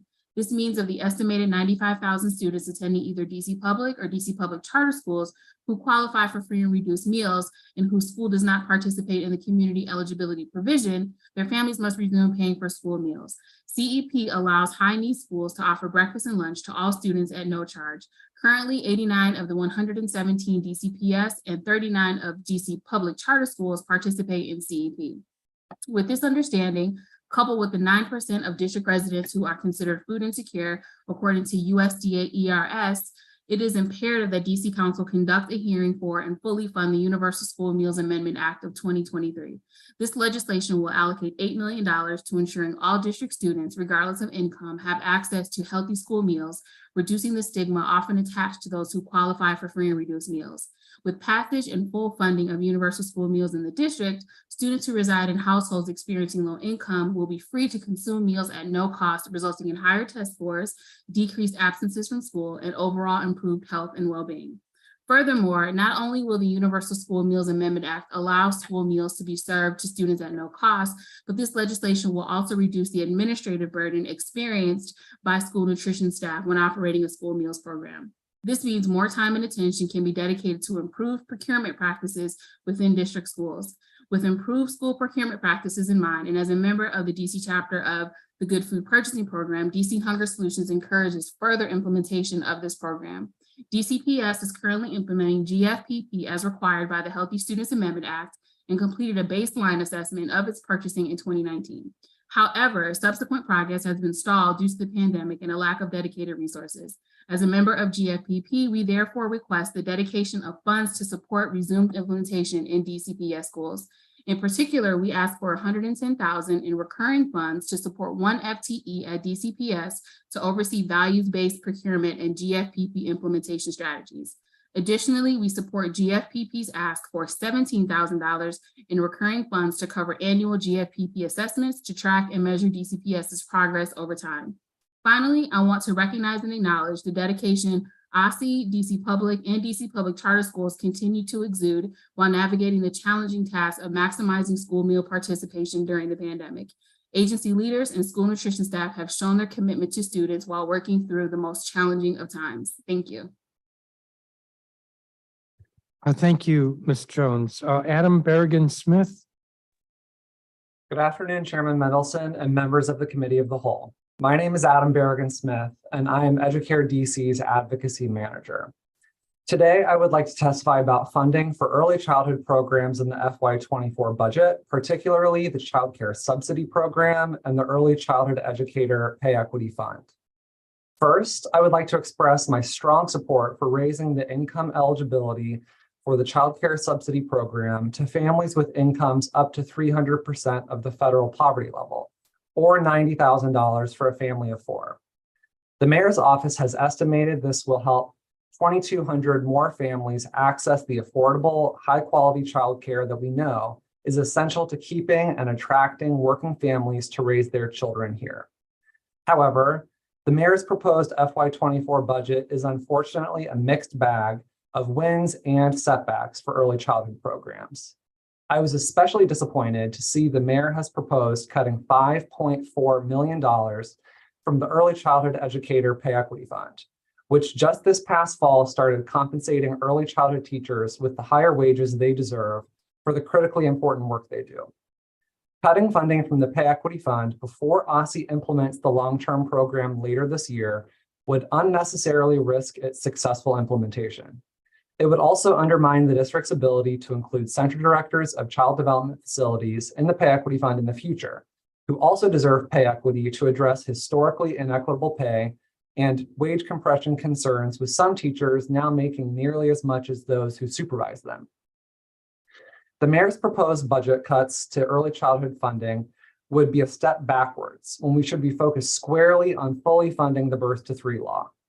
I urge you to maintain all current early childhood funding and continue the progress the district has made over the last decade in making childcare and early learning more affordable, accessible, and equitable.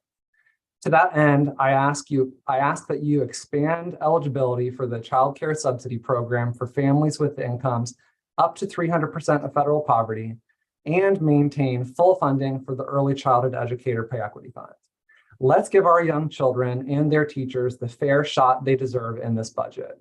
Thank you, and I'm happy to answer questions. Thank you, Mr. Bergen-Smith. The last witness I called was Scott Allen. I believe he's not here. I do not have questions for any of you, so you all are excused. I'm going to take roughly a 5-minute break. I'm going to try to reconvene at 5:35. Just a real quick break, and then I'll call the next 10 or so witnesses.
I'm going to continue with this hearing.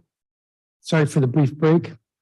So on page 9, we're running just under 4 minutes per witness. That is, if you take all the time, which is like what I'm speaking right now, as well as folks who may be struggling unmuting, all that added up, divide by the number of witnesses, and it works out to just under 4 minutes. And I'm saying that because if you are further down the witness list and you want to know, and we'll get to you, just look at the number of witnesses and times 4. There are obviously some witnesses who are not here, but not a large number. So I'm on page 9. I'm beginning with number 184, James June Schneider, Brandon White, Kai, K-A-I, Kai Jackson, Haishling Valenzuela, Josiah Charles, Amelia Kalma, Jamal Berry, Natasha Riddle Romero, Will Stetzer, Glenn Ogilvy, Abe Klayman, Mikaya Petrovic Mujahid, Mary Lasurdo,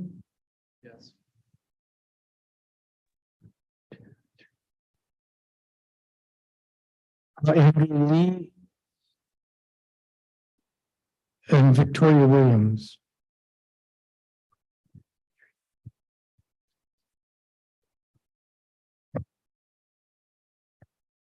I will stop there. James June Schneider, I think, is not here. Brandon White would be the next witness. I'm here. Good afternoon, Chairman Mendelson and members of the council. My name is Brandon White. I'm the executive director of Spark the Journey, formerly known as Capital Partners for Education. For nearly 30 years, Spark the Journey has matched low-income, primarily Black and Brown high school students with caring adult mentors to support them on their academic journey. Through Spark's mentoring and curriculum, participants receive the skills and experiences they need to successfully complete their education and to excel in the workforce. I'm pleased to be joined in today's hearing by a colleague directly serving our students and 2 mentees from our organization. Spark currently partners with 10 public schools across the district, including multiple DCPS and public charter high schools.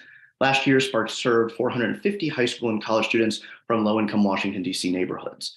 The majority of Spark students reside in wards 5, 7, and 8, neighborhoods with some of the highest poverty levels and lowest post-secondary enrollment rates in the district.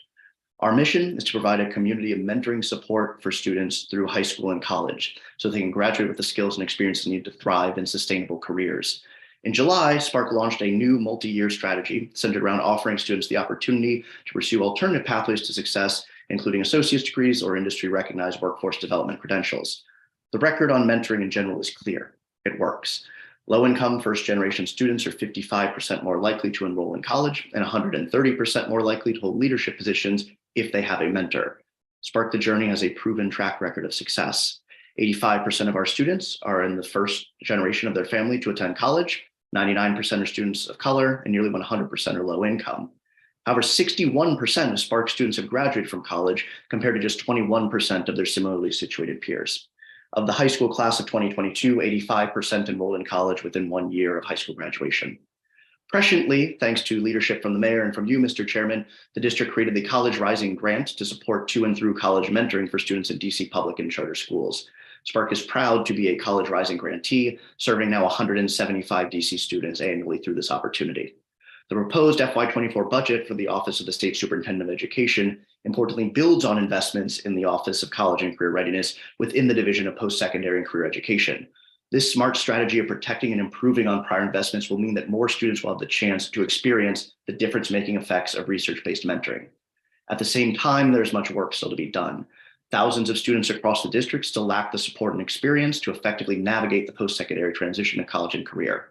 Career exploration-focused mentoring of the sort that Spark provides is uniquely positioned to respond to that need, but we will need to look well beyond just dual-enrolled high school students. We look forward to serving as a continued resource and partner in the shared effort to empower students to build better futures for themselves, their families, and their communities. Thank you again for your leadership and the service of our students and schools. I'm happy to stay on to answer any questions. Well, thank you, Mr. White. I don't have a copy of your statement. If you could submit that. We can do that. Thank you so much. Thank you. Kai Jackson.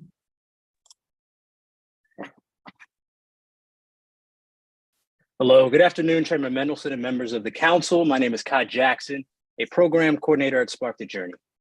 Our participants at Spark the Journey are not impervious to the vast economic disparities that plague the district. In alignment with our mission, through our emergency fund requests through EFRs, students and their families have $1,000 for household items to buy menial objects such as toothpaste or toothbrushes, to even have that assistance go to rent and groceries, and $500 for academic materials that can allow them to advance their economic careers, to buy laptops or anything that they see fit to advance that career. As a high school program coordinator, my specific role provides me the ability to see directly and comprehend the seismic impact of mentorship in the district, from small conversations that mentors have with their mentees, asking them how the SAT went, or showing up to basketball games or course recitals, to also showing up in catastrophic and catastrophe when that strikes. Recently, one of our students, let's say student X, experienced an unfit household where the father had to kick their mother out of the home, have a restraining order against her because she was unfit to be in the home with youth. The mentor of this student opened the home to them, creating meals that provided health and wealth for this student, and also had community come over with cousins that he had that were around the same age, and also provided tutorship for math and other subjects that he was struggling with. With this spectrum of just small everyday impact, and also when catastrophe hits, I believe it is of paramount importance that more mentorship services are available to youth in DC.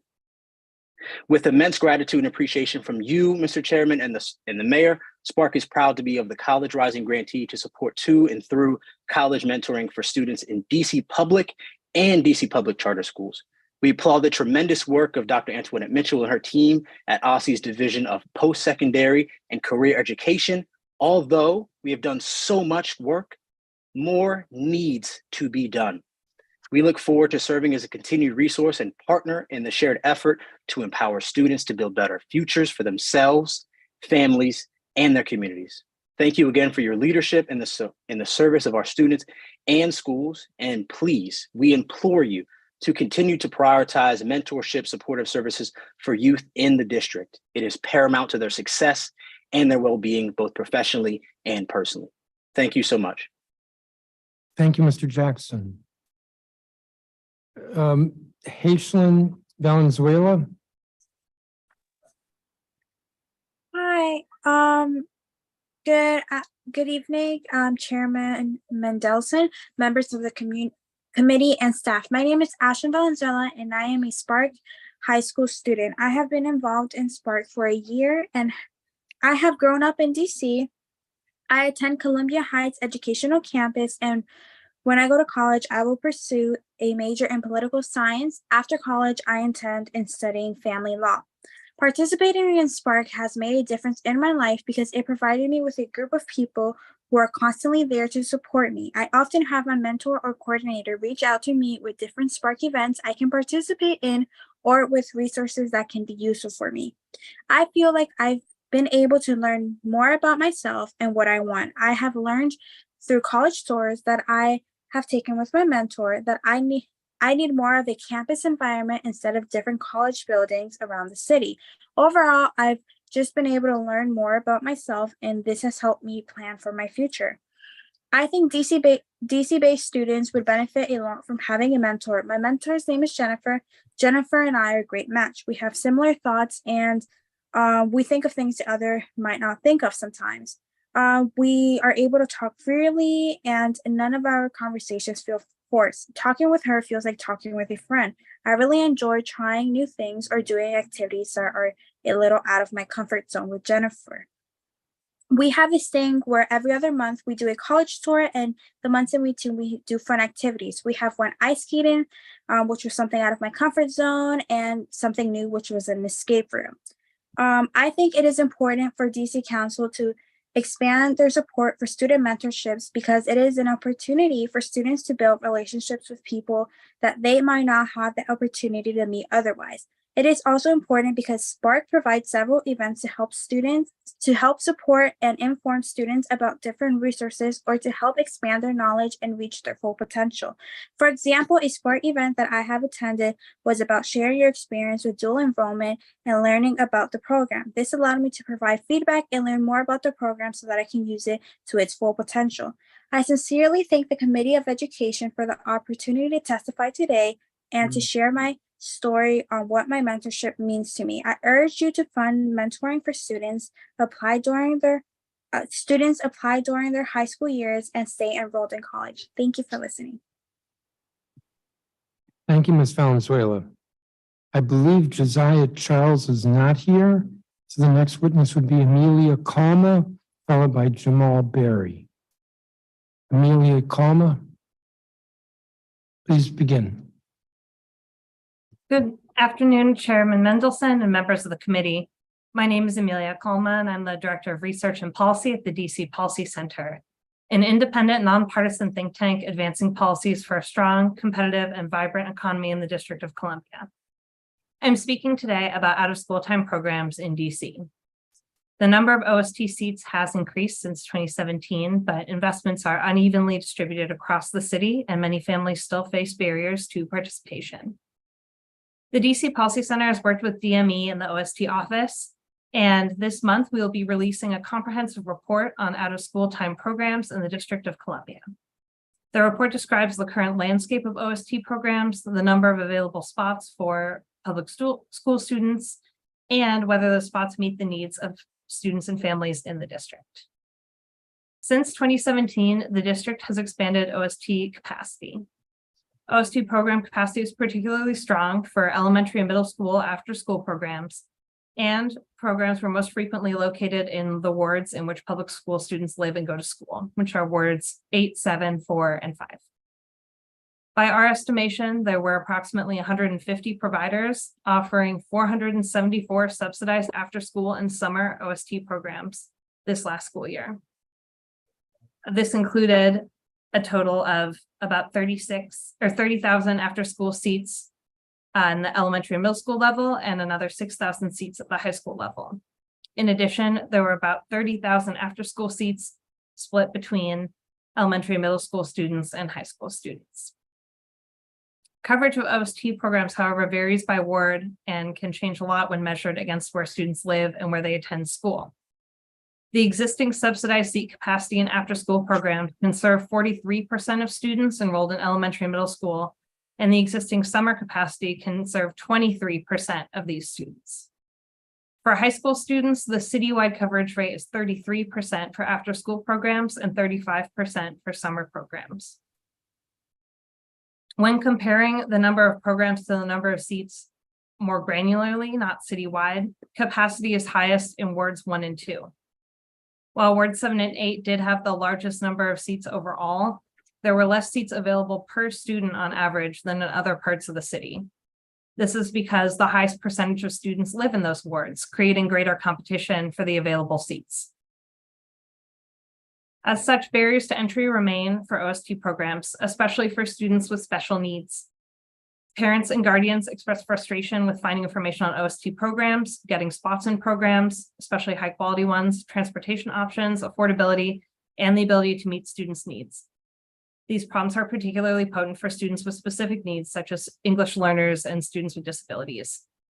As such, we welcome proposed investments on the fiscal 24 budget, including My After School DC, which will increase outreach and investments for students with disabilities and special education needs. A survey of parent and guardian experience for the current Learn 24 program finder is not seen as a useful source of information, and as such, investments in the My After School DC hub are particularly timely and important.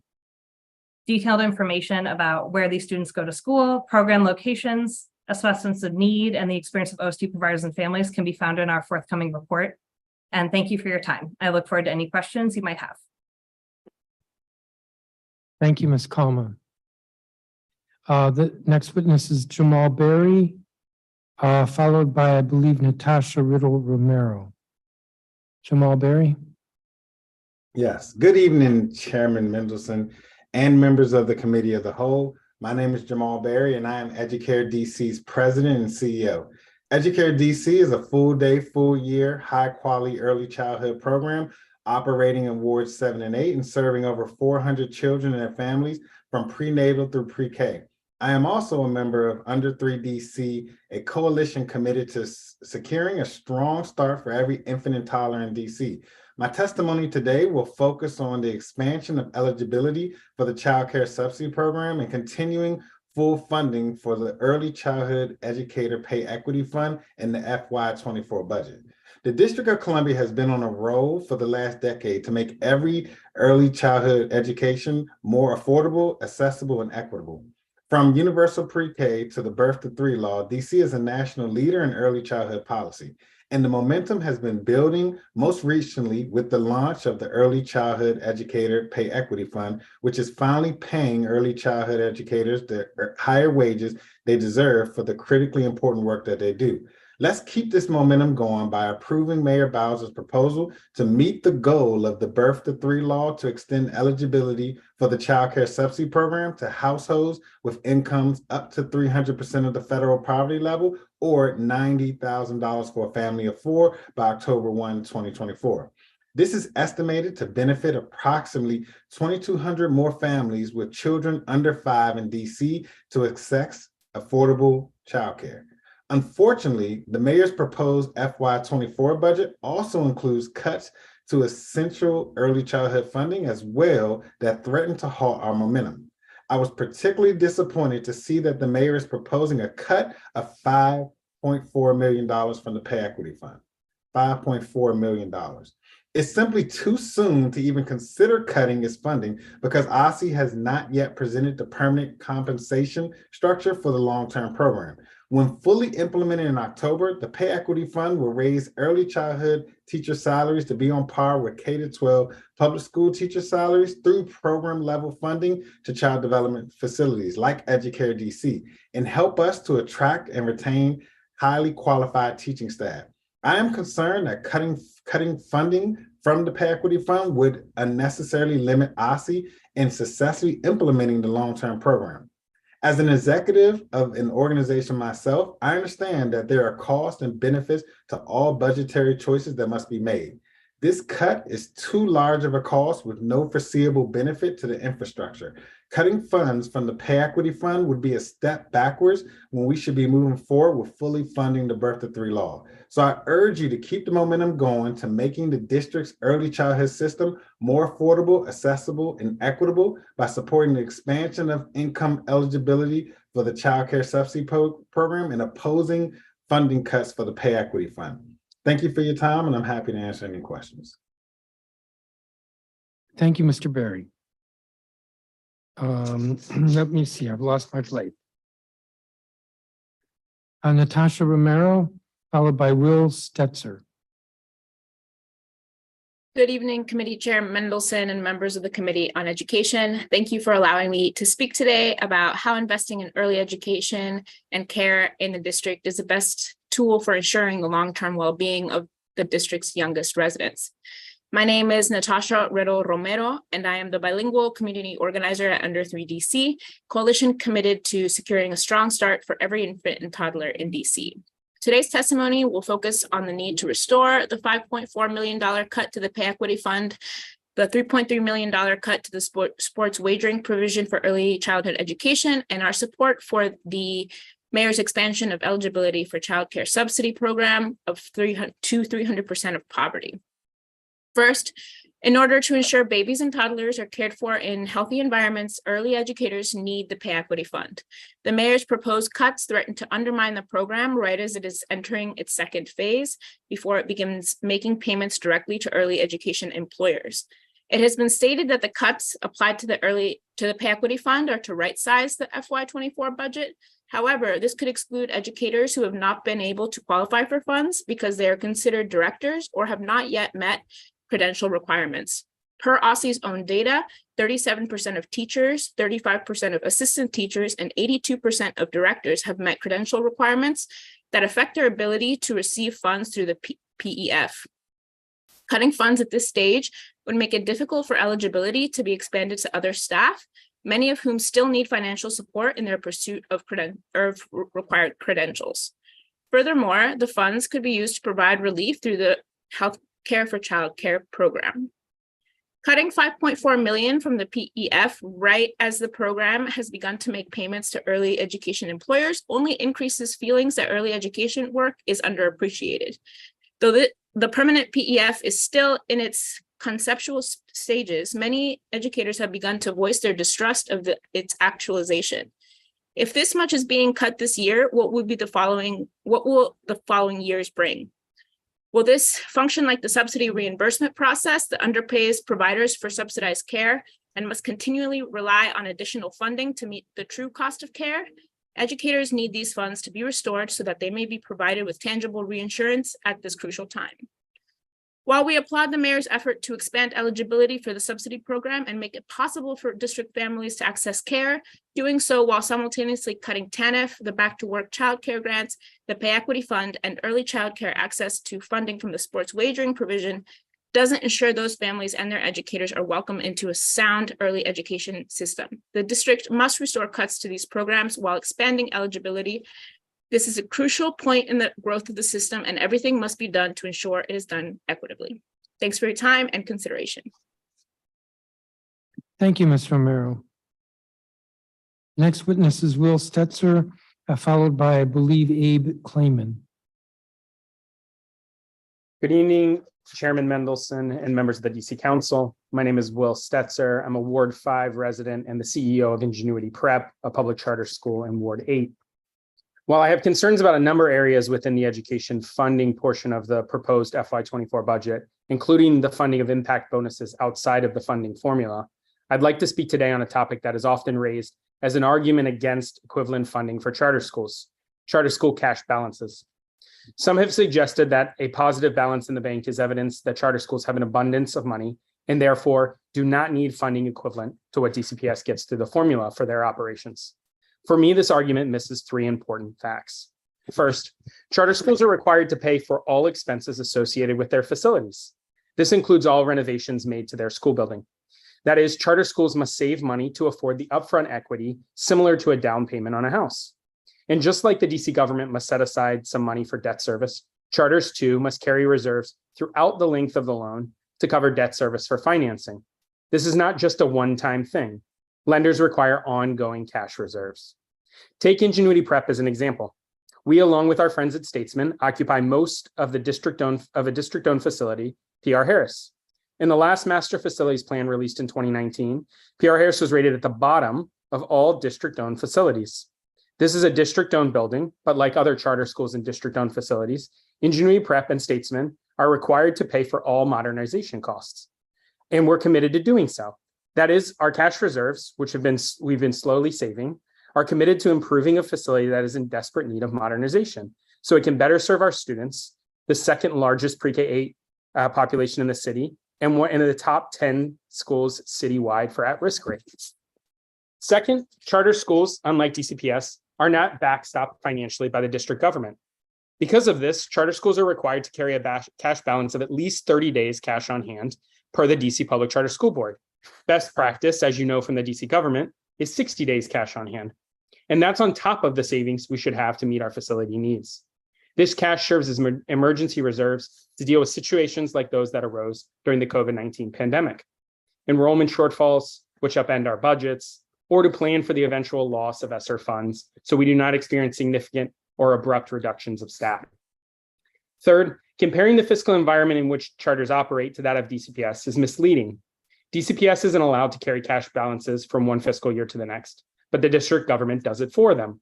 DCPS does not have to save for debt service, but the district government does it for them.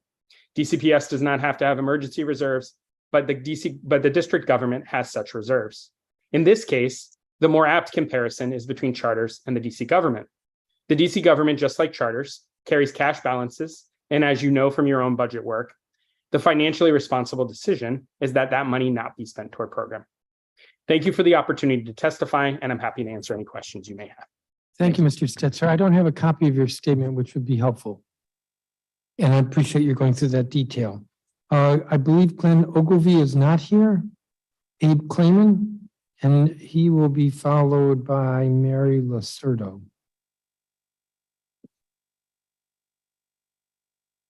Thank you, Chairman, for holding this hearing. I'm Abe Clayman, Director of Education Initiatives at the Federal City Council. The Federal City Council is a nonprofit, nonpartisan, membership-based organization dedicated to the advancement of civic life in the nation's capital. My written testimony discusses 5 investments that the council should protect in this year's education budget: the UPSFF foundation level, the charter facilities allotment, teacher pay, an education to employment data system, and after-school funding. I want to discuss 2 of those with you today in the interest of time: the facilities allotment and teacher pay. First, on the facilities allotment, the council should preserve continued investments in facilities for DC students attending public charter schools. The budget includes a 3.1% increase to the annual facilities allotment, and we urge the council to protect this investment. All students deserve a school building that is safe, promotes learning, and helps students stay healthy. For public charter schools, finding, renting, buying, and maintaining facilities is a major investment of time and dollars. Some council members have asked whether charter schools need this money. I can assure you they do. We ran the numbers. We analyzed 5 years of financial data at public charter schools. We reviewed their annual submissions to DCPCSB. We read their audits and the tax forms they submitted to the IRS. We watched board meetings, and we compiled all of the available data. We are sharing preliminary findings with you today and expect to release an in-depth analysis later this spring. In FY21, the most recent year where comprehensive data is available, the median charter received $1.4 million via the facilities allotment, but spent $2.3 million, $900,000 more than they received. And the trend over the last 5 years demonstrates a similar level of need. Between 17 and 21, FY17 and FY21, charters spent approximately $1.3 billion on facilities, nearly $600 million more than they received in the allotment. Please see the included tables in my written testimony for more information on these expenditures. Second, on teacher pay, the district civic community cares deeply about the ability for all schools to attract high-performing teachers and compensate them accordingly. We applauded the recent agreement on a new contract between the WTU and the district. And in this budget, there's $59 million in retroactive and future pay for public charter schools. While this payment is not equivalent to the funds that teachers at DCPS will receive, it's a move in the right direction. The council should preserve this investment and consider methods for providing equal pay for charter teachers. If it's not possible to increase the funds going to educators, we urge the council to, at a minimum, ensure that the funds are distributed swiftly, that funding flows through the UPSFF, and that charter schools have the flexibility to use the funds to provide raises to educators besides teachers, like social workers or counselors. There's more in my written testimony. I appreciate the time you're giving to this, and thank you for the opportunity to testify. Thank you, Mr. Clayman. I believe Nikaya Petrovic Mujahid is not here. So the next witness would be Mary Lacerdo, followed by Andrew Lee. Hello. Good evening, Chairman Mendelson and members of the Committee of the Whole. Thank you for the opportunity to address the council today. My name is Mary Lacerdo, and I am the Executive Coordinator at Sitar Arts Center and a member of the DC OST Coalition. As our mission states, Sitar Arts Center engages DC youth from early childhood to young adulthood in building a creative community of learning and belonging that removes financial and cultural barriers to arts education and career training. Sitar's budget is impacted significantly by the OST grant because it increases the number of students we can engage every year. During a time when the safety and mental health of our nation's youths are of the utmost importance, it is vital that programs like those offered at Sitar and other members of the coalition can continue to increase their reach. Mayor Bowser called for creating the most robust free before and after school programs in the nation when she took office for her 3rd term earlier this year. New data from the forthcoming OST needs assessment shows that after-school programs in DC currently have the capacity to serve less than half, just 41%, of the public school students in the district, For summer programs, there are enough spots for just 35% of DC youth to participate. These percentages are unacceptable and do not align with the aforementioned goal. To support the efforts of creating more after-school opportunities for DC's youth, we recommend the council preserve the $5 million increase to the OST office allocated for My After School DC and invest an additional $5 million in OST grant funding for general operating expenses to create opportunities for more of the tens of thousands of youth who still face barriers to participation, including cost, location, awareness, and accessibility for students with special needs. The OST Coalition also recommends allowing grantees, such as the Tar Art Center, who are at the end of their three-year funding cycle, to reapply for multi-year, year-round funding without requiring them to wait a year. This will ensure continuity of access for the thousands of youth and families who rely on these trusted programs for after-school and summer programming at a time where safe after-school programs are needed more than ever. Thank you so much for your time, and my full testimony has been submitted. Yes, and I have it, Ms. Losardo. Thank you very much. Thank you. Andrew Lee. Good evening, Chairman Mendelson and members of the committee and staff. Thank you for the opportunity to testify today about the importance of music education and the arts for our young people and communities. I'm Andrew Lee and am the founding artistic executive director of DC Strings Workshop, also known as DC Strings. It's an east of the river focused serving nonprofit organization serving and committed to bringing music to all parts of our city, especially underserved communities. We're proud to be one of the few organizations in the region that kept the music alive in the middle of the pandemic at a time when many of our largest institutions' doors were closed. We applaud Mayor Bowser for her call to create the most robust, free before and after school program in the nation. We know that less than half, or just 41% of public school students in the district are enrolled in after school programs. For summer programs, that number drops to 35%, which is unacceptable in our nation's capital. We know that there are difficult decisions that lay ahead. There have been projected budget shortfalls over the next 3 years with the loss of ESSER funds and other funds. We know hard decisions will have to be made. I'm asking you now to not cut our youth, the arts and programs that create vibrancy and strengthen culture here in the district. After school and summer programs are critical to the healthy growth and development of our young people and the communities where they live. To reach full capacity and have universal access, we need to add more than 52,000 spots in after-school programs and another 57,000 spots in summer programs.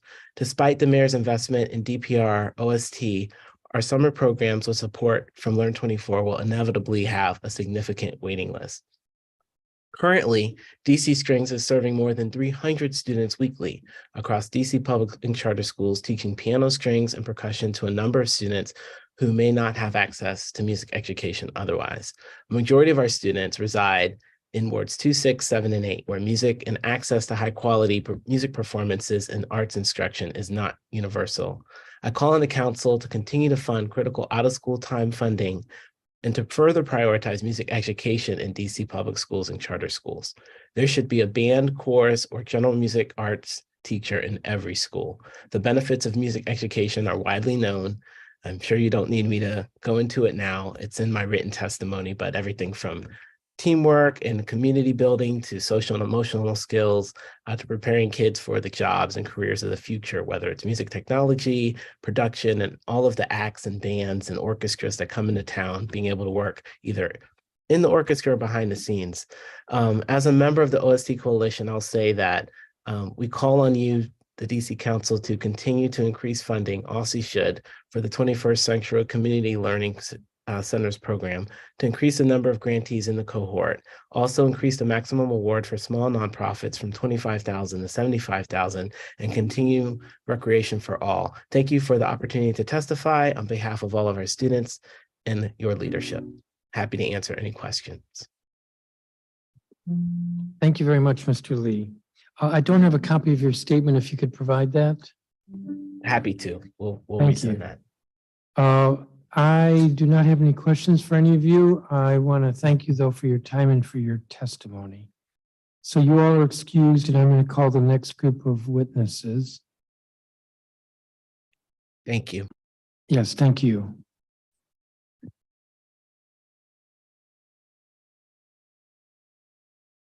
Victoria Williams, Bonnie Pullitz,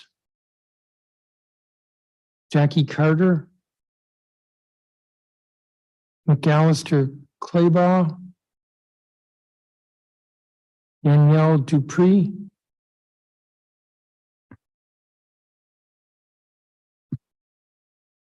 Maisha McLaren, Joshua Bork, Stephanie Herrera, Christopher Stewart,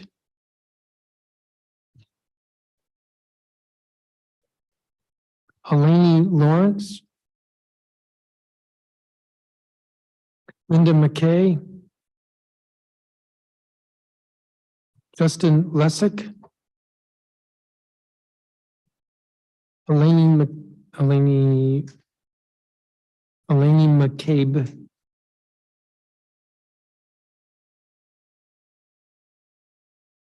Shay Lambert.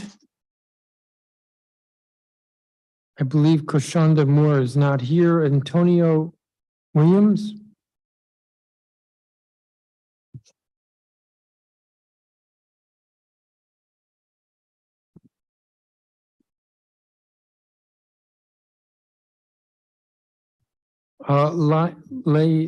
Lena Cox. Naya White. Alexander Rose Hennick.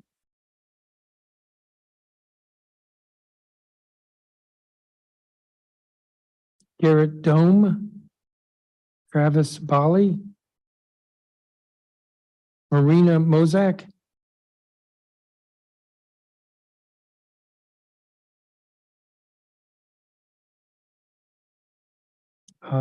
That gets us to 10, I think. All right, let me double check. Victoria Williams and Bonnie Pullitz are not here. And Jackie Carter is. Jackie Carter, you'll be the first witness.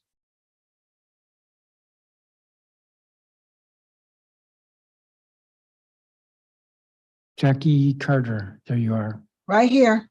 Thank Excellent. you. Thank you. I'm here today to ask for an increase of funding for small nonprofits from 25,000 to 75,000. Someone asked, what is the rationale for that? I will tell you. Based on the statistics in Ward 8, there are 25,420 teens living in Ward 8.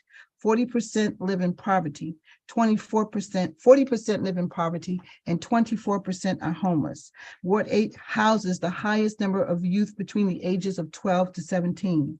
Ward 8 has the highest number of teen encounters with the police, highest number of teens stopped by the police, and the highest number of teens searched by the police.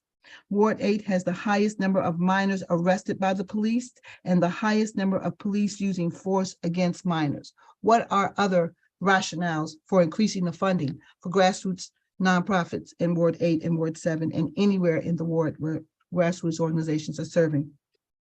In the headlines for 2022-23 read, 8 people shot in Southeast, 3 teens, 15-year-old dies, boy dies, gunshot wounds, 3 teens shot in Southeast, teens shot in Southeast, teenage boys shot in Southeast DC, shootings in Southeast DC. Our Black young men are dying.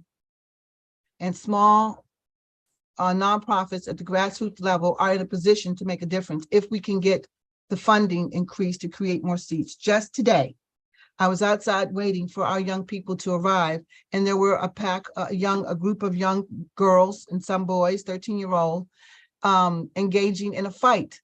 10 kids jumping on one girl. I had to drag the girl out into our building for safety.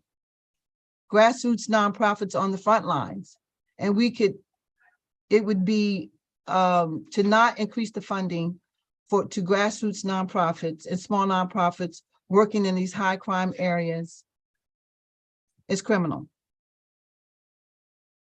So I'm here today to plead for an increase of funding for small nonprofits at the grassroots level from $25,000 to $75,000. It would help keep the community safe. Here at Children's Legacy Theater, where I work, we currently have 50 young people registered in our program. We really only can afford a slot of 25. So our numbers have doubled.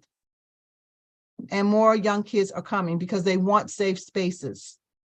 They want creative options. And we can continue to make a seat for every kid who wants one if we could get the district government's funding agency to work with us and give us, increase the funding from 25,000 to 75,000. Thank you. Thank you, Ms. Carter. I don't have a copy of your statement. If you could provide it. Yes, I will. Thank you. Now, I think the next group, let me see, McAllister Claybow, I think is not here from the Washington Urban Debate League. Danielle Dupree, I believe, is not here. The next witness would be Maisha McLaren. I'm here. Please begin. And I do have your statement. Thank you. Awesome. Greetings and salutations, Chairman Mendelson and Committee of the Whole. My name is Maisha McLaren. I am the High School Academy Lead for Friendship Online Academy.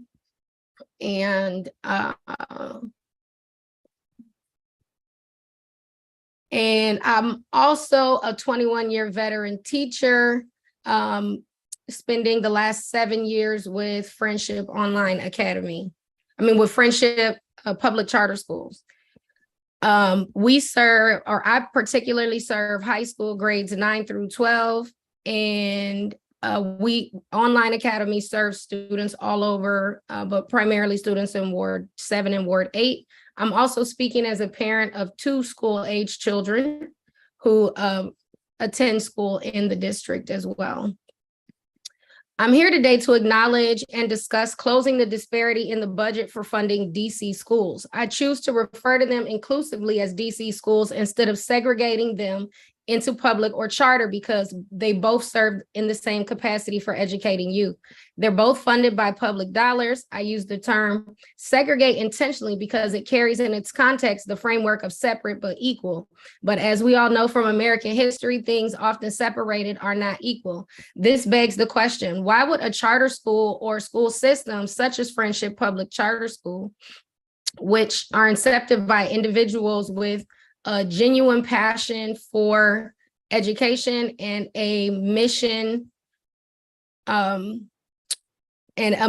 provide a dynamic education, not as financially prioritized as the systemic educational institutions that are created out of necessity to serve a public need, where there's definitely purpose, but not necessarily passion. At one point, 56% of the district schools were charters, carrying the bulk of DC's educational load and putting a personal feel back into education. Also gaining the trust of communities and parents. Also shifting the paradigm for many of DC's urban youth, again, not segregating them into public or charter school students. From the school to prison pipeline to a school to promise, school to purpose, school to productivity, school to professional, school to prosperity pipeline. The unfortunate truth is that currently those teachers and faculty members and staff who made great strides in education and influenced the seemingly dismal trajectories of the at-risk inner city youth are underpaid and underappreciated, yet overworked and overlooked by the larger governing bodies when it comes to fiscal equality. In effect, the disparity in available funding to DC schools outside of its local public system, specifically equality in educator pay, devalues those educators who make a choice to teach for organizations that match their passion and reward those who choose a system that serves a purpose. The domino effect. Hold on, I'm sorry.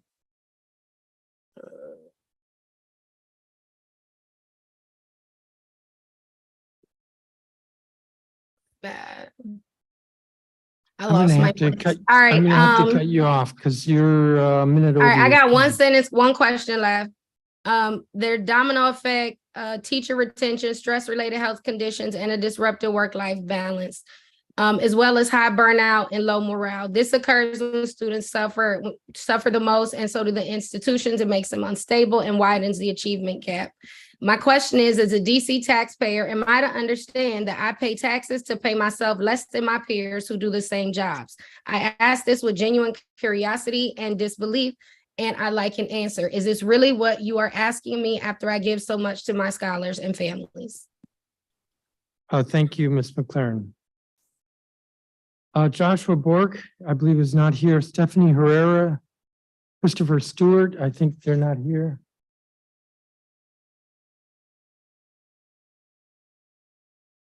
Alani Lawrence, principal of Carlos Rosario.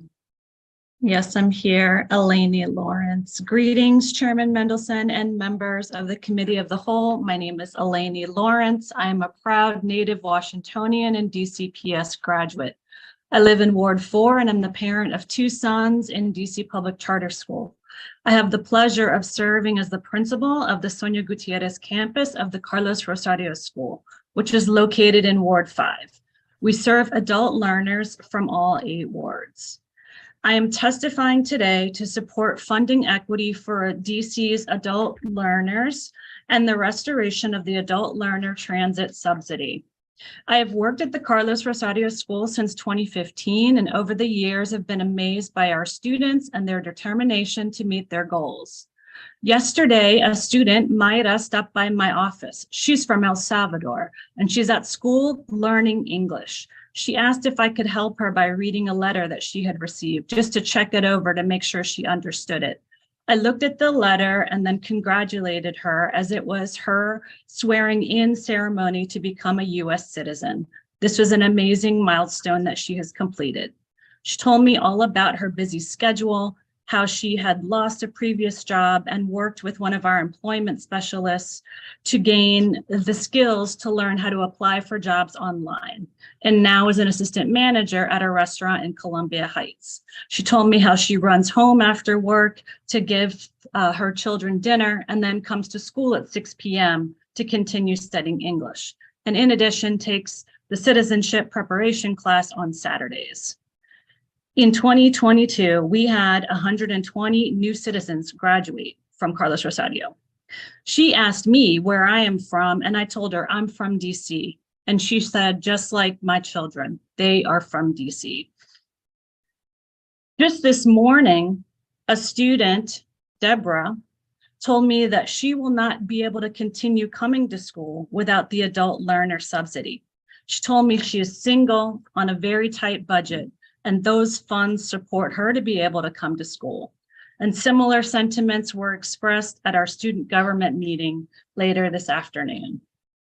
Over 1,500 of our current students are enrolled in this program, receiving this benefit so that they can come to school. And the current budget eliminates the adult learner transit subsidy. So in closing today, I'm asking for your support on 2 issues. Please fully support adult education at the foundation rate recommended in the 2013 adequacy study, and restore the adult learner transit subsidy to current spending levels. Thank you for your time and this opportunity to testify before you today. Thank you, Ms. Lawrence. Linda McKay. Thank you. Good evening, Chairman Mendelson and members of the Committee of the Whole. My name is Linda McKay, and I'm the founder and executive director of the Mary McLeod Bethune Day Academy Public Charter School. Thank you for the opportunity to speak on behalf of the children and their families in Washington, D.C., and thank you for your service and leadership. Our campuses are located in Brooklyn, Ward 5, and 16th Street Heights in Ward 4. We serve students from grades pre-kindergarten 3 through grade 8. Our students reside in all wards of the city, and parents choose to select Mary McLeod Bethune Day Academy as their neighborhood school. We support their choice by providing free transportation to our families. Our parents, our entire school community, believed the mayor and city council when DC residents were told that equity among all residents was valued. I do not believe that there was ever a notion that the mayor and city council would agree to an unequal education system in this city in 2023.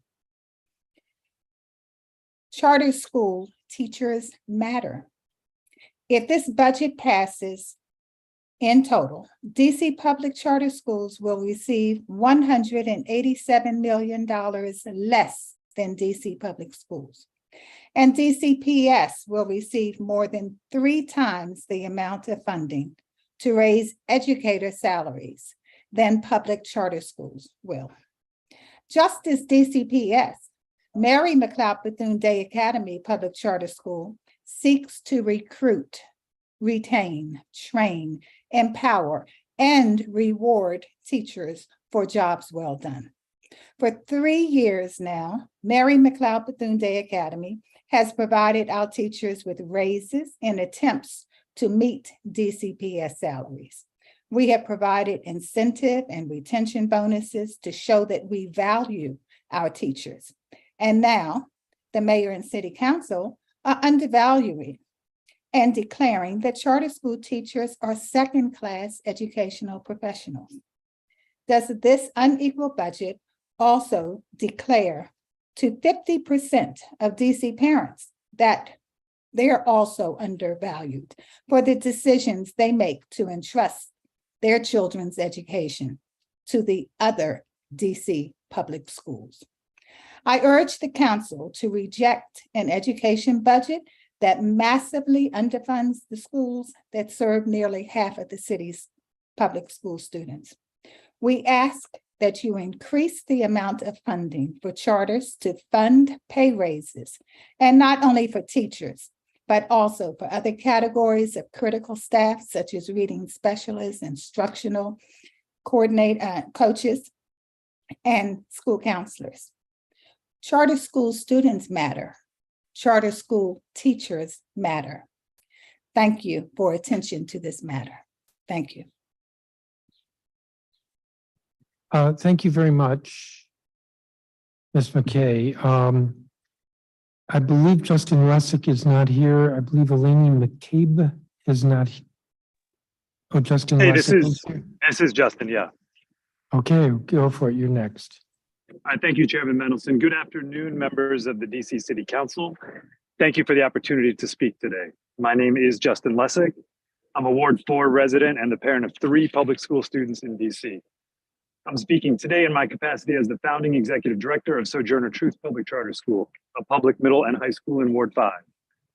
I'm here to advocate first and foremost for commensurate funding between DCPS and charter schools, but also to speak to the absolute importance of not making cuts from other school funding streams, such as the per pupil facilities allotment, as you seek to balance what I imagine is a very challenging FY24 city budget.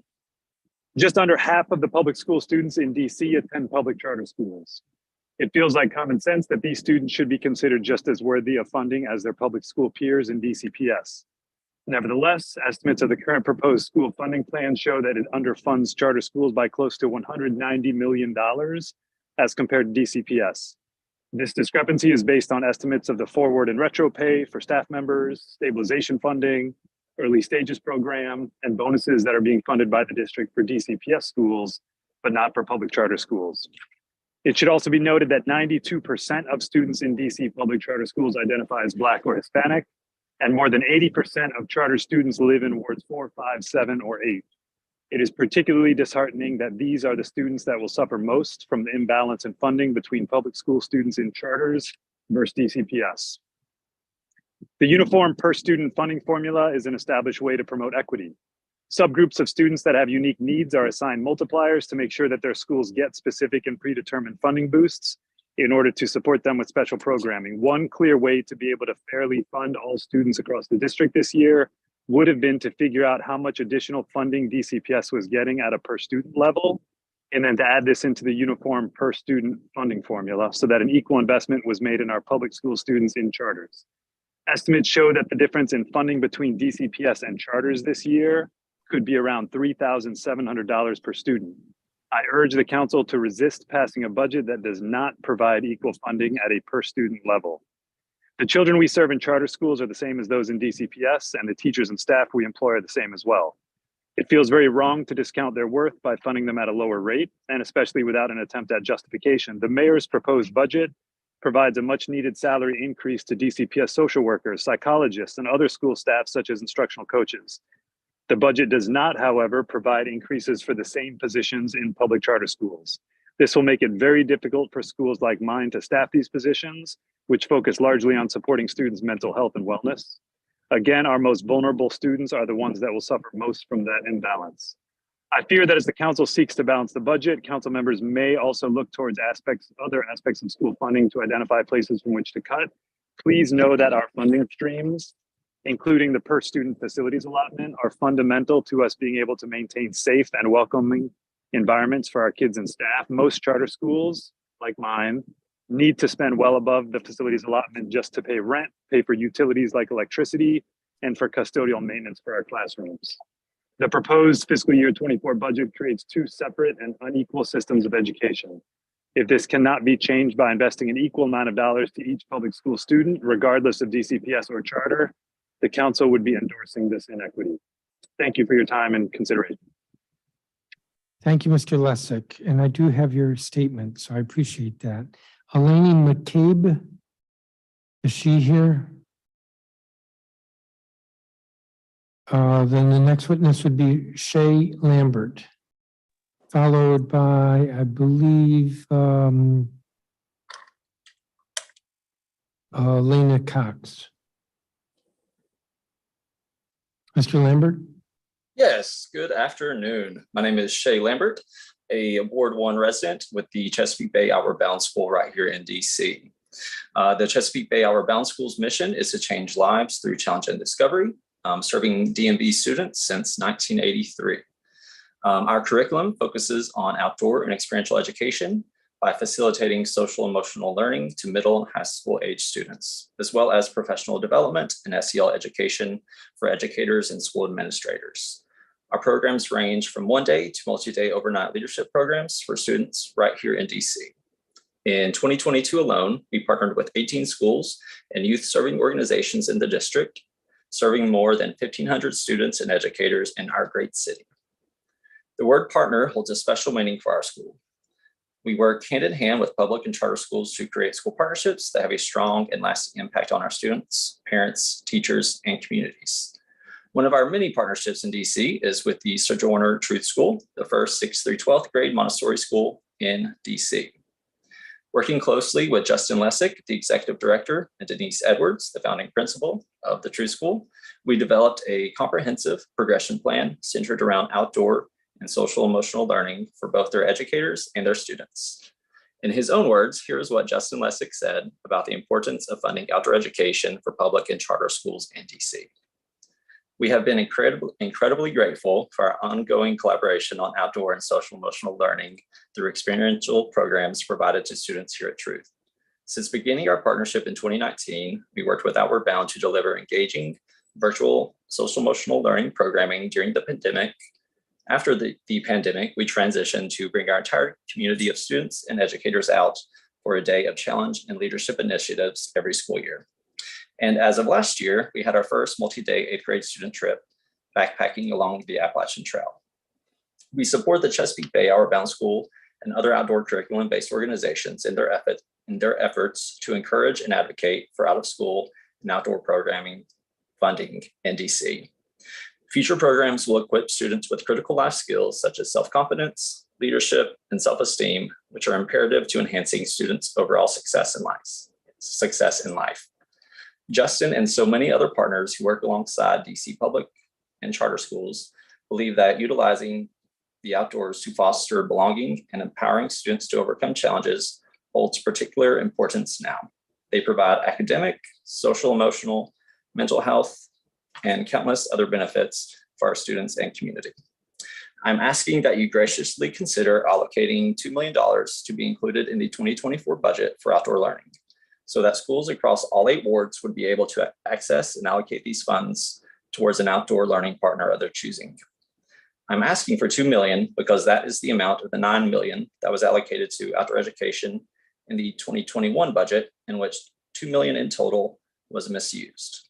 Plus, the original $9 million was only allocated for outdoor equipment, which is great in theory, but most schools do not or still do not have staff capacity to provide outdoor learning experiences for their students.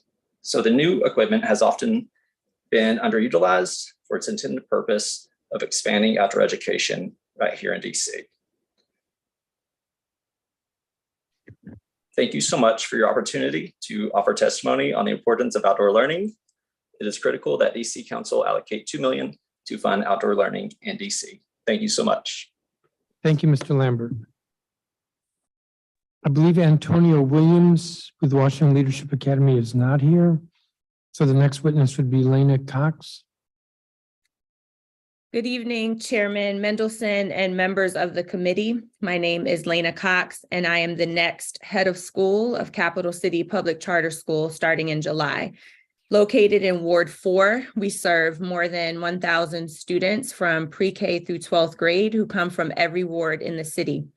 Just last week, I heard Chair Mendelson tell the House Oversight Committee that the council, quote, is fighting to improve funding for our schools, unquote.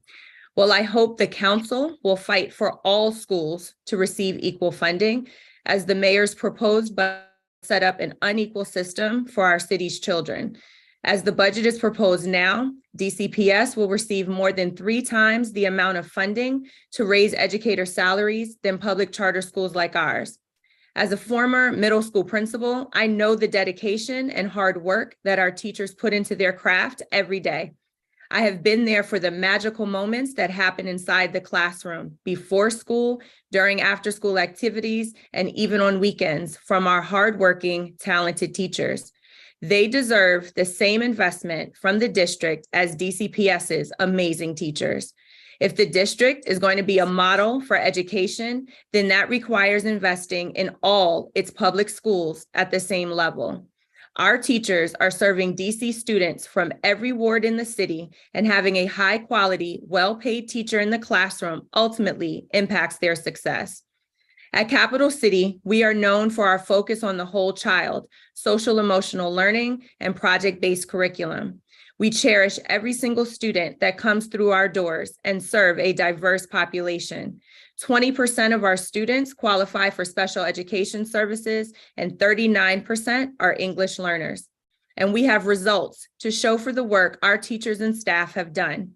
Our college persistence rate far exceeds the city for students with disabilities, NELs, by more than 20%. And just last week, 2 of our seniors were accepted to Harvard and UC Berkeley. Capital City believes in transparency with the community, especially our own staff. We have a teacher salary scale that is shared with all staff and available on our website, and all staff are evaluated annually. We regularly review our salary scale to evaluate how our salaries compare to neighboring jurisdictions so that we can be competitive. And in the past 5 years, we have raised teacher salaries twice. With this in mind, we ask that you reject the mayor's proposed budget proposal and fund all schools equally through per pupil funding. Thank you for your time and consideration. Thank you, Ms. Cox. Anaya White. Good evening. Greetings, Chairman Mendelson and esteemed members of the City Council. My name is Naya White, and I'm the principal of the Congress Heights campus of Center City Public Charter Schools in Ward 8. I have served over 250 of this school's families and children for the past 12 years, from grades pre-K 3 through 8th grade. I've come, like many, to talk about the proposed 2024 budget, where there are glaring inequities. To start, I want to be clear that all teachers deserve fair compensation for the work we do. No educators group should be chastised for choosing to work at a District of Columbia public charter school. I work in a charter school where I know every single student and family. I know when a child is having a bad day or if the family life is complicated, so that I can call that out and name the supports they need. I work in a charter school so that I have no choice but to ensure that my students are learning and growing so that my school building can stay open for its families. I work in a charter school because the students and families in Ward 8, where I grew up, deserve a school that will provide them with choices and opportunities and show them a different path other than the ones that have been carved out for them so unfairly before. My staff and I put in the hard work. We sweat, we cry, we recharge, and we come in and day out for our students and need that commitment equally recognized. Are we seriously talking about not keeping education in the city fair but equal? My students already have a heavy deck stacked against them. They live in a struggling ward. They see the highest crime rates in the city. They are wildly considered at risk, and we are saying that they do not deserve the same investment for their ultimate success. My students in Ward 8, and all students in DC's public school system, which includes public and public charter schools, need dedicated staff members to pour into the students. They need the mental health professionals to help them triage the trauma plaguing them. They need enrichment teachers to help them channel their creativity and interests for good and positive change, on top of dedicated teachers. Since public charter schools serve 50% of the students in Washington, D.C., we also make this city look good with the student academic achievements and growth. It's not enough to show up at various media events to celebrate us. It's enough when you look after and support us equally as the educators that carry half of the load for educating and growing our city's students. Thank you, and I'm available for any questions. Thank you, Ms. White. Alexander Rose Hennig. Happy Passover and good evening, Chairman Mendelson and the entire council. Thank you so much for your time. I hope you have my full written testimony, so I will attempt to shorten this to the key asks that I would ask of this council. The mayor's proposed budget threatens to create an unequal education system, as you have heard, with DC public charter schools receiving almost $190 million less than DCPS. This disparity extends troubling to funding for mental health practitioners and other essential staff working in charter schools to fight against learning loss and promoting health in our post-pandemic COVID recovery age. This budget's short-sighted approach to funding salaries for charter schools, where it attempts to do so, limits the funds to a one-time cost of living increase without commitment to future salary increases.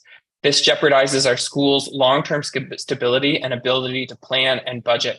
Basis DC is proud that for the last 3 years, we have raised teacher salaries year over year and are being punished despite DCPS's not ability to negotiate a new contract with their union until now. This inequity puts Basis DC and other charter schools at a disadvantage in recruiting teachers and providing competitive offers and addressing student mental health needs. Furthermore, the lack of transparency regarding the allocation of millions of dollars specific to impact bonuses that exist outside the universal per student funding formula for multiple years leaves charter teachers feeling undervalued and excluded. We ask the council for 3 things. Where possible in this tight budget season, increase charter funding for pay raises for teachers and other critical staff to match the DCPS funding to the extent possible, and to do this through the universal per student funding formula. If not possible, and the funding for charters will occur through an OSSI managed grant, please include BSA language that requires OSSI to distribute the funding no later than October 30th so we can plan and make reasonable budgets with a simple, non-burdensome application process.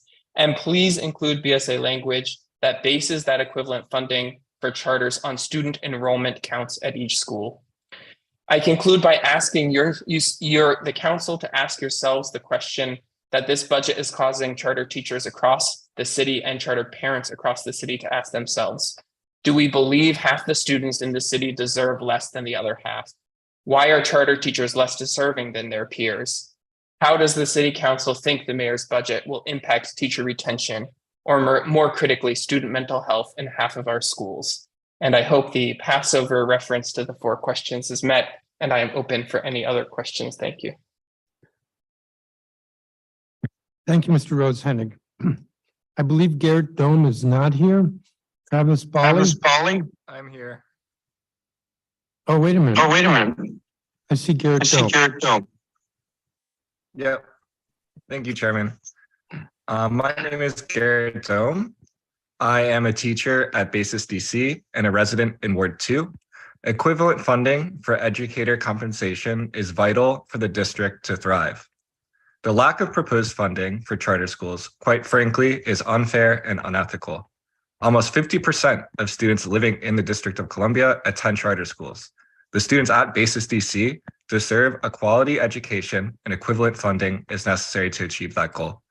The proposed budget would limit my eligibility for a significant raise despite my hard work and dedication to the students living within the district. For students attending charter schools to receive a quality education, educators must be appropriately compensated. There is no valid reason why DC public schools should receive more than 3 times the amount of funding than DC charter schools. The proposed budget will negatively impact thousands of students, families, and teachers who live in Washington, DC. The District of Columbia must provide a more equitable budget for charter schools. Thank you. Thank you, Mr. Dome. Mr. Bali, I don't think I've seen you in at least 2 or 3 years. Chairman Mendelson, I promise that will not happen again. And thank you for hosting this hearing. My name is Travis Bally, and I am a Ward 7 resident for the past 7 years and a DC resident for a decade. I'm here to testify as an individual on an issue I care deeply about: early childhood education and how it impacts my community east of the river. Speaking of east of the river, over 1/3 of our district's children live east of the river. So any change to early learning childcare disproportionately impacts our communities. Ward 7 and 8 have the second and first largest populations of children and youth in the district. And as majority Black wards, Ward 7 and 8 contain a disproportionate amount of our district's parents of color. Speaking about the budget, I was shocked that Mayor Bowser would propose cutting back on one of Washington, D.C.'s biggest success stories in recent years, and that is the substantial progress we have made on pay equity for early learning professionals. Her proposed $5.4 million cut to the Pay Equity Fund sends a distressing signal to childcare centers and homes throughout our district that we may not be as committed as we claim to the financial investments needed to provide the wages that early learning professionals deserve and which would make the profession more attractive to job seekers. Combined with additional cuts to TANF childcare funding and back to work childcare grants, it sends a message that we are hollowing out our already shaky childcare infrastructure at precisely the time where they are still recovering from the pandemic.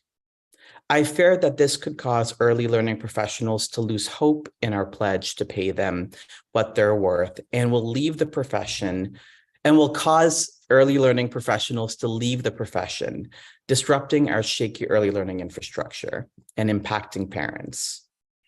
Going back to parents, some of my neighbors here in Ward 7, parents of color in particularly, are often the most impacted when it comes to early childhood education, when access to early childhood education is disrupted, as I fear Mayor Bowser's proposed cuts threaten to do. My neighbors who are parents have less access to telework or jobs with flexible hours. Indeed, nationally, the Center for American Progress has found that Black families are almost twice as likely than non-Hispanic white families to experience job disruptions due to childcare. I see my time is wrapping up. I urge you to reverse the cuts to the Pay Equity Fund, restore the $3.3 million from sports betting, and thank you for your time. Thank you, Mr. Bali. Marina Mozak. Hi, Good evening, Chair Mendelson and members of the Committee of the Whole. My name is Marina Mozak. I'm a resident of Ward 3 and a student at the Washington College of Law, where I study food systems law. I'm before the committee today to provide testimony in favor of funding programs to reduce food insecurity for vulnerable populations and to provide support for a bill that has been referred to the Committee of the Whole, Bill 2535, the Universal Free School Meals Amendment Act. I want to begin my testimony by sharing a personal experience with the Free and Reduced Meals program and then connect it to the relevant data. When I was growing up in Maine, my family went through a hard time financially. My mom had to choose between food and bills, and our utilities were shut off a few times. We qualified for free and reduced meals, but didn't participate for a variety of reasons. First, the administrative lift to join the program was too much for my mom, who was busy working, raising kids, and renovating our house. In addition, there was a significant social stigma associated with participation.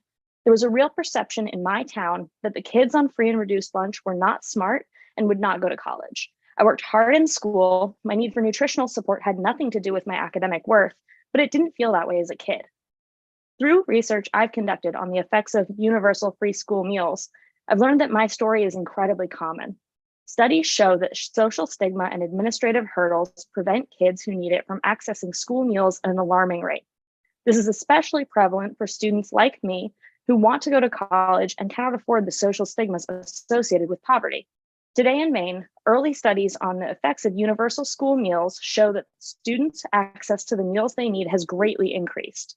The similar program established by the Universal School Meals Amendment Act will provide those same improved outcomes to students like me in the 28 DC public schools that do not qualify for USDA CEP.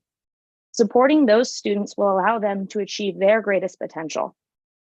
For that reason, when the time comes, please prioritize funding this program and make sure that the OSSI has the resources in the current budget to prepare to implement this program without delay once Bill 2535 is passed. Thank you to Chair Mendelson for listening to my testimony and to Council members Henderson, Allen, Fruman, Nadeau, Parker, Robert White, Gray, Pinto, and Bonds for your leadership on this issue. I've provided written testimony for the record as well as a means to share the studies my oral testimony is based on. I hope you will consider my testimony in this and next session's budget preparations. Thank you. Thank you, Ms. Mozak. And I do have your statement. That's going to conclude the witnesses for this group. I want to thank each of you for your time and for your testimony. We have many more witnesses, so I'm going to keep moving. But again, thank you. You all are excused. And we're going to call the next roughly 10 witnesses. Christine Sinclair, Kyle Wedberg, Christy Matthews-Jones, Tyler Wittenberg, Jeffrey Credit, Caitlin Banner, Shioma Aru, Ashley Ruff, Stephanie Maltz.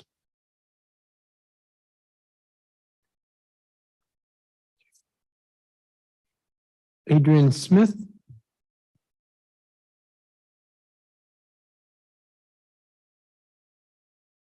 Laura Aragon, Wayne Henderson, Shatara Roper, Kiana Hooker, Karen Dresden, Wamis Harris, Tommy Sheffield,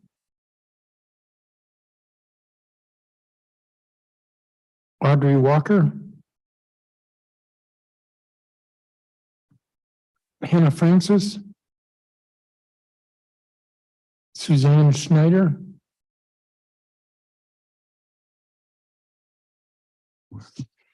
Eris Thompson,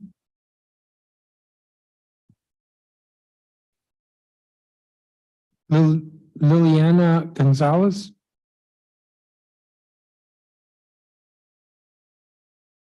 Joy Harper.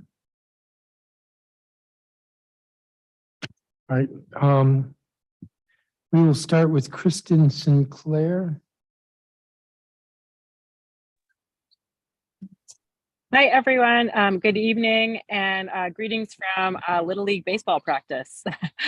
My name is Kristen Sinclair. I'm a career educator, former school mental health counselor, Ward 4 resident, parent to a first grader at John Lewis Elementary School here in DCPS, and professor of education advocacy and policy at Georgetown University. And I'm testifying today in support of the School Safety Enhancement Amendment Act of 2023.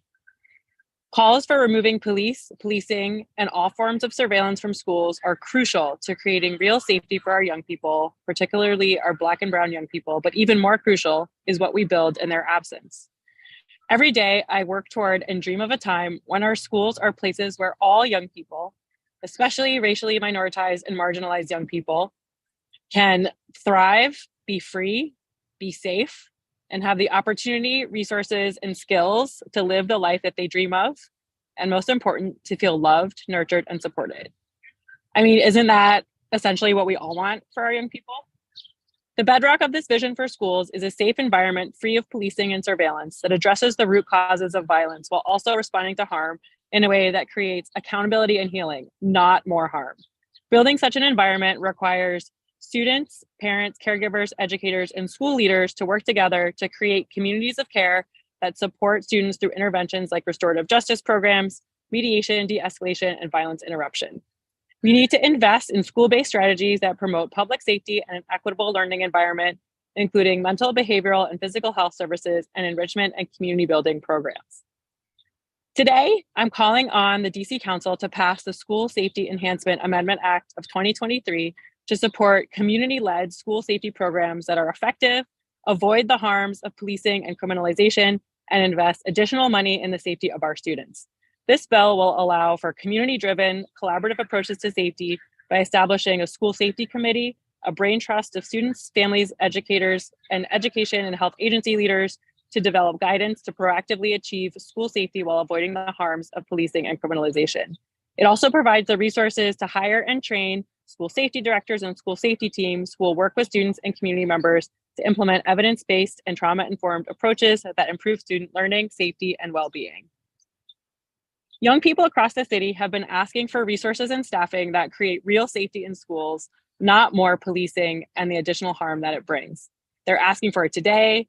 They asked for it last week during the MPD budget hearing. They asked for it last month during Council Members Pinto and White's youth hearing.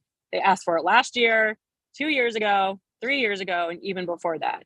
Young people are reeling from the trauma of a devastating pandemic, the impact of racism, community violence, police violence, and the consequences of systemic disinvestment in their schools and communities. I urge you to listen to these young people and take this first step towards giving them the schools they deserve. As a professor of education, advocacy, and policy with over a decade of experience in and around K-12 public schools, I am truly excited and inspired by the promise of the School Safety Enhancement Amendment Act. You all have the opportunity to lead the country in creating a roadmap for what public education in schools could be and should be. I know that I would feel better every day knowing that my son's school, in addition to the wonderful teachers, staff, and administrators that they already have, also had a team of adults trained for and dedicated to building school safety, proactively addressing student behaviors, and coordinating to provide the resources every young person needs to thrive. Ms. Sinclair, Budgets are moral. I know you're near the end of your statement, but you're almost a minute over your time. So thank you. Oh, okay. Yes. And I have the rest of your Okay. statement. Thank you very much. Thank you so much. Thank you for your time. Kyle Wedberg. Good evening, and thank you for the opportunity to present to this esteemed body. My name is Dr. Kyle Wedberg, and I have the pleasure and privilege to serve as the president of the board of the National Art Schools Network. Duke Ellington School of the Arts is one of the flagship secondary arts education institutions in the United States. It sends graduates across the country with tens and hundreds of thousands of dollars in scholarships. It gives a learning community to many students who have not, will not find the same success in traditional high schools. DC Public Schools and a community of connected and concerned supporters have spent a half century investing themselves in this incredible school. To dismantle this school is to lose it, and the power it holds to achieve educational priorities and the prerogative to meet students where they are and educate them forward. Nationally, arts education is not prioritized. In some corners of this country, it's seen as soft, as secondary, as a nice to have. In fact, in some places, there's a systemic effort to dismantle arts education through the embedding of school-based oversight and the repopulation of boards of education. These moments see shifting standards that central offices control and manage to limit and eliminate the exact kinds of thoughts and voices that schools like Duke Ellington were started to nurture and grow. Societies across history have understood the importance, beauty, and power of the arts. It's the place in the days of No Child Left Behind where the multiple strands of siloed subjects could come together for engagement and growth by students. One has to believe if Duke Ellington had the top football or basketball program in the DC public schools, there'd be banners and accommodations to ensure future success. I'm not actually here to say that shouldn't happen. What I'm arguing is that the exceptional educational and incredible opportunities like those being nurtured at Duke Ellington every day are just as deserving. Instead of a plan to strip out greatness and replace it with the banality of mediocrity that a traditional high school could bring, there should be efforts to lift and raise up the beauty and power of this cultural and educational masterpiece of public secondary education. A plan of one-off oversight like the compliance officer proposal is both inappropriate and a trope as old as the systemic issues of this country. I encourage the district to find a single standard for all high schools and simply hold Duke Ellington to that standard. In doing so, the district should also embrace its role as a partner. It's actually a fortunate partner to have a school of this caliber in the constellation of its system. The discussion should be how to best partner to nurture this evolved ecosystem versus how to constrain and inhibit its growth and evolution. As a country, we're fighting for relevance in our shifting place in the global economy. Daniel Pink in his school, A Whole New Mind, argues that the MFA, the Master of Fine Arts, is the new MBA, Master of Business Administration. The idea is that creativity is our new national signature and future. Much of the rest of the world has passed our abilities to manipulate the technical grounding in STEM fields. It's only with the addition of creativity and artistic thinking that we as a country continue to remain competitive and lead in the future. Our adaptive skills are going to become as important as our technical skills. The places that teach these skills are in many ways the most important educational institutions in this country. Our future depends on them, and Duke Ellington School of the Arts is one of these important and rare places. Any discussion to dismantle and inhibit this place and places like it are antithetical to the education of all students and the growth of the nation in the future. There are corners of this country where education of children who look like the students and faculty at Duke Ellington are under a daily attack. Please do not join that growing number. Rather, stand on the side of plurality in education. Work to find a path to continue the incredible work of the Duke Ellington School of the Arts. Thank you for your time. Thank you, Mr. Wedberg. I have never heard of the National Arts in the Schools Network. The Art Schools Network is the Art Schools Network is a 42-year-old institution. It's a national consortium of art schools. I myself had the pleasure and privilege of leading the New Orleans Center for Creative Arts for 14 years, and we are a group that is working and has been working for 5 decades now to support exactly the kind of education going on at Duke Ellington and schools that specialize in the arts like it all over the country. The network has offices where? Our managing director is out of Houston, Texas, and is the former director of the Houston HSPBA, the Houston School for Visual and Performing Arts. And he's actually on tap to testify as well. We've had presidents from your institution. Rory Pullins is a past president of our institution. We have schools from all over this country and Canada, and we'll actually be in Washington, D.C. in a couple of years for our national conference. Thank you, Mr. Wedberg. I'm going to keep You're very moving welcome. along here. Christy Matthews Jones, I think, is not here. Tyler Wittenberg, I think, is not here. Jeffrey Credit, I think, is not here. Caitlin Banner. Good evening, I'm here. Is my sound working okay? Yes. Great. Good evening, Chairman Mendelson, the Committee of the Whole. My name is Caitlin Banner. I am the Deputy Legal Director at the Washington Lawyers Committee for Civil Rights and Urban Affairs. I'm also a Ward 6 resident and a proud DCPS parent of a kindergarten and second grade student at Tyler Elementary School. The Washington Lawyers Committee urges the Council to redouble its efforts to reverse the generations of systemic racial discrimination and poverty, and to invest in a racially just education system in DC. The legacy of a segregated and unequal education system is still the reality for many parents and students today. Black and Latino students in DC are more likely to attend public schools that are under-resourced, outdated, and over-policed. Our testimony today focuses on the need for the district budget to invest in a supportive and care-based school safety infrastructure in our schools. The council should invest in an evidence-based school-level strategies that promote public safety and an equitable learning environment, including mental, behavior, and physical health services, community building programs, non-punitive conflict resolution skills building for staff and students, and restorative justice. Students deserve these things. Students also deserve and need safe school buildings with working heating in the winter and cooling in the summer, exciting and engaging curriculum, healthy school food, and out-of-school programs, rec centers, and youth spaces. These are the strategies, not more police in our schools, that will lead to true safety in the community and our schools by addressing root issues. The council fully supports the School Safety Enhancement Amendment Act of 2023 and urges the council to pass both this legislation and dedicate at least $4.5 million to ensure that, to start, all high schools can hire a school safety director to respond to the demands of students, parents, and school communities who are looking for additional adults who can help to coordinate across the city, the parents, and the community in order to keep our students safe. The committee is also a member of the Police Free Schools Coalition, which is convened by Black Swan Academy, and we're advocating with them for the divestment from school policing and investment in these supportive services for students. Young people in our schools deserve to feel safe and nurtured in our schools, and these are the things that will help us achieve true school safety.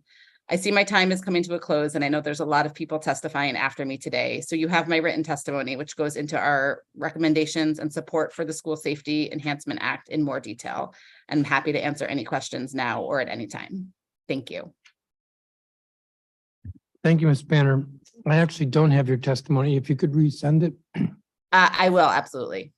Thank you. I'll do that right now. I believe Chioma Oru is not here. Ashley Ruff.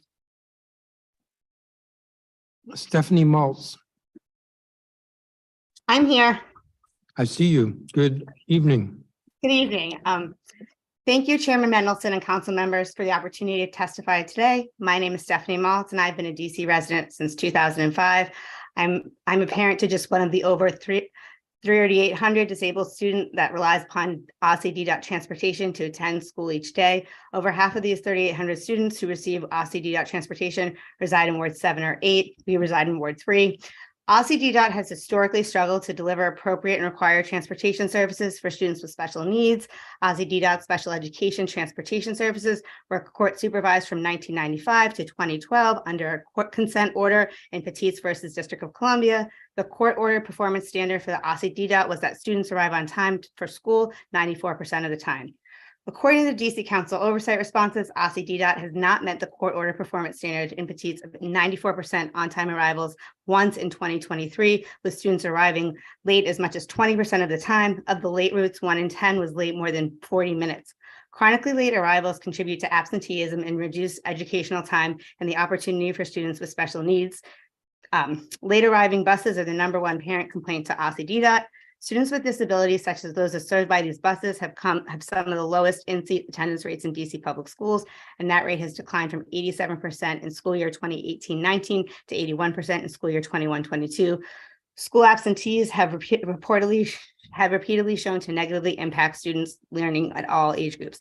I'm requesting that the budget include sufficient funding to provide transportation to all special needs students that are entitled to and require transportation as part of their individual education plan. I'm also requesting that the budget include funding for a bus app that allows for real-time live tracking of the bus status.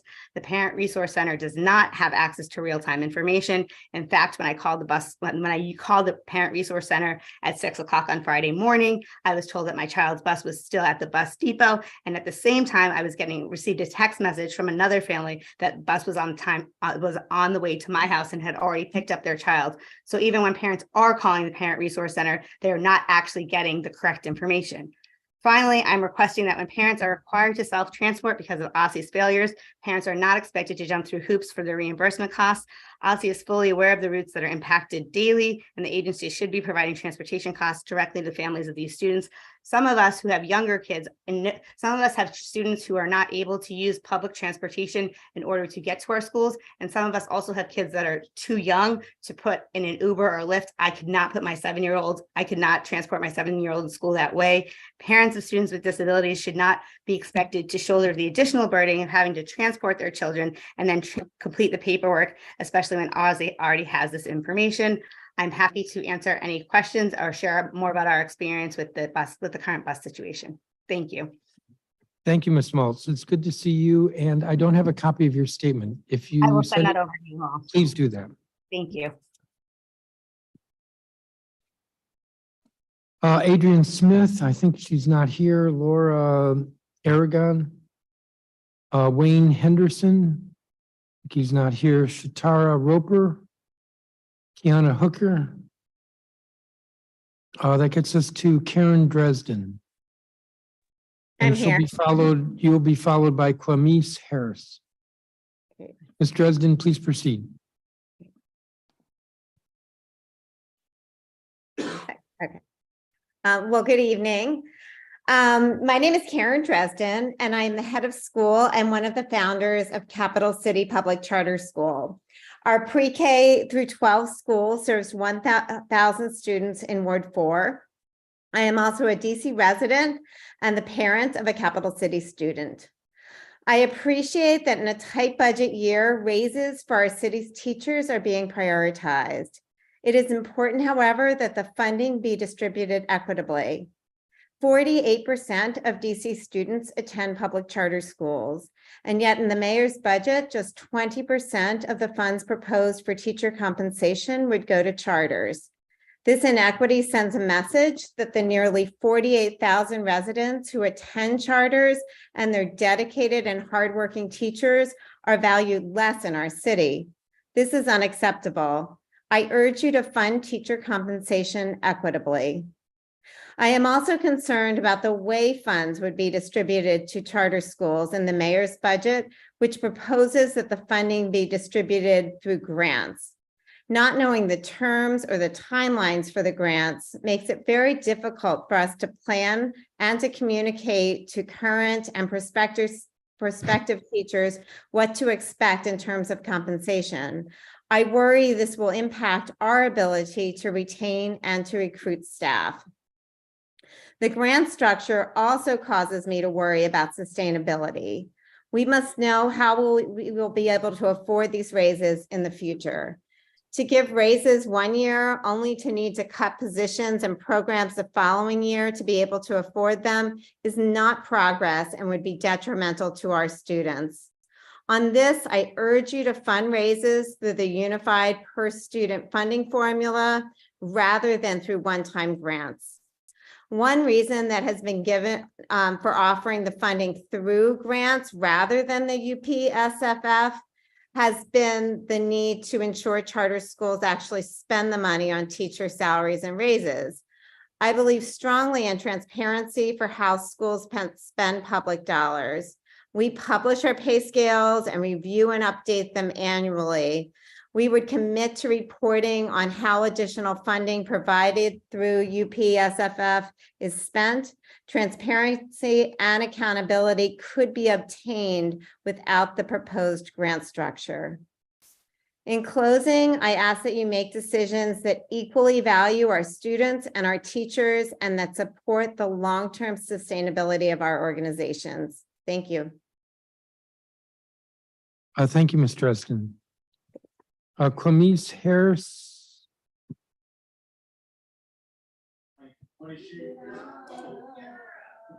I'm here. Please proceed. All right. Good evening, Chairman Mendelson and council members. My name is Kwame Harris, and I'm a parent and board trustee at Capital City Public Charter School in Ward 4, where I'm also a resident. I have been a parent at Cap City for 8 years now, and I'll have another 15 ahead of me when my youngest enters pre-K this fall. I am speaking before you today to ask that you not approve the mayor's proposed budget for teacher and staff salary increases. This will create an unequal education system in this city.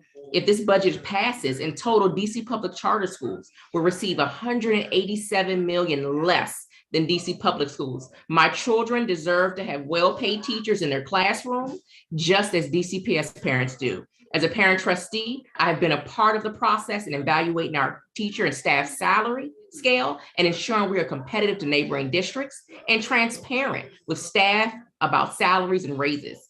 The mayor's current proposal would only give my children's teacher a third of the increase that DCPS teachers will receive. As a child of DCPS myself, I want all schools in DC to be great and to have the best teachers. I'm also confused as to why charter schools would only get some additional funding for teachers and not also their core campus staff like counselors. And in Cap City's case, an adventure coordinator. It's because of the adventure coordinator at Cap City that my senior has been exposed to outdoor learning and exploration in ways I never could have imagined. The adventure coordinator has helped my son push through his fears of the outdoors and discover his true passion for the environment. When my son goes to college this fall, he plans to study ag business with a plan to create his own composting business here in our great city. I know when most think of a Black boy from DC, they're not thinking about composting. I have so much pride and faith in Cap City, and I wanted staff and teachers. I have so much faith in Cap City and the staff and teachers can do for our students. Being a teacher is already hard enough. Please don't also make it additionally challenging to pay teachers and staff a salary worthy of their talents. Thank you for your time and consideration. Thank you, Ms. Harris. I believe Tommy Sheffield is not here. Audrey Walker. Good evening, Chairman Mendelson and other members of the committee. My name is Audrey Walker, and I am the Director of our Youth Services Program at Jubilee Housing. I am directing my testimony today at OSSI. Jubilee Housing is also a member of the DC Action Network and supports its comments and recommendations. One of the critical support services that Jubilee has been providing for the past 15 years is a high-quality out-of-school time program for both residents of Jubilee Housing as well as youth who live in the neighborhood, serving over 60 students. Our Early Start program, which provides homework assistance and technical literacy for children in grades K-3, and we have Activity Zone that serves our 4th through 6th grade program and offers an array of enrichment activities, and we also have a teen program. OST programs are critical to the healthy growth and development of our youth and are one of the most important investments we as a city can make in keeping our youth safe and engaged. We must do more to make progress towards universal access. This includes preserving the $5 million increase to the OST office allocated for my after school DC, and investing an additional $5 million in OST grant funding for general operating expenses. One area of concern that we have heard from parents and others in the community is a lack of awareness regarding programs that are offered. Additional strategic funding to spread awareness on Learn24 and what is offered would be incredibly impactful. OSSI must also increase fiscal year 24 funding for the 21st Century Community Learning Centers program. In 2020, Jubilee was selected as a recipient of this highly competitive grant. This grant provided crucial funding for Jubilee to provide desperately needed services and support to students. In 2023, a decision was made to restructure the grant, which prevented our ability to renew our CLCC grant for another year. For 2024, we recommend that OSSI increase funding for the CCLC program and open the application this summer to new and existing organizations providing high quality out-of-school time support. Jubilee currently has 4 properties under development with over 100 new family units. This increase in the number of children living in our residences brings exciting new opportunities to provide tailored support to DC children. However, Jubilee relies on public OST programs to continue and expand our services. Along with the DC Action Network, Jubilee also recommends increased transparency, communication, and timeliness in regards to the OST grant administration.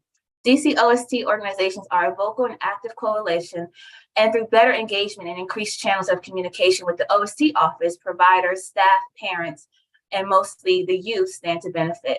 As we strive forward in our mission to provide quality out-of-school time programs for our youth of DC, we rely on the continued support from this office. We know that in order to provide the services that our students so desperately need, these programs are necessary. Thank you for the opportunity to testify. Thank you, Ms. Walker. I do not have a copy of your statement, so it'd be great if you sent it. Yes, I'll do that right now.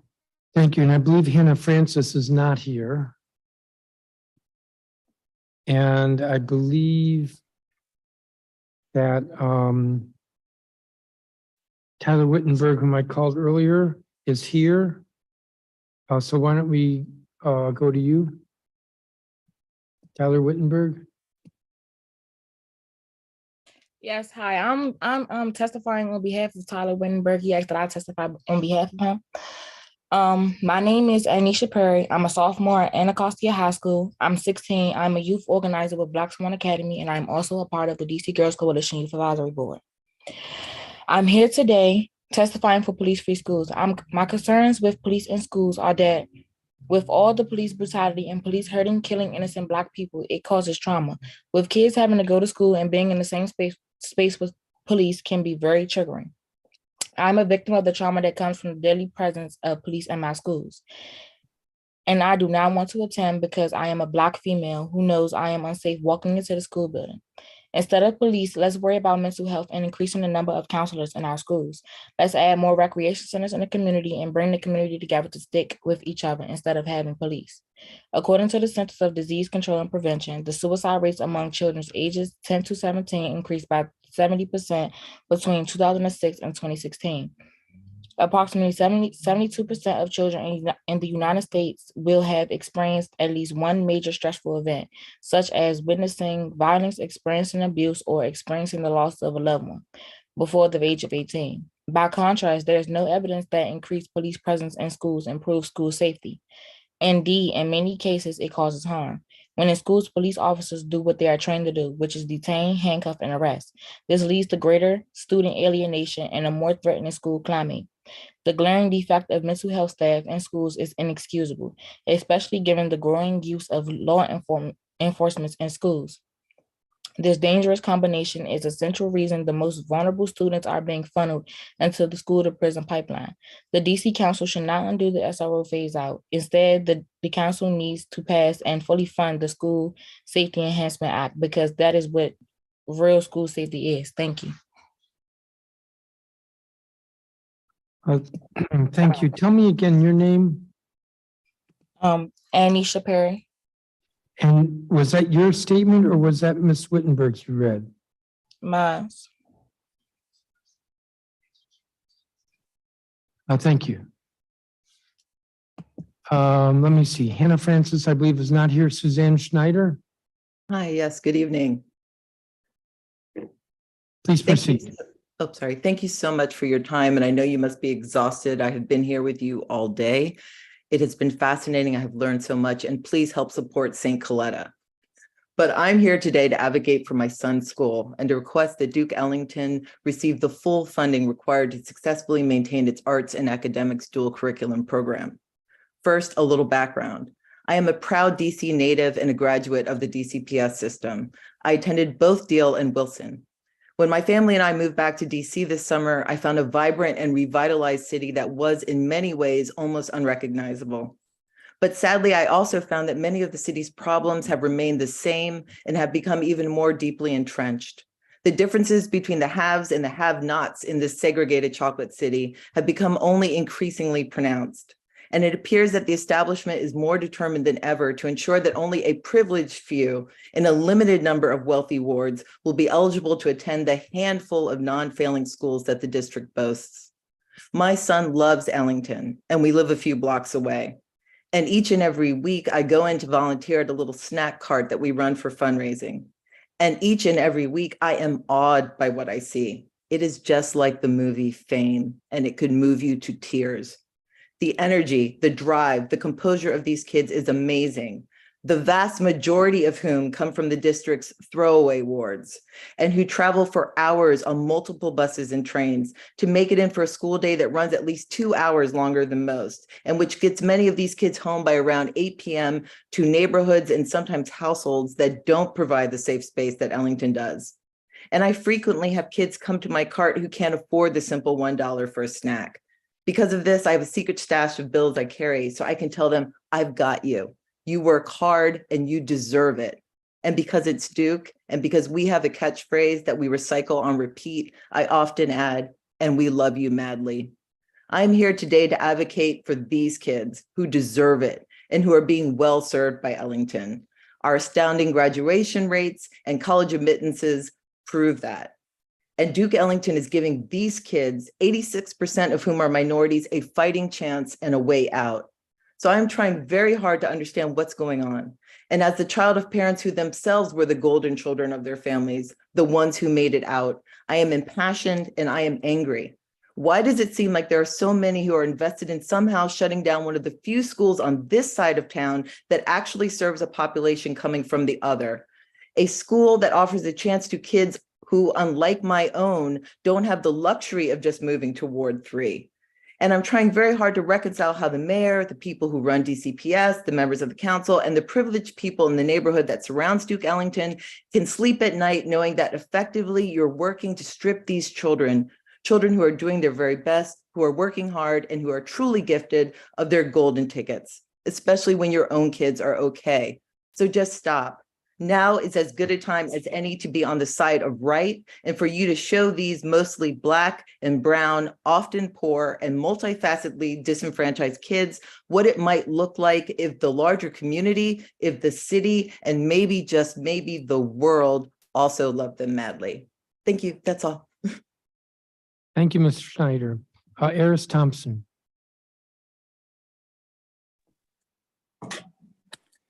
皆さんこんばんは。まずは日本語で自己紹介いたします。4区の主任です。トンセン・エリスと申します。東京で日本の大学で勉強しています。国際キリスト教大学の2年生です。2021年にデューク・エリントン芸術学校から卒業しました。専攻は美術でした。これから英語で繰り返します。Good evening, City Council members. Thank you for giving me this opportunity to testify on behalf of my alma mater. I'm Eris Thompson, a Ward 4 resident and a second-year university student studying at International Christian University in Tokyo, Japan. I was accepted into Duke Ellington School of the Arts for both my skills with the violin and illustration. I graduated class of 2021 in the visual arts department. Ellington is a very important place for multifaceted students like me who seek to cultivate in both their creative and intellectual pursuits. With the arts education being pushed to the wayside in numerous public schools across the district, Ellington's position as a safe haven for the arts is more important than ever. As someone who has lived and worked in DC and now lived abroad in one of the safest countries in the world, I've been concerned about the growing level of violence in our community. I've heard the calls from PAVE parent leaders like my mother and other parents that you'll hear from today. They want more after-school activities for youth to keep them out of the streets and away from danger. Ellington is doing exactly that. The school day runs from 8:30 a.m. to 5 p.m., with it extending past that for those who have rehearsals or shows. Ellington youth are able to do something engaging, creative, and fun in a safe learning environment. This isn't just mindless busy work. This is something that can and will build students' careers. Ellington's environment is like no other, and it is thanks to the support of the staff there that I am able to attend one of the top universities in Japan. I'm involved in Japan's alternative subculture fashion scene. I make art on commission. I've participated in murals advocating to stop gun violence in our community, and even done a solo mural of my own in the DMV. Art is more than just something to look at. It can be something you connect with your community over. Ways to express grief and emotions in outlets other than violence. I want Ellington to exist for many future classes after mine. DC has so many brilliant and talented young students, and Ellington can cultivate them into extraordinary scholars who will stand out among their peers no matter where they go. I'm asking the council to help craft a long-term funding solution with the Ellington community to keep this amazing opportunity around for many generations. Furthermore, I stand with my community and reject the DCPS proposal for a compliance officer that solely reports to DCPS rather than working with the Ellington community. Rather than forcing Ellington into being like any other school, DCPS should work cooperatively with our community to address any necessary issues while respecting Ellington's independence. 以上です。ご清聴ありがとうございました。Thank you again for your time and have a good day. Thank you, Ms. Thompson. When you were a student, did you see any or feel any safety problems? I know that's been an issue some parents have spoken to. I felt completely safe at Duke Ellington. It is an environment like no other. I moved from Florida to attend Duke Ellington, and in comparison, I felt more safe and loved than I did at Florida. So I very much like the Duke Ellington environment. Thank you very much. Liliana Gonzalez.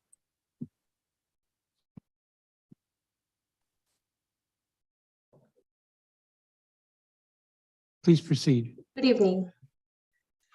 Good afternoon, Chair Mendelson and council members. Thank you for allowing me to speak today and share my concerns about the mayor's proposed budget for teacher salaries for public charter schools. My name is Juliana Gonzalez, and I'm a graduate of Capital City Public Charter School in Ward 4. I was a part of the school's first graduating class in 2012 and have worked in other public charter schools in the district. When I think of my time at Capital City, I think of all the teachers and staff that helped me get through high school and through college. I wouldn't be before you today without the support and dedication of teachers and staff at Capital City. As a student, all of my successes felt like their successes too, because of the time and effort that they put into supporting me, a first-generation high school graduate and then college graduate. Why are public charter school teachers now being valued as less than DC public school teachers in the mayor's proposed budget? Not only is Capital City's student population diverse, with 64% of the students being Latino like me, and 25% being Black students, but its staff is incredibly diverse, something I truly value as a student. More than half of their campus teachers are staff. More than half of their campus teachers and staff are Black or Latino, and their next head of school is Black. I want all schools in DC to have dedicated teachers and staff, not just half of the public school system. Without funding equity, I worry that it will be harder for public charter school teachers at Capital City to recruit and retain the types of teachers that support my education and growth. I urge the council to reject an education budget that massively underfunds public charter schools that serve nearly half of the city's public school students. Thank you for allowing me to share my perspective today on this critical issue.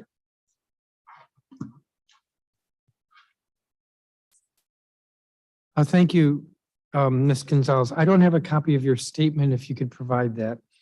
The next witness is Joy Harper. Good evening.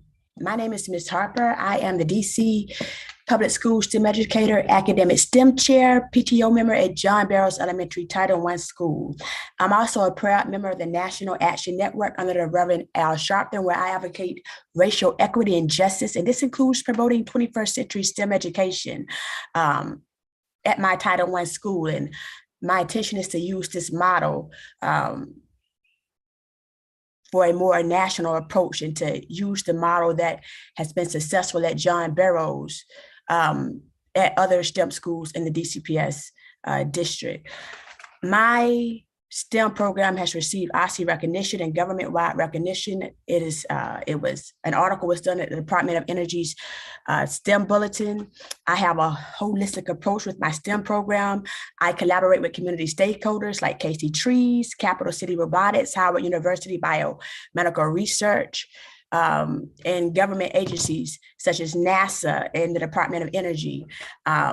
Just a couple of highlights: students were able to, through NASA, build circuits.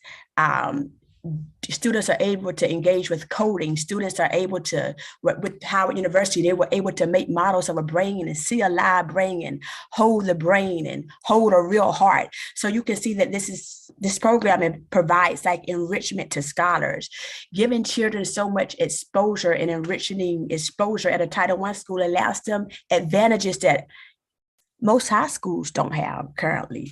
And it also allows career readiness, because here we're birthing engineers, we're birthing computer programmers, we're birthing scientists. So I think that it's important to promote 21st century education. It's important to keep it in the school. It's important for it to stay at John Barrows Elementary School. I am concerned as an educator, and there are parents that are concerned to hear that my STEM specialist position may be cut next year in lieu of budget, because students love the program. They love the expos. I have a few written things from parents that I would like to share now with you in the time that I have allotted. To whom it may concern, I'm a parent of a scholar at John Barrows Elementary School in Northeast DC. It would be a great disservice if STEM and or STEM club at the school were to be cut from next year's budget, being as though our world is ever changing and moving towards being a world where STEM is even prevalent. I absolutely love when my scholar comes home sharing what she did in STEM club, and I would hate for her excitement and eagerness to attend STEM be negatively affected by removing this program from her school. Please do not cut this STEM program. Another parent also shared testimony, but I have said that to you all. I advocate for STEM. Please do not cut the STEM specialist position and reconsider it. DCPS also should have an academic STEM director at all STEM schools. Thank you so much. Thank you, Ms. Harper, and I do have a copy of your statement, so thank you very much. That's going to conclude the testimony for this group of witnesses. I want to thank each of you. You're excused, and I'm going to call the next group of witnesses. Talib Robinson, Chase Mack, Xavier Thompson, Zoe Smithen, Hannah Wilson, Raven Fontroy, Leah Graves, Danielle Mendez Castro, Belinda Alcosser,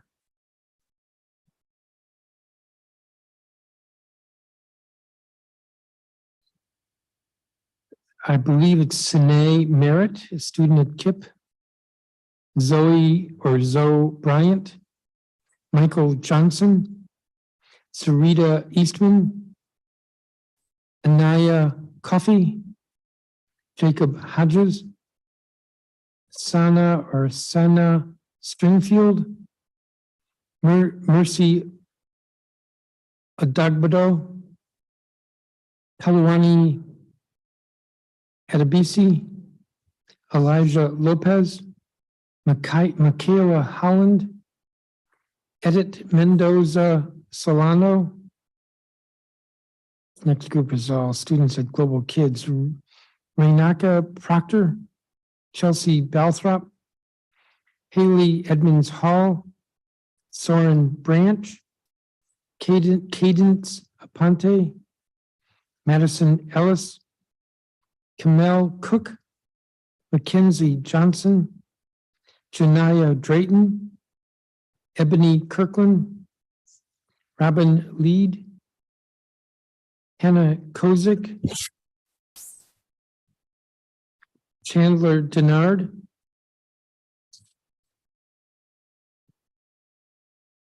Lynette Monroe Wilson, Ciara Monticelli or Monticelli, Jendaya Wright, Laura Fuchs, Sophia Barata, Alice McNeil,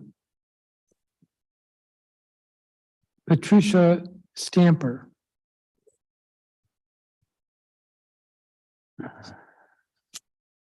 Luz Maria Pelaz Lopez. Apologize if I mispronounced the name. Michael Ketsky. Hi, this is Patricia Stamper. Okay, I noted that you're here. You may not know I noted that. We're trying to get to 10. Allison Rice.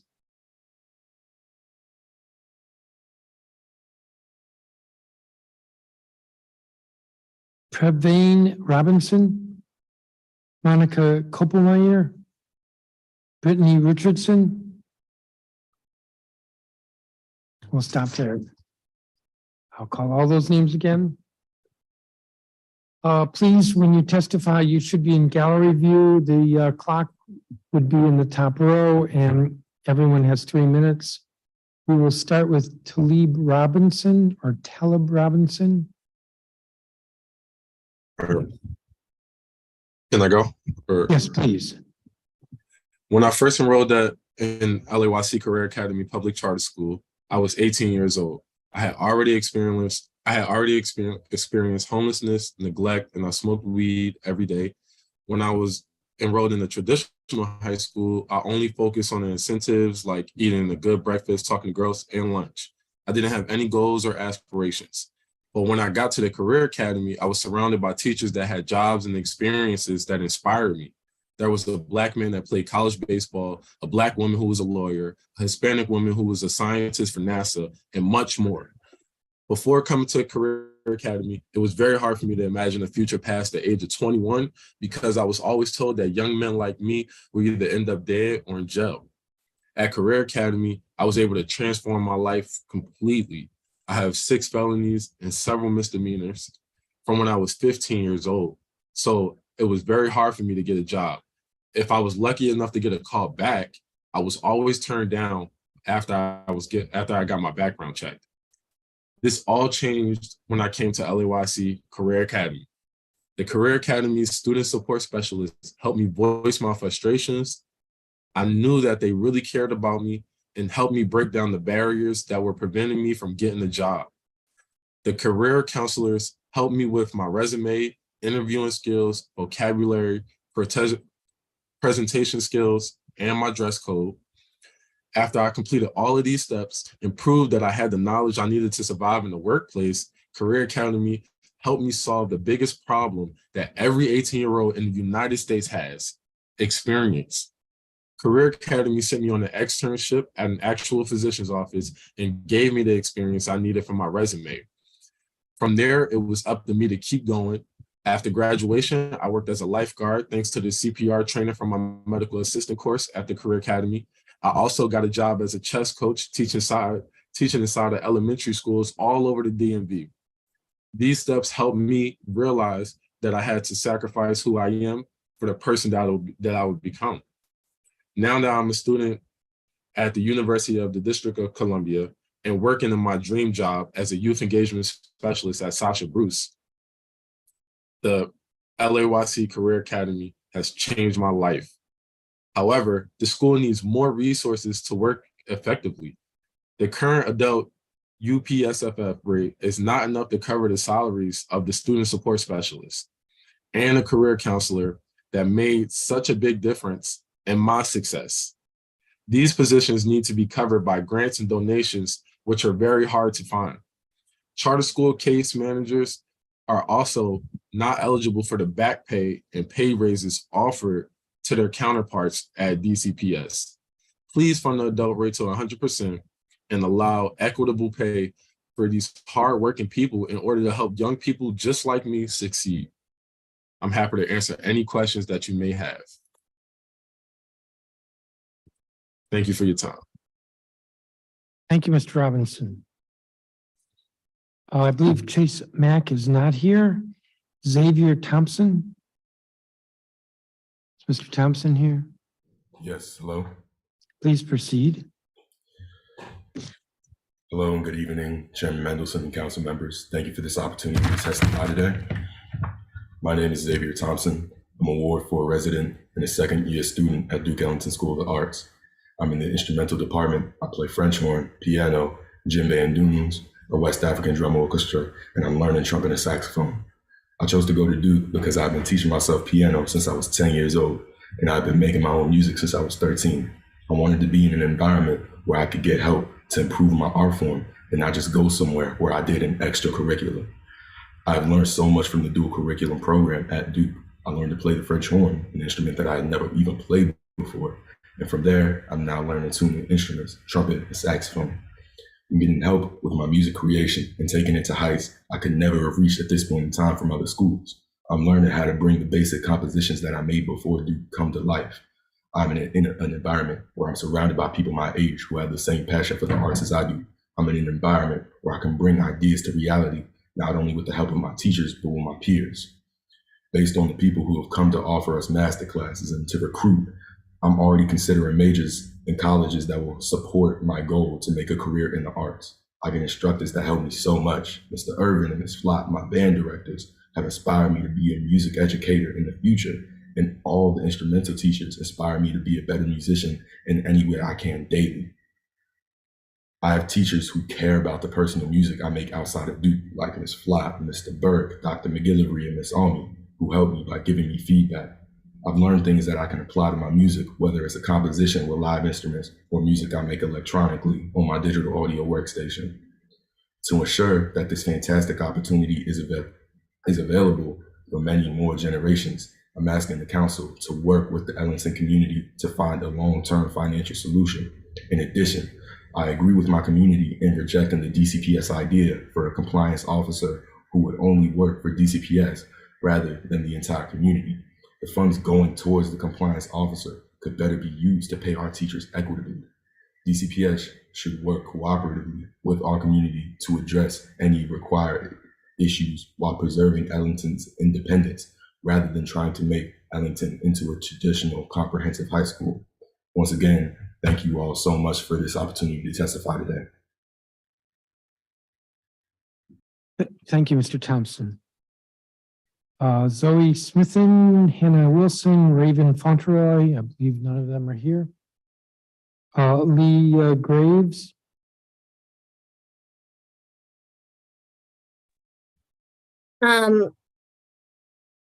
Good morning, members of the Committee on Health. Thank you for the opportunity to testify today. My name is Leah Grace, and I'm a Ward 4 DC resident. I'm a sophomore at Duke Ellington School of the Arts and the Vocal Music Department. And not only am I part of Delta Jemison Women Empowerment Group, but I'm also a proud member of the Young Women's Project since September 2022. The Young Women's Project is an organization that supports, spreads awareness, and comes up with plausible solutions towards youth community issues in schools around DC. And the issue I've been assigned to is the lack of mental health support in DC schools, and I want to bring this issue to your attention because we oversee DC Health and Department of Behavioral Health. Mental health awareness is important to me because I often see my generation of youth struggle with it. There have been multiple occasions when my peers have felt depressed, anxious, or suffered from internal problems they don't know the name for. I understand how having mental health problems can affect one's actions, affect focus in school, and even affect you socially. And it's hard to fully understand what one is going through in their head, but I do know that support of any kind can save a life. Now that I'm currently in high school, I look for different types of support systems my school has for mental health, but we aren't always informed of all the resources to help. I only found out more about my school resources through YWP. Since last year, I have constantly seen students sitting on the floor at the counselor's office waiting for someone to be free. Everybody deserves a substantial enough time to get the help they need, but the wait is very long, so long that people stop coming to the counselor's office, stop trying to get help from the school. And this could be very dangerous when people are relying more on their friends to vent to, but they're not trained in this field. In a more intense setting, a student giving up could lead to suicide, running away, or resorting to activities that are unsafe. And it's critical that there's a good amount of counselors in school so that students are supported, feel protected, and it gives more students the ability to learn how to cope during difficult situations. I have some recommendations, but due to time limits, I'll summarize the most important to me. There is a higher budget for social emotional support in elementary schools than there are for high schools. Yes, elementary school is a crucial part in the development of who you come to be. However, we see a lot more life-threatening and concerning mental health issues in middle and high schools that need to be paid more attention to. 2, website expansion. 3 years into the youth mental health crisis, DCPS, DCPCS, and individual school websites do not have current or in any cases any information on how to access mental health resources inside or outside the school. In March, YJC youth staff analyzed 26 websites, including 16 DCPS and 10 charter schools, and the results were very discouraging. Third, it's important that we have well-trained counselors and head counselors. It's crucial that a counselor is trained to solve problems and break down issues, not just to reduce the amount of times a student needs to come to the counselor, but also so a student can use what they learn to solve whatever issues they may go through in the future. And it's also important to train teachers to normalize students going to the counselors, maybe creating a separate academic plan for students who miss a lot of class because of it, so they are not behind in class. A student should never feel like they need to pick between their mental health and their education. And thank you for your time, and I hope you will take my recommendations into consideration. Thank you, Ms. Graves. I don't have a copy of your statement. If you could send that, please, or resend it. Thank you. Danielle Mendez Castro, Belinda Cusser. I believe that none of the students who are listed on page 12 are here. So I will go to the adults. Janaya Drayton, I believe, is not here. Ebony Kirkland. Robin Lead, Janaya Drayton.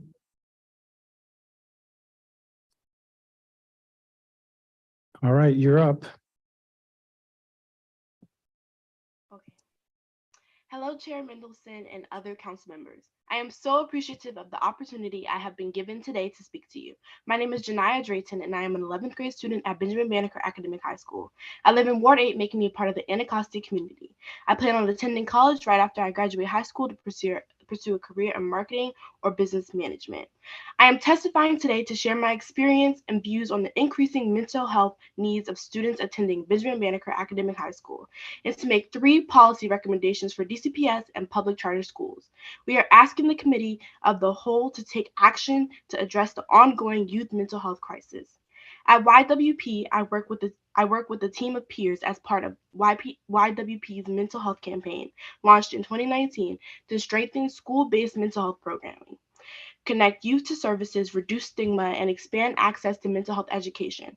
As youth advocates, we work 4 to 6 hours a week, receive 100+ hours of training in stress, toxic stress, resilience building, trauma, brain science, system change, and other issues, and then work in our schools to collect data. Mental health wellness is an important issue for me because I've had to learn to manage my mental health even in my darkest times.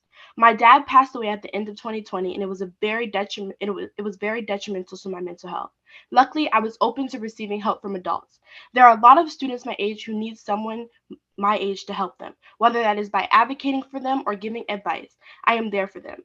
My school has a high academic demand that puts great stress on our lives. YWP's surveys show that 50% of Banneker students report that their stress was too much or unbearable, and 38% said it was high but manageable. Having to deal with coming back from a pandemic has been a challenge not only for me, but also my peers, especially trying to balance a social life with schoolwork. Levels of motivation, though, seem to vary and reflect a struggle for Banneker students, with 42% having fluctuating motivation and 31% struggling or low motivation. Only 1% describes themselves as highly motivated. We have some Cal budget recommendations for educational agencies.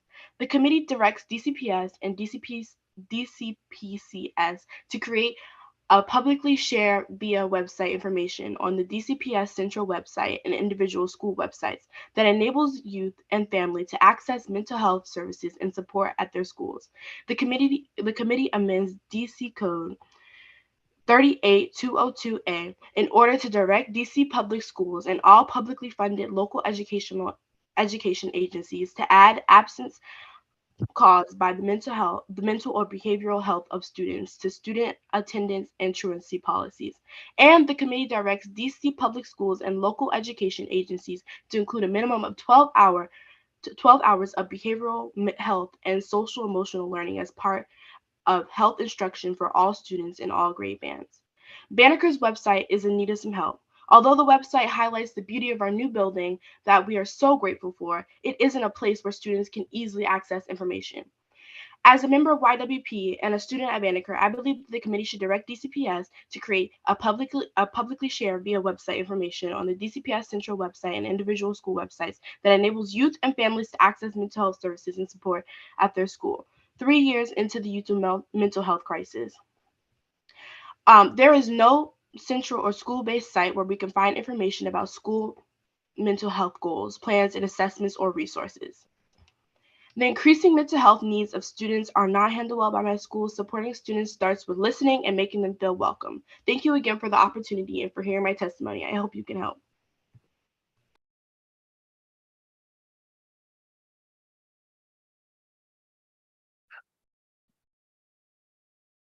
I've managed to lose my place.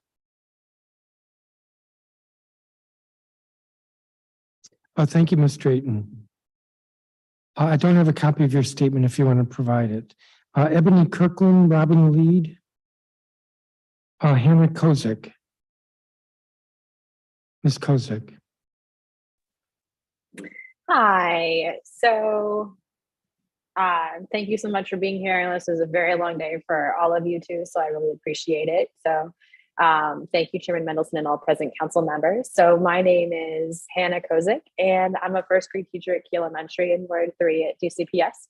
And I also hold a master's in education policy and advocacy from Georgetown University. And I've been a teacher for 13 years in New Mexico, Virginia, and in public charter schools in DC. So I'm speaking in favor today of funding teacher wellness, school flexibility initiatives, and equitable pay structures in both public and public charter schools. So I think you've heard a lot of statistics, and I've heard a lot of passionate testimony from a lot of teachers and students and parents and advocates. So I kind of just wanted to tell about my experience in public charter schools. And I worked in public charter schools for about 2 years and change. And while I was there, my mental, emotional, and physical health suffered. It was a struggle to take time off to renew medical prescriptions. It was a struggle to meet doctor's appointments. And I struggled with being financially stable. So it's really important that charter school teachers receive equitable pay.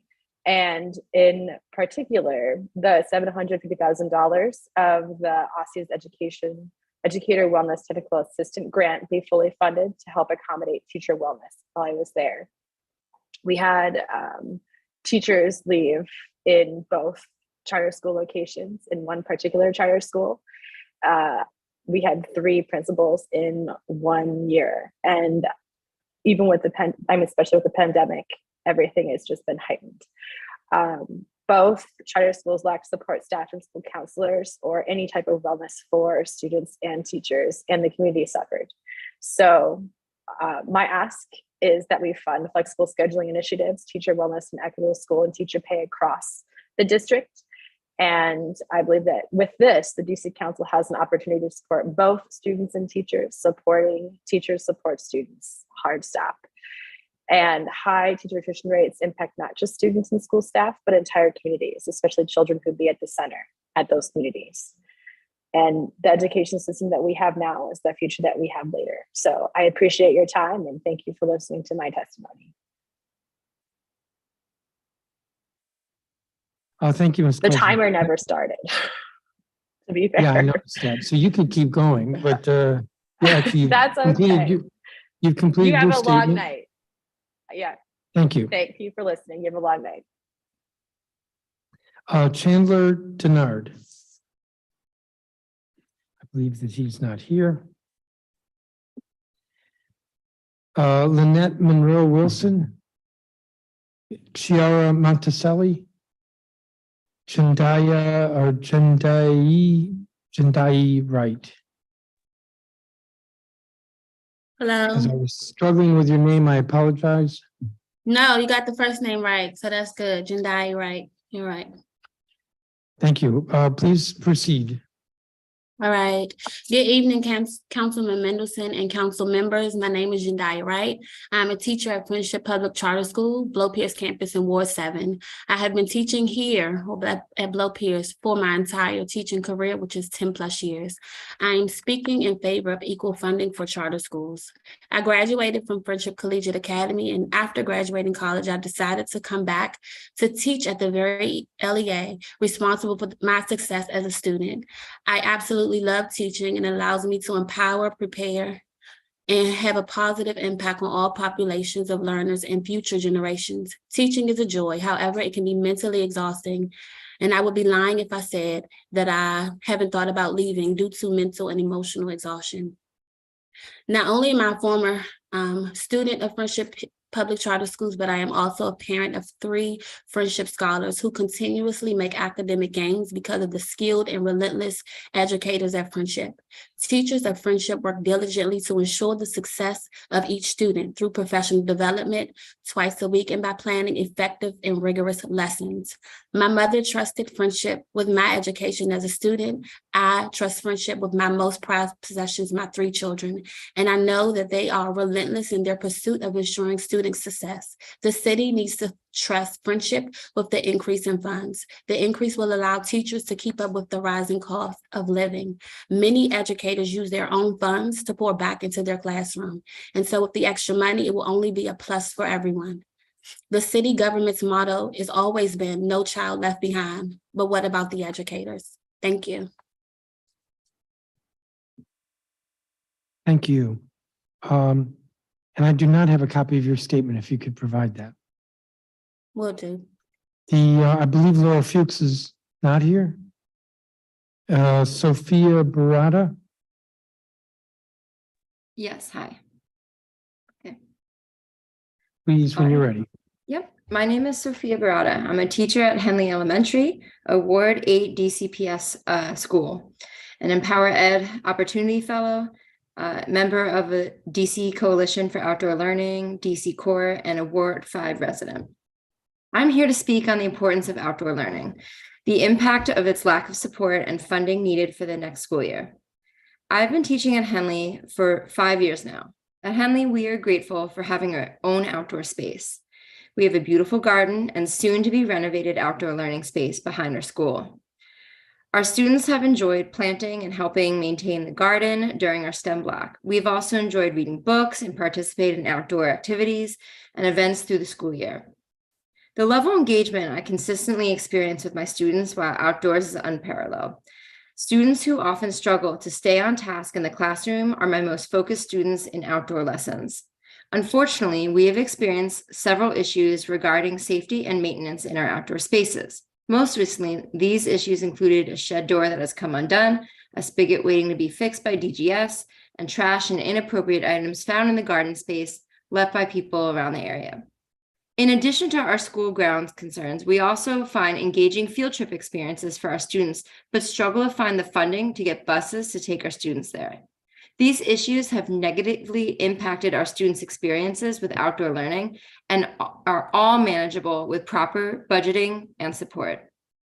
This is why, as a member of the DC Coalition for Outdoor Education, we are asking for the $2 million to be included in our upcoming budget to provide these necessary supports for outdoor learning.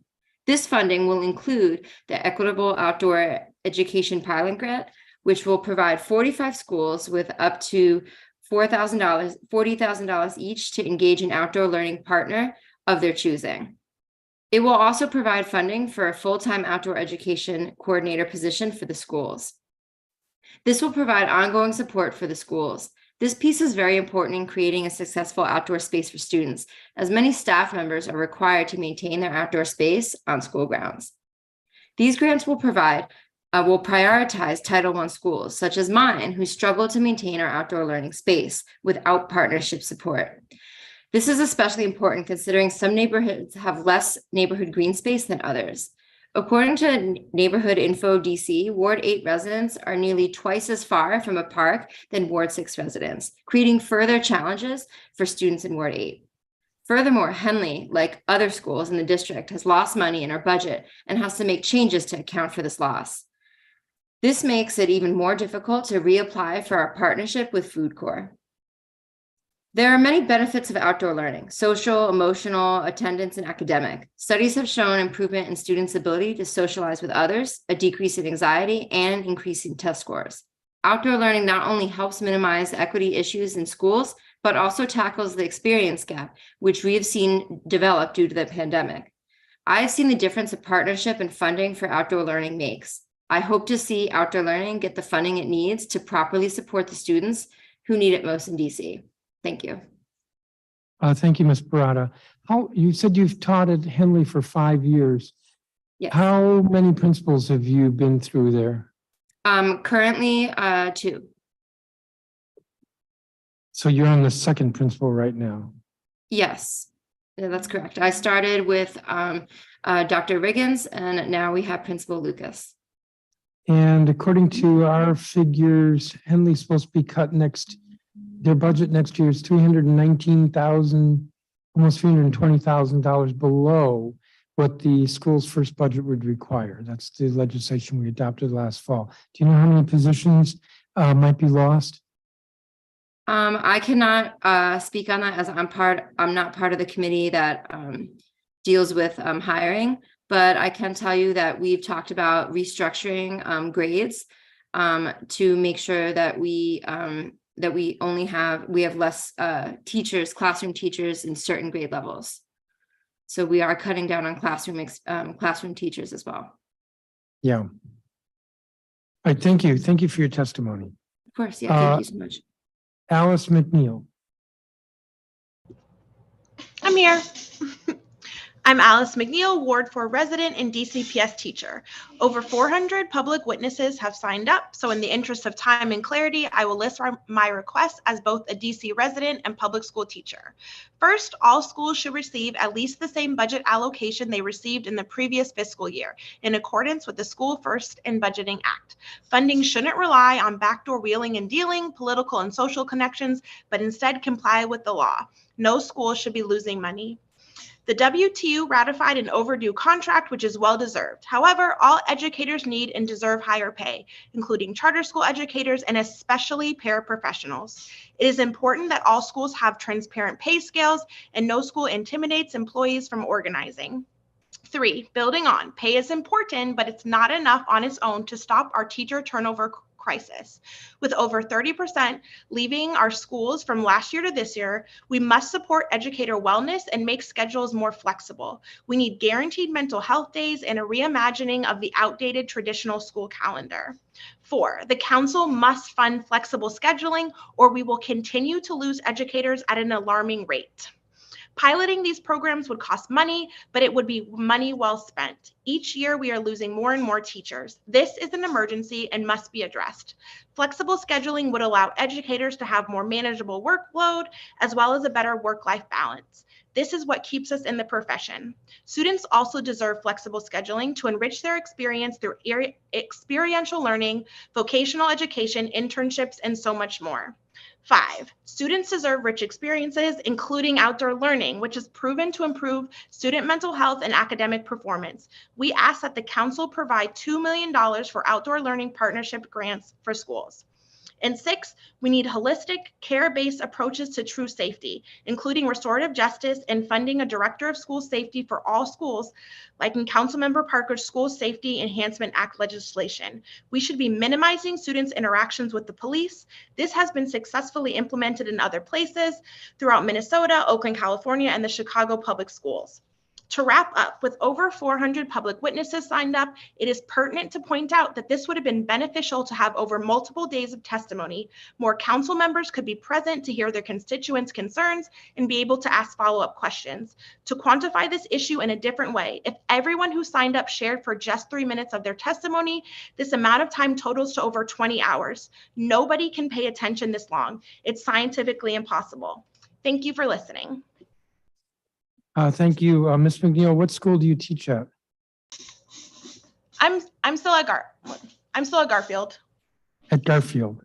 Yeah. I think Garfield was supposed to get cut with its budget. It is cut. That is correct. Almost $300,000 under Schools First. Yes. And Meaning if Go ahead. Schools First was being applied, Garfield would have $300,000 more in next year's budget. Yes. What were you going to say? No, I was just saying that, yes, things are having to be rejigged to reimagine the budget. Yeah. And I'm going to try to prove you wrong on the 20 hours. Thank you. Patricia Stamper. Good luck. Thank you. Goodbye. My name is Patricia Stanford, and I've been an Empower Fellow since 2020. I served the children and families of DC Public Schools for 10 years as a paraprofessional, and I've worked for DC Charter Schools for 4 years as a special education teacher. I serve my Ward 7 community in several different capacities, but the most important thing to me is educating the future Washingtonians. Our paraprofessionals are paid low wages despite being asked to do the work of lead teachers and being essential to the pipeline of future lead teachers. In addition, half of DC charter schools have full-time teaching roles with starting pay below a DC living wage. Educators should be able to live in the communities they teach in. It's the DC Council, the solution is simple. DC should implement a minimum pay standard for all full-time educators above the living wage needed to afford a studio apartment in DC, according to the National Low Income Housing Coalition. FY, that's $61,000 a year. As a former paraprofessional, I made $20.47 an hour and was only allowed to work 35 hours a week, according to my collective bargaining agreement. In my last role as a special education teacher position, I was salaried at $61,398 and worked 11 months out the year and worked from 8 a.m. to 4 p.m. was my tour duty. I served special education students as a level 4 public charter school. For the same position at a DC public school, the pay for the same position that I did at the charter school was $74,688.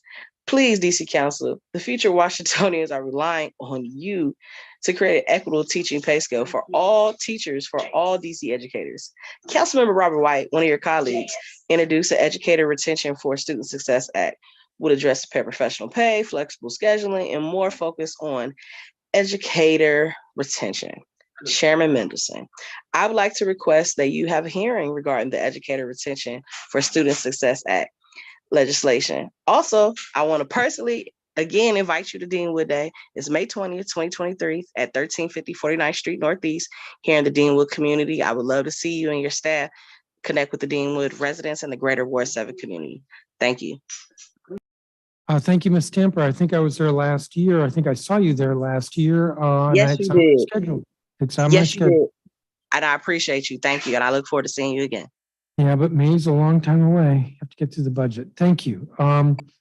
Luz Maria Palaz Lopez, a Marie Reed teacher.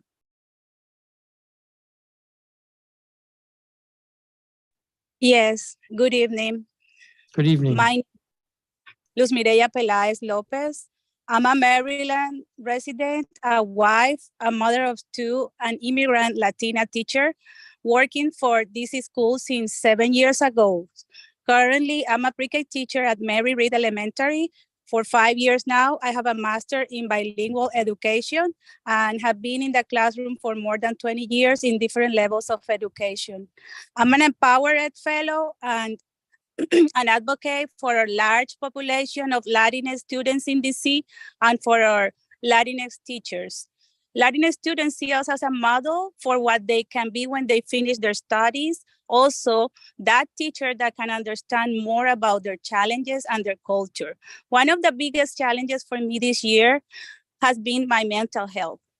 Despite different achievements and recognitions that I have achieved this year, such as being one of the finalists for OC Teacher of the Year, among others, I have not dedicated time to my self-care, and my health has been affected.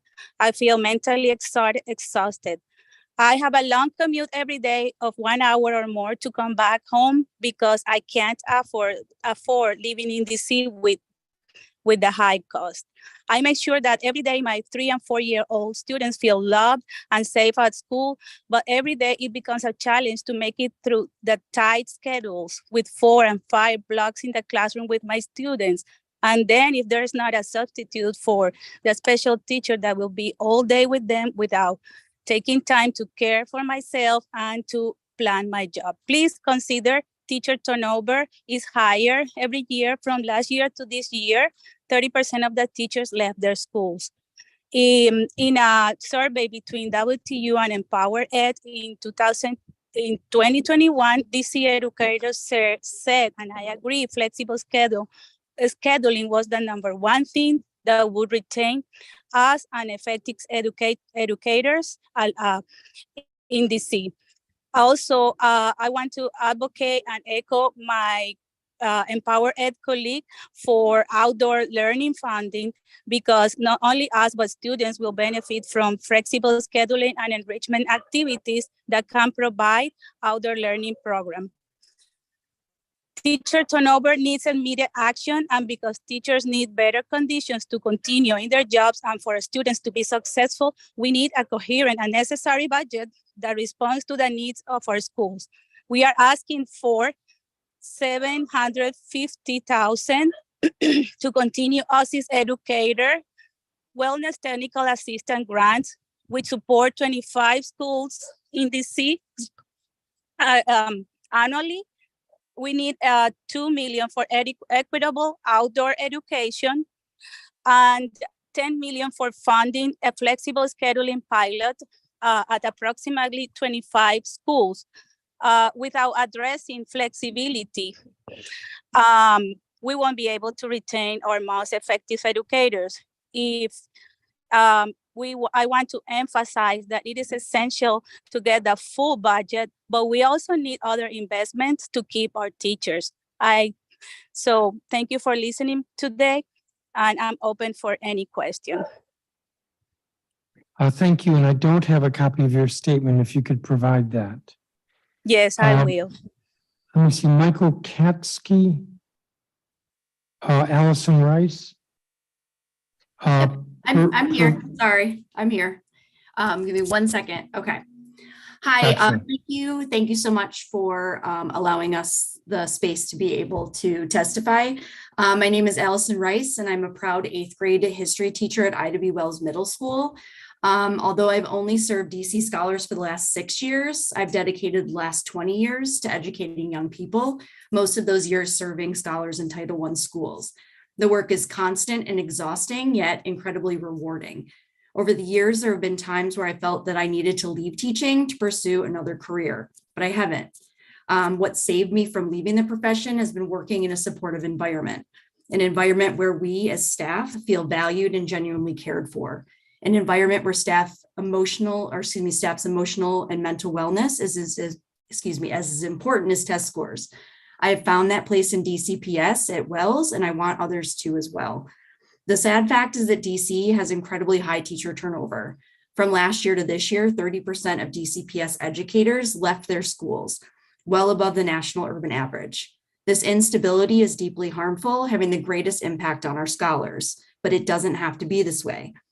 Our teacher wellness team at Wells has been working with Empower Ed since 2020 with enormous success.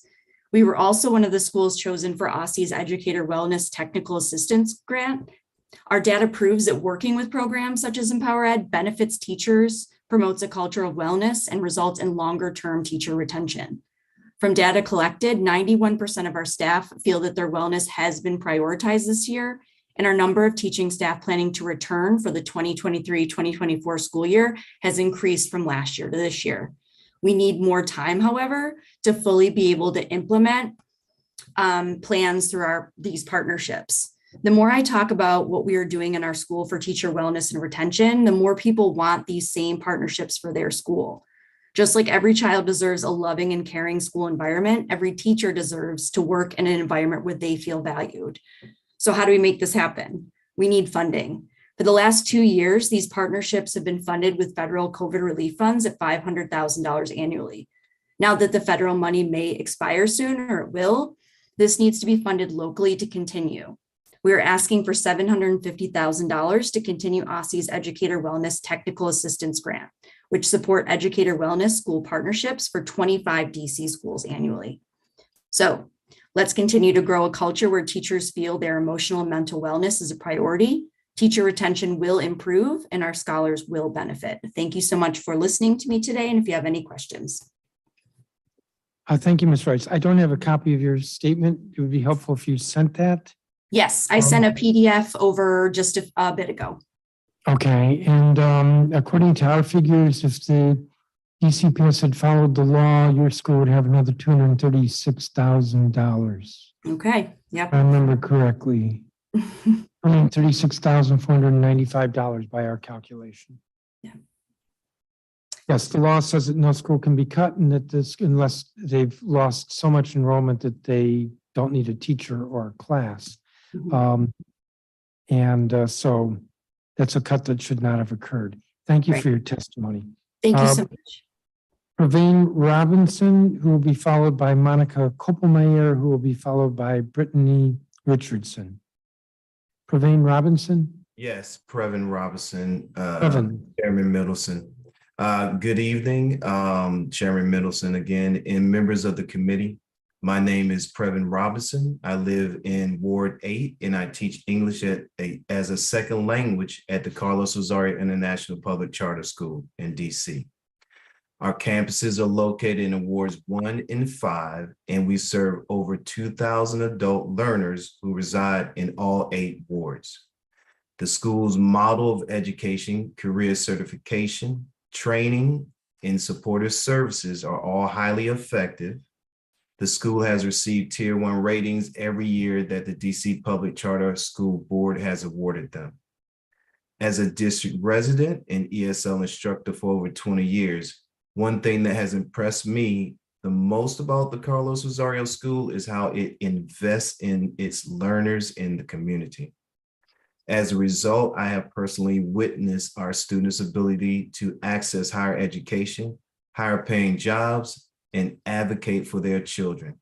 Like all DC residents, they want to ensure their families are healthy and their children are getting the best possible education. As district employers struggle to fill their job openings and adapt to the post-pandemic shifts in economic realities, adult learners in the schools that serve them need adequate funding. The economic impact our students have on the District of Columbia's economy will help to play a crucial role in its post-pandemic recovery. I am testifying today to support funding equity for DC's adult education students. Adult education has been drastically underfunded in DC for years. In 2013, the Deputy Mayor of Education commissioned a study to evaluate the adequacy of public education funding in DC. The report indicated that the cost to fully fund adult students should be equivalent to the foundation rate of 100%. While slight increases have been made since 2013, adult service schools still only receive 91% of the foundation rate. The annual cost of this increase is approximately $5.2 million. In addition, the mayor's fiscal year 2024 budget also eliminates the adult learning transit subsidy. The transit subsidy ensures the transportation is not a barrier to adult learners' access to schooling in Washington, D.C. I ask that you support two things: fully fund adult education at the foundation rate as recommended in 2013 adequacy study, and restore adult learner transit subsidy to current spending levels. Thank you for your time and this opportunity to testify before you. If you have any questions, welcome them. Thank you, Mr. Robinson. The transit subsidy, is that for bus or both bus and Metro Rail? That is for both bus and Metro Rail. Okay, thank you. Thank you. Monica Koppelmeyer, I'm here. please Good proceed. evening, Chairman. Thank you. Good evening, Chairman Mendelson and members of the committee. My name is Monica Koppelmeyer. I live in Ward 3, and just like my colleague Previn Robinson, I teach English as a second language at the Carlos Rosario School, and I have been an educator for 26 years. When people ask me what I do for a living, and I tell them that I teach ESL to adult immigrants at the first adult charter school in the nation, I usually get some blank stares. I wonder if they ask themselves, well, what's so special about that? Or if they simply don't know what I'm talking about. So instead, I tell them that I'm in the business of empowering immigrant adults in DC to dream big and to help make their dreams a reality. What most of us take for granted is a dream for many immigrants, like becoming bilingual, being able to fill out job applications on their own, learning to use a computer, feeling confident when talking to their children's teachers and doctors, knowing how to advocate for themselves and their families, accessing community resources, making informed decisions about their health, finances, and their future, learning to prioritize quality of life, and the importance of becoming active members of their community, to name a few. In addition, I also tell them how much my work helps make this city the best place to live. You see, I believe that full social and economic participation is key to the successful settlement of our culturally diverse communities and their extended families. Hence, economic and social outcomes are interdependent and necessary. We can all agree that employment is critical to successful immigration outcomes, but in and of itself is not sufficient. Social outcomes, connections with the community, access to and participation in social networks, schools, recreation, volunteering, and other services and activities are all part of a successful immigrant experience that in turn benefits the community at large. This is what happens at our school daily. Through my work at Carlos Rosario, I have seen students like Candy, who came escaping abuse and extreme poverty in her native Mexico, and become a nurse assistant at Sibley Hospital, or like Hassan, a father of 4 from Ethiopia who gained the skills and self-confidence to establish his own business. and Edith, a single mother from Honduras who is now a Spanish teacher with DC Public Schools. These are only a few examples of people like you and I, DC residents, who had lost hope along the way, but found the support they needed at a school in DC whose mission is to empower immigrant students to achieve their dreams. It's evident that access to education not only enables adult immigrant students to achieve their dreams, but it also becomes an economic and social mobility generator, benefiting themselves, their children, and our community. As you plan next year's budget, I ask that you invest in schools serving adult learners, knowing that the investment is threefold. I am here testifying today to support funding equity for DC's adult education students. Thank you for the opportunity. Thank you, Ms. Koppelmeyer. Brittany Richardson. Hello. Good evening, Chairman Mendelson and Councilmember Henderson, as well as members of the committee. My name is Brittany Richardson, and I'm the 5-6 humanities teacher at Center City Public Charter School, Petworth campus. Our school is located in Ward 4, and I serve about 50 students across grades 5 and 6. Additionally, I serve as a parent and family organizer for Empower Ed. I'm here today to encourage you to increase the amount of funding provided to charters for teacher salary increases. All educators serving our students in DC deserve a competitive salary, regardless of sector. My choice to work in a charter school should not negatively impact my ability to provide for myself and my family. If my accent did not give it away, I am a DC native, and I was never allowed to attend DC public schools or DC public charter schools. I was educated in private Catholic schools throughout the city. The disparities in the education I was awarded in the late 90s and early 2000s in comparison to my neighborhood peers who may not have had the means to afford a private education were glaring. For that reason, I chose to dedicate my career to serving students in my community because I believe an equitable education is a right and not a privilege.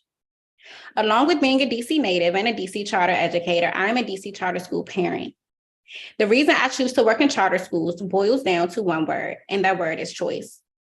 As a young mother in undergrad, I cannot afford daycare for my daughter. Unfortunately, as a full-time student and part-time employee, I did not meet required work hours to qualify for daycare vouchers.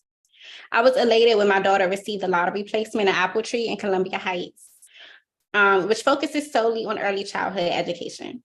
I was able to choose a school that fit the needs of my family and was not limited to my neighborhood traditional public school. I've worked tirelessly to ensure that my families, who have also chosen charter schools, have access to quality education for their students because I expect the same for my daughter. I'm concerned that this budget will exacerbate inequities in our education system in DC. According to the U.S. Department of Education's website, a great teacher in every classroom is one of the most important resources we can provide students.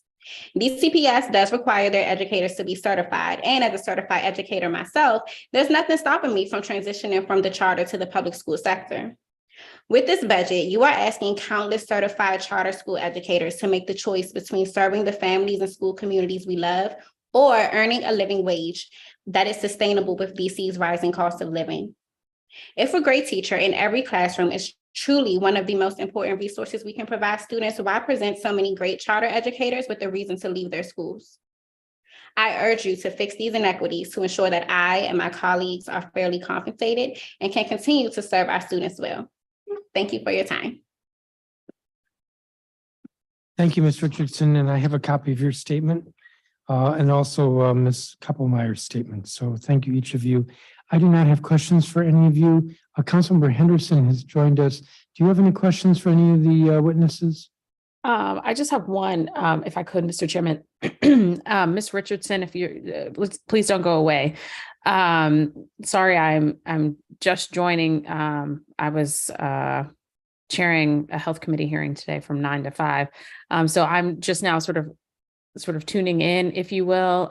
And so, Ms. Richardson, I'm trying to better understand when you say that this budget is fueling the inequities and would cause you to leave a charter school. What specifically are we talking about here? Yes, so according to the budget that's been proposed by Mayor Bowser, DC public schools will receive more funding because of, I believe there was like a negotiation with the union. So they're receiving more funding. They're also receiving back pay. From my understanding, it's about $14 $1,000 per teacher, whereas in charter schools, it's about $5,000 per teacher. And there are kind of stipulations in place for how charter teachers will receive the back pay. Additionally, the DCPS back pay covers more educators, so paraprofessionals, counselors, whereas for charter schools, it's just lead teachers. Understood. Got it. Okay. Thank you for that clarification. I would say that I know that we don't have the printed specifics in terms of that additional funding for the charter schools, but I would hope that for charter leaders, publishing your pay scale is not that much of a leap for you in order to access this funding, in order to provide teachers like yourself with a raise. But thank you for your testimony. Thank you, Mr. Chairman. Thank you, Councilmember. So again, thank you to each of the witnesses, and you all are excused. I'm going to call the next group. I'm looking for 10 witnesses, and then I'm going to step out, and Councilmember Henderson, if you would take the testimony. So let me proceed with number 291, Roberta Smith Bynum. Jeffrey Johnson, I believe he's here. Prushan Dunasing. I'm here. I believe he's here. Emily Varlas. Jerome Clemens. I believe he's here. Jane Yang. I believe she's here. Romance Simpson. Charles Williams. I believe he's here.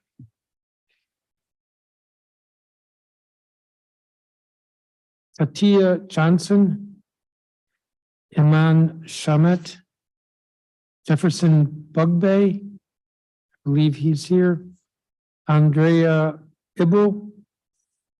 I believe she's here. Evan Burt.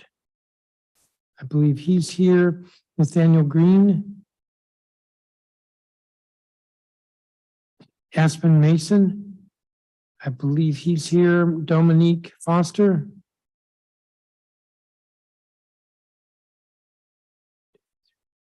Dominique Foster. Keisha Lewis. I believe she's here.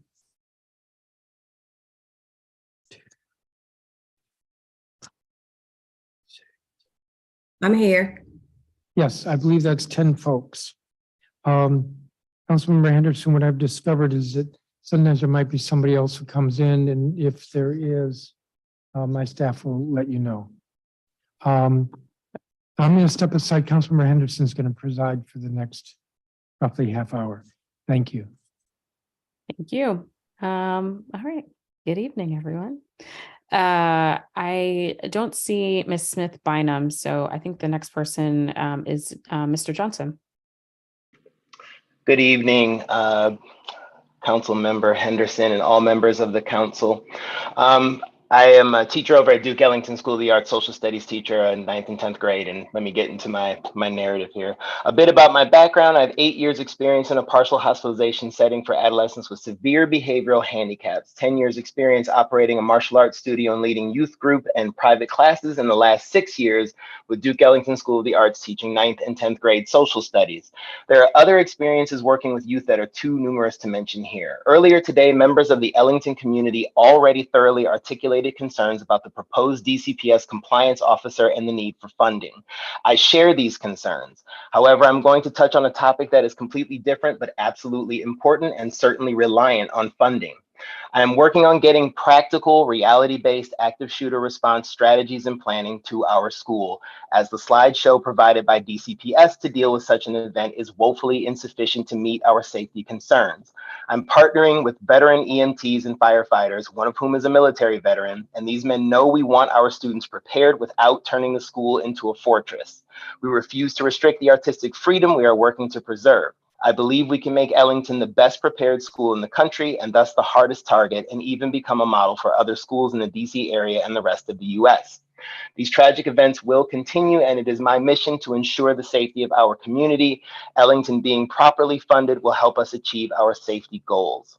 I thank the council for hearing and supporting us as you already have, and I humbly plead with you to continue to support our efforts to take care of the young people in our charge. Mr. Johnson, that was like the most efficient testimony I think we're probably going to hear all day. Well, it was everything else I was going to say was already covered, so I didn't want to belabor over it again. So. Appreciate you. All right. Thank you. Hang on, because I think I have some questions. Sure. Pushane? Apologies if I'm saying your name wrong, but I also don't see you. Okay. Emily Varlas?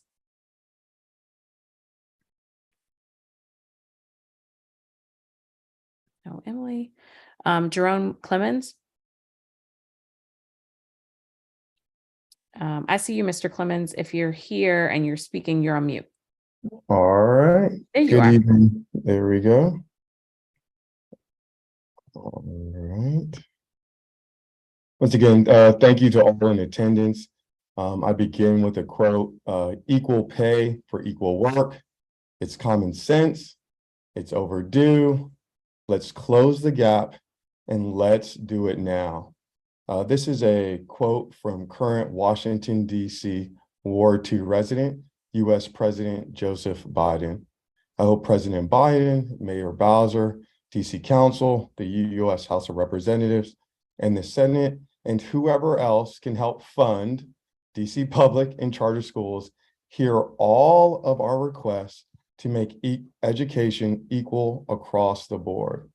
Washington, D.C. needs to be the nation's beacon of education. Please hear my request and others for assistance and funding to help develop funding for salary increases for all staff in educational nonprofits in the District of Columbia. Once again, my name is Jerome R. Clemens Jr. I'm a 7th and 8th grade social studies teacher at Senate City Public Charter School in Shaw, Ward 2. I've been an educator in Washington, D.C. charter schools for over 10 years and married to a veteran D.C. public school educator who has taught for over 15 years. I've worked with many programs who have testified today, and I have current students who have been accepted to many of the elite high schools who have also spoken today. As a DC educator, I have also worked with many of the after-school, outdoor, art, and athletic programs discussed as well. I can testify to the fact that DC public and charter schools are not a pipeline for incarceration. Many of the previous students I currently have taught are currently working successfully in the DC community. My testimony today is to ask for an increase for pay for all public and charter school employees across the board, and also to help fund programs that help youth employment in Washington, D.C. D.C., once again, is a beacon to the world and needs to set the example for the nation and the world. Many charter schools, teachers, and employees end up having to leave their charter schools in order to seek higher paying, either in DCPS or other districts.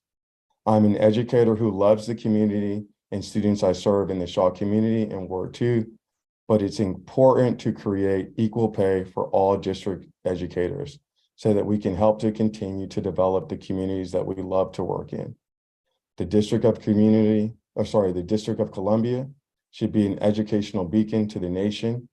Washington, D.C. needs to be the educational light to brighten others, to help grow and to make education glow from the inside out from our nation, and to be the beacon for the nation. This famous basketball quote from John Wooden once said, the most powerful leadership told to you is you to have to be the personal example. I believe it's time for Washington, D.C. to be the personal example for our nation. Once again, a quote from Joseph Biden, our president, Ward 2. Mr. Clemens. Yep, equal pay for equal work. It's common sense, it's overdue. Let's close the gap. Let's get it done now. Love everyone. God bless. Thank you. Thank you, Mr. Clemens. Jane? Hello, good evening, Councilmember Henderson and members of the committee. So my name is Jane Yang. I am a kindergarten teacher at Capital City Public Charter School. Our school is located in Ward 4, and I have 21 students in my classroom this year. I'm also the parent of 2 DCPS students, one who's in elementary and one who is in high school. And I'm here today to urge you to increase the amount of funding provided to public charters for teacher pay increases. Our DCPS counterparts deserve fair compensation, but so do we. I should not be valued less because I chose to work at a public charter school. I've actually been teaching for 20 years. I've spent 15 of those years working in DC public charter schools.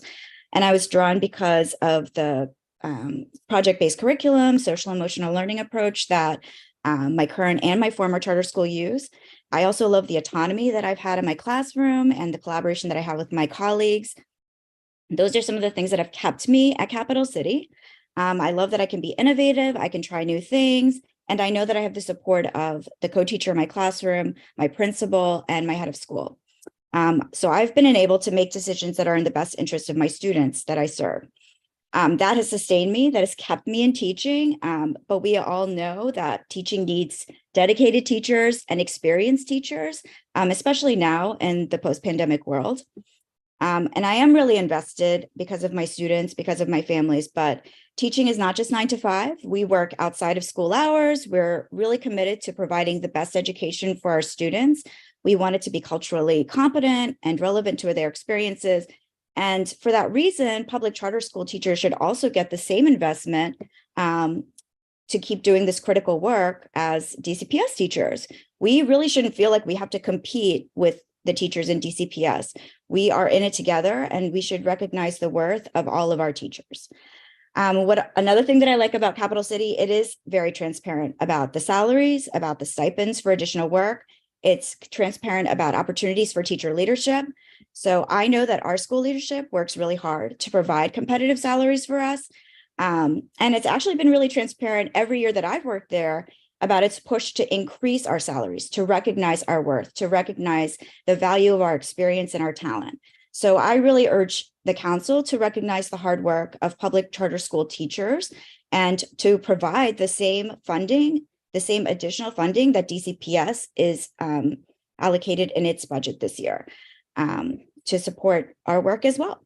Okay, and so I thank you for your time and consideration. Thank you, Ms. Yang. Romance Simpson? Okay, don't see that. Charles Williams? I am here. Hi, good to see you. Good to see you too. Can you see me? Yes, I can see you. Good evening, Councilmember Henderson. I am Charles Williams. I am a proud English teacher at The Statesman Academy for Boys located in Ward 8. I am a Washingtonian as well. DCPS educated, first generation of a college student in my immediate and extended family. I have been in education for 9 years, first starting in Tinleytown. And I left Tinleytown because I wanted to do more. I wanted to serve my community. I have been in numerous charter schools and I've been wanting to leave the field, going back to DCPS, but I felt my home at Statesman. I have never in my life been at a place like Statesman. My leaders, Sean Arnett, Mr. Victor Craig, have kept me in education. I am in the only 2% of educators as a Black male. At Statesman, we deserve the same funding as our DCPS educators. Congratulations to them, but we deserve the same. At Statesman, our school provides uniforms for our all-boy school in the beginning of the school year and in the new year. We have an author that will be graduating this year from the first class at Statesman. Our materials are unlimited. I've never been in a place like this. I thought I had it good when I was in Tinleytown with materials, but Statesman has definitely kept me there.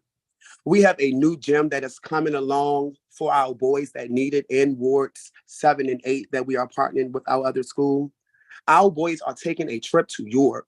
We are taking 7th and 8th graders from boys who have never left the city, and they're going out of the country. Our school have been working day and night, getting these boys passports, getting in contact with their parents, getting in contact with fathers they've never met. And these boys will have the experience because of Statesman. Our Zen room that our CEO and our founding principal have gave us, we have a Zen room at Statesman that is funded. where we can actually come and release anything from the day. Our school fund two. We have two therapists that see us at Statesman, and we are allowed to schedule them to help us with our mental health. I love what I do. I am passionate. I wake up in the middle of the night with ideas because I want my boys to have the best education. I have been the only Black male teacher at Tinleytown, serving pre-K and kindergarten. And my boys in Ward 8 as a Washingtonian deserve that same level of education. I want to stay there. I was going to leave education.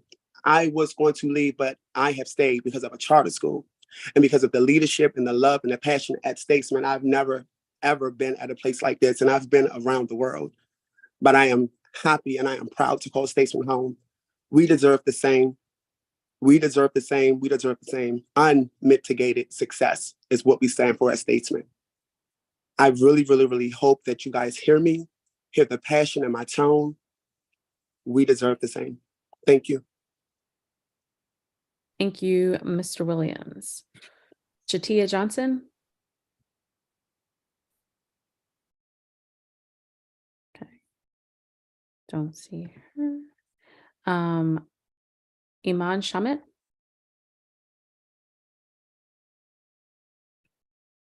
Okay. Jefferson Bugbay. Hey, good There evening. you are. Good evening. Good evening. Good evening, Chairman Henderson. Councilmember Henderson. I'm sorry, Councilmember Henderson, and members of the committee. My name is Jefferson Bugbay. I'm a 5th grade math instructor at also Statesman College Preparatory Academy for Boys. We're located in Southeast Ward 8, and I serve 58 Black boys in the 5th grade. I'm here today to urge you to increase amount of funding provided to charters for teacher pay increases. I completely agree. Our DCPS counterparts, they deserve every penny that they're getting. Congratulations to them. And I'm happy that they're getting that, but I agree, we deserve the same. I became a teacher because I had a desire to give back to the community. Education was the best way I knew how to do this. Also, just the process of watching a kid learn is something I can't get over. The process of watching a kid not know something and then one day after studying and practice, they know it, right? Like that's just this thing that I can't seem to get over. I'm sorry. I teach at a charter school simply because we're trusted to do what's best for kids. I've worked in DCPS. My first year in DC was actually in DCPS through the Urban Teachers Residency Program. And I had an amazing time there. But I know one thing is that charter schools are autonomous and my leaders, they are trusted to do what's best for the direct population of students that we serve. As I said, I teach 58 Black boys in Ward 8, and they're doing amazing work there. Had 97% growth last year and 83% expected growth from students that came in 2-3 years behind. So I know the work that we're doing at Statesman is real, and I know that we deserve the exact same that our DC counterparts are getting. The biggest obstacle that I've had to face as a teacher has nothing to do with content. It's about being resourced, being paid adequately, having competent leaders and colleagues. And I had to realize that I'm not just a math teacher. For many of my students, I'm a social worker, I'm a therapist, I'm an advocate, a school father, and even more. Charter schools are just as valuable as DCPS simply because we serve the exact same students of Washington, D.C. And we serve nearly about the same amount of students, just under half. I like to believe we all have the same goals: to grow these babies academically, emotionally, and socially, whether it's a DCPS school or a charter school. To insinuate that one group of students' education is more valuable than the other is a disservice to public education in Washington, D.C. I hope you all hear me, and thank you for your time. Thank you, Jefferson. Andrea Ebel. Andrea Eibel. Oh no, you can't see me. Hold on. I can't see you, but I can hear you. There you are. Hello. Good evening to all. Councilmember Henderson, good evening. Thank you so much for the opportunity to testify on behalf of the charter school teachers' pay increase. My name is Andrea Eibel. I am a middle school humanities teacher at Center City Public Charter Schools at the Noma campus. I serve students in grades 7th and 8th grade.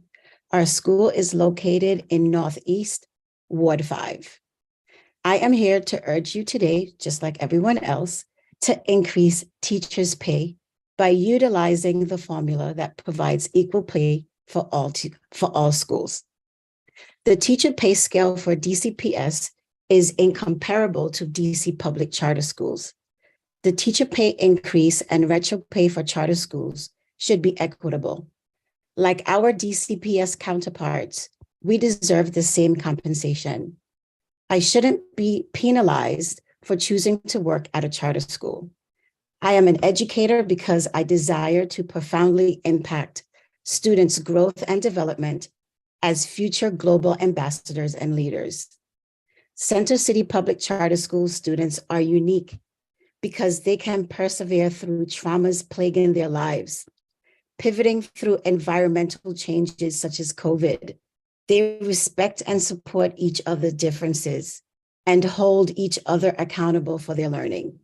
I decided to work at a charter school because our students live in underprivileged and underserved communities, and serving them gives me a sense of purpose and an opportunity to make a difference in their lives. As an educator with over a decade of experience, equitable funding for teachers and staff is crucial for creating a thriving educational environment. Providing teachers with equal pay will attract highly qualified educators, which equates to equitable education for all children. Thank you so much for your time. Thank you. Evan? Good evening, Councilmember Henderson. Thanks for taking comment tonight. I'll try to keep this as brief as possible since I am joining a choir of other charter school teachers. My name is Evan Burt. I teach AP Social Sciences at Basis DC. I live in Ward 5. I'm a longtime resident of the district. My school provides equitable access to tuition-free advanced college preparatory education for DC students and consistently places among the best learning environments in the country.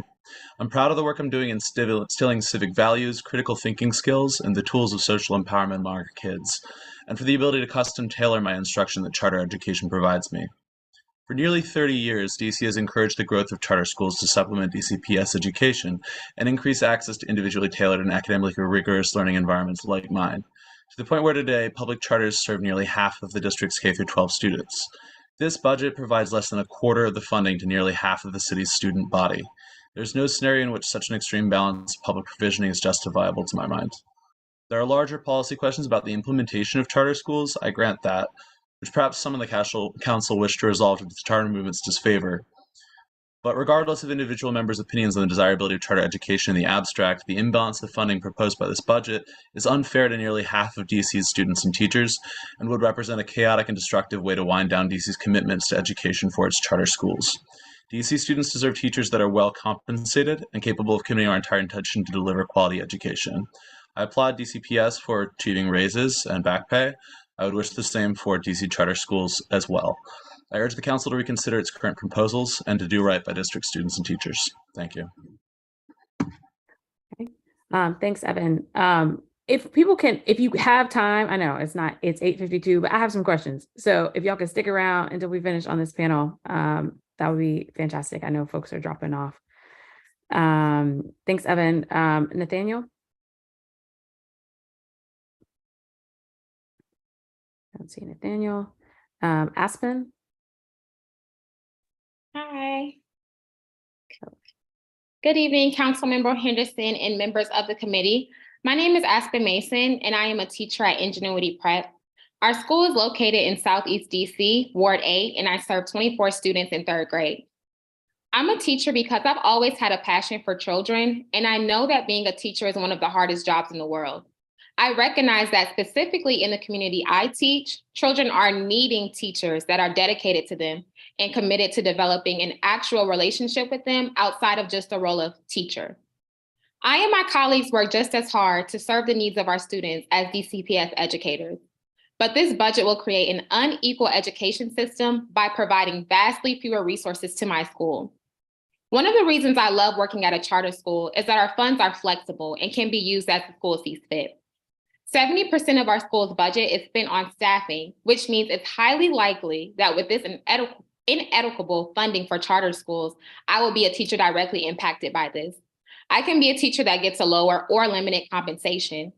I can be a teacher that is laid off because of the lack of funding needed to support every staff member in the building. I and my students would be deeply devastated if I had to leave or chose to leave because I can't get paid enough to support my basic needs in life.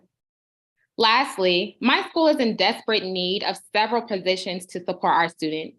We don't have nearly enough interventionists, counselors, behavior support specialists, and special education teachers, and many other positions to adequately support our students. We are straining ourselves every day trying to take on multiple